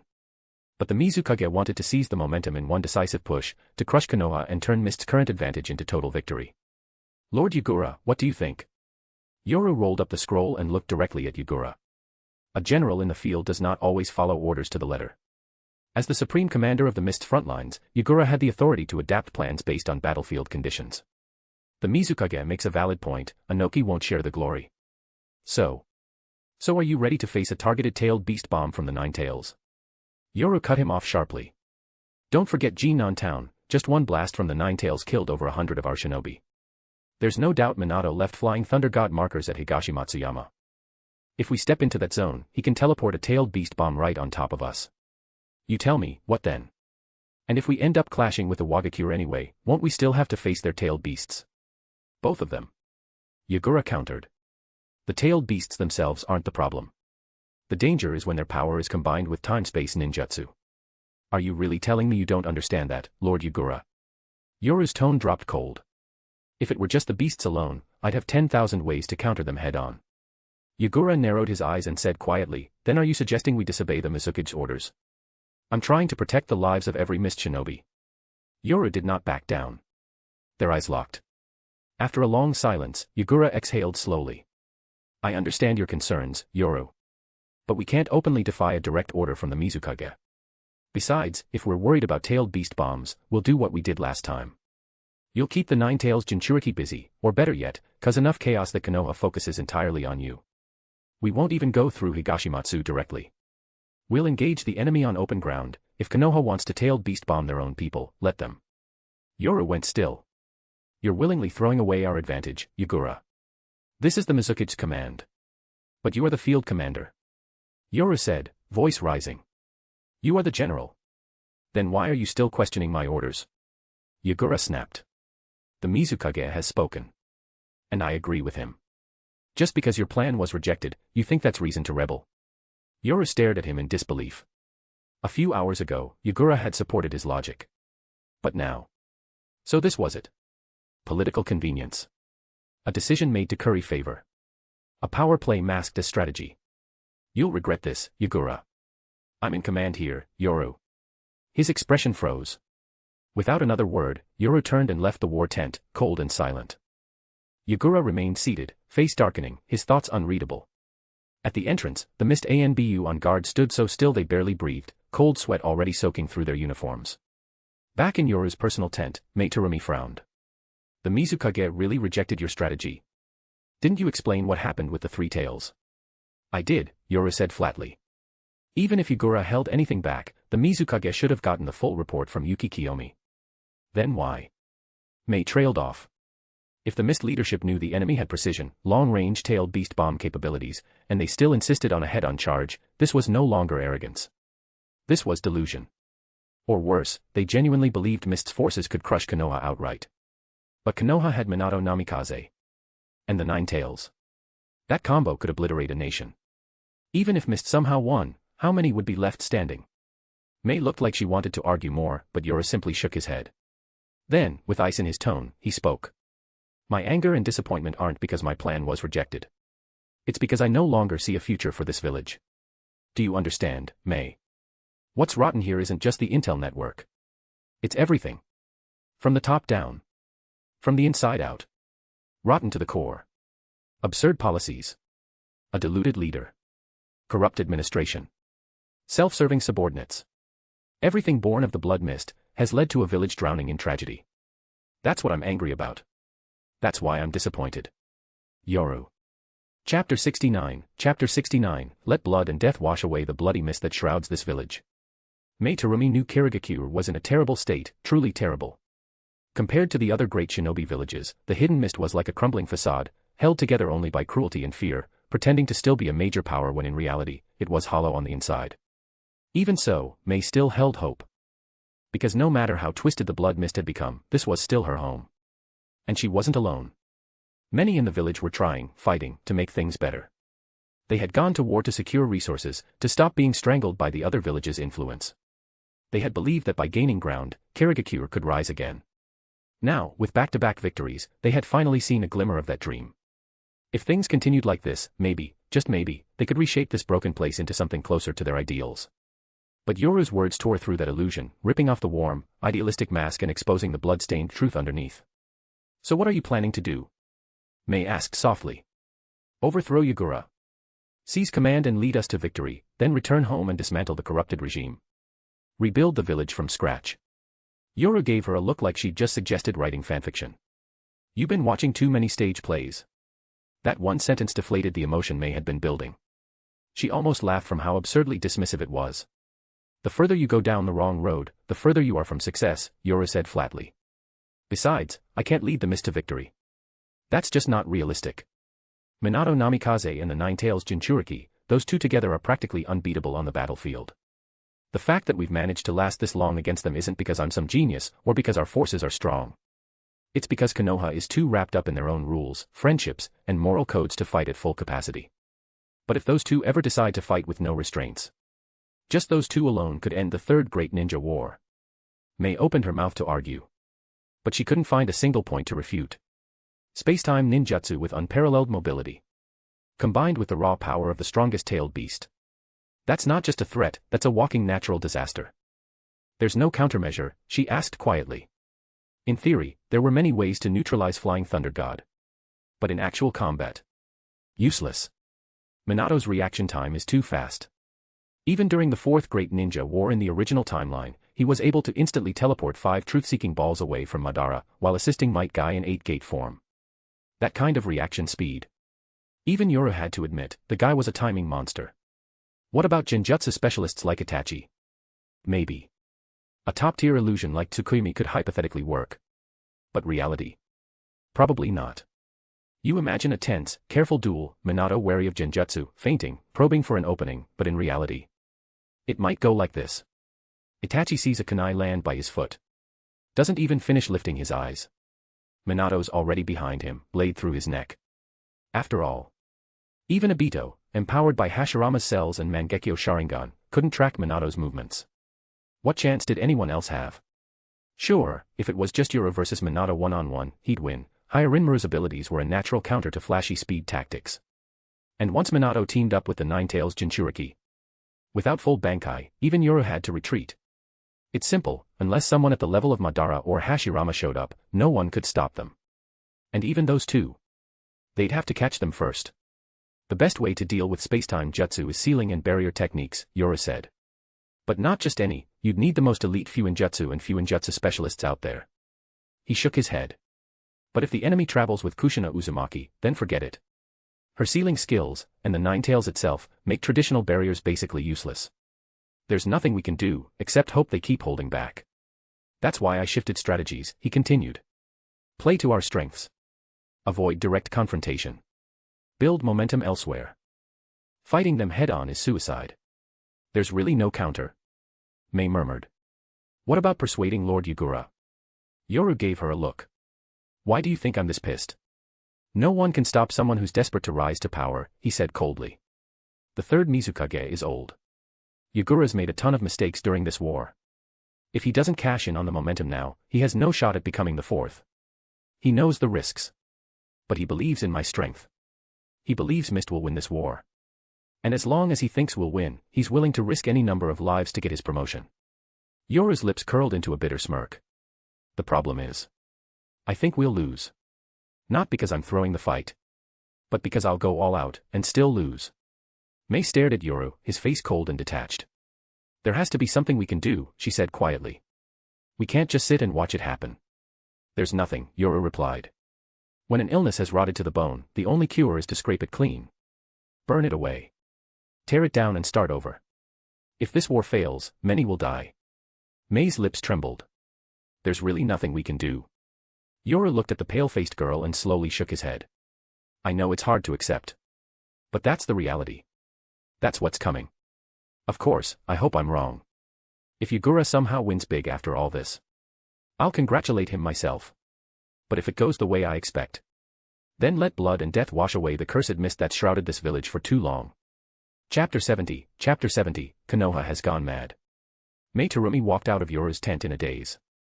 Not long after, Yukiko, Hiromi, and several others came to see him as well, each staying a long while before leaving in silence. The next day, the flap of Yoru's tent was pulled open again. A masked ANBU from Kirigakure bowed and spoke respectfully.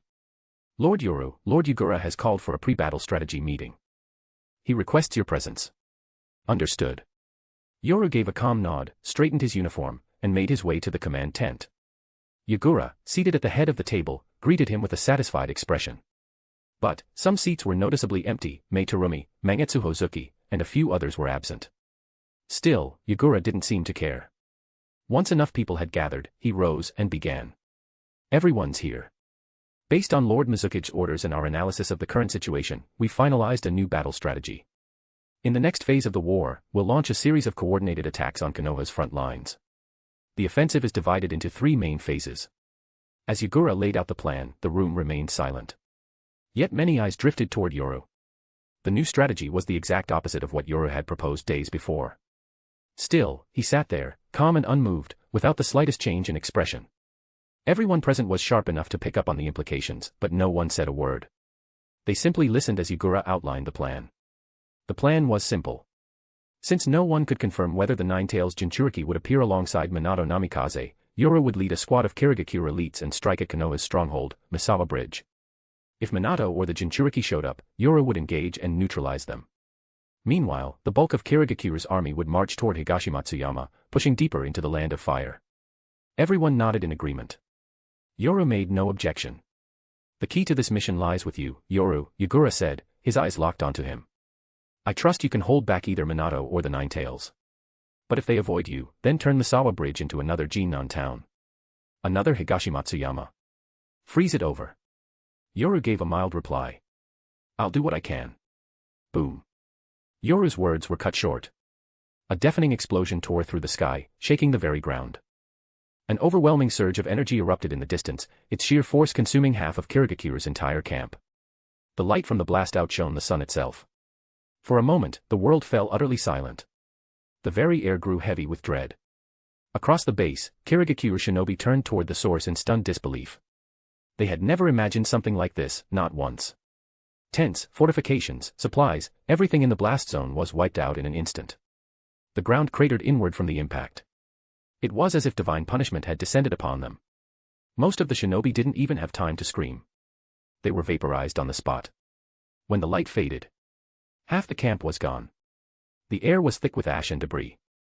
The few survivors staggered to their feet, their expressions blank and haunted. No way. This can't be real. What just happened? Is this an enemy attack? Why?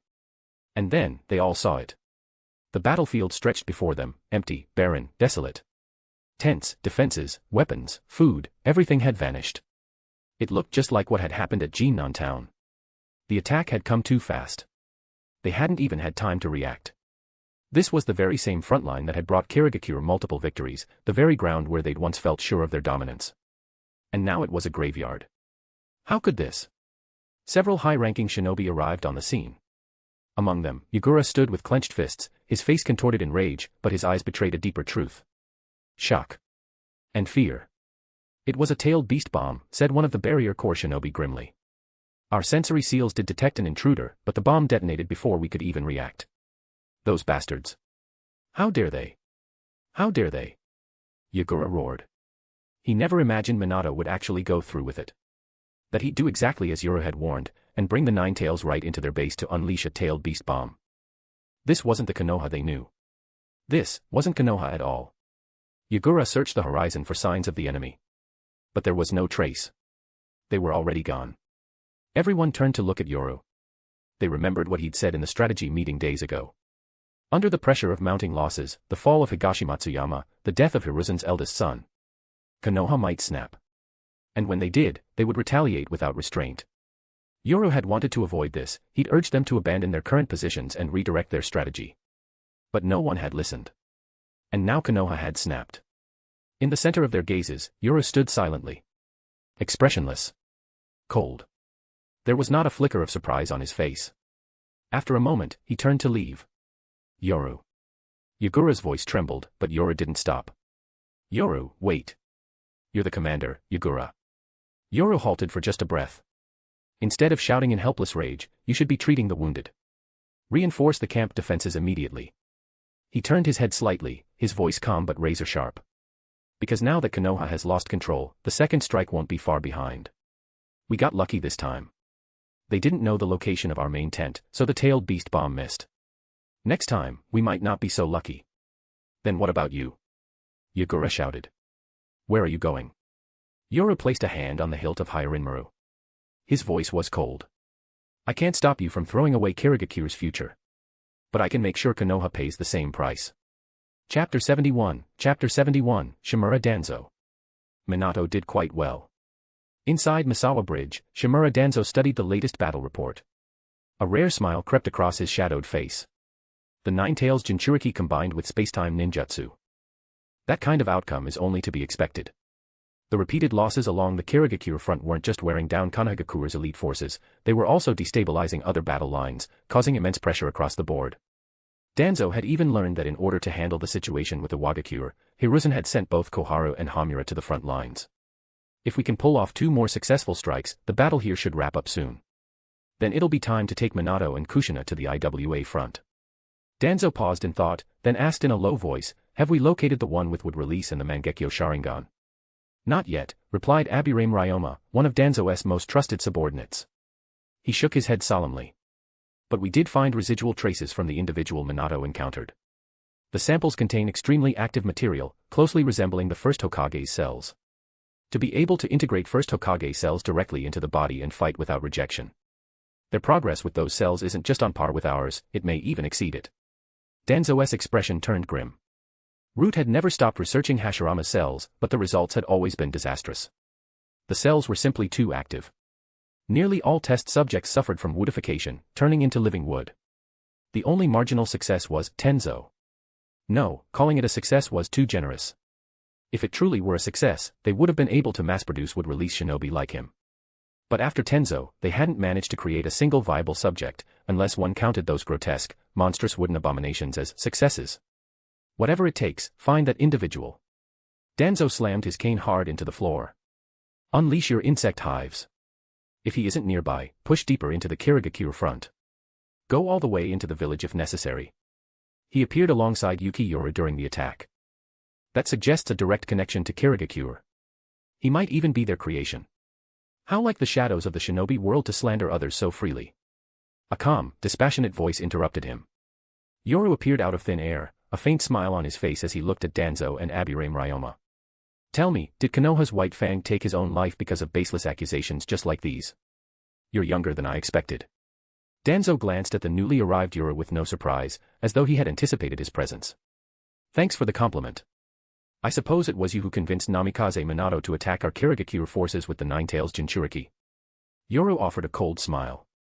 He didn't bother with elaborate schemes or manipulation, those were tools for the weak. If one had the strength, the most effective tactic was simple, direct suppression. He believed his current strength was more than enough. Perhaps not enough to defeat Minato and the Nine Tails together, but beating Danzo. No challenge at all. And so, he chose the simplest solution. That's right. But consider it retaliation. You were the ones who first deployed the Three Tails Jinchuriki against us. Danzo's voice remained calm, unashamed. Just as Yoru believed that power justified boldness, Danzo shared the same conviction. If you insist on that logic, then technically, it was you who fielded the Nine Tails first. Yoru scoffed at Danzo's excuse. People like him always needed a justification for their actions. No wonder he lost the position of third Hokage to Hiruzen Sarutobi, the fourth to Namikaze Minato, and the fifth to Tsunade. But this kind of argument is meaningless. Since you gave Minato and the Nine Tails the go-ahead to strike, you've clearly prepared for total war. Yes, it's true, Kirigakure can't withstand Flying Thunder God paired with a Jinchuriki. But I'm more curious, what power do you think you'll use to stop me? At only 14 years old, your strength is truly impressive. You're one of the most gifted individuals I've ever seen. Danzo gave a slow shake of his head. But you're arrogant. And arrogance is always the first step to downfall. At his side, Ryoma suddenly unleashed a swarm of Kakechu, sealing off all possible escape routes and rushing toward Yoru in a black tide. The insects swarmed. But the next moment, they began falling from Yoru's body, shattered like flakes of ice, crashing to the ground and crumbling apart. Target detected, A rank, Abirame Ryoma. Side mission triggered. Mission 1. Target detected, S rank, Shimura Danzo. Side mission triggered. Mission 1. So, one of the Abirame clan's elite. I've nearly wiped out all of your so-called noble clans, Hyuga, Uchiha, the Inoshikacho. And yet, I hadn't touched the Abirame. Looks like I'll get to add one more clan to my list today. Danzo narrowed his eyes. Kakechu could devour chakra directly, and under normal conditions, using ice release while swarmed should have been impossible. The moment chakra is formed, the insects should consume it. But now, Yoru's ice release had frozen the Kakechu outright, without taking any damage in return. So this is your ice release. Quite the anomaly. But this alone isn't enough to justify your arrogance. With a sharp wave of his arm, Danzo summoned over a dozen root operatives. Chakra surged as they launched coordinated attacks, not with destructive ninjutsu like fire or lightning, but rather wind and earth style meant to restrict movement. Among them were members of the Nara and Yamanaka clans. Shadow imitation and mind transfer techniques activated in unison, working with Ryoma's Kakechu to create a seamless control chain. And while the restraints formed, multiple shinobi charged at Yoru with blinding speed, drawing their blades as arcs of lightning danced around the steel, screeching with Chidori-like intensity. Yoru, expressionless, drew Hyarinmaru from his waist. Danzo's eyes lit up with a strange gleam. A frigid blast surged outward, forming an ice wall that blocked the restrictive techniques. Sword energy howled as it cut through the air. The charging root ninja barely had time to react before Yoru had already taken their lives. But in the next instant, the corpses began to twitch, covered in a lattice of black sealing scripts that writhed and expanded under chakra activation. Pay the price for your arrogance, Yuki Yoru. As Danzo grinned menacingly, blood erupted from the fallen root operatives. The seals drew arcs in midair, forming into swelling spheres of cursed chakra, engulfing Yoru completely. Grudges of the past turned into darkness, crafted into a single killing blow. S-rank Fuinjutsu. Inner Four Symbols Seal. Chapter 72, Mutual Destruction. Reverse Four Symbols Seal. A forbidden sealing technique that requires pre-inscribing Fuinjutsu formulas into the user's body, designed to automatically trigger upon the user's death. When activated, the explosion of blood marks a wide sealing range, dragging everything within it into the underworld. Although its depiction in the original records made it seem lackluster, its true destructive power was terrifying. Several massive spheres of pitch-black blood energy locked down the entire area around Yoru. In an instant, the seal activated, devouring everything within its radius. Target eliminated. Shimura Danzo let out a cold smirk as he stared at the now empty battlefield. A shame I couldn't preserve his corpse for further research, but this is acceptable. Arrogant brat. Talking to yourself, Danzo. A calm voice rang out behind him. Danzo stiffened, then spun around in shock, only to see Yoru standing there, completely unscathed. Impossible. The reverse four symbol seal should have completely neutralized you. Unless. That spacetime technique Jiraiya once mentioned, could it be real? A chilling realization dawned on Danzo, echoing intelligence reports Jiraiya had once forwarded to Konoha. Yuki Yoru not only possesses an exceptionally powerful ice release and unique secret arts, but also demonstrates mastery in swordsmanship and high-speed movement techniques. His terrifying mobility may exceed the limits of conventional body flicker jutsu, suggesting he has access to some form of spacetime ninjutsu. And now, it was confirmed. The reverse four symbol seal had an enormous blast radius. Every possible escape path had been sealed. No matter how fast someone moved, they should have been caught in the explosion. Only a spacetime ninjutsu could have evaded it. Cold sweat trickled down Danzo's temple. If this man truly wielded a spacetime technique, on top of a catastrophe-level Keki Igenkai-like ice release. He finally understood how Kirigakure must have felt when they were up against the duo of Namikaze Minato and Kushina Uzumaki. And now, he was the one facing that same hopeless pressure. Looks like you weren't prepared to face me. Yoru drew Hyarinmaru from his waist, a mocking smile tugging at his lips. So, are you and Konoha ready to suffer the same fate as Kirigakure? A howling gale swept across the battlefield, tearing away every trace of lingering mist. The air cleared, sharp and bright, but the furious wind only grew stronger, twisting the sky into chaos. A wave of frigid air spread across the field. Crystals of frost began to form, so cold and oppressive that every Konoha shinobi nearby shivered involuntarily, their hairs standing on end. Bankai. Daiguren Hyarinmaru. Blinding cold erupted like a tidal wave. Scatter. Avoid the frostbite. Alert every shinobi in camp, prepare for evacuation. Danzo's face turned pale as he roared orders. We must engage at close range again and activate the reverse 4 symbols seal. If we don't kill him here, Misawa Bridge will end up just like Jinnan Town and Higashimatsuyama. Yes, Lord Danzo. The root operatives sprang into action. While a few raced back to alert the rest of the Konoha camp, the majority launched themselves at Yoru, intent on sacrificing their lives to bring him down. 1,000-year ice prison. Dozens of massive ice pillars burst from the ground, forming shifting crystalline cages that surrounded the charging root shinobi. The icy prisons rapidly contracted, freezing the shinobi inside solid in seconds. Within the ice, faint blood-red sealing light began to glow, triggering another wave of reverse 4 symbol seals. But because the seals were completely frozen, their activation failed. The deadly explosion was snuffed out before it even began. Damn it, you bastard! Danzo gritted his teeth and formed hand seals, launching a wind release, vacuum sphere at Yoru. But it barely chipped some ice from the translucent wall in front of him. In response, a roaring ice dragon surged toward him. Lord Danzo, look out. That bastard Yuki Yoru dares attack Misawa Bridge. Use fire release. Melt his ice. The Konoha camp finally reacted to the overwhelming cold and spiritual pressure of Bankai. Shinobi flooded in from all directions, charging toward Yoru. Above them, snowflakes began to fall. A wintry storm had arrived. Yoru's eyes darkened further, the air around him thick with icy death. Die. He whispered, as a blizzard of frost consumed the battlefield. Many Konoha shinobi tried to counter with fire release, but to their horror, the flames themselves began to freeze midair. Ice surged across the field like a glacier, and the gently falling snow turned into the overture of the Shinigami of winter. Within moments, Misawa Bridge was buried in white, a frozen hell where hundreds of shinobi were entombed in glistening ice. By the time Namikaze Minato and Kushina Uzumaki returned, Minato genuinely wondered if he had made a mistake in his Flying Thunder God teleportation. It looked less like Misawa Bridge, and more like Higashimatsuyama. What is this? The battlefield was unrecognizable, transformed into a world of ice. Within the crystal-clear glacier, the frozen figures of Konoha shinobi stood in lifelike poses. Kushina stood stunned. A red haze of tailed beast chakra surged across her body. Her pupils shifted uncontrollably between human and vertical slits. Kushina. Minato stepped beside her, gently placing a hand on her shoulder and pulling her into his arms.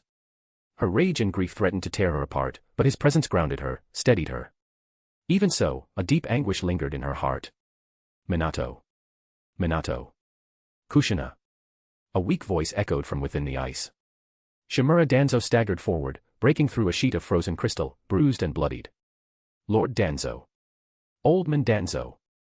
Minato and Kushina rushed to help him, and Minato quickly pulled a soldier's ration pill from his pouch and offered it. Danzo swallowed it, his already shadowed face now darker than ever as he surveyed the endless glacier surrounding them. His body was covered in frostbite, but worse than that, he had lost something irreplaceable. The Sharingan, his final gift from an old friend, hidden beneath his bandages, had gone dark. Its red glow, and the 3 tomo within, had vanished forever. Kill or be killed, no survivors. Danzo exhaled heavily, suppressing the pain. Minato, that bastard's thinking the same way we are, total war. He's already wiped out Kazama Valley, Taniguchi Sector, Onchirato Mine. This is a war of annihilation. You mean? Minato's face turned grim. I'll order an immediate retreat. No. Danzo's frozen hand clutched Minato's shoulder, his bloodshot eye filled with fury and madness. It's too late for that. This is a fight to the death, Minato. What you need to do now, is keep executing the original plan. Have Kushina supply you with chakra. Push the Flying Thunder God to its limit. Bring down hell on Kirigakure. Destroy everything. We either die. Or take them with us. Chapter 73, 4 Red Yang Formation. Maybe once this war is over, we could hold an ice sculpture exhibition here. Yoru murmured the morbid joke to himself as he looked out at the frozen valley of Kazama Valley, then turned his gaze behind him. How's the situation at the front lines?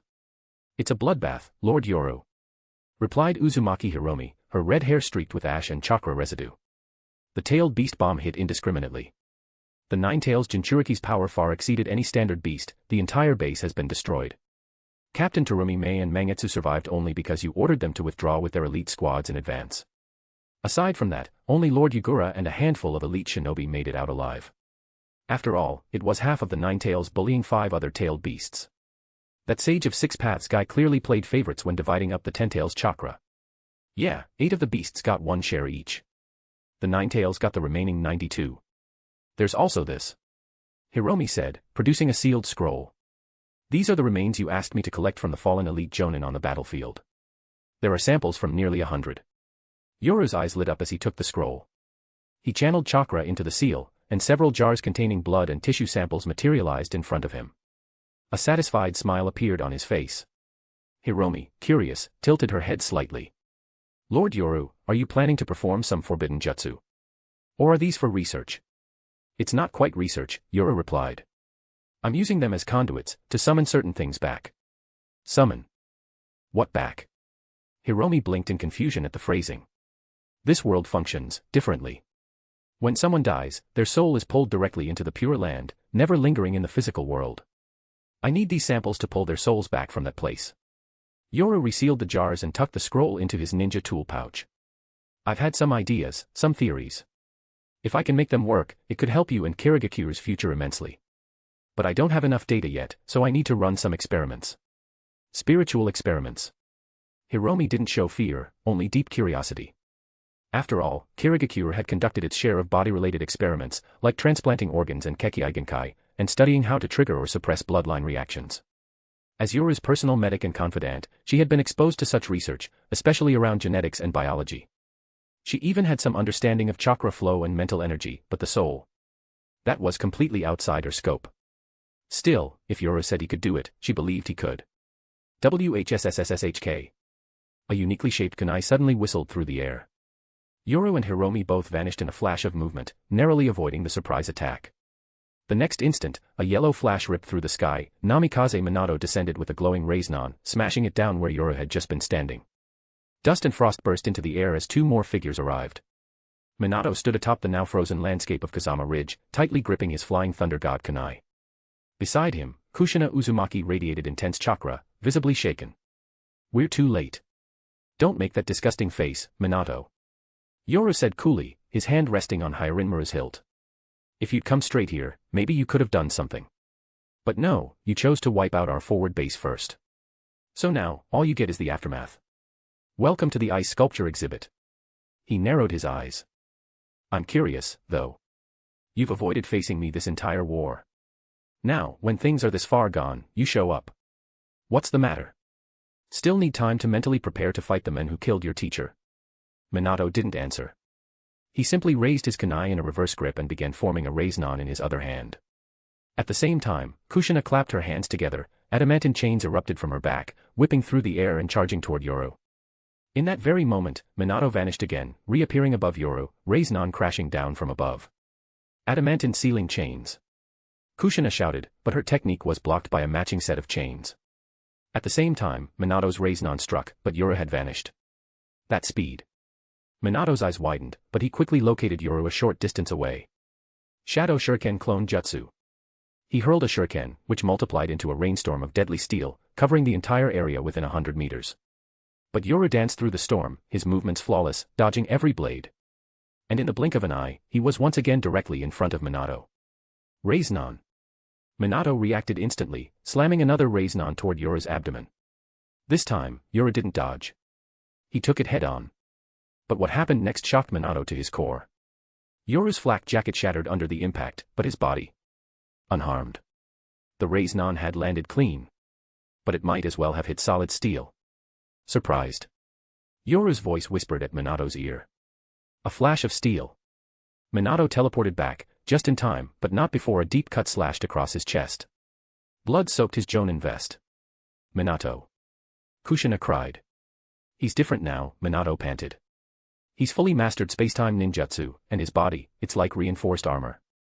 It's not just chakra enhancement. It's like Steel, Kushina finished. Her body lit up with Ninetales chakra, a deep orange-red glow pulsing around her. Her hands formed a rapid sequence of seals. Minato. Use it. Minato nodded. Shadow Clone Jutsu. 4 identical copies of Kushina emerged. Without a word, Minato and the 4 clones disappeared in a flash. In the next moment, Kushina activated the seal. 4 massive chakra pillars erupted from the north, south, east, and west. A glowing red rectangular barrier surged up, surrounding Yoru and Hiromi in its center. 4 Red Yang Formation. Chapter 74, Reverse Barrier.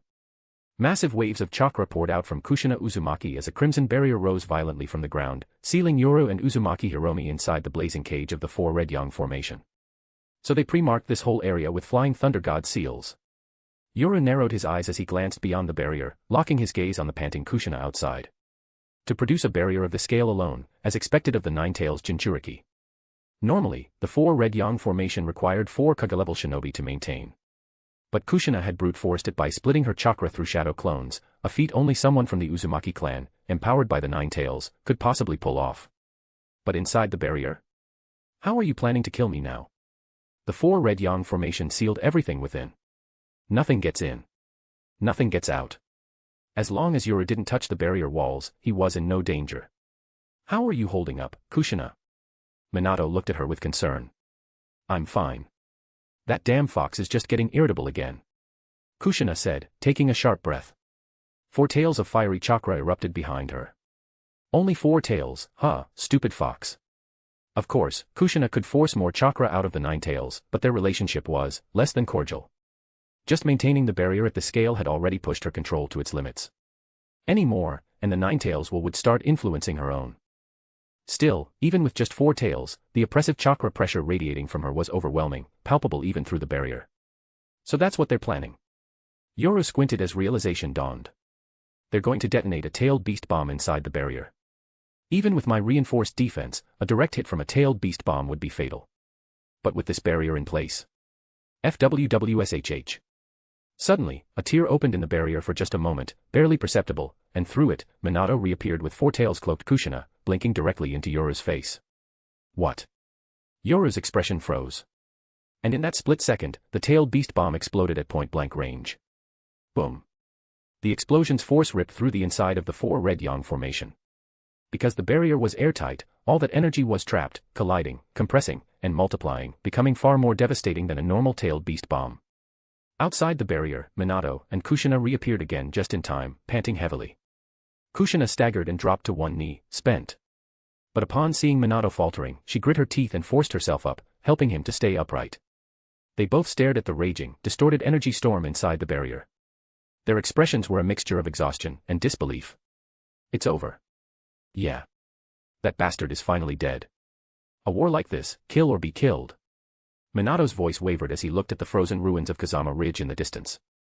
If we hadn't followed Danzo's orders and launched the tailed beast bomb attack on Kirigakure, none of this would have happened.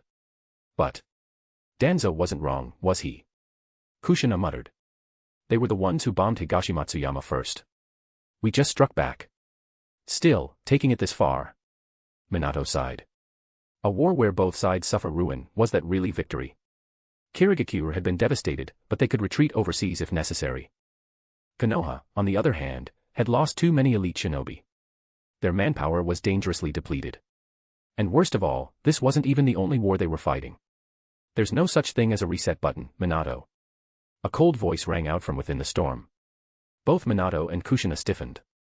Their eyes snapped back toward the barrier. The tailed beast bomb's shockwave hadn't fully settled yet. The inside of the 4 Red Yang Formation was still hazy with smoke and residual chakra. But then, 2 beams of light tore straight down from above, slicing through the storm and revealing a pair of unscathed figures at the center. Yoru and Hiromi stood calmly in the heart of the blast zone. Unharmed. What? Kushina's face twisted in disbelief. That blast was point blank. How could they? It's space-time ninjutsu. Minato said grimly, his mind already processing what happened. He created a dimensional offset, a subspace pocket to hide within during the explosion. Just like the masked men. No, wait. It's similar, but more restricted. It's a top-tier spatial transfer technique. You've got an incredible instinct for this, Minato. Inside the reverse barrier, Yoru casually glanced at the flying thunder god's seal burned into his left shoulder. Even the subtle placement of that mark, how Minato had left it there without Yoru noticing, proved his unmatched mastery of space-time ninjutsu. And all of this without having any Otsutsuki bloodline. Truly, the saying was right, every genius pales in the face of the yellow flash. But still. I have cheat codes. You bastard. Minato growled. You had that up your sleeve the whole time. And you haven't used Sage Mode yet, have you? Yoru looked down at the two, expression calm and aloof. This war went far beyond my expectations. We've suffered major losses, yes. But thanks to you, and that slippery rat Danzo, I've reaped far more than I imagined. Massive battle points. Prestige. Status. A reputation strong enough to shift the entire political landscape of Kirigakure. This war had allowed Yoru to leap from obscurity, an average jonin, into a position of true power, a shinobi whose name would echo across nations. I have a feeling we'll meet again very soon. Under entirely different titles. Chapter 75, Aftermath of Battle. A harsh winter descended early upon the Land of Fire, by several months. At the same time that Kirigakure's forward base was decimated by a tailed beast bomb, over 1,000 Konoha shinobi were frozen within their encampment, wiped out instantly, without a chance to resist. The sheer brutality, the bloodshed, and the scale of casualties from both sides had reached an unprecedented level. Even compared to the greatest wars of recent decades, this battle was something entirely different. The names Yuki Yoru and Namikaze Minato echoed once again throughout the shinobi world, etched deeper than ever into its collective memory. And when the battle report was finally delivered to the desks of the various village leaders, their reactions were unforgettable. Beautiful. Absolutely beautiful. Iwagakure. In the Tsuchikage's office, Inoki's laughter shook the room. His elders looked puzzled, until they read the scroll in his hand. Shock swept across their faces, then slowly twisted into expressions of glee. Konoha and Kirigakure went that far. A total blood feud. Utterly idiotic. Looks like Danzo finally lost his edge. The so-called darkness of the shinobi made a move that's stupid. No wonder Hiruzen became the third Hokage and not him. Exactly. Kirigakure may be badly bloodied, but they can retreat to their offshore strongholds. But Konoha. Once their military is depleted, heh. The IWA elders began to chuckle with cruel delight, as if they were already watching a broken Konoha crumble under Iwagakure's onslaught. This is clearly a strategic miscalculation by Danzo, Inoki said, finally regaining his composure. He never expected that Yuki Yoru could achieve what he did. To match the combined destructive power of Minato and the Nine Tails by himself. He annihilated an entire force. That boy may be young, but he's a monster who can fight a whole army alone. Yoru, definitely someone worth watching. But it's not us who declared war on Kirigakure. Ha ha ha, true enough. Konoha and Kirigakure beat each other bloody, guess who's in the perfect position to seize the spoils? Inoki and the IWA council exchanged knowing smiles. And this wasn't the only village reacting. Konohagakure. Not long after receiving the battle report, the newly appointed 4th Raikage, A, called a high-level strategy meeting. I didn't expect the war to escalate like this after we withdrew, he said, arms crossed. Do you think this is our chance to step back in? Iwagakure has already committed all its forces to attacking Konoha. And now Konoha and Kirigakure have crippled each other. They've got nothing left. Toroi, with short purple hair and triple lower lashes, leaned forward excitedly. In my opinion, this is the perfect time to strike, Lord Raikage. Konohagakure needs a major victory to announce your reign to the entire shinobi world. Dodai, a stoic jonin with a wooden eye patch and black cap, added cautiously. But we need to understand one thing, how far will this fight between Kirigakure and Konoha go? The power of Minato and the Nine Tails Jinchuriki is absurd. If their war ends soon and they're free to act, we might not even want to go to war with Konoha. This latest war had reminded everyone just how terrifying a tailed beast truly was, especially when paired with space-time ninjutsu. It wasn't just raw force, it was strategic, mobile annihilation. Kirigakure had Yuki Yoru, the only factor balancing out that threat. But if the war ended quickly, and Minato and Kushina were left unengaged, then no one would be able to stop them. So what? One shinobi barked. It's just a tailed beast. Don't we have our own? Yeah. We've got the 2 tails and the 8 tails. We'll face Konoha head-on. Why would we be scared? Exactly. Let's just go to war already, Lord Raikage. Enough.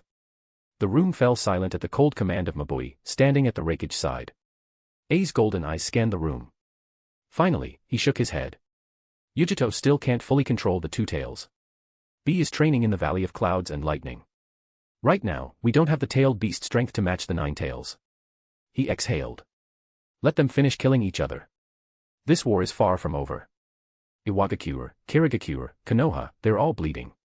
We'll make our move when they're too weak to stand. Everyone looked at each other in surprise. None of them expected the usually hot-headed Reikage to be the one choosing restraint.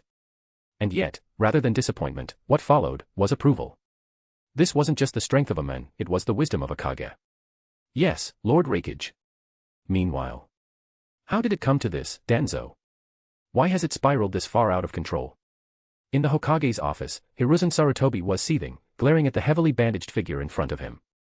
Over 1,000 Konoha shinobi lost. Entire clans of bloodline and secret techniques decimated. Even his own son. I had no choice, Hiruzen, Danzo murmured. Kirigakure deployed the 3 tails. Mizuno Yuki Yoru froze all of Higashimatsuyama in one move. I had to. Had to. Hiruzen roared, cutting him off. And what, pray tell, was stopping you from negotiating? From offering them resources? From using literally any other option? They're a manpower-starved island nation. We could have given them land, even the 7 ninja swords we captured. Why choose the worst possible response? Yes, we drove them back, but at what cost? Konoha's elite are dead. The Third Great War barely ended, and we've already drained what little force we had left. Kirigakure loses a battle. They can vanish overseas. We lose, and we have no one left. Anoki's already moving. All we've got are the scraps we left on the IWA front. The sand front's been drained too. What's left? The academy students. Crack.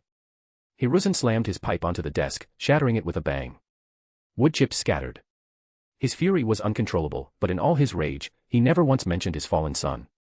Danzo bowed his head low. In the end, this was his fault. The Hokage's office sat in silence for a long time. Finally, Hiruzen spoke. How many survived the front? Less than 100, Danzo answered.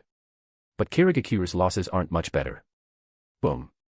Chapter 76, he's grown old. A terrifying surge of chakra flared from Hiruzen Sarutobi, the 3rd Hokage. Despite being at the tail end of his prime, his fury was enough to make even Shimura Danzo instinctively fall silent and lower his head.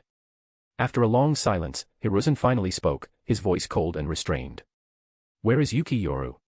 Has his location been confirmed? No, Danzo answered quietly, feeling the killing intent radiating from Hiruzen's glare. After our final clash with Kirigakure, their forces were annihilated. Yoru fought one last battle with Minato and Kushina, then disappeared. Current estimates suggest he escorted the remaining Kirigakure survivors back to their village. Estimates. He was practically shouting. A shinobi with space-time ninjutsu and the ability to unleash mass-scale devastation, and all they had were guesses about his location. What if he appeared at the IWA front? Or worse, inside Konoha itself? Hiruzen could feel his blood pressure spiking, and he was just shy of literally exploding. Sensing that his old comrade was reaching his breaking point, Danzo quickly added. Minato left a Flying Thunder God marker on Yoru. We should be able to track him to some extent. Fat lot of good that would do. If the target used space-time ninjutsu, by the time the mark flared, the damage would already be done. No. We can't fight that man anymore. Hiruzen took a deep breath, forcing himself to calm down. With Konoha's current state, we have no more troops to spare for any front. Send the ninja swords back. Inform Kirigakure, we're open to peace talks. We're even willing to compensate them for some of their losses. Peace talks. Compensation. Absolutely not. Danzo's voice rose in protest. Yes, we've suffered heavy casualties, but Kirigakure has it even worse. Their numbers are lower than ours. Why should we be the ones offering peace? Why should we pay them? What about our own losses? Because they have Yuki Yoru, Hiruzen growled. Do you think I want peace? Do you think I'm not furious? My own son, Shinanosuke, is dead. I want nothing more than to raise Kirigakure to the ground. But tell me, Danzo, how do we stop him? How do we stop Yoru? Konoha no longer has the strength to keep going, and you damn well know it. His rage nearly burst from his body. His veins bulged. But in the end, he deflated. He sank back into his chair like a broken man. The daimyo sent word yesterday. Due to our losses on the battlefield, parts of the Land of Fire have fallen into chaos, bandits, rogue ninja, and deserters are running wild. His personal guards have already taken casualties. We can't afford to extend this war any longer. If we don't stabilize the Kirigakure front, we can't focus our forces against Konohagakure. And without that, we'll never stop Inoki. Understood, Danzo finally said. In this world, the daimyo wasn't just a ceremonial figurehead, he was the true head of state. It was absurd, allowing a powerless noble to wield life and death authority over superhuman shinobi, but that was the system. The daimyo held absolute authority over both civilian government and military leadership, even the power to appoint or remove a kage. In return, the shinobi villages received protection from foreign invasion, along with funding, resources, and legitimacy. It was thanks to the daimyo's support that Konoha had been able to hold out this long against multiple major villages. Danzo took a deep breath. If even the daimyo was pulling support, then there was no choice. Peace was the only option. I'll send a formal ceasefire proposal to the third Mizukage, Hiruzen said, his tone grave. We need a treaty. Fast. How many men do you have left en route? Less than a third. To hunt Yoru, Danzo had deployed nearly all of Root's elite. Most were lost. He barely escaped with his life. Root was gutted. Only a few operatives remained in Konoha, barely enough to call it an organization. Then send them to the front lines. Let Orochimaru command them. He can focus on intel gathering. Understood. You're injured. Rest for a few days. Recover. Yes. This time, Danzo didn't argue. He knew better than anyone, none of this would have happened if he hadn't underestimated Yuki Yoru. Having relinquished command, Danzo left the Hokage's office with his cane in hand, his steps heavy. Hiruzen remained alone at his desk. For a long while, he said nothing. Eventually, his gaze drifted to a nearby photo frame. Inside it, Sarutobi Shinnosuke smiled brightly, bathed in the warm hues of the evening sun. But as the sunlight faded, so too did the brightness in the photo, his son's joy swallowed by dusk. Shinnosuke. The old man's whisper was soft, pained. He slumped in his chair, drained of strength, unable even to pull the photo back into the light. He was old. Elsewhere. Hey, Obito. I brought you something interesting, Obito. Tobi, Zetsu, emerged from a rock wall, his sing-song tone playful, like a mischievous child. He called into the shadows of a dark underground chamber, where a boy sat in quiet meditation. Uchiha Obito didn't respond. Tobi, Zetsu, kept chattering, until he got too close. A black rod of chakra nearly impaled his head, slamming into the wall just inches behind him. Whoa. Scary. Come on, Obito, I'm bringing you good intel, and you try to kill me. Enough, Zetsu. This isn't the time for games. The air around Obito thickened with bloodlust. His Sharingan glowed crimson. Zetsu shrank back, until a voice from deeper within the cave spared him. Always so serious. Uchiha Madara spoke, interrupting the tension. Fine, Zetsu said, rolling his eyes. It's about the battle between Konoha and Kirigakure. Namikaze Minato and the Ninetales Jinchuriki clashed with Yuki Yoru. Both sides destroyed each other's camps completely. Zetsu mumbled a few more complaints, but sensing Obito's rising anger, he quickly dropped the attitude and got to the point, delivering a rapid-fire report of everything he had gathered. Mutually assured destruction, huh? What a pathetic strategy, Obito scoffed. But Madara looked up, his expression slightly changed. You said Yuki Yoru froze the entire Konoha encampment by himself. Yup. Misawa Bridge, Kazama Valley, Onshirato mining area, frozen solid. All the Konoha shinobi in those zones, dead as stone. So cold, so cold. Zetsu shivered exaggeratedly, hugging himself. To kill that many alone. Madara murmured, his aged voice grim. The red glow of his three-tomo Sharingan flickered under his white hair. This may be a troublesome problem. Chapter 77, Resolve. What do you mean, trouble? Obito frowned slightly as he turned toward the aged figure of Uchiha Madara. He'd been in this underground hideout for quite some time now. And until this moment, Madara had always seemed completely unshakable, untouchable. Like the entire world danced in the palm of his hand. Hearing the word trouble from someone like him. That was a first. Obito's expression darkened, recalling the frozen hellscape that had overtaken Higashimatsuyama. You're saying this Yuki Yoru is dangerous even to you? Don't tell me he's reached a level comparable to yours, or even the first Hokage. Don't be ridiculous, Madara scoffed, weak but still visibly proud. If he couldn't even hold off the Flying Thunder God or the Ninetales Jinchuriki, and had to retreat, how could he ever compare to me or Hashirama? This was the unwavering confidence of a man who had ended the Warring States era. In his prime, Madara was certain he could have cut down someone like Yoru in a single swing of his Susanoo. But now, he was a shadow of his former self. Barely clinging to life. If he left the ghetto statue support for even a moment, he might collapse entirely. Still, while that boy may not be on my level, Madara said, he is an exceptional talent among the younger generation. According to White Zetsu, he's developed an ability to consume the souls of those he kills, and grow stronger with each one. Soul devouring. Even Obito, hardened as he was, struggled to hide his discomfort. Exactly. So what you saw at Higashimatsuyama may not be his peak, but just the beginning. Madara's voice grew heavy. But even that kind of power has limits. In this world, true power comes from uniting all things, what the sages called the power of all creation. What do you mean? Madara's voice became low and deliberate. A god once sought peace and order. To do so, he split existence into yin and yang, two opposites in eternal balance. That harmony is what gave birth to all creation. You carry the blood of both Senju and Uchiha. You may not yet wield the true power of creation, but you already possess the foundation of it. Still, it's too early. For now, focus on mastering the basics. Uchiha Ninjutsu, Taijutsu, the Sharingan's deeper potential, would release, and eventually, yin-yang release, which transcends the 5 nature transformations. I know all that. Obito grunted, annoyed. I will learn it. But what if your body doesn't last that long? Fool. Madara raised his head. His 3-tomo Sharingan spun slowly. In that moment, the air itself changed. The color drained from the world, replaced by the eerie aura of a god's presence. Time itself seemed to twist around him. For an instant, Obito wasn't looking at an old man, but at the demon who once ruled the battlefield like a storm. For us, time is meaningless, Madara said. What matters is your resolve, Obito. If you truly intend to change the world, if you truly wish to inherit my name, Uchiha Madara, then show me the fire in your heart. Meanwhile, the shimmering light of the reverse barrier faded. Yoru and Hiromi reappeared in a remote mountain valley.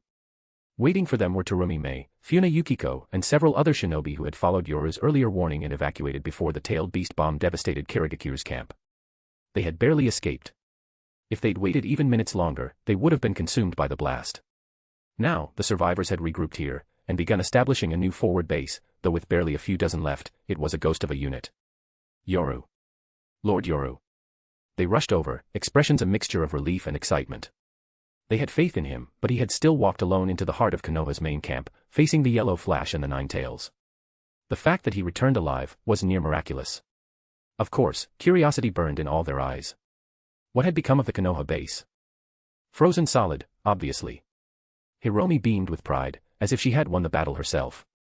He took out the whole camp single-handedly, she declared, puffing up her chest. Lord Yoru absolutely crushed them. The others leaned in, eager to hear more. Hiromi didn't disappoint, she launched into a dramatic retelling, full of action and flair, exaggerating for effect like a seasoned bard. According to her, Namikaze Minato and the 9 tails looked like scolded puppies next to Yoru's overwhelming power. Her storytelling bordered on ridiculous. The sky turned dark with a wave of his hand. Winter itself descended. He casually shrugged off a tailed beast bomb. Cut Minato down in a single swing. Even the sage of 6 paths would have blushed. Yoru, listening to this glorified performance, cleared his throat awkwardly. Even he felt embarrassed. What's the plan now, Yoru? Terumi Mei's voice was soft, but serious. The camps are gone.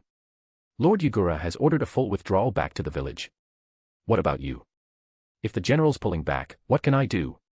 Yoru shrugged with a light laugh. Besides, if we let those senile elders keep making reckless decisions, it won't just be a stalemate with Konoha, we'll be homeless. The joke landed, but no one laughed. Instead, the room turned solemn. Because they knew he was right. Everyone here understood. This war had exposed the incompetence, or worse, intentional sabotage, by Kirigakure's current leadership. If not for Yoru, the war might have already ended with Kirigakure's complete collapse. You've made your decision, haven't you, Yoru? Mei asked, her gaze sharp. Decision. Yoru tilted his head. There's no need for something so formal. This is Kirigakure. Strength rules here. It may sound arrogant, but the 3rd Mizukage is a fossil. Yagura's a stubborn fool. If anyone's going to lead this village to a better future, it's me. His words were calm. But the arrogance in them was undeniable. And yet, no one objected. No one doubted him. Only fierce, unwavering loyalty remained. Because he had already proven everything. On the battlefield. Chapter 78, only by cutting away the rot can it grow again. One day later. Kirigakure. The atmosphere on the village streets had changed drastically. The once fiery fervor of war had vanished, replaced with a suffocating quiet. Even the villagers who walked the streets now carried solemn expressions, eyes clouded with sorrow and grief. Before the war, everyone had believed that Kirigakure, refreshed, refocused, could easily crush a Konoha exhausted by years of warfare. Victory had seemed inevitable. Some had practically popped the champagne before the first kunai flew. Others were already dreaming of the fertile lands and vast resources of the Land of Fire. And now, reality had slapped them all, hard. The outcome of the battlefront had already reached the village. Though Yoru had pulled off a near one-for-one miracle in the final battle, nothing could hide the bitter truth: Kirigakure had lost. The deaths of so many shinobi had placed an enormous strain on a village already stretched thin by its low population. Who was it that died? A husband. A father. A child. Even in the bloody mist, a shattered family could still tear at the soul. Now, the entire village was shrouded in grief. There was no parade. No fanfare. No cheering. So many had died, and they had gained nothing in return. Though the third Mizukage hadn't officially surrendered, the retreat of their general back to the village made it clear enough: they'd been defeated. No one threw rotten vegetables, but only because the villagers understood how scarce food had become. After returning, Yoru didn't rush to meet the Mizukage. Even though he was the one who had prevented total collapse, it wasn't his job to report in. That burden still fell to Yagura, the official commanding officer. Yoru had more important things to do. He separated from his team and, together with Terumi Mei, made his way toward an old residence tucked deep within the village. Lord Yoru. Captain Mei. A masked ANBU emerged from the shadows by the gate and bowed. The elder is inside. Thanks, Ganbi. Yoru nodded, then entered the compound with Mei. The courtyard was quiet, almost barren, save for a single old pine tree, bent and leaning in one corner, like it had grown weary with time. The door to the house was half open. Inside, the silhouette of an elderly man sat at a desk, leafing through documents. That man was Master Gensue, a senior elder whose status and influence were second only to the Mizukage himself. He was also Terumi Mei and Yoru's teacher. Sensei, Yoru greeted. Old man. Mei added, half scolding. You're here, Gensue said, lifting his head. He looked at the two of them with clear, tired eyes, and offered a rare smile. I was just reviewing the frontline reports. I never imagined things would spiral so far. Yoru, Mei, you've both done well. TCH. You know we've worked hard, huh? Mei snapped. You have any idea how rotted the intel division has become? She pointed at her perfectly smooth face, frustration clear. Selling classified information, feeding us false reports, 9 out of 10 intel officers are just freeloaders draining the system. My worry lines are about 10 years ahead of schedule. I still don't understand how you gave control of village intelligence to that bloated pufferfish Hozuki. Was it because he's fat and takes up space? If we hadn't been fed garbage intelligence, half those mistakes wouldn't have happened. We got hammered on the front lines because of it. If it weren't for Yoru, Konoha might have marched straight into the village. I'm sorry. You've both been through hell. Gensue sighed deeply. The village's politics have become tangled. Years of layered interests have hollowed us out. I never realized it had gotten this bad. Never realized. You're Gensue, the elder who helped shape this village. How could you not see this coming? Mei's anger teetered between disappointment in her teacher and heartbreak over what the village had become. Enough, Mei, Yoru said quietly. Sensei is right. This village has long since lost sight of the sun, choked by the thick fog of greed and corruption. Its roots are rotting. The stench is unbearable. Yoru, Gensue said, narrowing his eyes. Your heart seems different. Gensue fell silent for a long moment. Then he said, my support doesn't matter. This is Kirigakure. The strong rise, the weak fall. That has always been our creed. With the war behind us, even in defeat, your reputation and accomplishments are enough to place you anywhere you choose. If you can defeat Yagura, surpass the third, you will become the fourth Mizukage. No. Yoru shook his head. Just becoming Mizukage isn't enough to change this village. What I want is to blow away the bloody mist that has choked this place for decades. To shine light into the decaying, shadowy roots beneath it. And being Mizukage alone isn't enough to do that. No matter how many reforms we enact, no matter how many policies we pass, if we don't cut away the rot, the tree won't grow. You understand what I mean, don't you, Sensei? You can't grow fat in one bite, Yoru, Gensue murmured. No one climbs to the heavens in a single step. But I think I can. Yoru's voice was soft, but razor sharp. Over 1,000 mist shinobi died on the front lines. If a few more drop dead in the village itself, no one will even blink. The words chilled the room. Terumi Mei, who had just been ranting moments ago, froze. She started to speak, tried to tug Yoru back toward diplomacy, maybe suggest they needed Ginsue's blessing to take power the right way. But then she looked into Yoru's eyes. And said nothing. Ginsue rose slowly, turning toward the fogged-up window. Do you have enough pieces on the board? More or less, Yoru replied. The Hozuki clan, the Terumi clan, Ringo, Momochi, and the Yuki clan will follow me too. His voice was calm. But in the air, it felt like fire was burning. Fire hot enough to incinerate the entire village. Ginsue said nothing more. He stared into the mist. The room was silent. Yoru rose and bowed. Please take care of your health, sensei. Don't work too hard. I still have some business to handle, I'll take my leave. Wait, Yoru. Chapter 79, Artificial Bodies and Artificial Souls. Why, Yoru?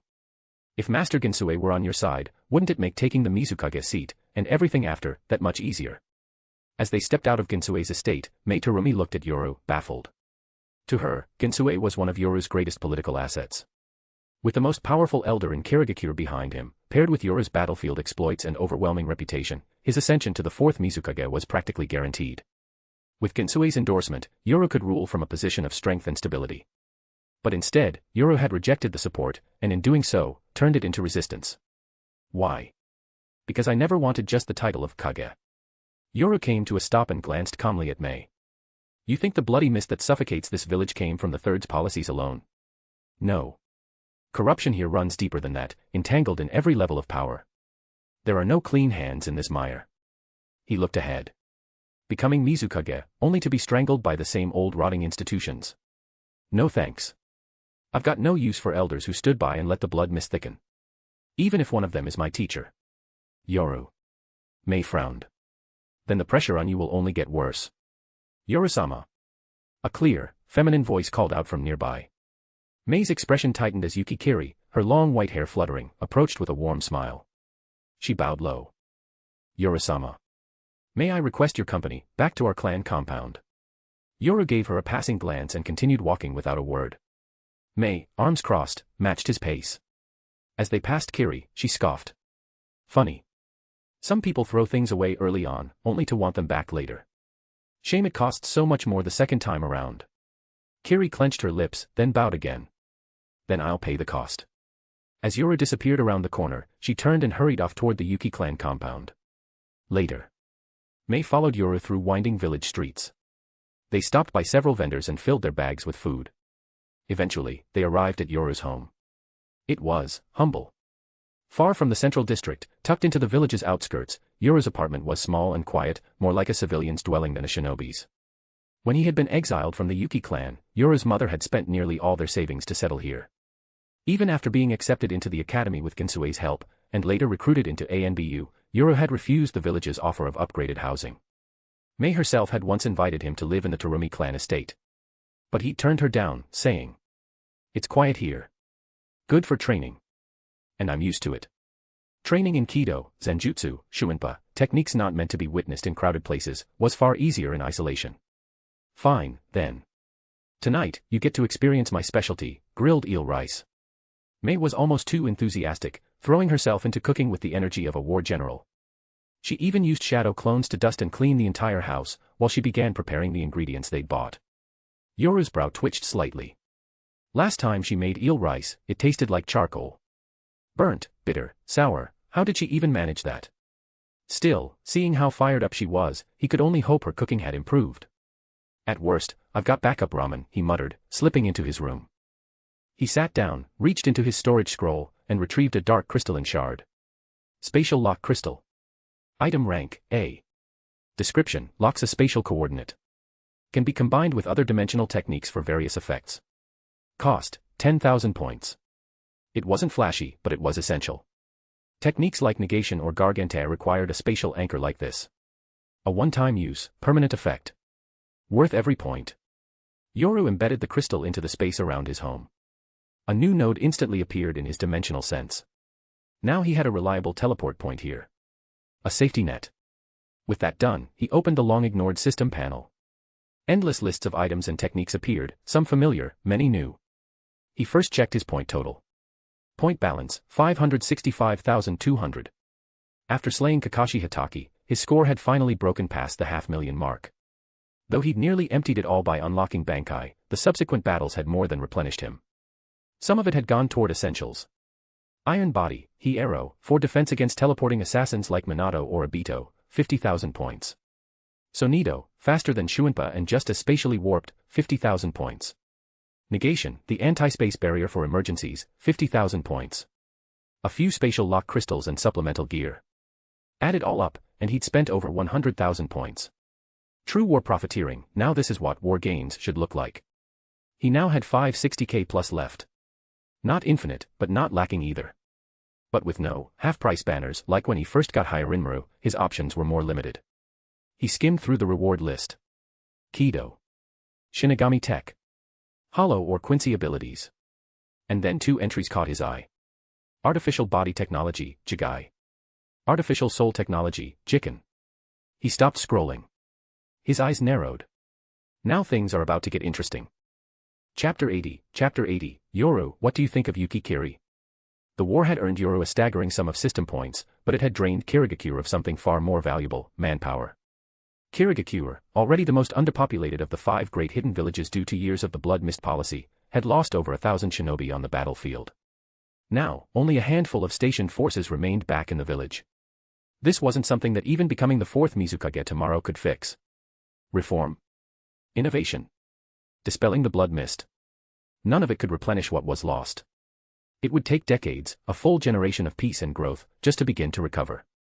Until then, Kirigakure would remain weak, stretched thin, and vulnerable. Unless the dead themselves could return to fight again. No, not something as crude as reanimation jutsu. Yoru had no interest in puppeteering souls with filthy chakra bindings. What he envisioned was to grant the dead a second life, a true revival. His system's item library held technologies unlike anything in the shinobi world: artificial bodies, soul stabilizers, soul harmonizers, tools capable of anchoring a soul in the world and even surpassing its former strength. But every one of these required immense point expenditure. Even with his current balance, Yoru could barely afford to construct 1 or 2 prototypes. Hence, give a man a fish, and he eats for a day. Teach a man to fish, and he can feed a village. If he could recreate the system's tech using chakra science and local knowledge, he wouldn't need to rely on the system forever. Merge natural energy with physical form, stabilize it through chakra resonance. Fill soul deficits using pure, untainted spiritual energy. Perhaps, even generate new souls from condensed spiritual essence. Endless data flowed into his mind. Yoru's brain felt like it was firing on all cylinders. He chuckled to himself. Maybe even this bruiser is starting to develop a brain. He exhaled slowly, the gleam in his eyes sharp and calculating. Gone was the innocent, clueless look of a college undergrad transmigrator. 20,000 points for this tech dump. Worth it. In the end, it all comes down to the balance between 4 forces: natural energy, chakra, soul, and self. If I can manipulate these 4, I could push a soul toward a Shinigami-like transformation. Maybe even achieve a living transformation akin to a Quincy by altering a person's internal balance. But first, I need to stabilize souls. Anchor them to this plane. Reconstruct them if necessary. He narrowed his eyes. Soul engineering. Yoru, dinner's ready. Mei Terumi's cheerful voice pulled him back from his whirlwind of inspiration. Rubbing his temples, Yoru let out a long breath. Note to self, I need a real R&D team for this. Someone like Orochimaru would be perfect. Unfortunately, there was no chance of recruiting the Snake Sannin now, not while he remained loyal to Konoha. Maybe after he defects. For now. I'll see what Yumi can make of it. Shaking off his thoughts, Yoru headed downstairs. Waiting at the table, wearing a pure white apron that did little to hide her figure, Mei Terumi leaned against the counter, beaming at him. Come and taste this princess's cuisine. Yoru's eyes drifted to the plate, and immediately his stomach dropped. Sitting dead center on the rice was the glazed, wide-eyed head of an eel, mouth agape, staring directly at him. Who the hell serves grilled eel with the whole head just there? So this is my first post-war meal, huh? Instant ramen it is. Hey. What's with that look? It looks delicious. Mei huffed, pointing at her creation. Oh, absolutely, Yoru replied dryly. It looks full of personality. He quietly boiled water with chakra and poured it into a cup of instant ramen. Just craving something lighter today. Want some too? Mei groaned. Ugh, you're so annoying, Yoru. Fine. One for me too. Before they could keep bickering, a polite knock came from the door. "Yoru-sama." The voice was unmistakable, Yuki Kiri. But she wasn't alone. Behind her stood a hunched, elderly woman, frail, but emanating quiet authority. Yoru's brow furrowed. Even Mei's posture stiffened. She quickly swept the horrid eel dish off the table and straightened her outfit. Once granted permission, the elderly woman entered, supported by Kiri. Her sharp eyes scanned the room, then landed on Mei. "Ah. I remember you," the old woman said with a weathered smile. "From the Terumi clan. Your name's Mei, isn't it? I met you once when you were just a child." "Yes, ma'am. That's me." Mei bowed respectfully. "It's an honor, Lady Yuki." No one in the village would dare speak over this woman, not even Mei's father, the Terumi clan's head. This was Yuki Setsu, clan matriarch of the Yuki clan, and a living relic of the Warring States era, a woman who had served alongside the third Mizukage. A living monument of Kirigakure itself. Yes, very promising. The future of the village lies with your generation." She muttered as she sat, her frail limbs carefully lowering onto the sofa. Yoru remained silent, sipping his noodles. Mei quickly stepped in to host. The elder made idle talk at first, lamenting age, rambling about the old days. Then she slowly pivoted the conversation toward the battlefield. The war. I didn't expect it to spiral like this.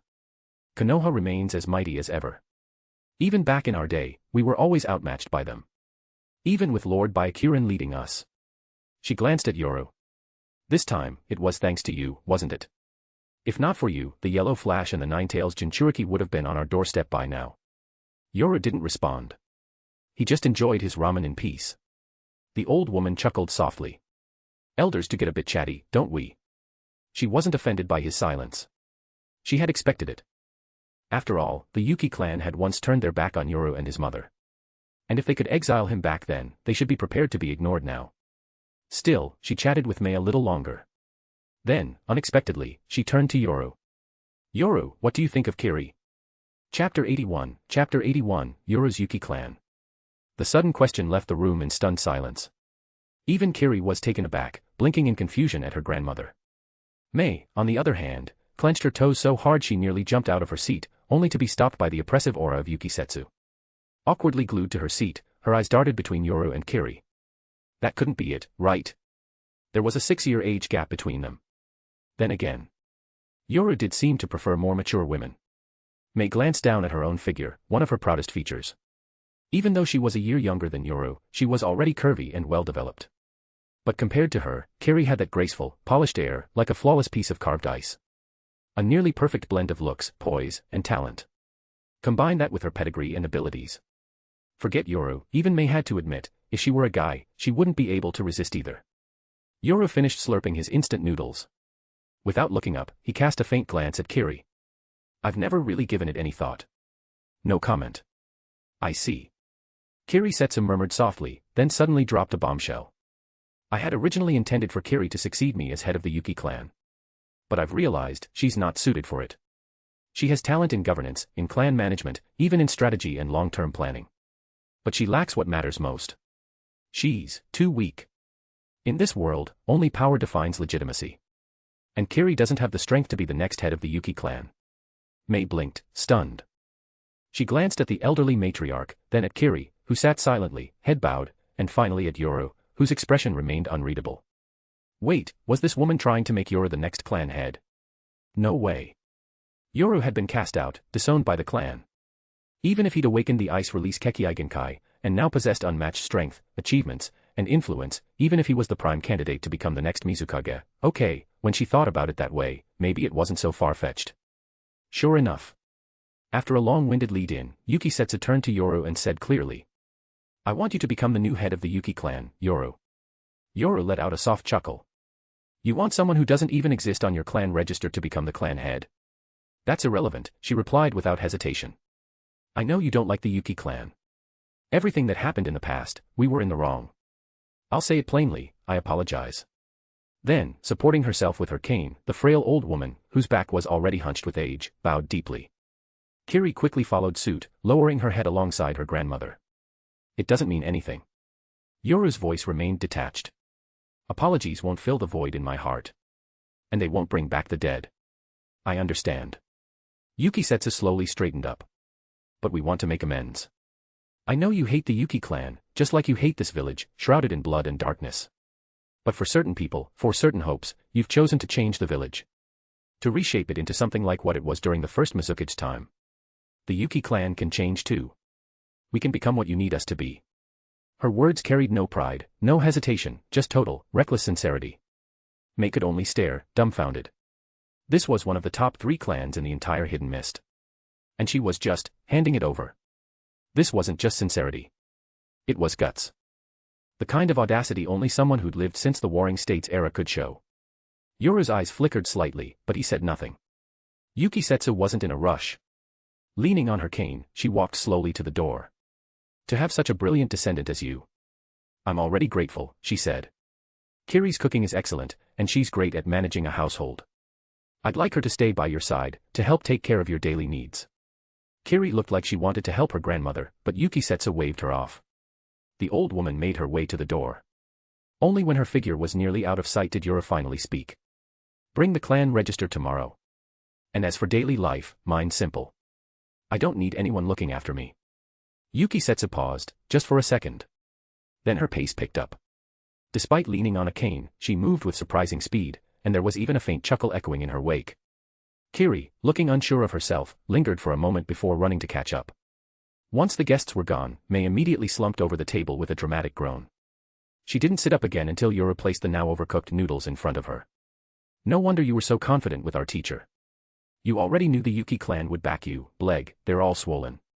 Still, she eagerly slurped a few mouthfuls. Then, fishing through the shopping bags on the sofa, she pulled out a whole Narutomaki fish cake and held it up to Yura's mouth like a microphone. Well then, Mr. Future Clan Head, how does it feel to be accepted by the family that once threw you out? Yura glanced at the fish cake and took a bite. This outcome was obvious, judging by Kiri's attitude. He paused to chew, then added, and for the record, they didn't accept me. It's not that I've gained the clan's recognition. It's that they now need mine. They're not the Yuki clan that Yura belongs to, it's the Yuki clan that belongs to Yoru. That last line echoed in the room. May stared blankly as Yura bit off another piece of Narutomaki and walked calmly upstairs. Make sure to take out the trash when you're done, he called.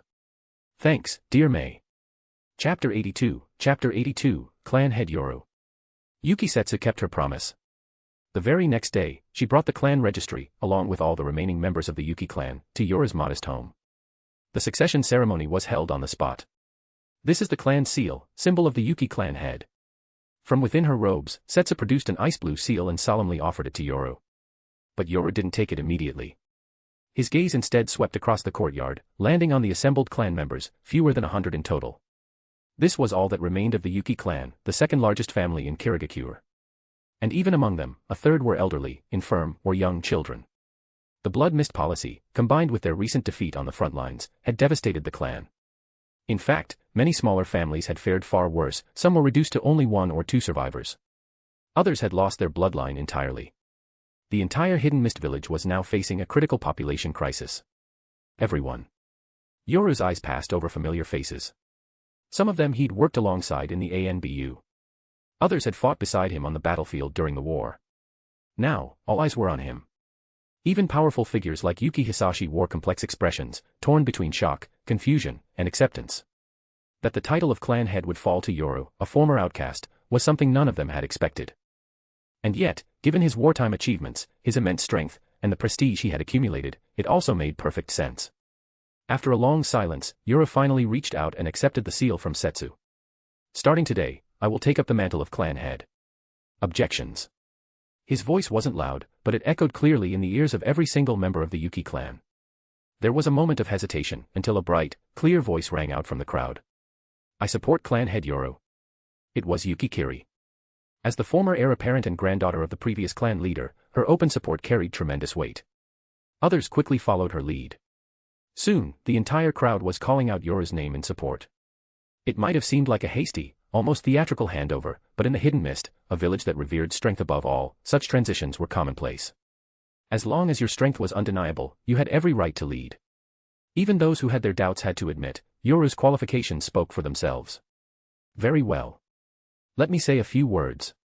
Yoru's tone remained calm as he continued. I've been separated from this clan since birth. Though I now hold the position of clan head, I am unfamiliar with the day-to-day workings of the family. Therefore, for the time being, all internal matters will continue as usual. Everything is to be reported to Kiriyuki, and she will bring it to me. That announcement drew quiet sighs of relief from many. Though they respected Yoru's strength, some feared that a new leader might tear down existing structures, reshuffle positions, or redistribute resources and power. But not only was Yoru opting for continuity, he was even empowering Kiri, who had long been viewed as the rightful successor. Maybe Yoru wasn't interested in power. Some began silently scheming, thinking about all the open posts left by the clan's population collapse, and the potential to claim multiple lucrative positions. Next, as clan head, I'm issuing my first directive. The mood shifted immediately. Everyone went quiet. Even Setsu and Kiri focused intently. In fact, Setsu was already wondering if Yoru might order a coup, perhaps storm the Mizukage's office with the clan behind him. All married members of the clan are to temporarily step away from their duties. Those who lost spouses in the war should begin rebuilding their lives. Effective immediately, we are launching the Yuki Clan Population Recovery Initiative. Huh. Stunned silence. A few jaws dropped. Setsu nearly dropped her cane. But then, unexpectedly, she started laughing. Population recovery. So that's your first move. Seems I made the right choice. Yoru, you truly are the one to lead us into a new era. She gave a knowing smile, then added. Of course, as clan head, shouldn't you lead by example in this matter? Her eyes drifted meaningfully between Yoru and Kiri. As Yoru prepared to elaborate on the plan, his eyes flicked toward a patch of nearby brush. Sensing danger, Yuki Hisashi's expression darkened. He wove hand seals rapidly, sending a barrage of ice senbon flying into the foliage. Water release, water formation wall. A defensive technique blocked the incoming hail of ice. From behind it emerged a figure, disheveled, clearly caught in the act. One of the Mizukage's personal ANBU. Seeing the distinctive uniform, the crowd's expressions turned cold. Even though Yoru held the powerful position of ANBU deputy commander, there was still one special unit he had no control over, the Mizukage's personal Black Ops. This elite team reported only to the Mizukage himself. In many ways, it functioned just like Konoha's infamous Root Division, secretive, ruthless, and loyal only to the village leader. Lord Yoru. The ANBU agent, now surrounded and visibly panicked under the Yuki clan's gaze, quickly explained. The Mizukage requests your presence. Immediately. I see. Yoru gave a nod, then produced a scroll from his cloak and tossed it to Kiri. The clan meeting is adjourned. That scroll contains the details of the first directive. You're in charge. Understood, clan head. Chapter 83, The Tragedy of Akage. Kirigakure. The Mizukage Tower. As the most important and central structure in the Hidden Mist Village, the Mizukage Tower was built with grandeur befitting its significance. But unlike the bustling Hokage Tower in Konoha, the Mizukage Tower was surrounded not by merchants and civilians, but by shinobi training grounds and ANBU drilling fields. Unlike the warmth of Konoha, the atmosphere here was harsh and militarized, cold, ruthless, and unforgiving. Pushing open the door, Yoru stepped inside. Right away, he saw the third Mizukage standing by the window, hands folded behind his back, gazing silently at the fog-shrouded village below. Though frail and aged in appearance, there was an eerie weight to the man's presence. I received a full report from Yagura, the third Mizukage said, without turning. If it weren't for you, Kirigakure would have been completely defeated in this war. Then he turned, eyes resting on the masked shinobi before him. Yoru, your growth has truly exceeded all expectations. With someone like you in our village, I feel at ease. Yoru's expression remained flat. Appreciate the praise, but I doubt you called me here just to flatter me. Humph, still as sharp as ever. The third Mizukage moved behind his desk, retrieved a sealed scroll, and slid it across the table toward Yoru. This contains the latest intelligence from the Iwagakure front. IWA and Konoha are now in full-scale war, both sides throwing everything they've got onto the battlefield. He paused, eyes narrowing. If you were to step in now, with your unrivaled ice release, perhaps you could tip the scales, and secure a decisive victory for Kirigakure. Yoru sighed, shaking his head. Yagura gave you the full report. You know the price we paid at the front lines. And despite all that, your only thought is still war. That's exactly why we need this, the Mizukage snapped, now visibly agitated. A glorious victory to wash away the shame of our losses. Imagine it, Konoha, the mightiest village, and IWA, just behind it, both crushed beneath Kirigakure's might. The land of fire, the land of earth, their territory and resources would all be ours. We'd dominate the shinobi world. Think of the glory, for Kirigakure, and for you. Yoru laughed coldly. And what happens after that? After I destroy both nations and take their lands, what then? We barely have 10,000 people left in Kirigakure, including civilians. We don't even have enough manpower to properly govern our own archipelago. And you think we can control 2 entire nations? He stepped forward, voice sharpened with disdain. You'd have no choice but to bring in outsiders to make up the numbers, foreigners, spies, even traitors. In just a few years, the village would rot from within and fall apart. The Mizukage's expression darkened. You don't understand. No. You don't, Yoru said sharply. You've learned nothing. You're still stuck in the mindset of endless bloodshed. And if you keep dragging this village toward ruin. His Sharingan spun behind the mask, the tomo glowing faintly. Then I'll have no choice but to take the village from you. The Mizukage recoiled. What are you saying? Rebellion. Are you threatening me, Yoru? But Yoru didn't answer. His gaze pierced the Mizukage, tracing the faint signature of foreign chakra woven into his presence, something dark and invasive. Something familiar. That chakra, it isn't yours. It's tied to a Sharingan. So I was right after all. He stepped forward, voice calm, but absolute. Before Toby took control of the 4th, the 3rd was already being manipulated. That's the only explanation for the utter idiocy of Kirigakure's war decisions during the 3rd Shinobi War. And there's only one man in this world capable of casting illusions strong enough to enslave a Kage like you. Yoru narrowed his gaze. Uchiha. Madara. The name landed like thunder. The 3rd Mizukage froze, unable to hide his reaction. But before he could speak, Yoru reached up and removed his half-mask. His right eye, a glowing, scarlet Sharingan, spun violently. In that instant, a tsunami of ocular power surged forth. The Mizukage clutched his head, shrieking in pain. Af. No. What is this? Agag. Elsewhere, deep underground. In the darkness of his lair, Uchiha Madara jolted violently, collapsing from his meditative state. His aged body shuddered, blood tears trickling from his left eye. White Zetsu barely caught him in time. Madara. What's wrong? Nearby, Obito blinked as the Genjutsu space dissolved around him, concern clouding his face. TCH. So even you can't maintain it anymore, huh? That body really is falling apart. Shut up, Madara growled. This isn't about the body. It's the Genjutsu, Yoru just broke it. What? Obito didn't comprehend. That eye, Madara hissed. That damn Sharingan from Shisui. It's not normal, the power behind it. He clutched his eye socket in agony. That wasn't just any Genjutsu. He tore through my illusion like it was nothing. That's impossible, Obito muttered. Shisui's eye only had a normal Sharingan. Just 3 tomo. There's no way it could rival a Mangekyo. Madara clenched his jaw, eyes narrowing. Then tell me, have you ever seen a regular 3 tomo produce chakra on par with your Mangekyo? Chapter 84, A Village Drenched in Sorrow. You probably don't realize it yet, but Zetsu saw it happen. When your Mangekyo Sharingan awakened, Kakashi's eye evolved too. Even though it was in another person's body, both eyes responded to the same pain, the same loss. Uchiha Madara's voice was low and heavy as he looked at Obito, whose expression had gone rigid the moment Kakashi's name was mentioned. When chakra, dojutsu power, and emotional resonance surge at the same time, the Sharingan, even when split between 2 people, can evolve in sync. That phenomenon is known as resonance. Uchiha Shisui likely awakened his own Mangekyo Sharingan. And through that resonance, the eye now in Yuki Yoru's possession inherited the same fearsome dojutsu power. But didn't you just say he only has a 3 tomo Sharingan? Obito frowned, puzzled. That's because he's missing one crucial requirement. The eye is still stuck in its 3 tomo stage. Madara sat back into the throne-like seat atop the demonic statue of the outer path. The Mangekyo Sharingan is born from the depths of negative emotion, grief, pain, despair.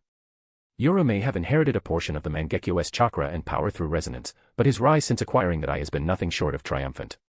His victories have only fed his confidence, there's no anguish, no trauma strong enough to trigger the true awakening. Not yet. So, right now, his Sharingan has Mangekyo-level power, but it's still physically a 3 tomo eye. Madara scoffed, you sound almost relieved. Don't forget, your left eye, your real Mangekyo Sharingan, is still in Yoru's hands. Obito's expression froze. Shame flickered in his single eye. He hadn't expected the eye he entrusted to Kakashi, his literal gift of trust and brotherhood, to end up like this. First Kakashi dies, and now the eye, had become one of the enemy's trophies. If he could go back to the Canopy Bridge, he never would have done it. But what could he do now? He was helpless, and he knew it. So, the Genjutsu you placed on the 3rd Mizukage was broken. What happens to the original plan now? A troublesome brat, Madara muttered. We'll have to abandon the groundwork I laid in Kirigakure. That base of operations is no longer viable. Madara no longer believed Obito could beat Yoru. Not as he was now. That boy's rate of growth was absurd. In the short span of this war, he consumed the souls of countless dead and risen to the very peak of the shinobi world. Obito may have a Mangekyo Sharingan, but with only one functioning eye, he couldn't fully wield its potential. Against someone like Yoru, he stood no chance. Still, Kirigakure was already in shambles, torn apart from the inside. Even if Yoru took over as the fourth Mizukage now, he'd be left cleaning up a broken system. He'd need time to stabilize things. Madara didn't say it aloud, but deep down, he was starting to worry. If Yoru continued growing unchecked, by the time the Eye of the Moon plan reached its final stage, he might become strong enough to pose a real threat. I never thought I'd hear you say, give up, Obito said with a half-laugh. So what now? Do I go to Nagato? You'll go to him eventually. But without a base of operations, you'll struggle. Go to Sunagakure first, Madara said calmly, unfazed by Obito's sarcasm. They were just defeated and are in disarray. Their new fourth Kazekage is weak, your eye should be more than enough to manipulate him. Plus, his Kekkei Genkai might make a useful resource. Magnet release, huh? Obito's expression twitched. Even holed up underground, he'd heard the stories of the mining Kazekage. And what about the mist? Don't worry. My influence runs deep. That village is rotten to its core. You don't wash out decay like that, not without raising everything first. Affa. A scream tore through the Mizukage's office. The third Mizukage arrived in agony, caught between two colliding dojutsu forces. The pain, visceral and unrelenting, felt like it was tearing his mind apart. A man once revered as the shadow of an entire nation now squirmed like a rabid dog. Even Yoru, watching the scene, felt a flicker of pity. Yuki Yoru, what the hell are you doing? Yagura's voice rang out as he landed outside the office, chakra flaring. His eyes narrowed in fury as he saw what was happening. Are you trying to start a coup? Boom. The office doors exploded open. Several of the Mizukage's personal ANBU stormed in, weapons drawn and alert. Among them, an elderly man slowly approached, leaning on a cane. His name was Gensue. Using the power of the Sharingan to manipulate the Mizukage's mind, attempting to bend his will to control the entire village. I never thought someone with your record, a war hero, would stoop to this. Gensue's voice was heavy with disappointment. The surrounding ANBU, once respectful of Yoru, now looked at him with cold, guarded suspicion. I know you've been vying for the position of fourth Mizukage. And I've said before, based on your strength and wartime achievements, that seat is rightfully yours in time. All you had to do was wait. But I didn't expect you to be so impatient, or to commit treason. Yoru didn't flinch. His gaze fell not on the ANBU or the crippled Mizukage, but on Gensue himself. In his eyes, not anger, not panic, just sorrow. I suppose I'm the one who's disappointed, sensei. The air in the room grew heavy, suffocating with killing intent. The temperature dropped, a subtle frost creeping in as Yoru spoke again, his voice colder than ever. Has power and greed blinded you that much? Even your judgment has withered. Gensue's face remained still. No one rises to the top overnight, Yoru. Nearby, the third Mizukage fell silent at last. His body was still. His eyes, empty. A hollow puppet. Yoru let out a long, quiet breath. One hand moved to the hilt of Hyarinmaru. You should remember what I told you once, sensei. 8,000 have already died on the front lines in this war. If a few more fall here in the village, no one will even notice. If you're also determined to bury this village for the sake of your ambition, if you truly think sacrificing everything, even the future of Kirigakure, is worth your personal gain, then I'll respond the only way the first Mizukage would have. Through force. Chapter 85, The Unrevivable Jiraiya, and the Great Toad Sage's Prophecy. Unlike the world outside, filled with war, death, and grief, this land was bathed in eternal sunlight, peaceful, warm, and untouched by conflict. Waterfalls cascaded down distant cliffs, their roar gently muting the hum of insects. Though the water was cloudy, it carried no sense of filth, more like a natural oil that seeped from the land itself. Breezes rustled the canopy overhead, leaves dancing with the wind. Frogs lounged on broad branches, flipping over lazily to soak in the tranquility of this paradise. This was Mount Myaboku, one of the three great sage realms. You've finally come, Minato. Within the highest hall of Mount Myaboku, the elder sage Fukasaku greeted Minato Namikaze, who had just returned from Konoha and rushed straight here. The situation's worse than we imagined. Far worse. What's going on? Minato asked.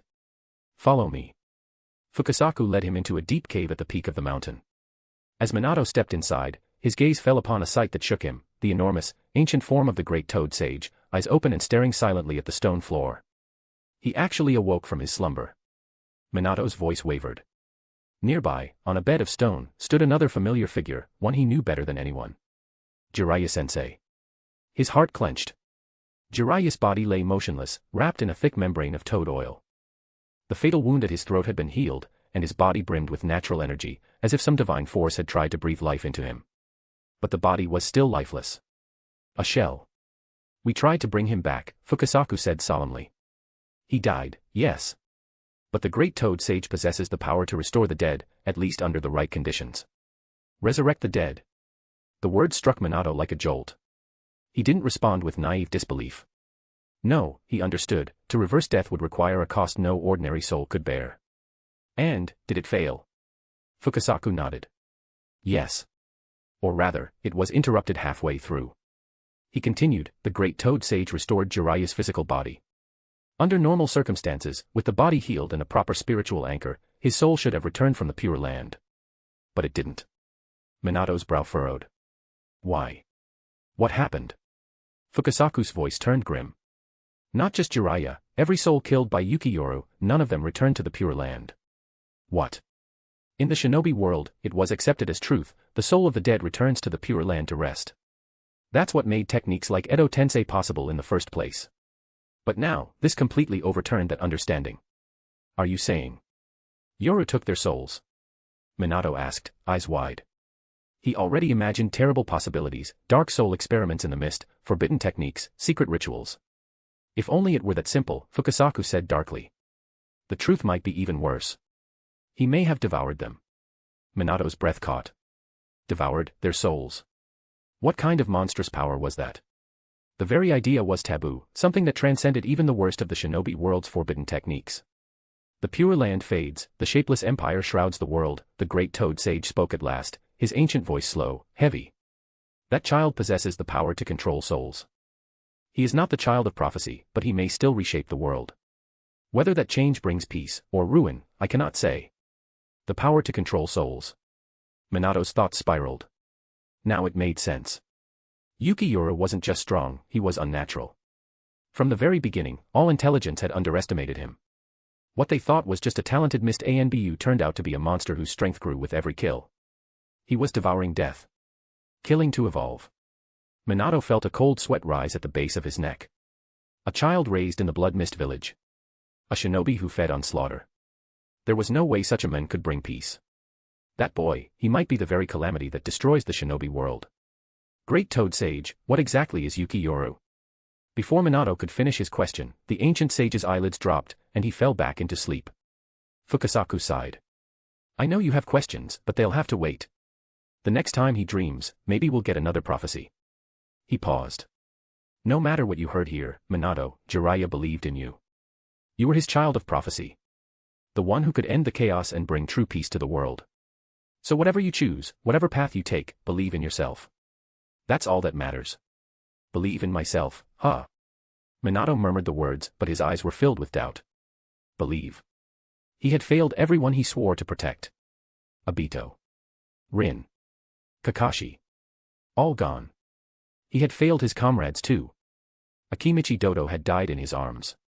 On the frozen battlefield of Higashimitsuyamai, he could only watch as friend after friend was slaughtered, turned to lifeless statues of ice. He'd been powerless. Can I really do it? Chapter 86, The Tale of the Utterly Gutsy Shinobi. In front of that monster, everything he had done seemed utterly meaningless. In the end, he too had become nothing more than an executioner, his hands drenched in blood. Yuki Yoru had massacred the entire Konoha front line. But had he not done the same to Kirigakure's forces? The so-called child of prophecy, the one destined to bring peace to the world. What right did he have to bear that title? Namikaze Minato stood in silence, plagued by self-doubt. His sky-blue eyes were clouded with confusion. Instinctively, he looked toward his fallen master, Jiraiya, who lay on the ground as lifelike as ever, as if he were only sleeping. What should I do, Jiraiya-sensei? Ah, Minato. Fukasaku, the toad sage, pulled out a small book from inside his robe and handed it to Minato. This is a novel Jiraiya never got the chance to publish. You know how he always dreamed of becoming a famous author. Minato accepted the book. Its cover was boldly inscribed with the calligraphic title. The Tale of the Utterly Gutsy Shinobi. Jiraiya-sensei's novel. As Minato flipped through the pages, Fukasaku didn't disturb him. Quietly, the old toad turned and left the cave. "Come on, old man," he said to Shima, "let's prepare a proper meal. It's not every day little Minato pays us a visit." "All right, I'll head to the river. The bugs there are extra plump this time of year. I'm sure he'll love them." The two elder toads began prepping ingredients. But before Shima could finish her special dish, a summoning cloud poofed into the room. An emergency message toad had arrived. "Is Minato available? The third Hokage has a critical mission for him." Fukasaku picked up a bowl of freshly cooked earthworm noodles. "A mission, huh? I'll go see if Minato's up to." "No need, Master Fukasaku. I'm ready." Minato stood at the entrance of the cave. His golden hair shimmered in the sunlight, and the sorrow and confusion once clouding his blue eyes had cleared, replaced by calm, steady resolve. Clutched tightly in his hand was the Tale of the Utterly Gutsy Shinobi. "Looks like Jiraiya's novel gave you some much-needed clarity," Fukasaku said, noting the change. He held out the bowl. "Want to grab a bite before you go?" "Ah." Minato glanced into the bowl at the meal within. His bright smile faltered slightly, and he instinctively turned to the message toad. "This is the mission scroll from Lord Third," the toad croaked, pulling a damp scroll from its mouth and handing it to Minato. He didn't seem to mind the slimy residue. He opened the scroll and began reading. As his eyes moved across the page, his smile slowly faded, replaced by a stern, focused expression. "Look serious," Shima commented, handing a smaller bowl of food to the messenger toad. "It's not the difficulty," Minato replied, folding the scroll. "It's the timing. If we had done this earlier, maybe things wouldn't have escalated between Konoha and Kirigakure. Maybe Yuki Yoru wouldn't have become what he is now. Thank you both for everything," he said with a bow. "No need to thank us," Fukasaku waved him off. "You came because I summoned you. Still sure you don't want a taste of her cooking? The mission's urgent. Next time, I promise I'll try it." All right. Fukasaku formed a hand seal and released the reverse summoning technique. Poof. Minato vanished in a burst of smoke. In the next instant, he reappeared inside his home. He quickly checked his equipment pouch, took a deep breath, and activated the Flying Thunder God technique. The world blurred, and the next thing he knew, he was standing in the Hokage's office. Beside him stood a Konoha jonin clad in a flak vest, his right eye covered in bandages. "You're back, Minato," Sarutobi Hiruzen greeted him, exhaling a breath of smoke from a new pipe as he handed over a mission scroll. "The situation is urgent. I had no choice but to call on you both. Orochimaru intercepted intel from Iwagakure. Anoki is trying to negotiate with Kirigakure. He wants Yuki Yoru deployed to the IWA front. Frankly, we were already preparing to initiate peace talks with Kirigakure. We cannot allow Iwagakure to reach them first. Minato, I know you've just returned from the Kirigakure front. Shisui, I know Kofu funeral just ended. You're both mentally and physically exhausted.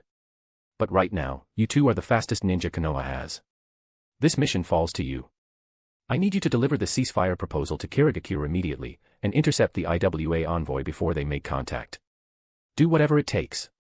We cannot let Yuki Yoru return to the battlefield." Minato and Uchiha Shisui exchanged a glance and gave a firm nod. "Yes, Lord Hokage. Leave it to us." The two took the scroll. Minato exhaled deeply and placed a hand on Shisui's shoulder. "I've still got a Flying Thunder God seal set near the Kirigakure front, but without Kushina's support, teleporting this far might burn through my chakra entirely. Don't worry, Lord Minato. I'll handle the rest," Shisui replied with resolve. "All right then, let's move." Flash. Their bodies vanished in a flicker of space-time. The moment they reappeared, a biting cold struck them like a wall, making them both shiver. This is Jinnan Town. Shisui's eyes widened at the familiar surroundings. So this is the Flying Thunder God technique. Truly incredible, Lord Minato. He caught Minato as the man nearly collapsed to one knee. I really did push it to the limit, Minato said with a tired smile. He reached into his pouch, pulled out a military rations pill, and popped it into his mouth. Without Kushina's chakra to anchor him, that jump had taken everything he had. Just one long-range teleportation, and he was already at his limit. He couldn't help but miss her. But this was a mission that couldn't involve a Jinchuriki, not a deep infiltration. The rest of the way's up to you, Shisui. Understood, Lord Minato. Leave it to me. With unwavering eyes, Shisui hoisted Minato onto his back, and in the next instant, his body blurred into a streak of motion, gone in the blink of an eye. Chapter 87, The Battle for Kirigakure. To be honest, Yoru had never wanted to fight Ginsue. Even if the men had always treated him more like a tool than a student, the fact remained, Ginsue had raised him. When Yoru needed help most, he was there. That alone couldn't be denied. That was why Yoru chose to see him first upon returning to the village. But power wasn't something a man like Ginsue could just walk away from. Especially not someone who had spent his whole life chasing it. Water style, water dragon bullet technique. Lightning release, lightning ball. The Mizukage's black ops lived up to their reputation. The instant Yoru drew Hyarinmaru and made his intent clear, their response was flawless, coordinated, merciless. The crackling lightning ball merged with the water dragon, forming a roaring fusion of water and electricity that tore toward Yoru with vicious speed. It wasn't quite on the level of the water lightning dragon bullet unleashed by the 4th Raikage and 5th Mizukage against Edo Tensei Madara, but it still combined dual elemental nature transformations and carried immense force. To anyone else, it would have been devastating. But to Yoru, it was barely an inconvenience.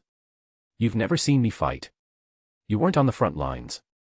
All you know are second-hand stats and field reports, like blind men describing an elephant. As the lightning-charged dragon bore down on him, Yoru's expression didn't so much as flinch. But you, Yagura, you knew exactly what I could do. And you still chose to act against me. I guess power's already devoured your mind. With a sweep of Hyarinmaru, cold swept out across the battlefield. The incoming dragon froze mid-lunge, instantly encased in glimmering ice. A second dragon, born of pure frost, crashed down and shattered the frozen construct into sparkling fragments. Ice release. Even the elite ANBU were taken aback. Their combined jutsu had been neutralized, effortlessly. Ginsue's eyes narrowed. Use wind and lightning style. Now. He turned sharply. Third, what are you waiting for? Are you going to let this traitor take your head before you lift a finger? The 3rd Mizukage stirred at the sound of his name, lifting his dazed gaze to Yoru. Yuki. Yoru, enemy, fight. Ninja art, hidden mist jutsu. His chakra flow is scrambled from the genjutsu backlash, Yoru muttered, narrowing his eyes. No, there's residual dojutsu chakra. That damn Uchiha's influence runs deep. This wasn't ideal. Now he had to fight the 3rd Mizukage, Ginsue's personal ANBU, and Yagura all at once. So be it. The outcome wouldn't change. Wind style, vacuum wave barrage. Lightning style, thunder vortex. Lightning style, multiple lighting ball. Ninjutsu surged from the mist, arcs of lightning and blasts of wind screeching through the fog toward Yoru. He narrowed his eyes. The hidden mist might be known for its smoke screens, but people forgot, he was one of them. Silent killing was his domain too. The mist barely hindered his senses. Hyarinmaru swept out again. A new ice dragon roared to life, smashing through the fog and bowling aside a squad of attackers before crashing into their combined jutsu. Even without his Bankai, Yoru's ice released dwarf standard techniques. Wind blades shaved away some of the frost, and lightning sparks flared, but none of it was enough to stop the advance. Then Yagura moved.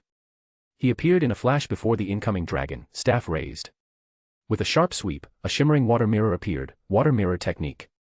From it burst a watery clone of Yoru, wielding its own copy of Hyarinmaru, sending a mirrored ice dragon crashing into the original. The collision shattered both. You can even copy the ice dragon. Pity, form without substance, Yoru said, voice cold. That level of chakra won't stop me, Yagura. Tisk. Yagura clicked his tongue and gave orders over his shoulder. Drop the lightning and wind styles. They're useless. Focus on water release, with elemental manipulation. High-pressure mist, steam bursts, condensed flow, anything that puts pressure on his ice. He turned back to Yoru. Your ice release may be powerful, but it's still limited by chakra composition. Manipulated water techniques can break it. Yoru laughed. Seems you've done your homework. Funny, I don't remember you being this clever when we were crushing Konoha's front lines. Water style, ripping torrent. Water style, severing wave. Twin attacks surged forth, one a spiraling water funnel, the other a blade-like pressure stream. Yagura's torrent struck first, slowing the ice dragon's advance. Then, with a breath, he launched the severing wave. The ultra-compressed water sliced clean through the frozen beast's neck, beheading it before it could freeze solid. Simultaneously, the 3rd Mizukage jutsu arrived. Water style, water pillar explosion. A massive water sphere dropped like a meteor, obliterating half the Mizukage tower and engulfing Yoru in a surge of destruction. Water style, water dragon bullet. More followed, streams that coalesced into a towering serpentine dragon, easily dozens of meters tall. It struck with terrifying force, swallowing Yoru whole. It was overwhelming. But it was still water release. Crack. Ice spread, instantly. As the water struck, it froze on contact. In the next breath, the entire surge crystallized and exploded outward in a storm of glittering shards. Yoru stood untouched, cloak rippling. "You forgot, didn't you, Yagura?" he said calmly. "My power scales with ambient water. In a dry zone, I had to push my limits just to freeze a mountaintop. But here, in Kirigakure, a place where mist hangs eternal, the water helps me." Snow began to fall. Soft, silent, and cold. Within seconds, the hidden mist was blanketed in white. Frost crept along rooftops. Streets turned to ice. The entire village was transformed. "Snow," someone whispered. "But it's not even winter yet. Look at the sky. Those clouds, this isn't normal." Outside Yoru's home, Yuki Kira had just finished organizing the initial phase of the Yuki Clan's population recovery initiative. But the sudden shift in the weather stopped her cold. Snowflakes were falling. She looked up, blinking. It took her only a moment to understand. Snow.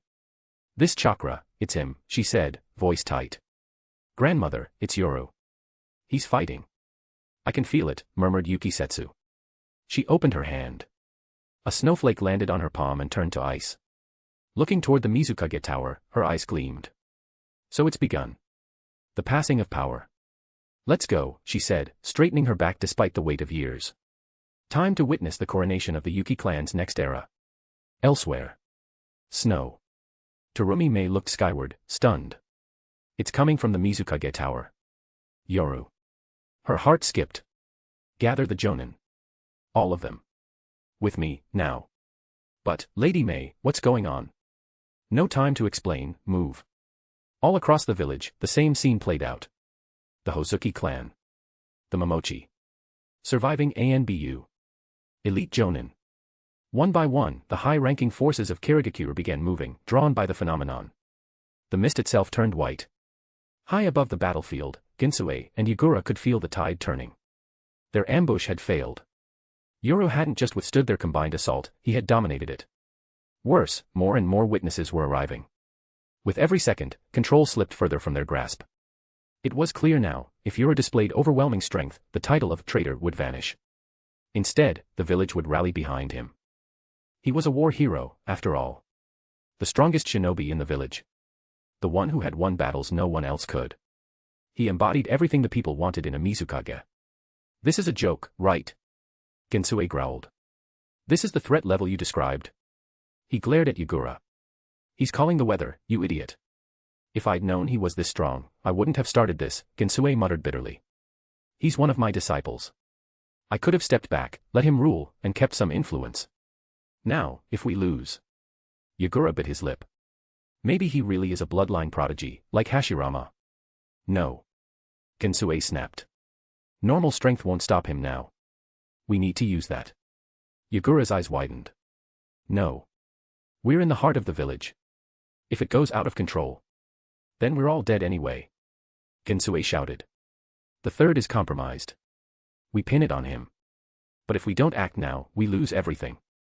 Ginsue. "You're too soft. That's why you lost to him." Ginsue shoved Yagura aside. From his robes, he produced a summoning scroll. Ancient characters lined its surface, with a massive, the kanji for 6, in the center. He bit his finger. Blood dripped onto the parchment.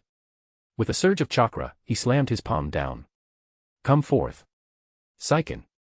Chapter 88, The Six Tails.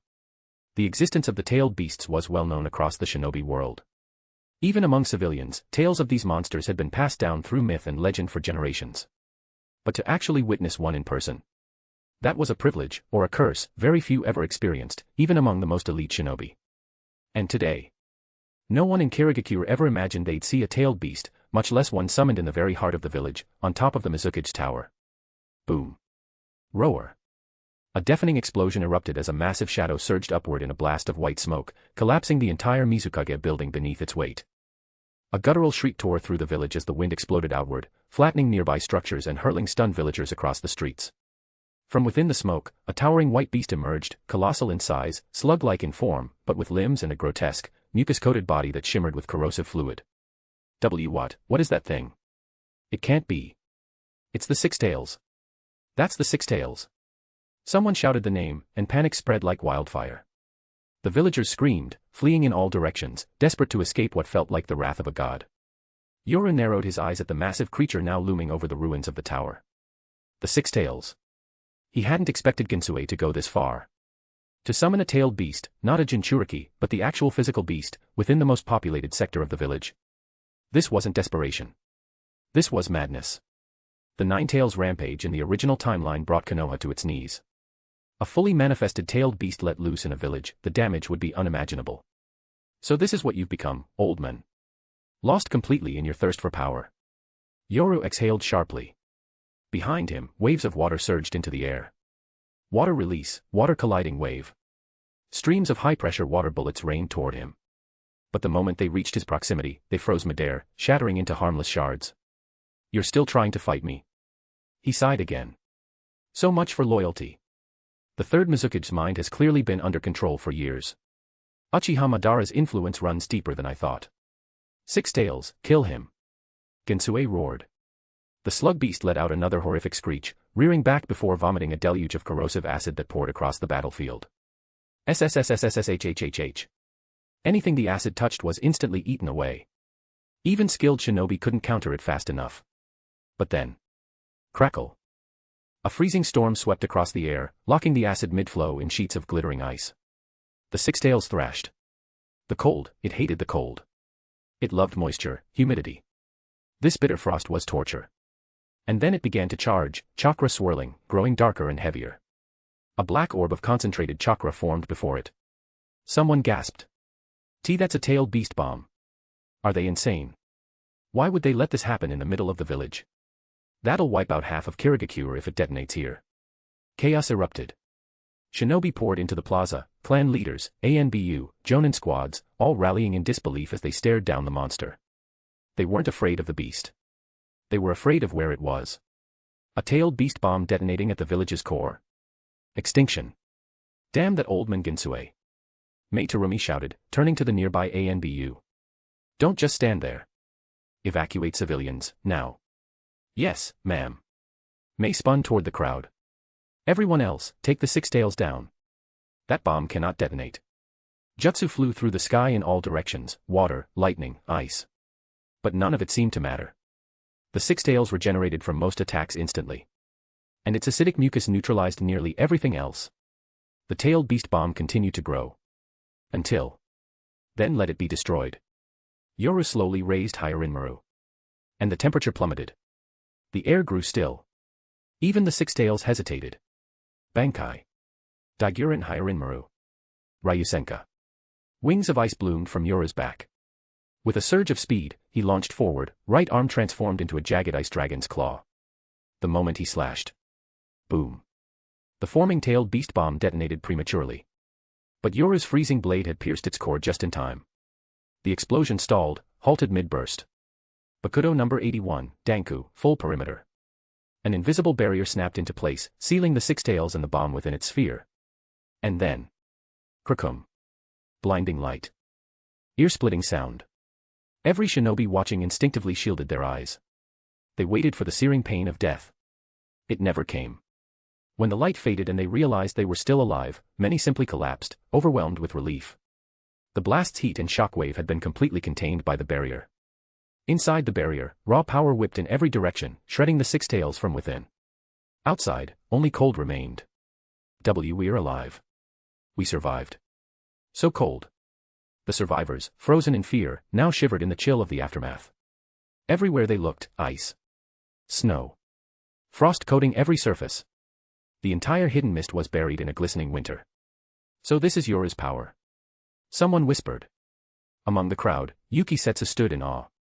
No written report could have prepared her for the real thing. She gripped Yuki Kira's hand tightly, like she was holding onto the future of their entire clan. You were right, Kira. Yoru is our hope. He's the jewel of the Yuki clan. Grandmother. Kira's eyes sparkled. The stronger Yoru became, the stronger their clan became. And today, he had proven he wasn't just strong, he was unstoppable. And then. Water release, furious roaring tornado. A sudden blast of jutsu rocketed toward Yoru. The third Mizukage. Why? Why is he attacking Lord Yoru? Confusion spread. The Mizukage unleashed another water dragon, and another. He moved like a machine, relentless and unfeeling. That's not right. Ayo, what's happening?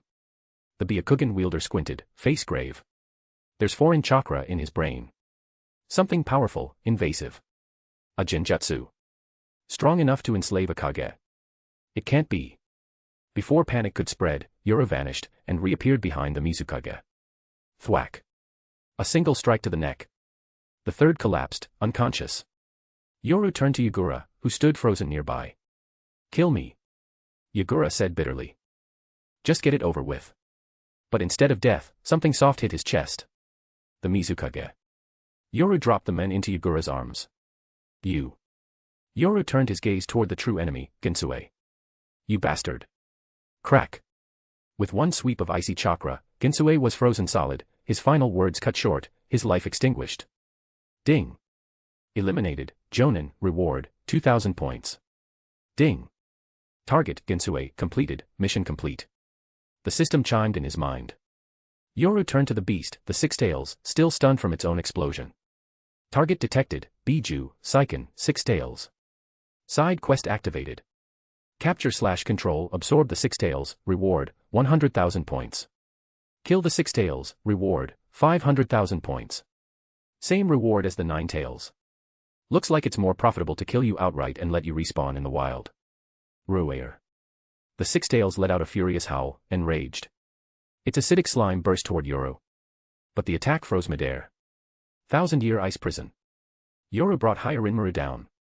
Massive walls of enchanted ice formed instantly around the Six Tails, trapping it inside. Snowflakes fell from the sky, each one like a tiny seal. The beast roared, thrashing wildly. Its immense strength cracked ice walls, but for every shattered panel, a new one formed, thicker than before. Snow fell heavier. The temperature dropped further. Seiken panicked. Its acid slime had no effect, every drop froze before touching anything. It tried to form a second-tailed beast bomb, but its memory of the first stopped it cold. It looked up at Yoru, and for the first time, the tailed beast, the walking natural disaster, felt something new. Fear. The snowflakes swirled, blooming like a field of white flowers. They engulfed the beast completely. And in that moment, the Six Tails died. Chapter 89, the sole candidate for 4th Mizukage. We did it, the foreign chakra lodged in the 3rd Mizukage's brain has been completely purged. He really was under genjutsu. But, he's the 3rd Mizukage. Wait, if he's been controlled all this time, then everything, the war, the orders, the decisions, weren't actually his. The murmuring of the crowd slowly pierced through the haze clouding the 3rd Mizukage's gaze. His once empty eyes began to refocus as he looked around, at the devastated mist village, now encased in frost. What happened? You're awake, Yoru said coldly, standing over him. You should remember. Judging by the look in the old man's eyes, the genjutsu Madara had placed on him hadn't been absolute, it hadn't completely overwritten his will, but had subtly eroded it over the years. If he'd been a full puppet, sensory-type shinobi would have noticed long ago. It feels like I've woken from a dream. A very long dream.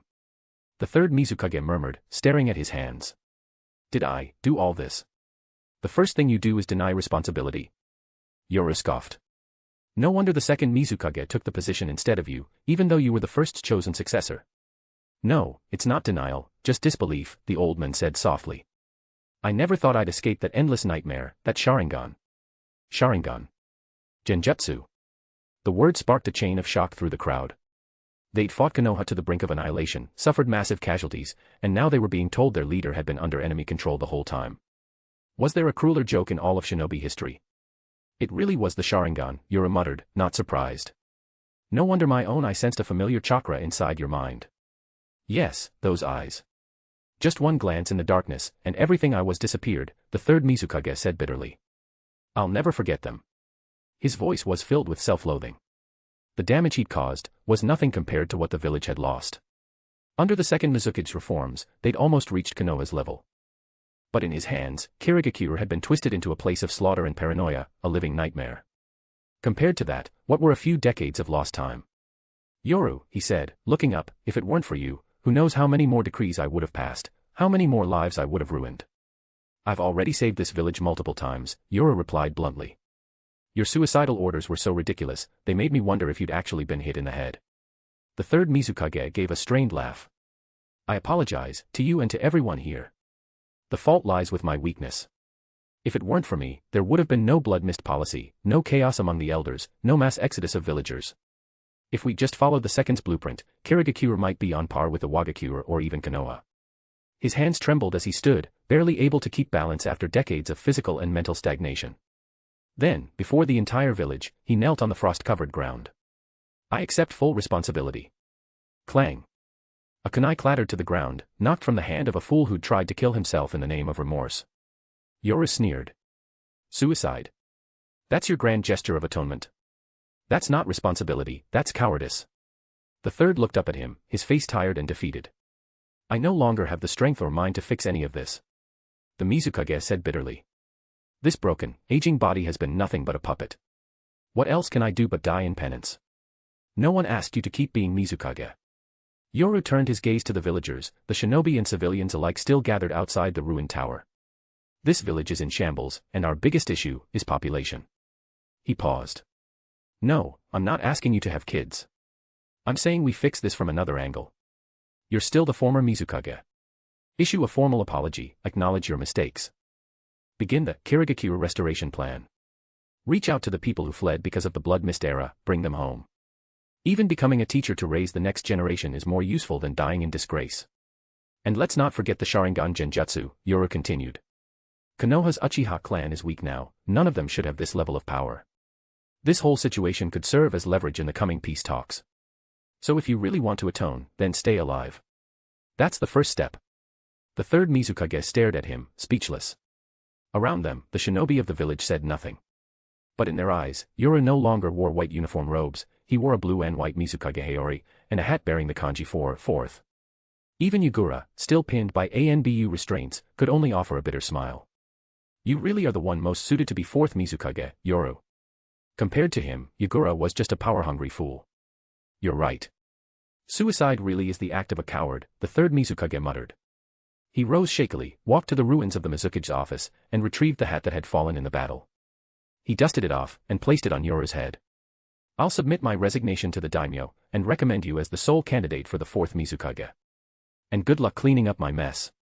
Under the gaze of the entire village, the authority of the Mizukage transferred from one generation to the next.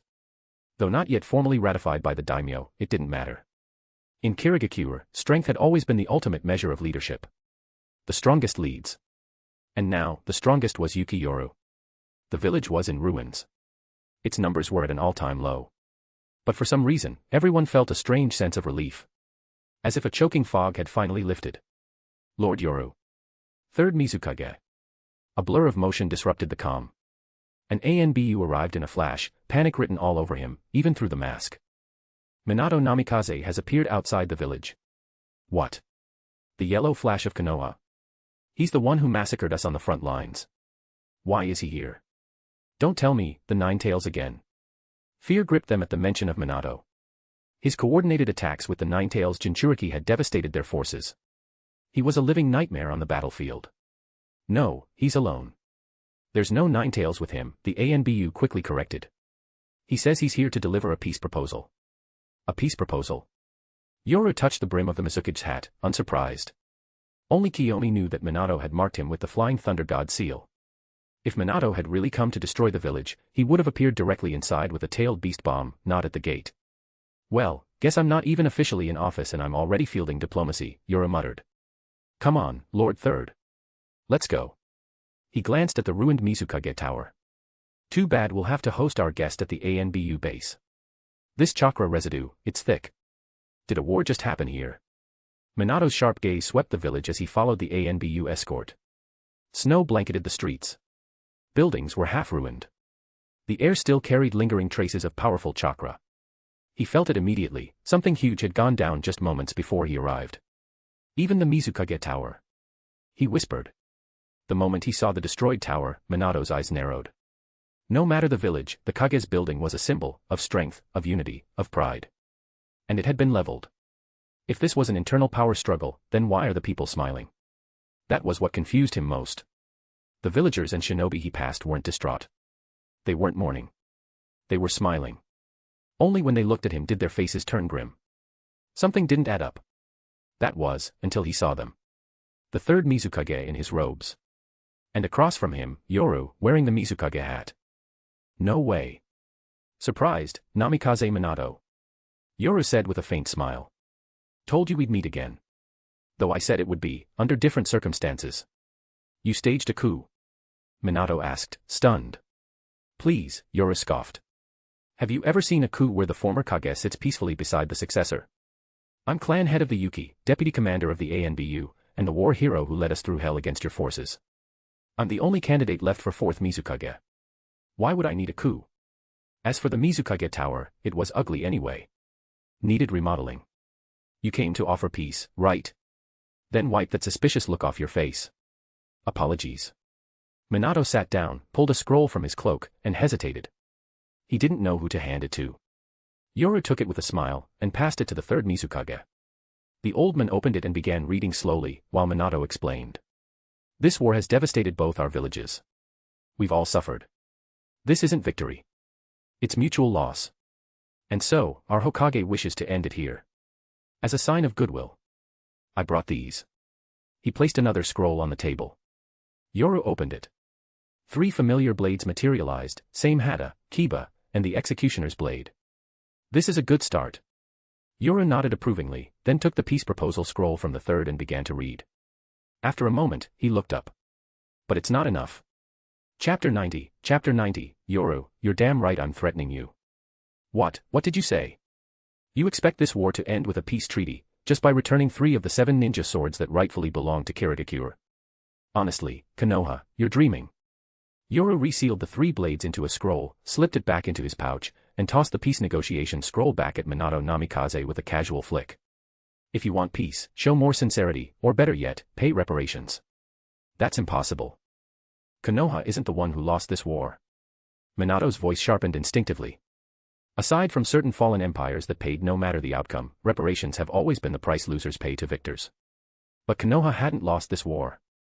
In fact, compared to the current state of Kirigakure, they were still leagues ahead in terms of economy, supply lines, logistics, manpower, and elite forces. So on what ground should Konoha be paying reparations? Then I guess there's nothing left to discuss. Yoru shrugged. Thanks for making the long trip from across the sea, Yellow Flash. You know the rules, nations at war don't harm emissaries, so I won't kill you. But I'd keep an eye on your territory. Don't be surprised if a few new ice sculptures show up in the Land of Fire in the next few days. You're threatening me. Minato growled, his tone darkening. Don't forget, your body's still marked by my Flying Thunder God seal. If I wanted to, I could bring the 9 tails and a tailed beast bomb straight to your village's doorstep. Tailed beast bomb, huh? Yoru rolled the words around in his mouth, then smirked. Go ahead and try. We're the land of water, lots of islands to spare.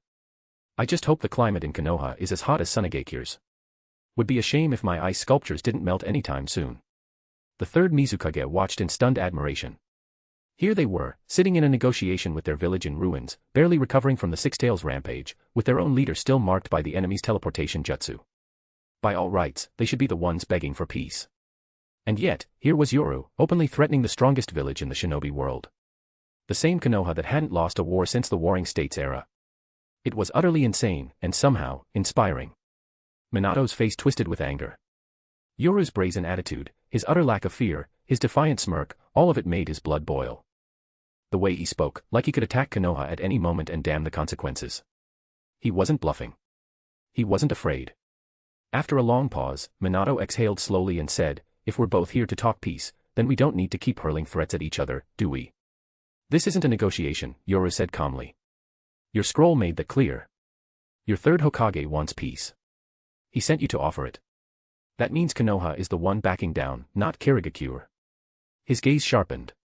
So if you can't give us what we're asking for, then start preparing your citizens for the grand opening of the Konoha Ice Sculpture Expo. You bastard. Minato's fists clenched. He had assumed this Yoru was just a ruthless killer, someone obsessed with souls and slaughter. He hadn't expected him to be this calculating. This difficult. Still, continuing the war was out of the question. Not only because of the ongoing conflict with the Wagakure, but also because of a certain prophecy from the great Toad Sage. Yuki Yoru, this soul-devouring monster, must not be allowed to roam the battlefield unchecked. This is beyond my rank. I'm just a jonin, I don't have the authority to make that call, Minato finally said, rising from his seat. I'll report back to the 3rd Hokage. Be my guest, Yoru replied, tone unchanged. So long as Konoha admits defeat, formally surrenders, and provides adequate compensation, we'll consider peace. But don't waste my time stalling. You've seen our situation. We're broke. If you don't bring back something worthwhile. He smirked. Don't be surprised if Kirigakure suddenly turns into a mercenary village. This guy wasn't acting like a Kage, he was acting like a bandit. A warlord. A tyrant. Minato's hands trembled with frustration. I'll bring you an answer within a week. A week. With your speed, it'd take you a day round trip, including chakra recovery, Yura said flatly. But considering Konoha's brain-dead council, the same ones who pushed Tsukumo Hatake to suicide, two'll give you some grace. 2 days. That's all you get. If you don't have an answer by then. His voice turned cold. We'll see each other on the battlefield. You. Minato's fury spiked, but he held it back, barely. He said nothing else as he turned and was escorted out by the ANBU. Well. That was profitable. Yuru watched Minato vanish into the mist, then unrolled the scroll containing the ninja swords. Any suggestions on who should get them? The decision is yours, said the third Mizukage, shaking his head. The 7 ninja swords held immense prestige in the mist, not just for their power, but their symbolism. Whoever held them wasn't just a skilled shinobi, they were a pillar of the village. He might still hold the Mizukage title for now, but he knew it was time to pass the torch. Honestly, it's a headache, Yura muttered. It wasn't the power that troubled him, it was how few elite swordsmen the village had left. They couldn't just hand these blades to any half-decent fighter. That would be a disgrace to the mist, and a gift to enemy nations if the wielder got killed. Wait, that's it. A thought struck him, and he snapped his fingers. You. Bring Mangetsu and Amuri to me. Yes, Lord Yoru. The ANBU vanished. The third Mizukage raised an eyebrow. If I'm not mistaken, both of them already wield swords, don't they? Are you planning to take the blades back? What do I look like, an idiot? Yoru snorted. Of course not. I'm not here to cut off my own arms. I just want to make the best use of these swords while we have them. Problem is, there's hardly anyone left who's worthy. The third went quiet, awkward and red-faced. Soon, Hozuki Mangetsu and Ringo Amuri arrived. Lord Third. Lord Yoru. Both greeted them respectfully, their eyes shining with loyalty, especially toward Yoru. Their faith in him bordered on worship. Show me your swords, Yoru ordered. Without hesitation, both immediately drew their personal longsword, Nuabari, sewing needle, and the twin swords, Hiramakarei. Yoru unsealed the scroll from Minato and combined it with his own. With a puff of smoke, all 7 ninja swords reappeared before them. Is that Kiba? And same Hada. Kubikirabocho. Both Mangetsu and Amuri were stunned, then overjoyed. Last they'd heard, those 3 swords had been lost during the Battle of Kumamoto, when Fuguki Suikeisen and others fell. The weapons were believed to be in Konoha's hands. They never thought they'd see them again. I remember you wanted Kiba, right Amuri? And Mangetsu, well, you can use pretty much anything, Yura said with a grin. We'll redistribute the blades soon. But until then, I'm placing space-time seals on all of them, and crafting corresponding summoning scrolls. From now on, these swords are going to be summonable ninja tools. So for now, you'll need to give them back temporarily. Yes, Lord Yoru.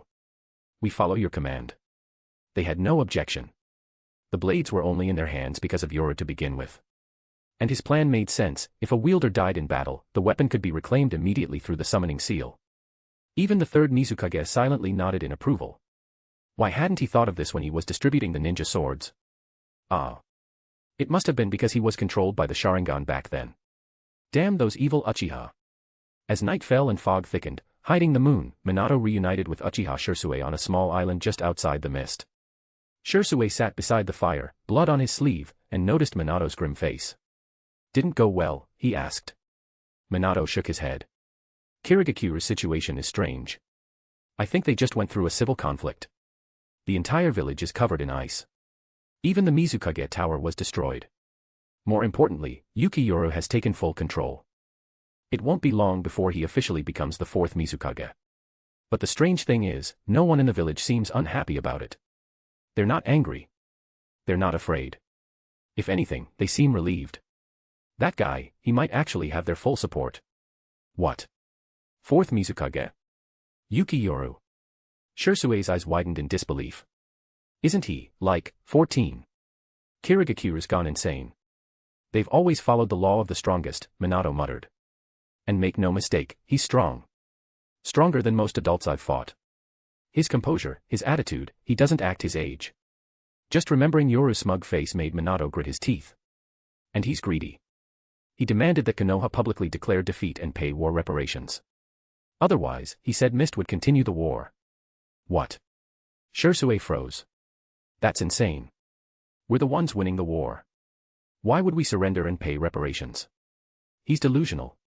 He's gambling on the fact that we're tied up with the Wagakure, Minato said bitterly. He thinks we can't afford a second front. Opportunistic bastard. Shisui's Sharingan flared in fury. For a moment, he even considered rushing into the mist alone and settling things himself. But no, he couldn't afford to expose his new power. Not yet. Because of Obito's actions at Higashimatsuyama, the Mangekyo Sharingan and would release had once again caught the attention of the Leaf's higher-ups. Even during wartime, the Hokage's side had gradually started to become wary of the Uchiha. Everyone was guessing who that masked man with the Mangekyo and would release was. If Shisui revealed his own Mangekyo, tensions would explode. What about your side? Minato asked. Intercepted their message. Not many came from IWA. Here's their alliance proposal, Shisui replied, handing over a scroll. It's sealed with a jutsu, we'll need to decode it back in the village. Minato nodded in relief. At least a Wagakure's offer hadn't reached Kirigakure. Otherwise these peace talks would have become even more complicated. Let's go. We need to get this information back as quickly as possible. MHM. Minato charged up his chakra for Flying Thunder God, while Shisui carried him at full speed. Once Minato's chakra had mostly recovered, he used the Flying Thunder God again, taking Shisui with him. They finally made it back to the Leaf before dawn, placing the intelligence on Hiruzen Sarutobi's desk. Chapter 91, Prepare the fourth Mizukage succession ceremony, everyone. The fourth Mizukage. Shimura Danzo's voice rang out in disbelief, nearly hurling his cane from his grip. A disbelieving gasp escaped Danzo Shimura's lips, nearly causing him to fling his cane across the room. Hiruzen Sarutobi had instructed him to rest, but he'd been roused from his sleep by an ANBU and summoned to the Hokage's office. He'd initially thought his old friend had a change of heart and was offering him some high-ranking position, only to be met with the news that Yuki Yoru was about to become the fourth Mizukage. That kid, barely 14, not even 15 years old, has actually become the future fourth Mizukage of the Kirigakure, and has already taken effective control of the village. This old man is almost 50, and the position of fourth Hokage is still nowhere in sight. Minato Namikaze gave Danzo a strange look. Yoru's demand for the Konoha to surrender and pay war reparations was far more pressing than his title of fourth Mizukage. Is that what he said? For the Konoha to surrender to the mist and pay war reparations? Hiruzen Sarutobi said grimly. Yes, he said it was the absolute minimum, and if we couldn't even manage that, there was no need for peace talks, Minato replied, his voice heavy. I tried threatening him, but he was completely fearless, even taking a one-for-one stance against us. The land of water has plenty of islands.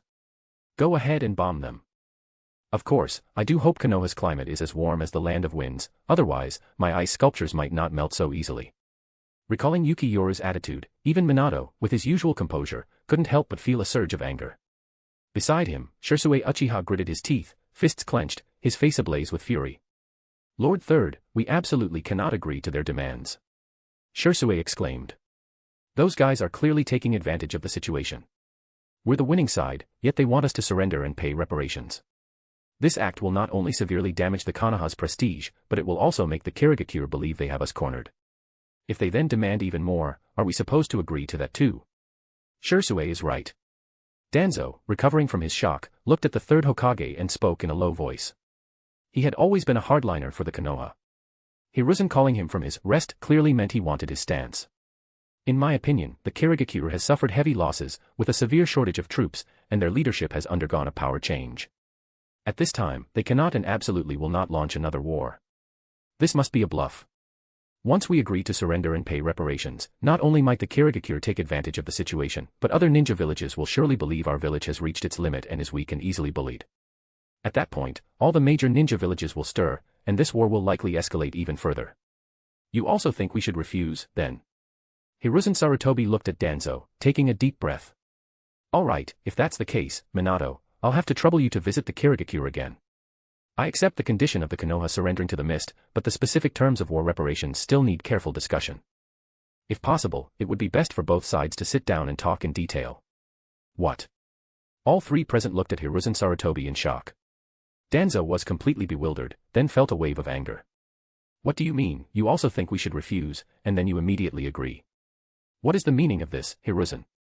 Is my opinion so consistently worthy of your opposition?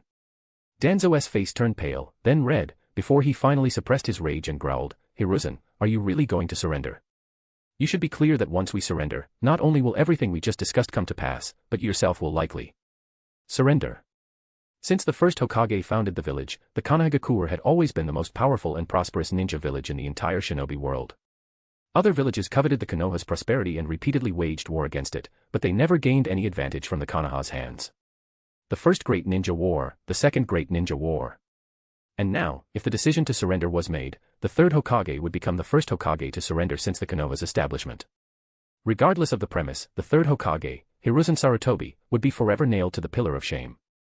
I know, but we have no choice. Hiruzen Sarutobi shook his head. He naturally understood Danzo's meaning, but what could he do? The pressure on the front lines was increasing, and the fire daimyo was constantly pressuring him, providing less and less money and resources. If this war couldn't be ended quickly, and if the daimyo truly became desperate and cut off funds and supplies, the Konoha wouldn't even have enough money to fight, let alone feed itself. And he also had to be wary of Yuki Yoru, that elusive human calamity. His pressure was too great, so great that his body, which had long passed its peak and was gradually aging and decaying, could no longer bear it. The third Hokage's gaze fell out the window, where the rising sun shone on the Hokage rock, carved with 3 stone faces. He could become the worst Hokage, be mocked by countless people, even nailed to the pillar of shame. But he could not allow the Konoha to be destroyed under his watch. Go, Minato, Shisui. I'll have to trouble you both with this mission again. We must resolve the Kirigakure situation quickly so we can focus all our efforts on the Iwagakure. And one more thing. Hiruzen Sarutobi took a deep drag from his pipe, exhaling a thick cloud of smoke that obscured his face. Since the Kirigakure has chosen Yuki Yoru, then our Konohagakure should also put the fourth Hokage on the agenda. What? Danzo was once again astonished. He had thought Hiruzen Sarutobi's recent actions, even taking command of his root organization, were to centralize power for himself. Now it seemed his old friend, battered by successive blows, was ready to throw in the towel. This absolutely won't do. Danzo had already lost all credibility for underestimating Yoru's power on the mist battlefield. He couldn't even propose himself as a candidate, let alone play a role in choosing the next Hokage. No, the position of fourth had to be delayed, until after the war ended and its aftermath faded. Without hesitation, Danzo spoke in a cold voice, Hiruzen, don't joke around. You should know what kind of time this is. Changing leaders before the war is even over, what about the morale of the forces on the front lines? Besides, you're not even that old. He added, more tactfully, yes, the title must be passed down eventually. But we don't have to follow other villages. Anoki's older than both of us and still in charge of Iwagakure. You're in your 40s, still prime age for a shinobi. He's right, Lord Third, Shisui added hastily. You're still in your prime. You can lead Konoha for years to come. Due to the Mangekyo Sharingan and wood release, the Konoha's higher-ups were currently too sensitive about the Uchiha. If, at this moment, the third Hokage decided to replace the Hokage, causing those in their clan who had coveted the Hokage position for decades to go berserk and cross the Konoha's sensitive lines. Shisui couldn't even bear to think about it. No, the fourth Hokage absolutely cannot appear at this stage. We must stall. Their successive rejections caused a slight change in Hiruzen Sarutobi's expression. He took a puff from his pipe, finally shaking his head. Forget it. All of this can wait until the current matters are resolved. The immediate priority is to deal with the Kirigakure. Yes, Lord Third. Minato Namikaze and Shisui exchanged glances and quickly left the Hokage's office. Danzo, observing the third Hokage's demeanor, breathed a sigh of relief inwardly. No matter what, as long as he could stall, it would be beneficial to him. Hiruzen, you're just under too much pressure, Danzo said in a low voice. Relax, don't overthink things. Everything will be fine. Both for the Konoha, and for you. With that, Danzo also leaned on his cane and left the Hokage's office. After Danzo left, Hiruzen Sarutobi withdrew his gaze from the Hokage rock. The rising sun streamed through the window, subtly illuminating his face. Suddenly, he sighed. Yuki Yoru. If Tsukumo was still alive, perhaps things wouldn't have come to this. He naturally understood Danzo and Shisui's thoughts, but he truly couldn't hold on much longer. Shinosuke's death. The loss of the Ino, Shika, Cho trio. Massive casualties on the Kirigakure front. The brutal stalemate with the Iwagakure. And the specter of Yuki Yoru looming overhead like a sword of Damocles. It wasn't that he wanted to relinquish power, but everything was simply suffocating him. He needed a fourth Hokage to share his burden. Danzo. While trustworthy, in his eyes, the dark corners were where his old partner truly belonged. He wasn't suitable to be the sheltering tree in the sunlight. Hamura, Koharu.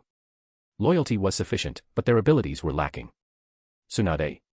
Her background, ability, and combat strength were all excellent. She was indeed a good candidate. But now, due to her hemophobia, she had left the village. As for Jiraiya. Thinking of his disciple who was most like himself, Hiruzen Sarutobi sighed deeply. Jiraiya was undoubtedly a choice no less excellent than Tsunade, but unfortunately. Is Orochimaru the only one left? Orochimaru was indeed a very suitable choice. His strength, cunning, and charisma were all maxed out. Moreover, Orochimaru had been holding the line on the stone battlefield, and his achievements and reputation within the village were very good.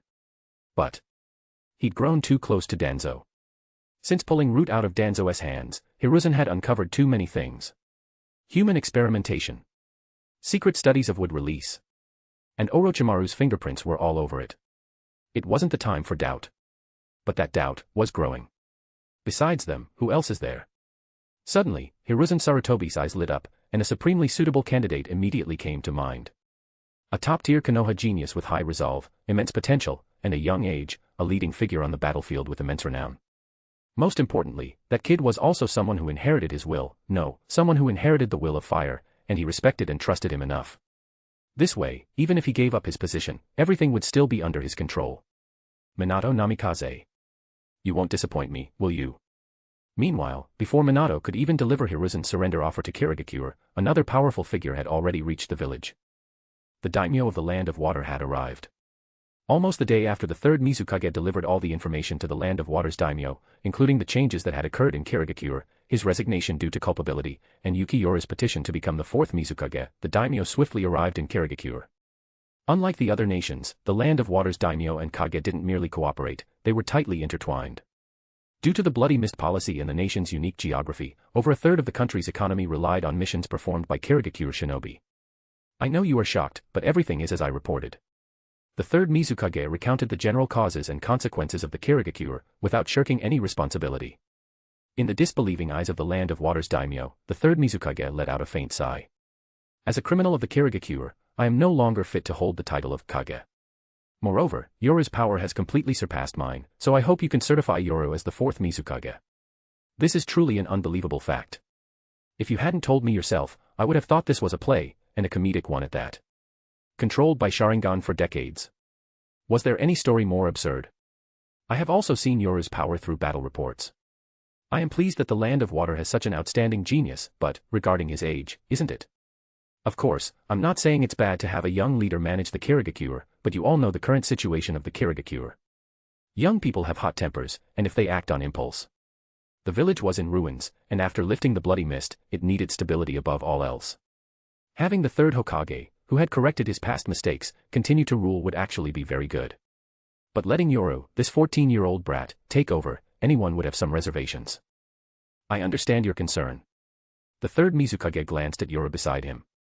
However, Yoru's wisdom and strategic vision are absolutely among the best I have ever seen.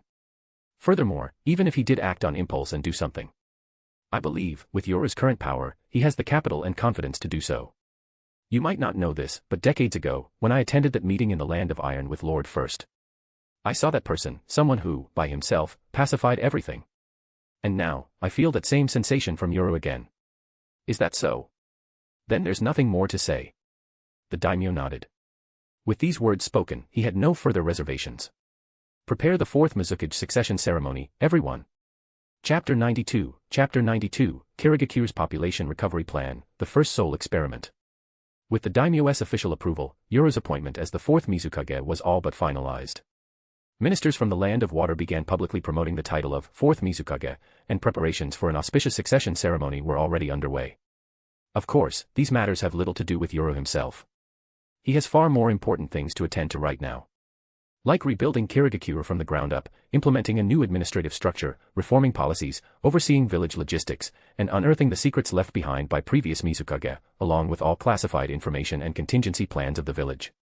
It was a monumental task, one that would take time, patience, and persistence.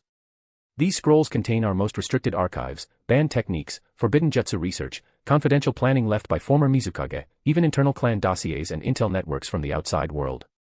The third Mizukage led Yoru into a secure archive beneath the ruins of the Mizukage Tower. He picked up a scroll and sighed. Though calling it classified now feels laughable. After all, I was under genjutsu for years, who knows how much of this was already compromised. But for understanding the state of the village, this knowledge will still serve you well. No doubt.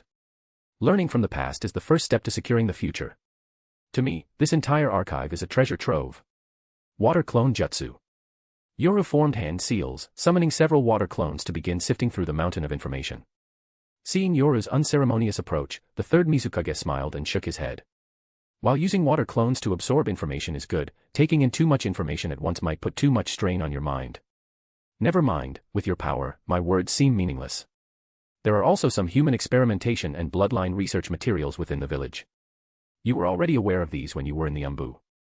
The specific intelligence is inside, but it requires a higher-level hand seal to access. No problem. As the clones diligently combed through the vault, the third Mizukage continued guiding Yoru through the depths of the compound. So, tell me, what's your first move going to be? Announce the rise of a new Kirigakure to the world? Or to seek greater gains on the still chaotic and unfinished battlefield? Neither, Yoru replied without hesitation. Seeking gains is definitely something I'll do, but for the village's development, the most important thing I need to do next is increase the population. I don't care what methods we use or what relationships are involved. Love, hate, arranged pairings, I'll do whatever it takes to rebuild our numbers. Population, huh? The third Mizukage muttered with visible guilt. He understood exactly what Yoru meant. I recently reviewed the registry. Including all combat classes, Genin, Chunin, Jonin, we have just over 500 active shinobi. Of those, almost all are frontline fighters. Our numbers of intel specialists, strategists, medics. You can count them on one hand. And it's not just the shinobi. The civilian population of the village has dropped to just over 10,000. That's terrifying. Not to mention the smaller shinobi villages, even a slightly prosperous small town probably has more people than this. Yoru's words were heavy, and the data left the third Mizukage visibly shaken. Population is the foundation of everything. Without enough people, there's no military, no industry, no future. To think the village has fallen so far. The third Mizukage bowed deeply. I'm sorry, Lord Fourth. I've left you a mess. See? That's how a normal Kage should behave. When you were under genjutsu, you had us keep sending troops to the front lines despite all this. That's how I knew something was wrong with your chakra. Yoru shrugged. Anyway, once Konoha finalizes peace talks, we'll funnel all the reparations into rebuilding. Methodical, step-by-step progress.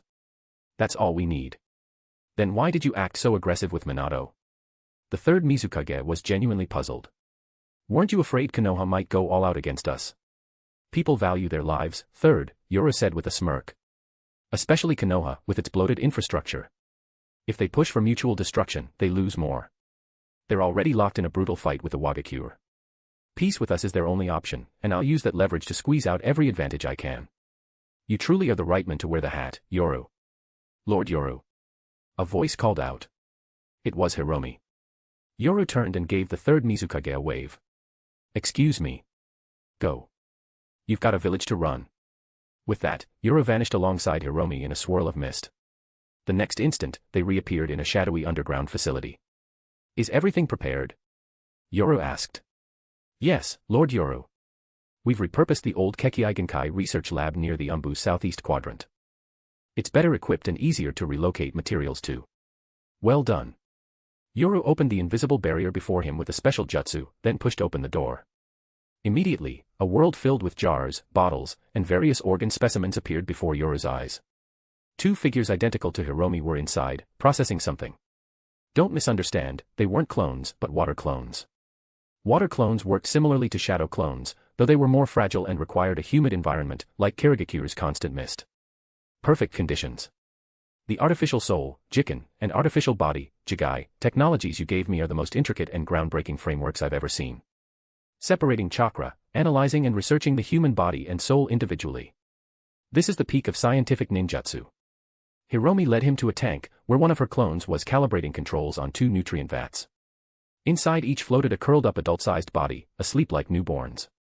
The key detail. They were identical. For stability, I avoided using bloodline clans for the first run. These are cloned artificial bodies based on a Jonin from the Momochi clan. With your techniques, I recreated his tissues one-to-one, two artificial bodies. One infused with chakra, the other with natural energy. They're developing perfectly. Physically, the body cultivated in natural energy is slightly more resilient. But we haven't performed the soul experiment yet, so we can't determine which one is more compatible. Yoru nodded, pleased. He had told Hiromi to explore the intersection between chakra, natural energy, and physicality, and she had clearly listened. Next comes the soul experiment. Hiromi continued to lead Yoru further inside. Soon, Yoru saw a light blue glass bottle. No, it wasn't light blue, it was a transparent glass bottle, influenced by the substance within, emitting a faint blue glow. Most importantly, from that faint blue glow, Yoru sensed a power he was all too familiar with. Ryuryoku. You managed to stabilize a soul in the physical world. How far did you get? Yoru asked, eyes gleaming with excitement. Apologies, Lord Yoru. While I was able to preserve the soul using your notes, I couldn't get it to synchronize with any of the artificial bodies. No resonance at all. Yoru frowned. None. I even tried a body infused with both chakra and natural energy, but it grew unstable and failed to connect. That body became unusable. I believe that having only body and soul is insufficient. A third element is required, a kind of lubricant. A lubricant. Yoru muttered. Of the four forces. The self. Exactly, Hiromi nodded. Ancient records say people once communed with nature through meditation. Today, strong willpower can influence chakra or even draw natural energy. But extracting that self-awareness is the current roadblock. I used specific experimental methods to materialize his soul, but even with materialization, I couldn't activate the self-power hidden within it. To activating the self. Yoru stared at the glowing soul sealed in glass. Then, with a quiet breath, he stepped forward and drew Hirinmaru. Hiromi blinked in confusion. Then, her eyes widened. Yoru's chakra vanished. Suppressed to its very core. In its place, an immense pressure radiated from him, a force Hiromi had never felt before. She dropped to her knees instantly. Apologies, I usually don't use this power. At most, I use it to stimulate chakra. The power called Ryatsu covered his entire body, making Yoru appear as if he was enveloped in an invisible glow. Due to the unique nature of this world, all souls were stored in the Pure Land, which meant that besides using Ryuryoku training cards, obtained from mysterious gift boxes, Yoru couldn't find any other way to train his soul. He simply couldn't absorb Reishi. This meant that even after more than 10 years, Yoru's soul strength wasn't significantly higher than that of an average person, he didn't have enough points to open gift boxes, and the drop rate wasn't high. Therefore, in daily battles, Yoru had always fought using chakra, at most using Ryuryoku to boost his chakra and avoid genjutsu. Let alone something like directly overwhelming people with Ryatsu, like Conqueror's Haki, he simply didn't have the conditions for that. His hand, covered in Ryatsu, slowly broke through the glass protection layer and rested on the faint blue soul body. Yoru's Ryuryoku made contact with the soul body in an instant. The faint blue soul body seemed to be stimulated, and began to tremble continuously. Seeing this, Yoru's eyebrow raised slightly, and a hint of joy appeared on Hiromi's face. Soon, the soul body's trembling grew more intense, and its entire form began to noticeably change with the trembling, gradually shifting from an irregular, amorphous blob into a humanoid shape. It was as if data stored on a USB drive was being read out. A moment later, a figure 9 parts similar to the person in the nutrient tank slowly floated before Yoru. Its appearance was indeed that of the Jonin from Momochi clan. What is this? The soul blinked, dazed. You're the ANBU prodigy, Yuki. He never finished the sentence. Before the words were fully spoken, the Jonin soul body suddenly shattered, like a water droplet hitting the ground, instantly breaking into countless tiny Ryuryoku particles. More than half of the soul was directly pulled by an invisible force, flying towards the heavens, then vanishing completely from the world. Only a small portion of it merged into Yoru's body. Lord Yoru. Hiromi gasped. Yeah. It failed, Yoru muttered. This guy's soul shattered. Chapter 93, Strongest Hidden Mist Village, 93. Yoru watched as the soul energy dissipated rapidly, but he wasn't disappointed. Creating something from nothing always requires countless trials and errors. Success was never expected on the first attempt. Moreover, this time wasn't a complete loss. Using Ryuryoku can indeed activate the self-power contained within a soul, but this approach severely harms the soul and damages its very essence. What if we try stimulating it with other powers? Chakra and natural energy can limit souls. This is evident from techniques like the spirit transformation technique and Edo Tensei, and even the unique soul summoning jutsu created by Hiromi. However, if chakra and natural energy can't activate the self-power within a soul, then what other energy can? Perhaps we could try using mental energy. Mental energy and self-power are, in essence, the same thing. Using energy of the same type might yield better results. Hiromi, summon another soul. Yes, Lord Yoru. Hiromi didn't hesitate. She took a mass of flesh from a nearby container and quickly formed hand signs. The number of seals for this jutsu was many and exceedingly complex. As the hand signs were completed, intricate cursed patterns immediately appeared on the surface of the flesh. The next moment, the flesh emitted a wisp of soul light, and soon, a spherical soul materialized out of thin air, floating before Yoru. This was Hiromi's soul-summoning jutsu, a ninjutsu she developed herself based on ancient Uzumaki clan records and the Hidden Mist Village's data on souls and chakra. Its principle is similar to Edo Tensei, using a medium to call forth the souls of the deceased. However, the souls summoned by this jutsu can only remain briefly. Once the caster's chakra is exhausted, or the medium is consumed, the soul is sent back to the Pure Land. Furthermore, because the soul summoned by the soul-summoning jutsu has already died and is merely a soul energy mass, the jutsu is quite limited in practical use. But for experiments, it's perfect. Hiromi maintained her chakra's restriction on the soul sphere, while Yoru removed the mask over his right eye, revealing the scarlet three-tomo Sharingan. His dojutsu activated, his consciousness sharpened, and his mental energy surged. Everyone possesses mental energy, though its intensity varies. Yoru's mental energy was quite good, but this power is formless and intangible, normally unable to be actively unleashed. By using his Sharingan, Yoru could better control and release this power. The three-tomo spun in Yoru's eye, and an invisible force settled upon the soul. Soon, the surface of the soul began to fluctuate violently. It works, just as I thought. The soul energy continuously trembled, quickly transforming into the form of a shinobi wearing a hidden mist ANBU uniform. Dazed eyes slowly opened, but soon, the confusion in the ANBU's eyes turned into fury. You bastard! You sold us out, you traitorous piece of scum. Fuguki Suikezen, you, as the ANBU squad leader and head of the intelligence division, actually leaked information willingly. You deserve to die. I'll report all of this to the third Mizukage. The hidden mist ANBU's soul continued its inexplicable tirade of curses, but its humanoid form became increasingly solidified. A moment later, Yoru withdrew his mental energy, and the soul remained in its humanoid form until Hiromi actively dispersed her chakra, at which point the soul disappeared again, returning to the Pure Land. Lord Yoru, just now. I used mental energy to stimulate his soul, successfully drawing out its self-power, and then applied a genjutsu, which is why he was spouting nonsense. Yoru said grimly. Hiromi excitedly replied, I see. So, using mental energy to activate self-power is indeed feasible. Yes, and not only that, but if we can continuously stimulate the soul body with strong obsessions and emotions, its self-power can become even more solidified. Strong obsessions and emotions.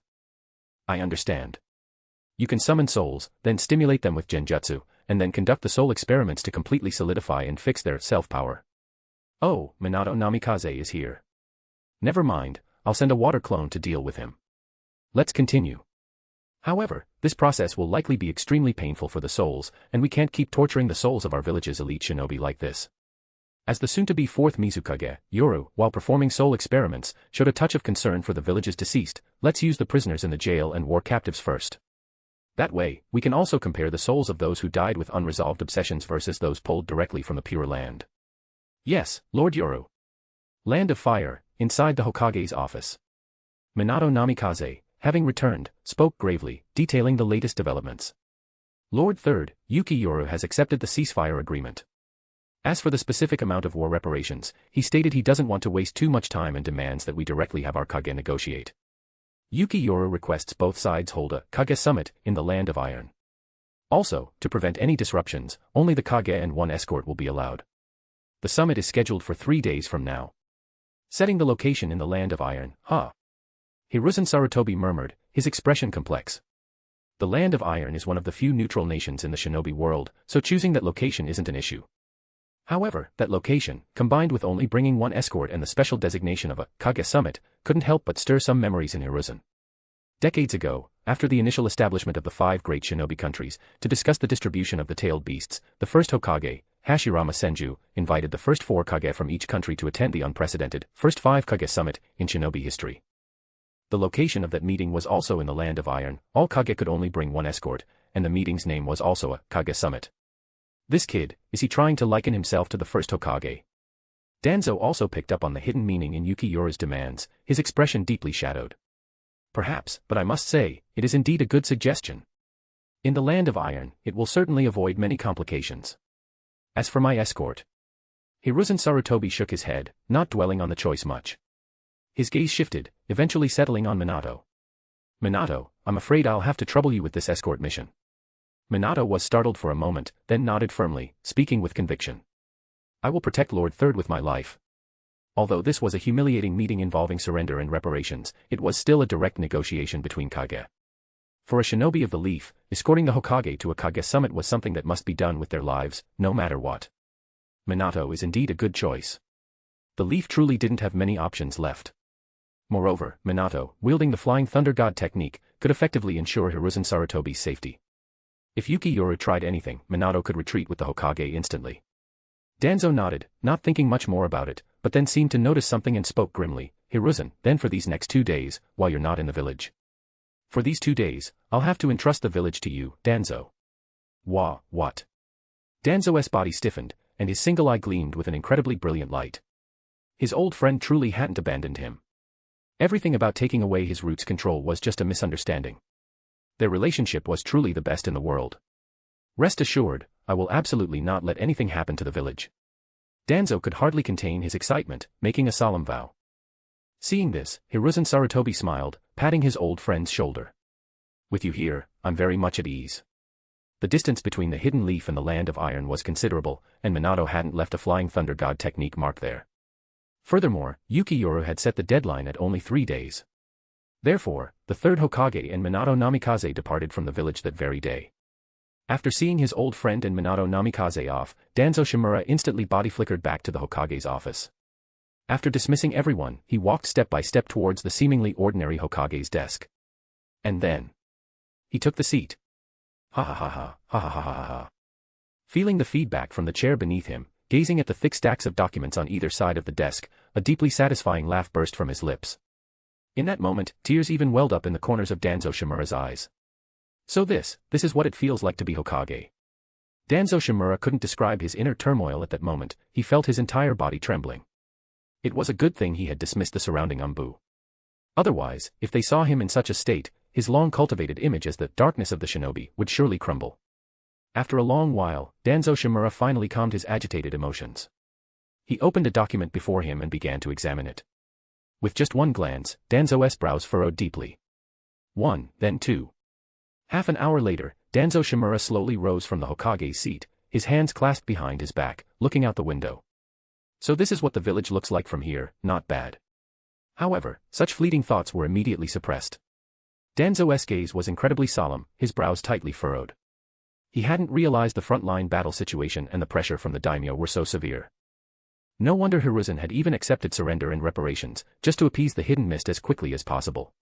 The hidden stone, fighting at full power, had unleashed unimaginable combat strength. Their mastery of earth release ninjutsu made their combat effectiveness on the battlefield no less than that of the leaf shinobi.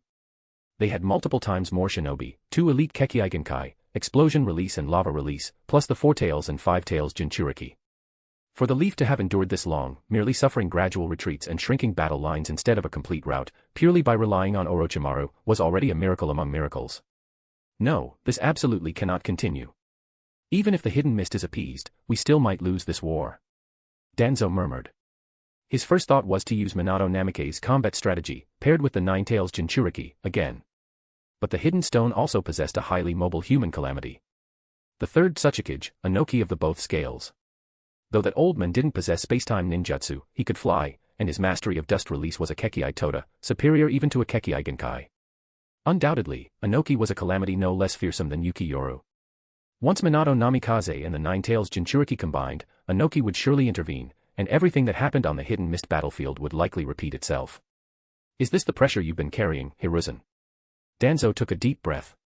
At this moment, he finally began to understand what his old friend had endured over the years. With great power comes great responsibility.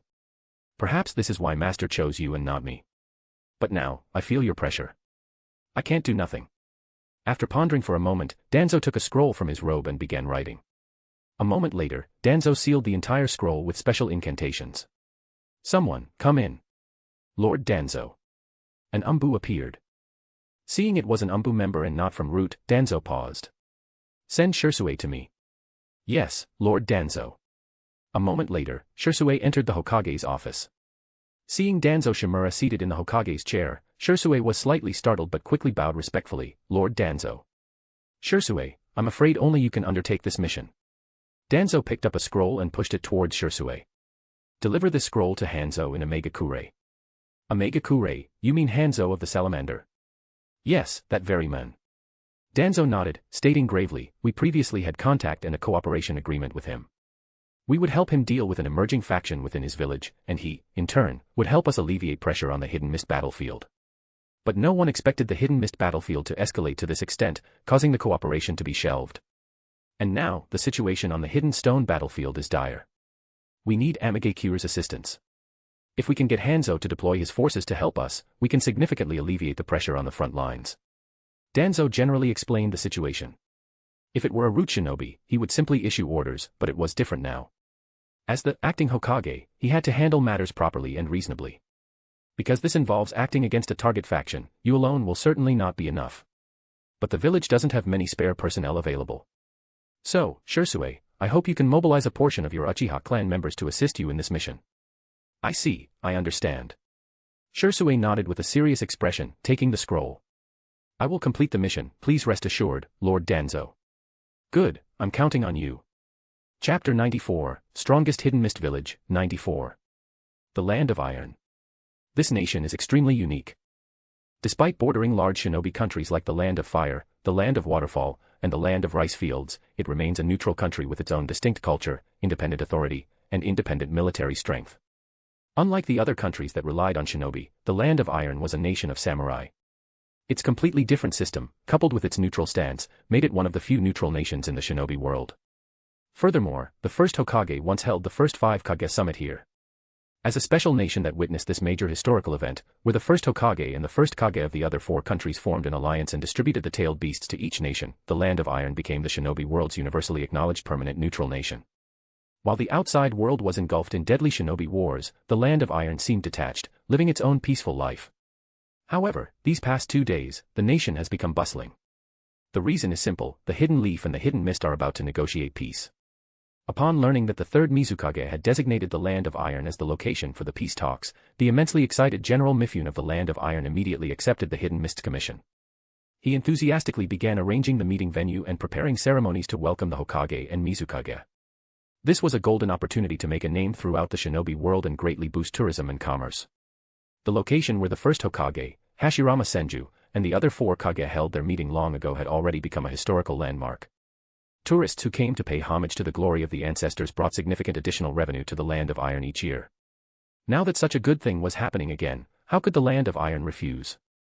But soon, General Mifune began to fret over the security for this meeting, which only involved the Land of Water and the Land of Fire. Although they had no shinobi, the Land of Iron's overall strength was decent among smaller nations. For ordinary security work, the Land of Iron was naturally confident. However, the current shinobi world situation was chaotic. While the Leaf was willing to negotiate peace with the Hidden Mist, other ninja villages would certainly not want to see this happen. The recently defeated Hidden Sand would obviously not mind causing trouble for the Leaf, let alone the Hidden Stone, which was currently locked in intense combat with the Leaf. The Land of Iron's strength alone clearly couldn't handle simultaneous sneak attacks from 2 of the 5 great nations, let alone the smaller countries always ready to stir up trouble. Just as General Mifune was losing sleep over this issue, a subordinate offered a suggestion. General Mifune, it is indeed somewhat difficult for the Land of Iron's strength alone to ensure the security of this meeting. But why not request external aid? External aid? Mifune paused. Rikaku, are you referring to mercenary organizations? But which mercenary organization could possibly bear such responsibility? Ordinary mercenary organizations are typically composed of rogue ninja and wandering ninja. These shinobi might be intimidating to common folk, but this was a Kage summit. How could these amateurish mercenary groups possibly handle it? If it's them, it just might be possible. The samurai named Rikaku spoke gravely. You might not know this, General Mifune, but recently there's a mercenary organization that has rapidly gained renown in the shinobi world. Even the third Tsuchikage, Anoki, frequently hires them. The Hidden Stone's current performance in its war against the Leaf owes a great deal to that mercenary organization. There's such a mercenary organization. Hearing this, Mifune's expression immediately brightened. A mercenary organization even Anoki hired certainly held some credibility. If they could gain their assistance, the safety of this meeting would undoubtedly increase significantly. Rikaku, do you have their information? They call themselves Akatsuki. Their recent area of activity should be wandering within the land of fire and land of earth, accepting missions. They should be easy to find. Then what are we waiting for? Act quickly. Yes, General Mifune. Rikaku immediately set out and actually found them. In just one day, Rikaku brought a group of well-equipped, excited young people before Mifune. Seeing how young these people were, Mifune's heart skipped a beat, feeling somewhat uncertain. You should understand what this mission represents, right? This is a meeting between two Kage, it's a conference where absolutely no mistakes can be tolerated. Please rest assured, General Mifune. Our Akatsuki organization is incredibly powerful. The orange-haired boy pointed to himself, confidently and proudly declaring with a wide smile, after these peace talks, we'll make everyone in the shinobi world recognize the name of Akatsuki, and hear our ideals and goals. Oh. General Mifune's words of denial, already at the tip of his tongue, got stuck in his throat. For some reason, this orange-haired boy seemed to possess an inexplicable charisma, a special charm that made people involuntarily trust him. You have special ideals and goals. It seems you're not just a mercenary organization purely for money. Well, ha ha ha ha. Yahiko scratched his head, letting out an awkward laugh. No matter what you do, or what goals you achieve, you always need startup capital, ha ha ha ha. Suddenly, he felt this guy wasn't as reliable as he first seemed. Mifune's mouth twitched slightly, but there was no other option now. The meeting was scheduled for tomorrow. Even if this Akatsuki organization wasn't up to the task, they'd have to be.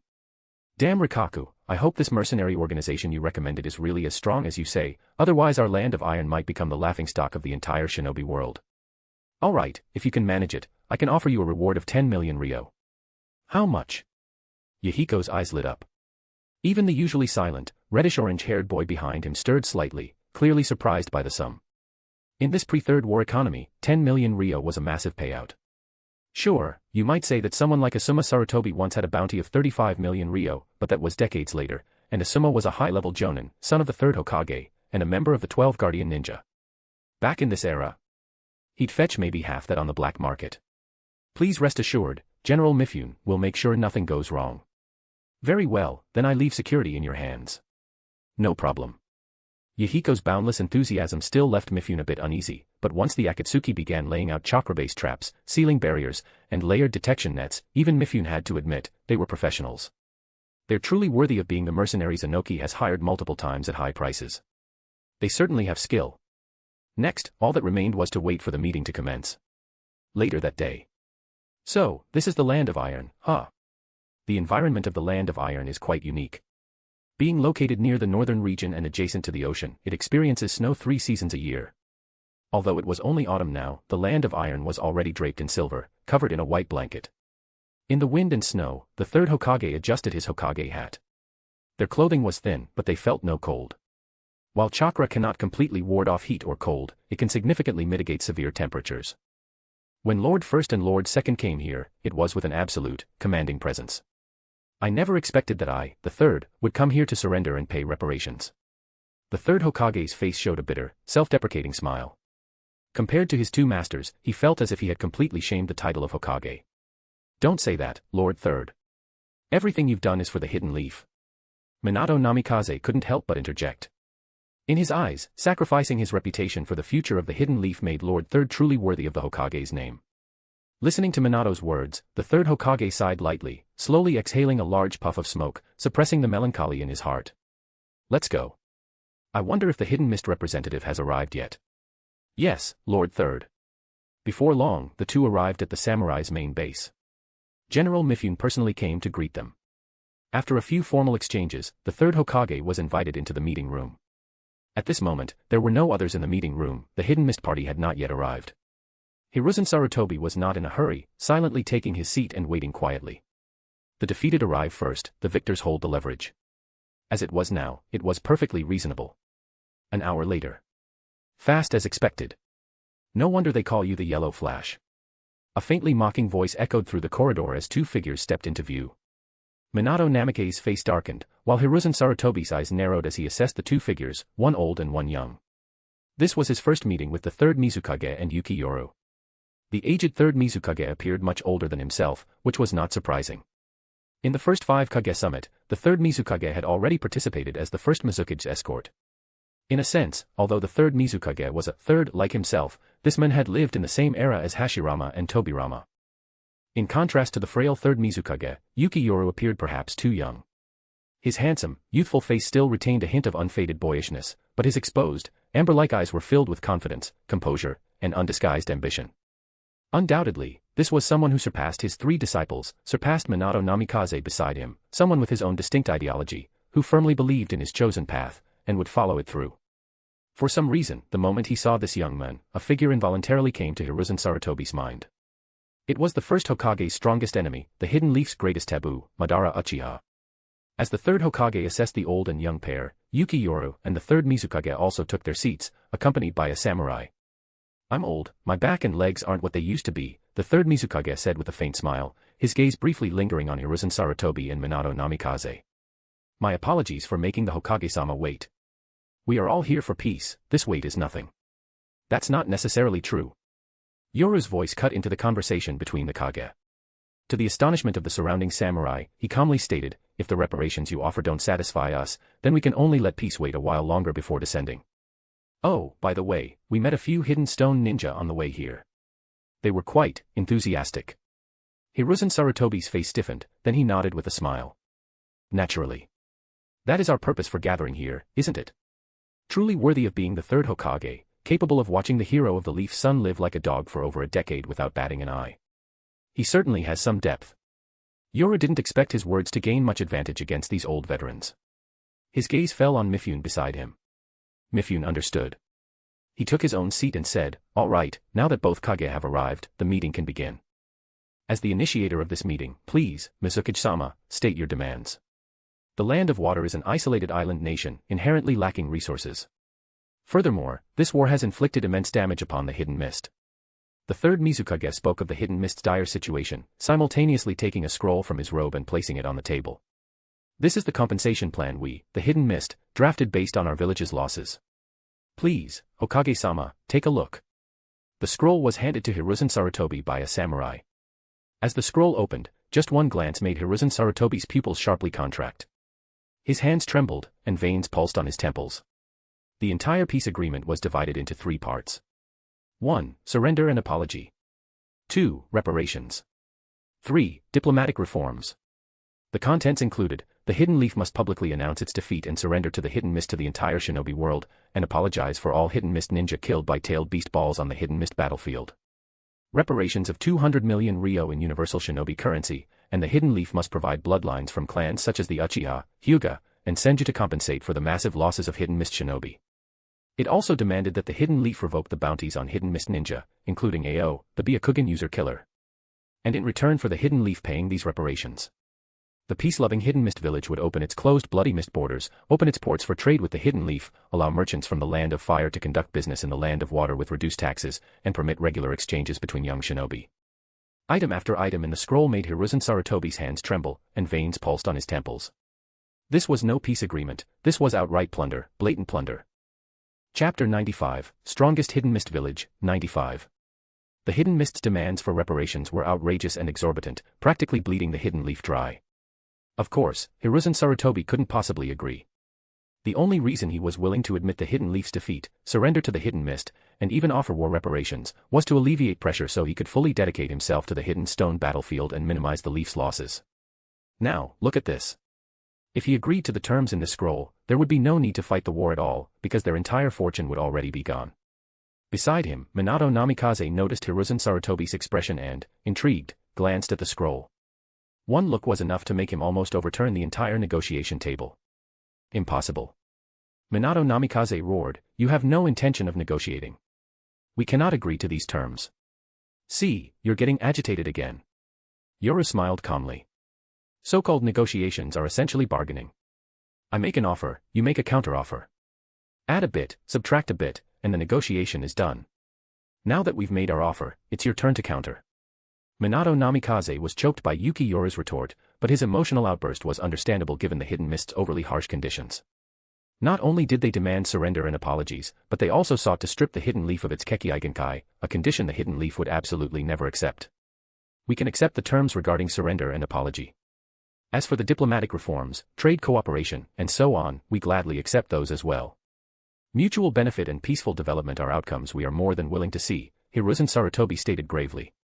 However, regarding the amount of reparations, I hope we can make some adjustments. Minato Namikaze has visited the Hidden Mist village many times, he knows full well the current state of our Hidden Mist. I imagine you, Hokage-sama, are also aware of our situation, the third Mizukage said slowly. To put it bluntly, our Hidden Mist is gravely ill. If we don't receive the medicine to heal our wounds, we wouldn't mind dragging someone down with us to hell. So, even if you have objections regarding the reparations, please don't speak carelessly. The third Hokage's face twitched as he forced a smile. Of course, I will consider the practical situations of both sides. Let's discuss the finances first. Mizukage-sama, 200 million ryo is truly too much. Such a vast sum of cash, let alone for our hidden leaf, even if all 5 great shinobi villages pooled the money from their treasuries, they probably couldn't gather 200 million ryo in cash. So, I'm wondering if the monetary amount could be lowered somewhat. How about 50 million ryo? Secondly, we can withdraw all bounties on individuals associated with the Hidden Mist, including AO, the Byakugan user killer. But regarding the provision of Kekkei Genkai bloodlines, shinobi from Kekkei Genkai clans are often the elite, the pillars of the village. It's precisely because of these Kekkei Genkai clans and the unique Kekkei Genkai powers they possess, which other villages lack, that the Hidden Leaf has stood at the pinnacle of the shinobi world, repeatedly defeating invaders in countless wars. Take the Uchiha clan, for example. Even if the current Hidden Leaf elders despise the Uchiha due to the second Hokage's influence, they cannot deny that without the Uchiha, the Hidden Leaf wouldn't be what it is today. The same goes for other clans. The Sarutobi clan, the Senju clan, the Hyuga clan, the Shimura clan, and so on. Kekkei Genkai clans are the foundational cornerstones of every shinobi village. Protecting the village's Kekkei Genkai from leaking out is a consensus among all shinobi villages. Everyone understands that once these secrets leak, it's tantamount to surrendering their weapons and exposing their weaknesses. Mizukage-sama, as the Kage of the Hidden Mist, you must be aware of how much importance the shinobi clans place on their Kekkei Genkai. For large clans like the Uchiha or Hyuga, let alone their Kekkei Genkai spreading to other villages, even within their own village, they strictly forbid its leakage. They prohibit intermarriage with outsiders, retrieve any organs left behind, dispose of bodies uniformly, and so on. Hiruzen Sarutobi carefully chose his words to avoid strong opposition from the Hidden Mist side. Even as Hokage, I don't have the authority to override these internal clan protocols. If you cannot control those Kekkei Genkai clans, why not just send those stubborn, unruly individuals over? Yuki Yoru sneered. After all, these bloodlines have already leaked, haven't they? Hasn't Minato Namikaze told you, Hokage-sama, about that monster on Higashimatsuyama who possesses both the Mangekyo Sharingan and would release? Or perhaps, that monster was originally created by your Hidden Leaf through dark human experimentation, but due to some operational error, it escaped from a certain laboratory.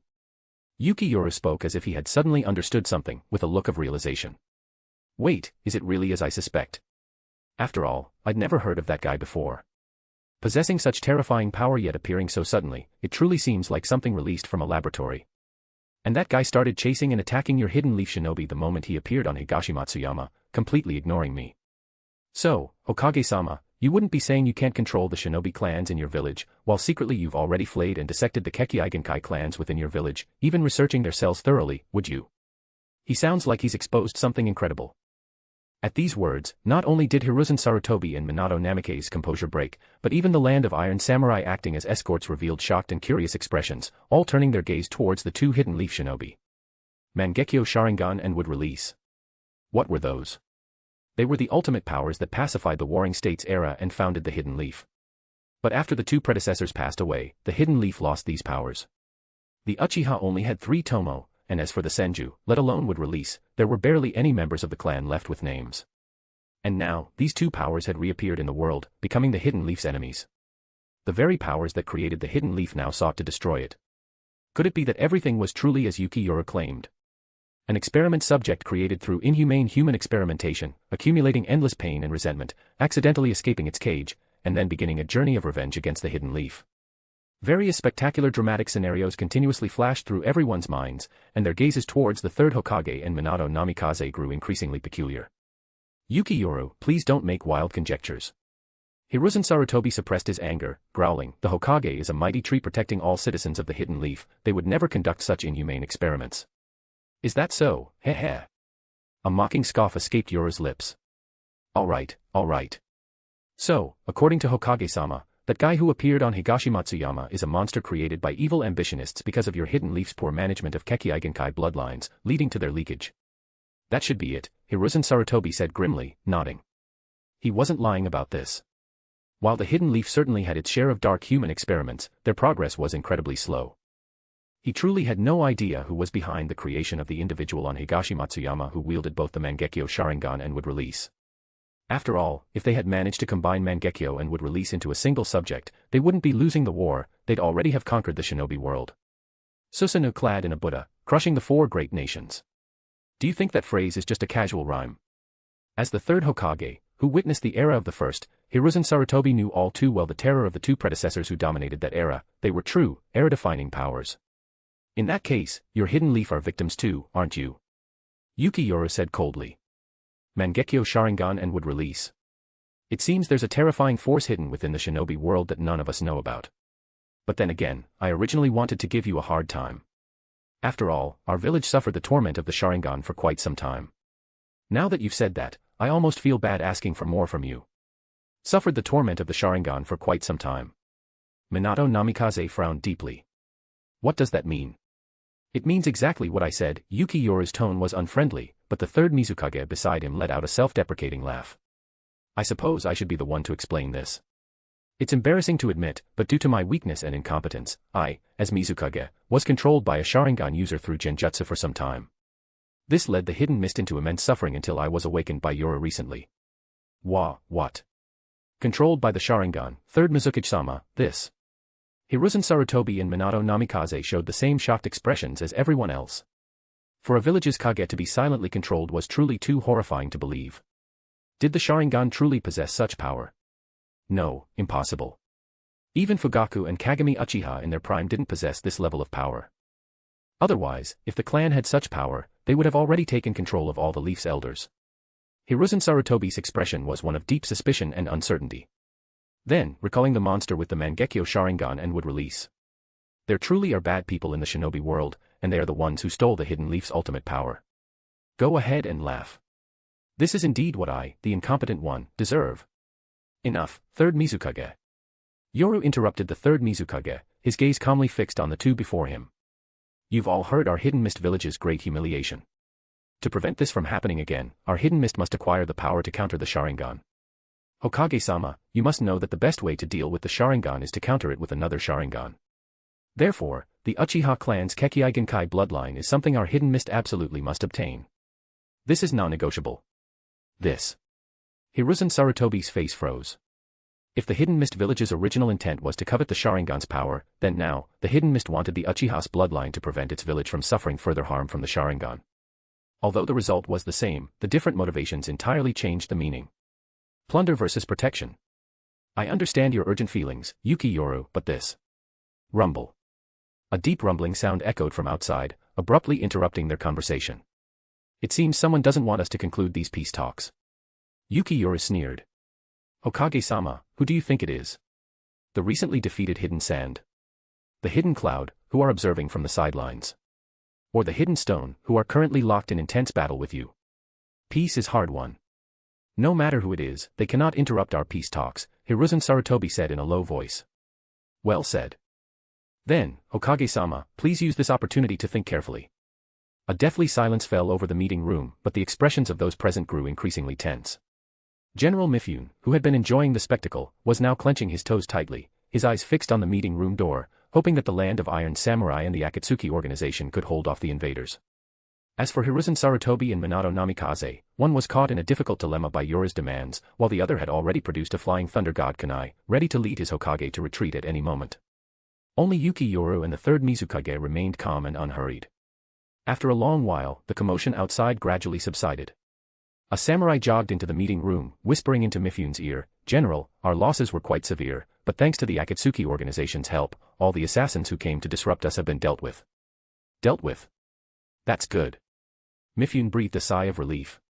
Losses? What were losses? Compared to the Land of Iron's reputation and this Kage summit, they were insignificant. However, Yuki Yoru, with his sharp hearing, slightly narrowed his eyes upon hearing the news. It seems. I heard the name of an extraordinary organization. It appeared that this time, besides extracting a lot from the Hidden Leaf, he might also encounter some truly interesting things. Gentlemen, although there was a small incident outside, with us here, this Kage summit will not be disrupted. General Mifune raised his hand, breaking the silence, and announced loudly, "Please continue, Kage." Hiruzen Sarutobi gave Mifune a speechless look. "Continue what? Continue? Seriously, can't you see I'm in a difficult spot here?" After a long silence, Hiruzen Sarutobi could only grit his teeth and say, "Mizukage-sama, Yuki Yoru, and General Mifune, we have traveled a long way from the Hidden Leaf, and we are weary from our journey. Might we perhaps pause the meeting and resume after a day of rest?"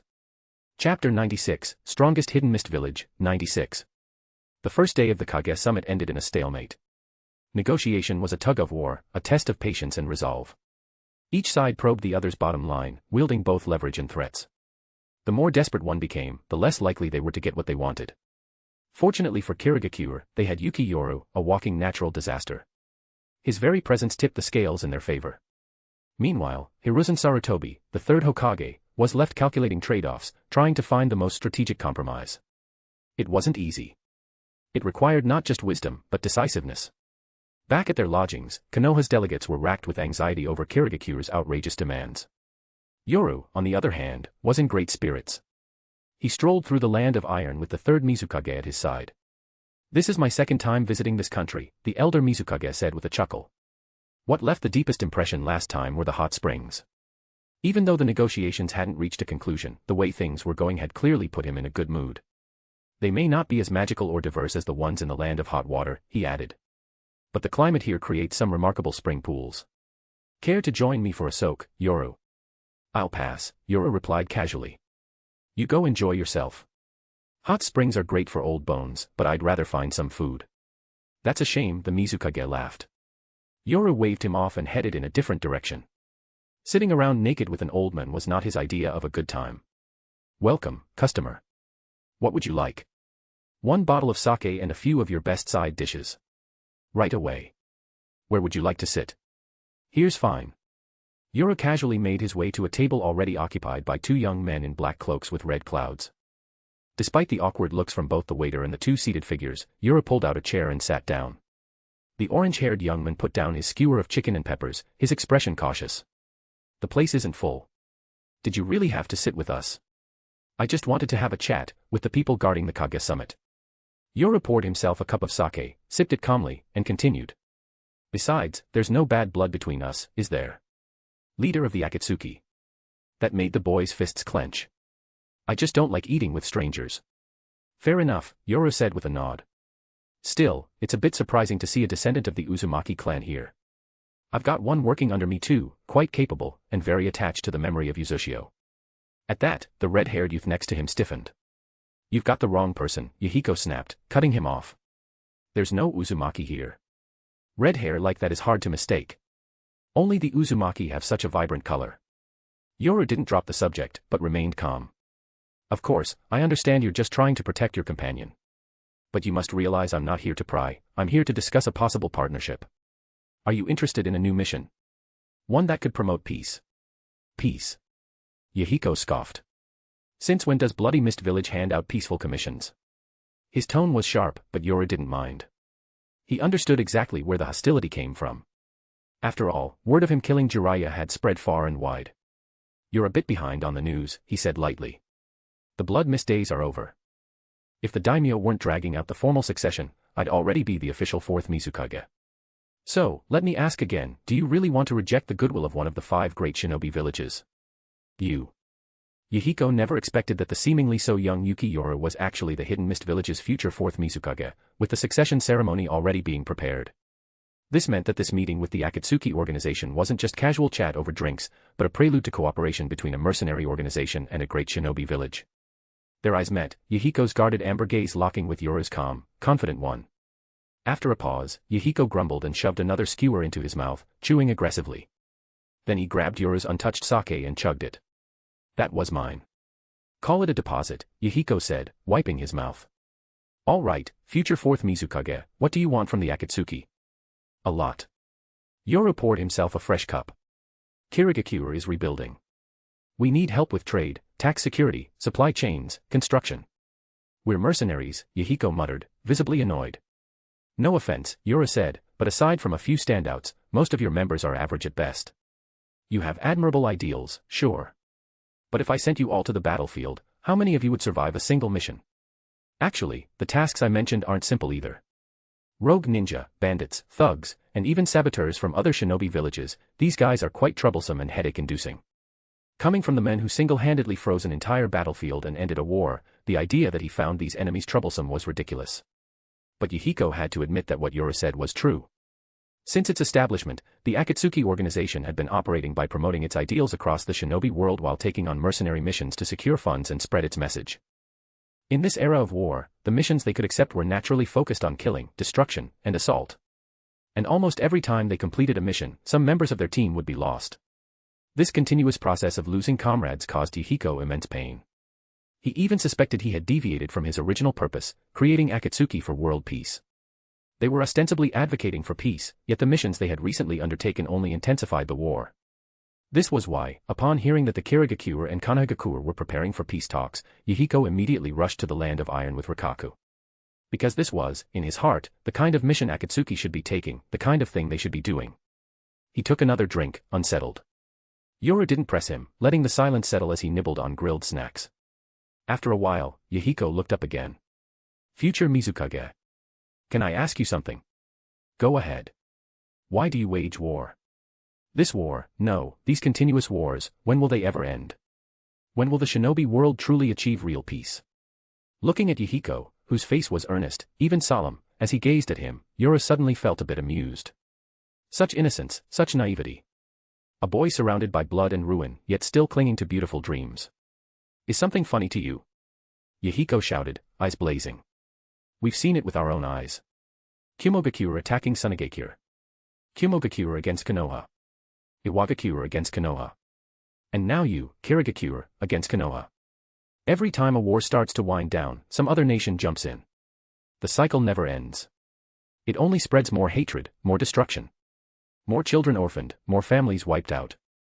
I thought the war between Iwagakure and Konoha would stall out. I thought your fight with Konoha would bring the chaos to a close. But today, the ones attacking this summit, weren't they mostly from Kumohagakure and Sunagakure? Why? Why is this happening? Everyone in Akatsuki turned to look at Yoru, including Nagato, silently watching from the side. Yoru set down his cup. You're quite brave to say all that, so loudly, in front of a representative of a great village. But the truth is, there are many answers to your question. Greed. Land. Power. Old grudges passed down through generations. Rather than obsessing over those motives, maybe you should ask something else. Why do you think the third Hokage traveled across the continent to meet us here? Why did he agree to this summit? Why did he ask your Akatsuki to provide security? What? Yuhiko blinked, caught off guard. Don't change the subject. Obviously, it's because this is a peace summit. No, said Nagato, finally speaking. It's because of Yoru's power. Nagato raised his head slightly, a glint of his Rinnegan visible beneath his crimson bangs. Yuki Yoru is too dangerous. Konoha can't afford to keep fighting him. They're afraid. That's why they came to negotiate. So, he continued, are you saying? If we, Akatsuki, gain the power to surpass even the 5 great nations, if we wield a force too great to oppose, then peace will follow. Of course, Yoru answered simply. That's how the Warring States era ended. The first Hokage, Hashirama Senju, forced peace through strength. For years after he founded Konoha, no one dared start a war. It was the most peaceful period the shinobi world has ever known. But it didn't last, did it? Yuhiko snapped.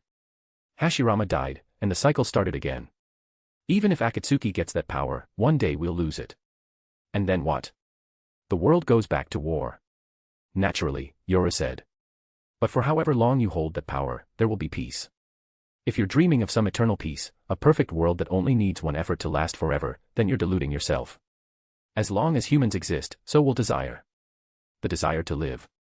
The desire to control. The desire to possess. Look at you now, you fought off assassins, you're tired, and you came here for food and rest. Aren't those desires too? Human desire is limitless. But this world's resources aren't. When the two collide, war is inevitable. So, don't say things like, this is only temporary. If you can't even grasp the present, if you can't even recognize what reality is like, and your mind is only filled with grand, empty dreams, that is the true void and sorrow. Chapter 97, Strongest Hidden Mist Village, 97. Grasping the present, ha! Yoru's words echoed in the minds of every member of the Akatsuki.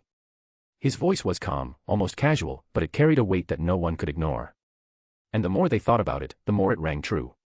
In every era, peace only ever came when someone powerful enough to enforce it appeared. The Sage of Six Paths ended the chaotic samurai era, established ninchu, and spread chakra, leading the entire world into decades of peace. People thus hailed the Sage of Six Paths as the father of shinobi, the very god of shinobi. But after the Sage of Six Paths died, the world reverted to its former state, only now, those fighting and killing each other were shinobi instead of samurai. Then came Hashirama Senju, the first Hokage, who ended the Warring States era and founded the Hidden Village system. For a time, peace returned. And again, when he died, the world fell into darkness. So it went, again and again. Only when a godlike force appears does the world know peace. And when that force is gone, the killing begins anew. No need to look so conflicted, Yahiko. You too, child of the Uzumaki. Yoru downed the last of his sake, savoring the warmth. Decades of peace is no small thing. Even if it only lasts that long, it's still worth it, for the sake of multiple generations. Decades of peace. Yahiko and Nagato repeated the words quietly, eyes distant. They were still just teens, barely into their 20s. But they were children born from war, raised in bloodshed. And they knew, better than most, how cruel this world really was. Alliances were worth less than the paper they were written on. Peace treaties lasted only until someone saw a new opportunity. Everyone pursued their own interests, without care for the cost. Win or lose, villages just licked their wounds and prepared for the next war. If they could bring even a few decades of peace to this world, perhaps that really would be something worth being proud of. But how? How could they reach that point? Good question. Yoru's gaze fell on Nagato. If I'm not mistaken, your eyes, they should be the legendary eyes of the Sage of Six Paths, the Rinnegan. If any power exists that can surpass the 5 great nations and dominate this era, it's those eyes. So you're saying, Nagato replied slowly, I should master these eyes, use them to become someone like the first Hokage. His uncovered Rinnegan locked with Yoru's exposed eye. For a moment, the air between them stilled. That's right, Yoru said calmly. Of course, that's just a suggestion, a way of thinking. You don't have to follow my path. Everyone has their own. Honestly, your current approach isn't bad either. Spreading the pain and consequences of war, helping the world understand suffering. Sowing seeds of peace, one person at a time. In many ways, it's the nobler path. But it's also slower, harder, and far more exhausting. Personally, Yoru added with a faint smirk. I'd rather trust my own fists than the conscience of others. After all, peace is hard won, but destroying it is simple. With just a small thought from a ruler, years, even decades, of your efforts could vanish in an instant. The Akatsuki fell silent again. Yahiko especially looked shaken. He'd noticed it too, during all his travels across the war-torn shinobi world. No matter how hard he worked to spread the message of peace, no matter how high the cost. The actual results had been depressingly limited. Even those who had suffered through war, who had come to understand its horror, who believed in Yahiko and the Akatsuki, even they, once thrown back into reality, were soon consumed again by greed, hate, and ambition. They went right back to being the kind of people who started wars. That was the truth. That was the nature of humanity. Anyway, Yoru said, rising to his feet. That's enough chit-chat for one night. I've got a summit to attend tomorrow, and I need my rest. You'll be handling security again, right? I'll count on you. He gave a casual wave and exited the tavern, leaving the Akatsuki in stunned silence. No one spoke until a waiter hesitantly approached their table. Sirs, that gentleman hasn't paid yet, so... What? Yahiko looked distraught as the waiter extracted several more Rio bills. He slammed the table, not too gently. That damn bastard. He's going to be the 4th Mizukage and he's already pulling such shameless stunts. Consider it the fee for this enlightenment, Yahiko. After all, what he said made a lot of sense, didn't it? Yoru strolled down the snowy streets, humming to himself contentedly. Although the Rinnegan was right before him, Yoru chose not to make a move on Nagato. First, there were too many individuals eyeing those eyes already, Obito Uchiha, Madara Uchiha, Black Zetsu, and even the Sage of Six Paths himself in the Pure Land. They might all be watching those eyes. Sure, the Rinnegan would be valuable for soul research, but triggering that level of attention just for a tool. That would be stupid. Yoru wasn't strong enough to survive the wrath of the entire shinobi world, not yet. Besides, he needed Nagato and the Akatsuki. A group that opposed the current state of the shinobi world, wielding the eyes of a god, that was the perfect lightning rod to draw attention away from Kirigakure. While the world focused on Omegakure, he'd let Kirigakure quietly rebuild, away from scrutiny. That was the ideal outcome. But suddenly... Clack. Whir. Zing. Several needles flew from the falling snow, aimed straight for his neck. Thunk. Clink. Yoru made no move, allowing the senbon to strike him. But instead of easily piercing flesh, the senbon, upon touching Yoru's skin, bounced off as if hitting steel, clattering to the ground. Seeing this, someone hidden in the shadows narrowed their pupils slightly. But they quickly calmed down, gazing intently, their fingertips twitching.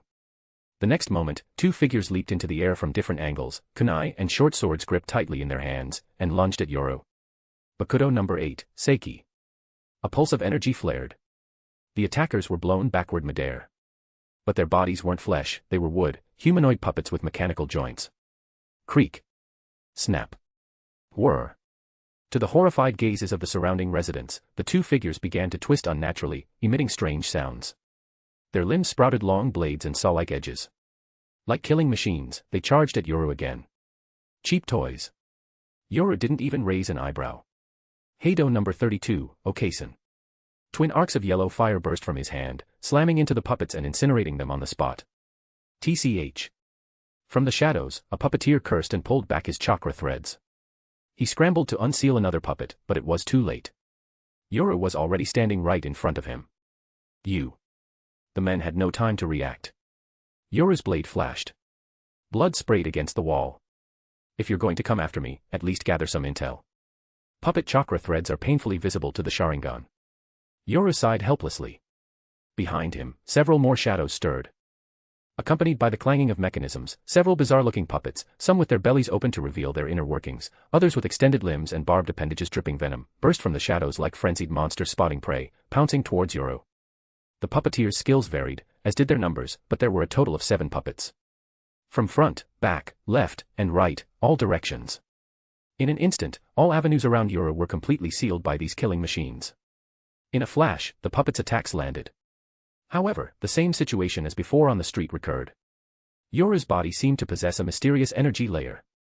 All attacks that landed on him were repelled, and the puppet's strange and sharp attacks could not advance an inch against this barrier. Watching a puppet show after a good meal is quite entertaining. But your performance is terrible. He drew his Zanpakuto, Hyarinmaru.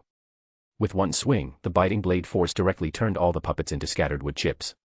The puppeteers behind them were all greatly alarmed by this sight and quickly formed hand signs. Wind release, great breakthrough. Wind release, wind cut, ugh. Before the second jutsu could finish, Hyarinmaru sliced through them, blood trailing behind. But just then, a series of fireballs exploded from behind. Boom. Flames roared. The ambush had been timed perfectly, immediately after Yoru killed the last puppeteer. It should have worked. But as the smoke cleared, a blade rested against the throat of the orange-haired kunoichi who had launched the attack. Wah. She froze, unable to move. You Sunagakure shinobi always look so surprised when your assassinations fail. Yoru's voice came from behind her. You target someone without intel, use the same tired tricks, and expect things to go your way. No wonder you lost so badly to Konoha. He looked her over, then gave a faint smirk. Been a while, Pakura. Yuki Yoru. She practically spat his name. They'd fought many times in the early years of the Third Great Ninja War, Yoru as Kirigakure's top ANBU squad leader, and Pakura as one of Sunagakure's elite. You've grown this powerful. You clearly haven't been keeping up. Yoru tilted his head in mock surprise. Wait, don't tell me Sunagakure panicked when they heard about the summit and rushed you lot back from the front lines to disrupt it. She didn't answer. But her face said it all. Figures. Sunagakure never disappoints when it comes to stupid decisions. Enough insults. Just kill me already. Pakura glared at him, teeth clenched. Now why would I do that? Kirigakure doesn't have scorch-release bloodlines. And here you are, delivering yourself to me. Yoru raised his palm. Pakura's eyes widened. 4-symbol seal. Bakudo number 4, Heinawa. A chakra seal spread across her stomach as ropes of energy snapped into place, binding her arms and legs. Then, seeing her lips twitch, Yoru sealed her mouth with a shard of ice. Can't be too careful. He hoisted her over his shoulder, smirking. Well then. Let's head back to the inn. Chapter 98, Strongest Hidden Mist Village, 98. Regarding the ninja clan bloodlines, even as Hokage, I truly have no way to accommodate that. The second day of the meeting proceeded as usual, but Hiruzen Sarutobi still wore a troubled expression. However, we can compensate the hidden mist through the reparation amount. we can raise the compensation from the original 50 million Ryo to 80 million Ryo. Not only that, but in future trade between the Hidden Mist and Hidden Leaf, we can allow all merchants from the Land of Water 3 years of tax exemption, and provide various protections and preferential access to resources. Lord Mizunashii, Mizukage-sama, do you find this agreeable? Stop, stop. Before the third Hokage could finish speaking, Yoru sighed and waved his hand, cutting him off. Then, under everyone's gaze, Yoru stood up, stretched his back, and pulling the third Mizukage along, turned and began to walk out of the meeting. Such an abrupt scene left everyone present somewhat bewildered, momentarily unable to react. Wait, Lord Yoru, Mizukage-sama, we can still negotiate. Mifune's expression was odd, and Hiruzen Sarutobi's face was anxious as he stood up and said, we can raise the compensation to 90 million Ryo. No, 100 million Ryo. Even 200 million Ryo is useless. Yoru turned to look at Hiruzen Sarutobi, his indifferent voice echoing through the room. Considering that the Hidden Leaf was also a victim, and the third's control by the Sharingan, I can choose not to hold the Konoha accountable for that. However, our minimum condition is for Kirigakure to gain the means to counter the Sharingan. If you can't provide that, then we have nothing more to discuss. But. Hiruzen Sarutobi clenched his fists, his eyes fixed on the retreating figures of Yuki Yoru and the third Mizukage, letting out a low growl. Wait. Empty cicada shell technique, Yoru murmured. His mouth opened slightly, his voice seemingly compressed and obscured, making it inaudible to everyone present. Even Minato Namikaze frowned, showing a puzzled expression. But Yoru and the third Mizukage, who had been feigning departure, immediately showed smiles upon hearing that voice, and chuckled as they returned to their negotiation seats. All right. Although this condition is far from what we expected, at least it shows us the Hokage-sama's sincerity. General Mifune, apologies for the farce just now. Please continue to preside over this meeting. Ah, yes. Very well, Mifune blinked in surprise, then nodded. In that case, the summit resumes. Where were we? Oh right, Hokage-sama said he'd compensate our Kirigakure 100 million Ryo, didn't he? The Konoha doesn't currently have that much cash. No problem. Give us 50 million Ryo first. The remaining compensation can be paid in installments, with interest. Let's say a 4% annual interest rate. The peace talks, which had been at an impasse and on the verge of breaking down, took a sudden turn. Both sides re-engaged in haggling. Facing the Kirigakure's outrageous demands, the Konoha tried to bargain, and this time, the Kirigakure seemed genuinely less rigid than before. The Konoha tried to reduce some of the compensation amounts, and the Kirigakure actually made concessions on some clauses. This sudden shift, the stark contrast between before and after, left the samurai of the Land of Iron, who were merely onlookers, immensely curious. They constantly speculated about what conditions Hiruzen Sarutobi could have possibly promised to pacify the Kirigakure. Could it be that the third Hokage really agreed to send the bloodlines of the village's Kekkeigenkai clans to the Kirigakure? All sorts of guesses surfaced in everyone's minds, and even Minato Namikaze frowned deeply. Although he believed that the third Hokage, as the leader, would never act to harm the village, and that everything he did must be for the village's future and development, otherwise, he and Hiruzen wouldn't have traveled thousands of miles from the Konoha to be here. But everything that was happening before his eyes. Third Hokage, what exactly have you? Minato Namikaze also used empty cicada shell technique, compressing his voice with chakra and transmitting it to Hiruzen Sarutobi's ear. Minato, Sarutobi replied quietly. As a leader and strategist, it is crucial to remain rational in the face of overwhelming pressure. We are not in a position to continue fighting Kirigakure head-on. If we persist, it will be mutual destruction. So you agreed to their demands and chose to hand over the Uchiha, Hyuga, and other village bloodlines. Minato Namikaze clenched his fists, his sky-blue eyes even tinged with bloodshot at this moment. Even the usually gentle Yellow Flash found his heart trembling upon hearing Hiruzen Sarutobi's words. No, I merely divulged intelligence. Hiruzen Sarutobi whispered, once this meeting formally concludes, I will provide them with intelligence on the shinobi squad led by Fugaku. Leaking intelligence to an outside enemy. Third Hokage, this is an act of betrayal to the village. As long as the contract is signed, the Kirigakure will no longer be an enemy. So this is not a betrayal of the village, it's merely another way to save the village. This obvious sophistry, however, made Minato understand Hiruzen Sarutobi's true intentions. If sacrificing the interests of a small number of shinobi clans could bring peace to the entire Konoha, it was undoubtedly a gain. After all, if they truly continue to fight the Kirigakure like this, the losses the Konoha would face could not be encompassed by just one or two bloodlines or Kekkeigenkai, it would be a true war of annihilation. Still, this bloody trade-off was difficult for Minato to swallow. Third Hokage, your actions will allow the Kirigakure to grow into a monster. But at least Konoha will still exist, won't it? Sacrificing the pawn to save the king. Minato, Konoha is a great tree. As long as the roots remain intact, even if the branches are damaged by storm, it will flourish again. You must shift your mindset, from that of a ninja, to that of a Kage. Only then can you guide Konoha through the chaos of the shinobi world. The village is the foundation. Without it, there's nothing, no clans, no future. Hiruzen's voice lingered in Minato's ears, echoing the burden of the title of Hokage. He gazed at Hiruzen, this old man still negotiating with Yoru and the Mizukage, trying to save every coin for Konoha. His heart trembled. His throat burned. Lord Third. The negotiations dragged on for several more days. Under the witness of the Land of Iron's general, Konoha and Kirigakure finally signed a full peace treaty, ending their state of war. Though Kirigakure had suffered heavy losses, its strength dropped to historic lows. Thanks to Yoru's overwhelming personal power, they secured highly favorable trade deals and reparations. Konoha even lifted all bounties on Mist Ninja. Secret clauses were also signed, concessions to satisfy Kirigakure's greed.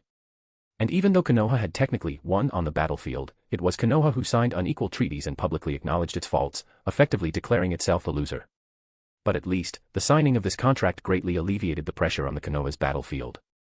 They could finally wholeheartedly focus their attention on the Iwagakure front, to properly deal with Inoki. As the meeting ended, Yoru turned to Hiruzen with a cheerful smile. Hokage-sama, please execute the terms of the contract on the 6th day of this month. Don't get the timing wrong, all right?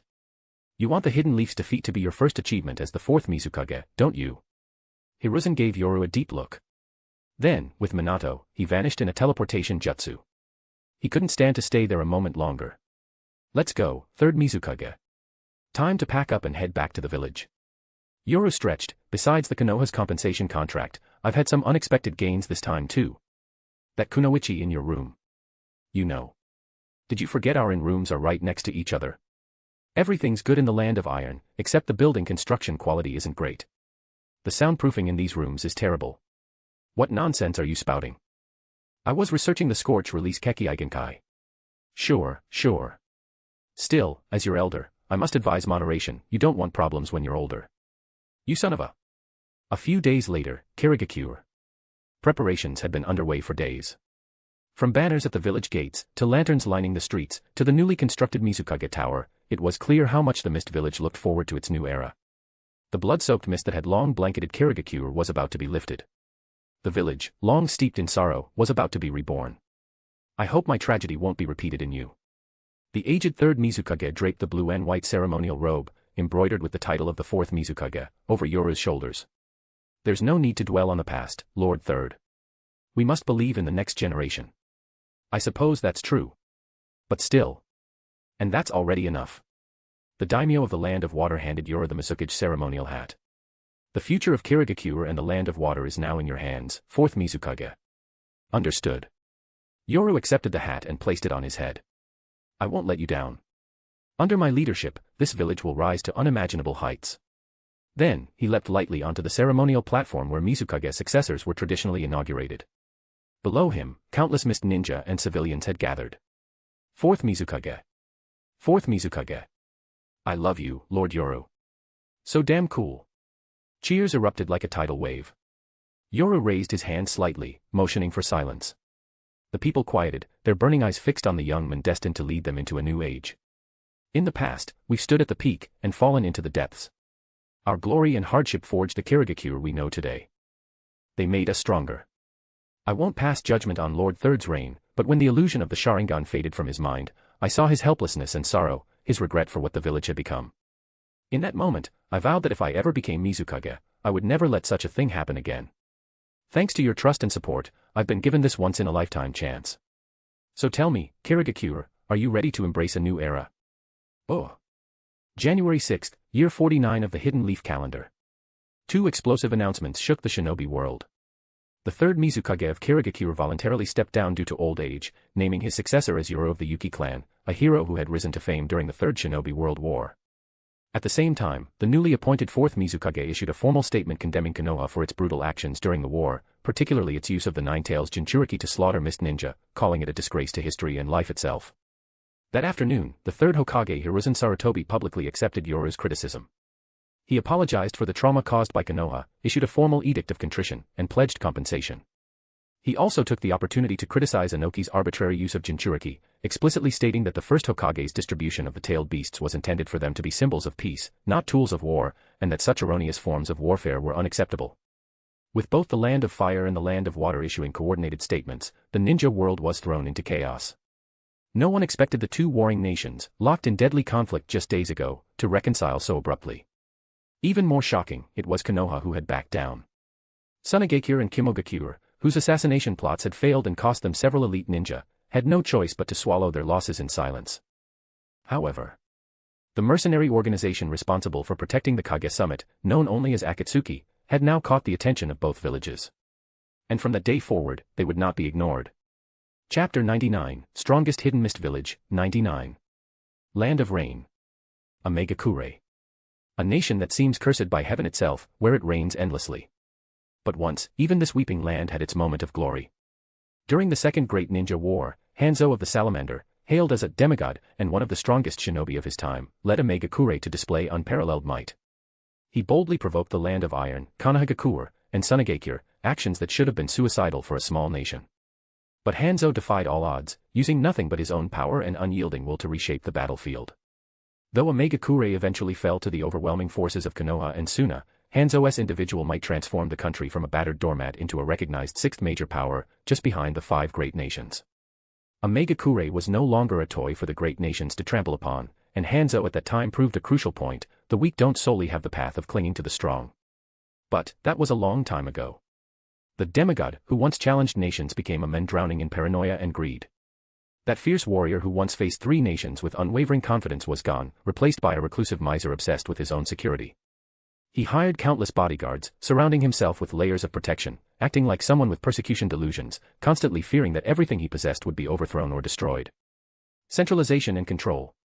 However, this unease didn't dissipate with such measures, instead, it intensified. The former demigod, consumed by power, grew increasingly deranged. The chaotic wars outside and the oppressive tyranny within. This immense pressure gave birth to numerous resistance organizations within Omegakure. While most of these organizations were crushed by Hanzo upon emergence, a few managed to escape and rapidly develop. And among them, one organization rose above the rest. The Akatsuki. At first, no one believed in their so-called mission of peace. Their idealism seemed laughable. But the world watched as they began to act, not just speak. And when you genuinely act, someone will always notice. Someone will always follow. In a land full of despair, Akatsuki became the faint glimmer of dawn in endless night. However faint that light was, it gave the hopeless something to believe in, something to cling to. 10 million ryo. That's 10 million. The Land of Iron is truly generous. I heard Konoha's reparations to Kirigakure were only 80 million ryo. Those samurai in the Land of Iron truly have deep pockets. Under the drizzling rain, Yahiko and Nagato, having just returned to Omegakure, were resting in a cave. Yahiko held several scrolls, beaming with pride. The other Akatsuki members were grinning ear to ear. 10 million ryo was enough to cover the organization's expenses for several years. It concerns the Land of Iron's prestige, after all. But speaking of which, that guy, Yuki Yoru, really became the fourth Mizukage. He must be less than 15 years old, right? Has there ever been an Kage so young in shinobi history? Probably not. Kage are usually old men or middle-aged guys. He's a total freak of nature. By the way, you hear the news on the way back. Konoha and Kirigakure aren't letting word of the summit spread too far. Land of Iron's dreams of turning it into some tourist hotspot are basically dead. Haha, kinda feel bad for them, huh? Yahiko's laughter cut off. His gaze turned sharp as he stared toward the cave entrance.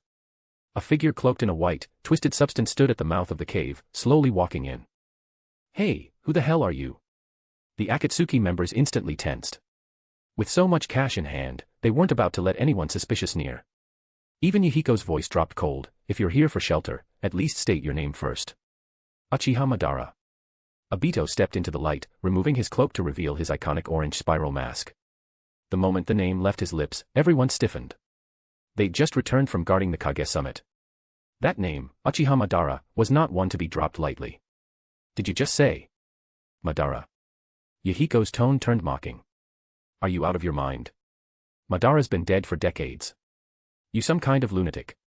But Obito didn't flinch. His gaze stayed fixed on Nagato, more specifically, on the pair of ripple-patterned rin-igen in his eyes. I am Madara. Whether you believe it or not, it changes nothing. And my purpose in coming here is simple, it is for those sages' eyes.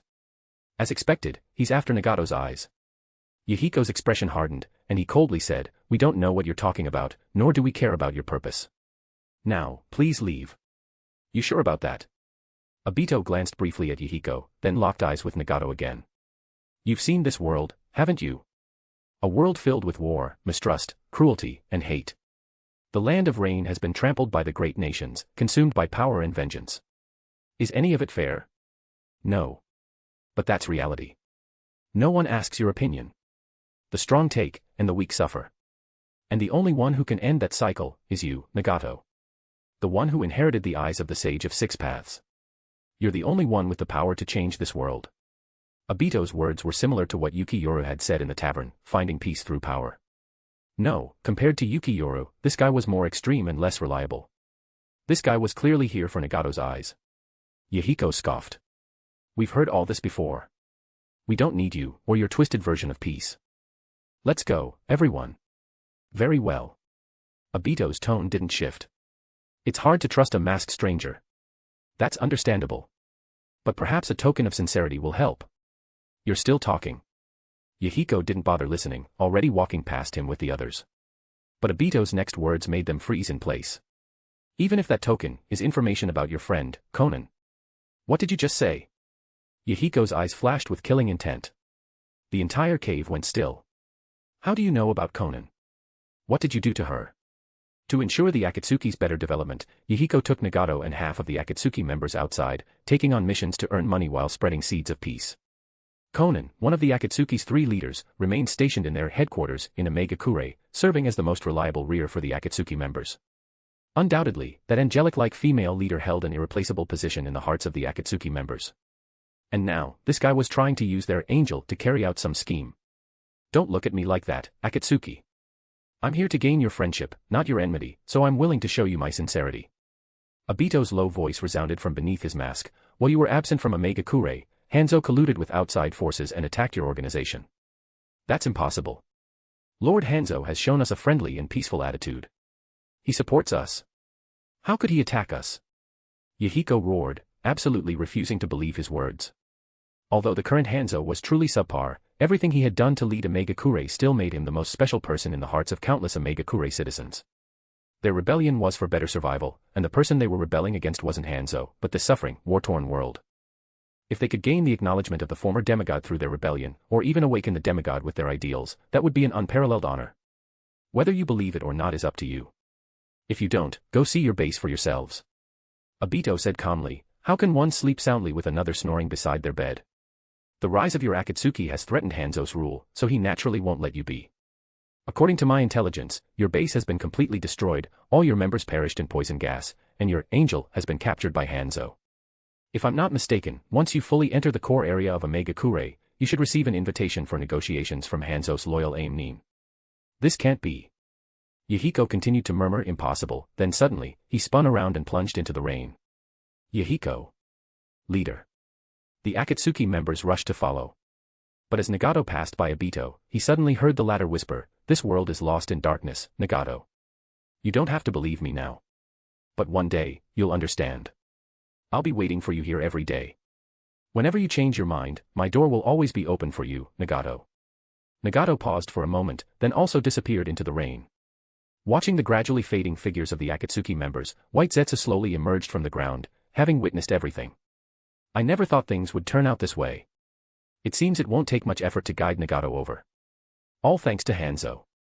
Has the identity of his helper been confirmed?" It was Danzo who gave the order while the third Hokage was negotiating in the Land of Iron. He and Hanzo had already been in contact. As part of the deal, Danzo would help him eliminate the Akatsuki, and Hanzo would help Konoha relieve pressure on the IWA front. Also, the person executing this mission is Uchiha Shisui. He brought many people with him, all from the Uchiha clan. "Shisui, huh?" Obito's mind recalled Madara's voice. His Sharingan's 3 tomo slowly rotated in his eyes as he murmured, according to Madara's prediction, he should have also awakened his Mangekyo Sharingan. "Do you want to use his eye to fill the void in your left eye?" "Yes, the Sharingan must be properly aligned to unleash its full power. Until I can reclaim my eye from Yuki Yoru, taking Shisui's eye is a good alternative. However, I don't know what his Mangekyo's unique ability is. When an Uchiha clan member loses someone precious or feels deeply pained by their failures, special chakra surges within their brain, acting on the optic nerves and causing their eyes to change. This is the eye that reflects the heart. That special chakra, when triggered by intense emotions, gives rise to different abilities within the Mangekyo Sharingan, and that's where the name Mangekyo comes from.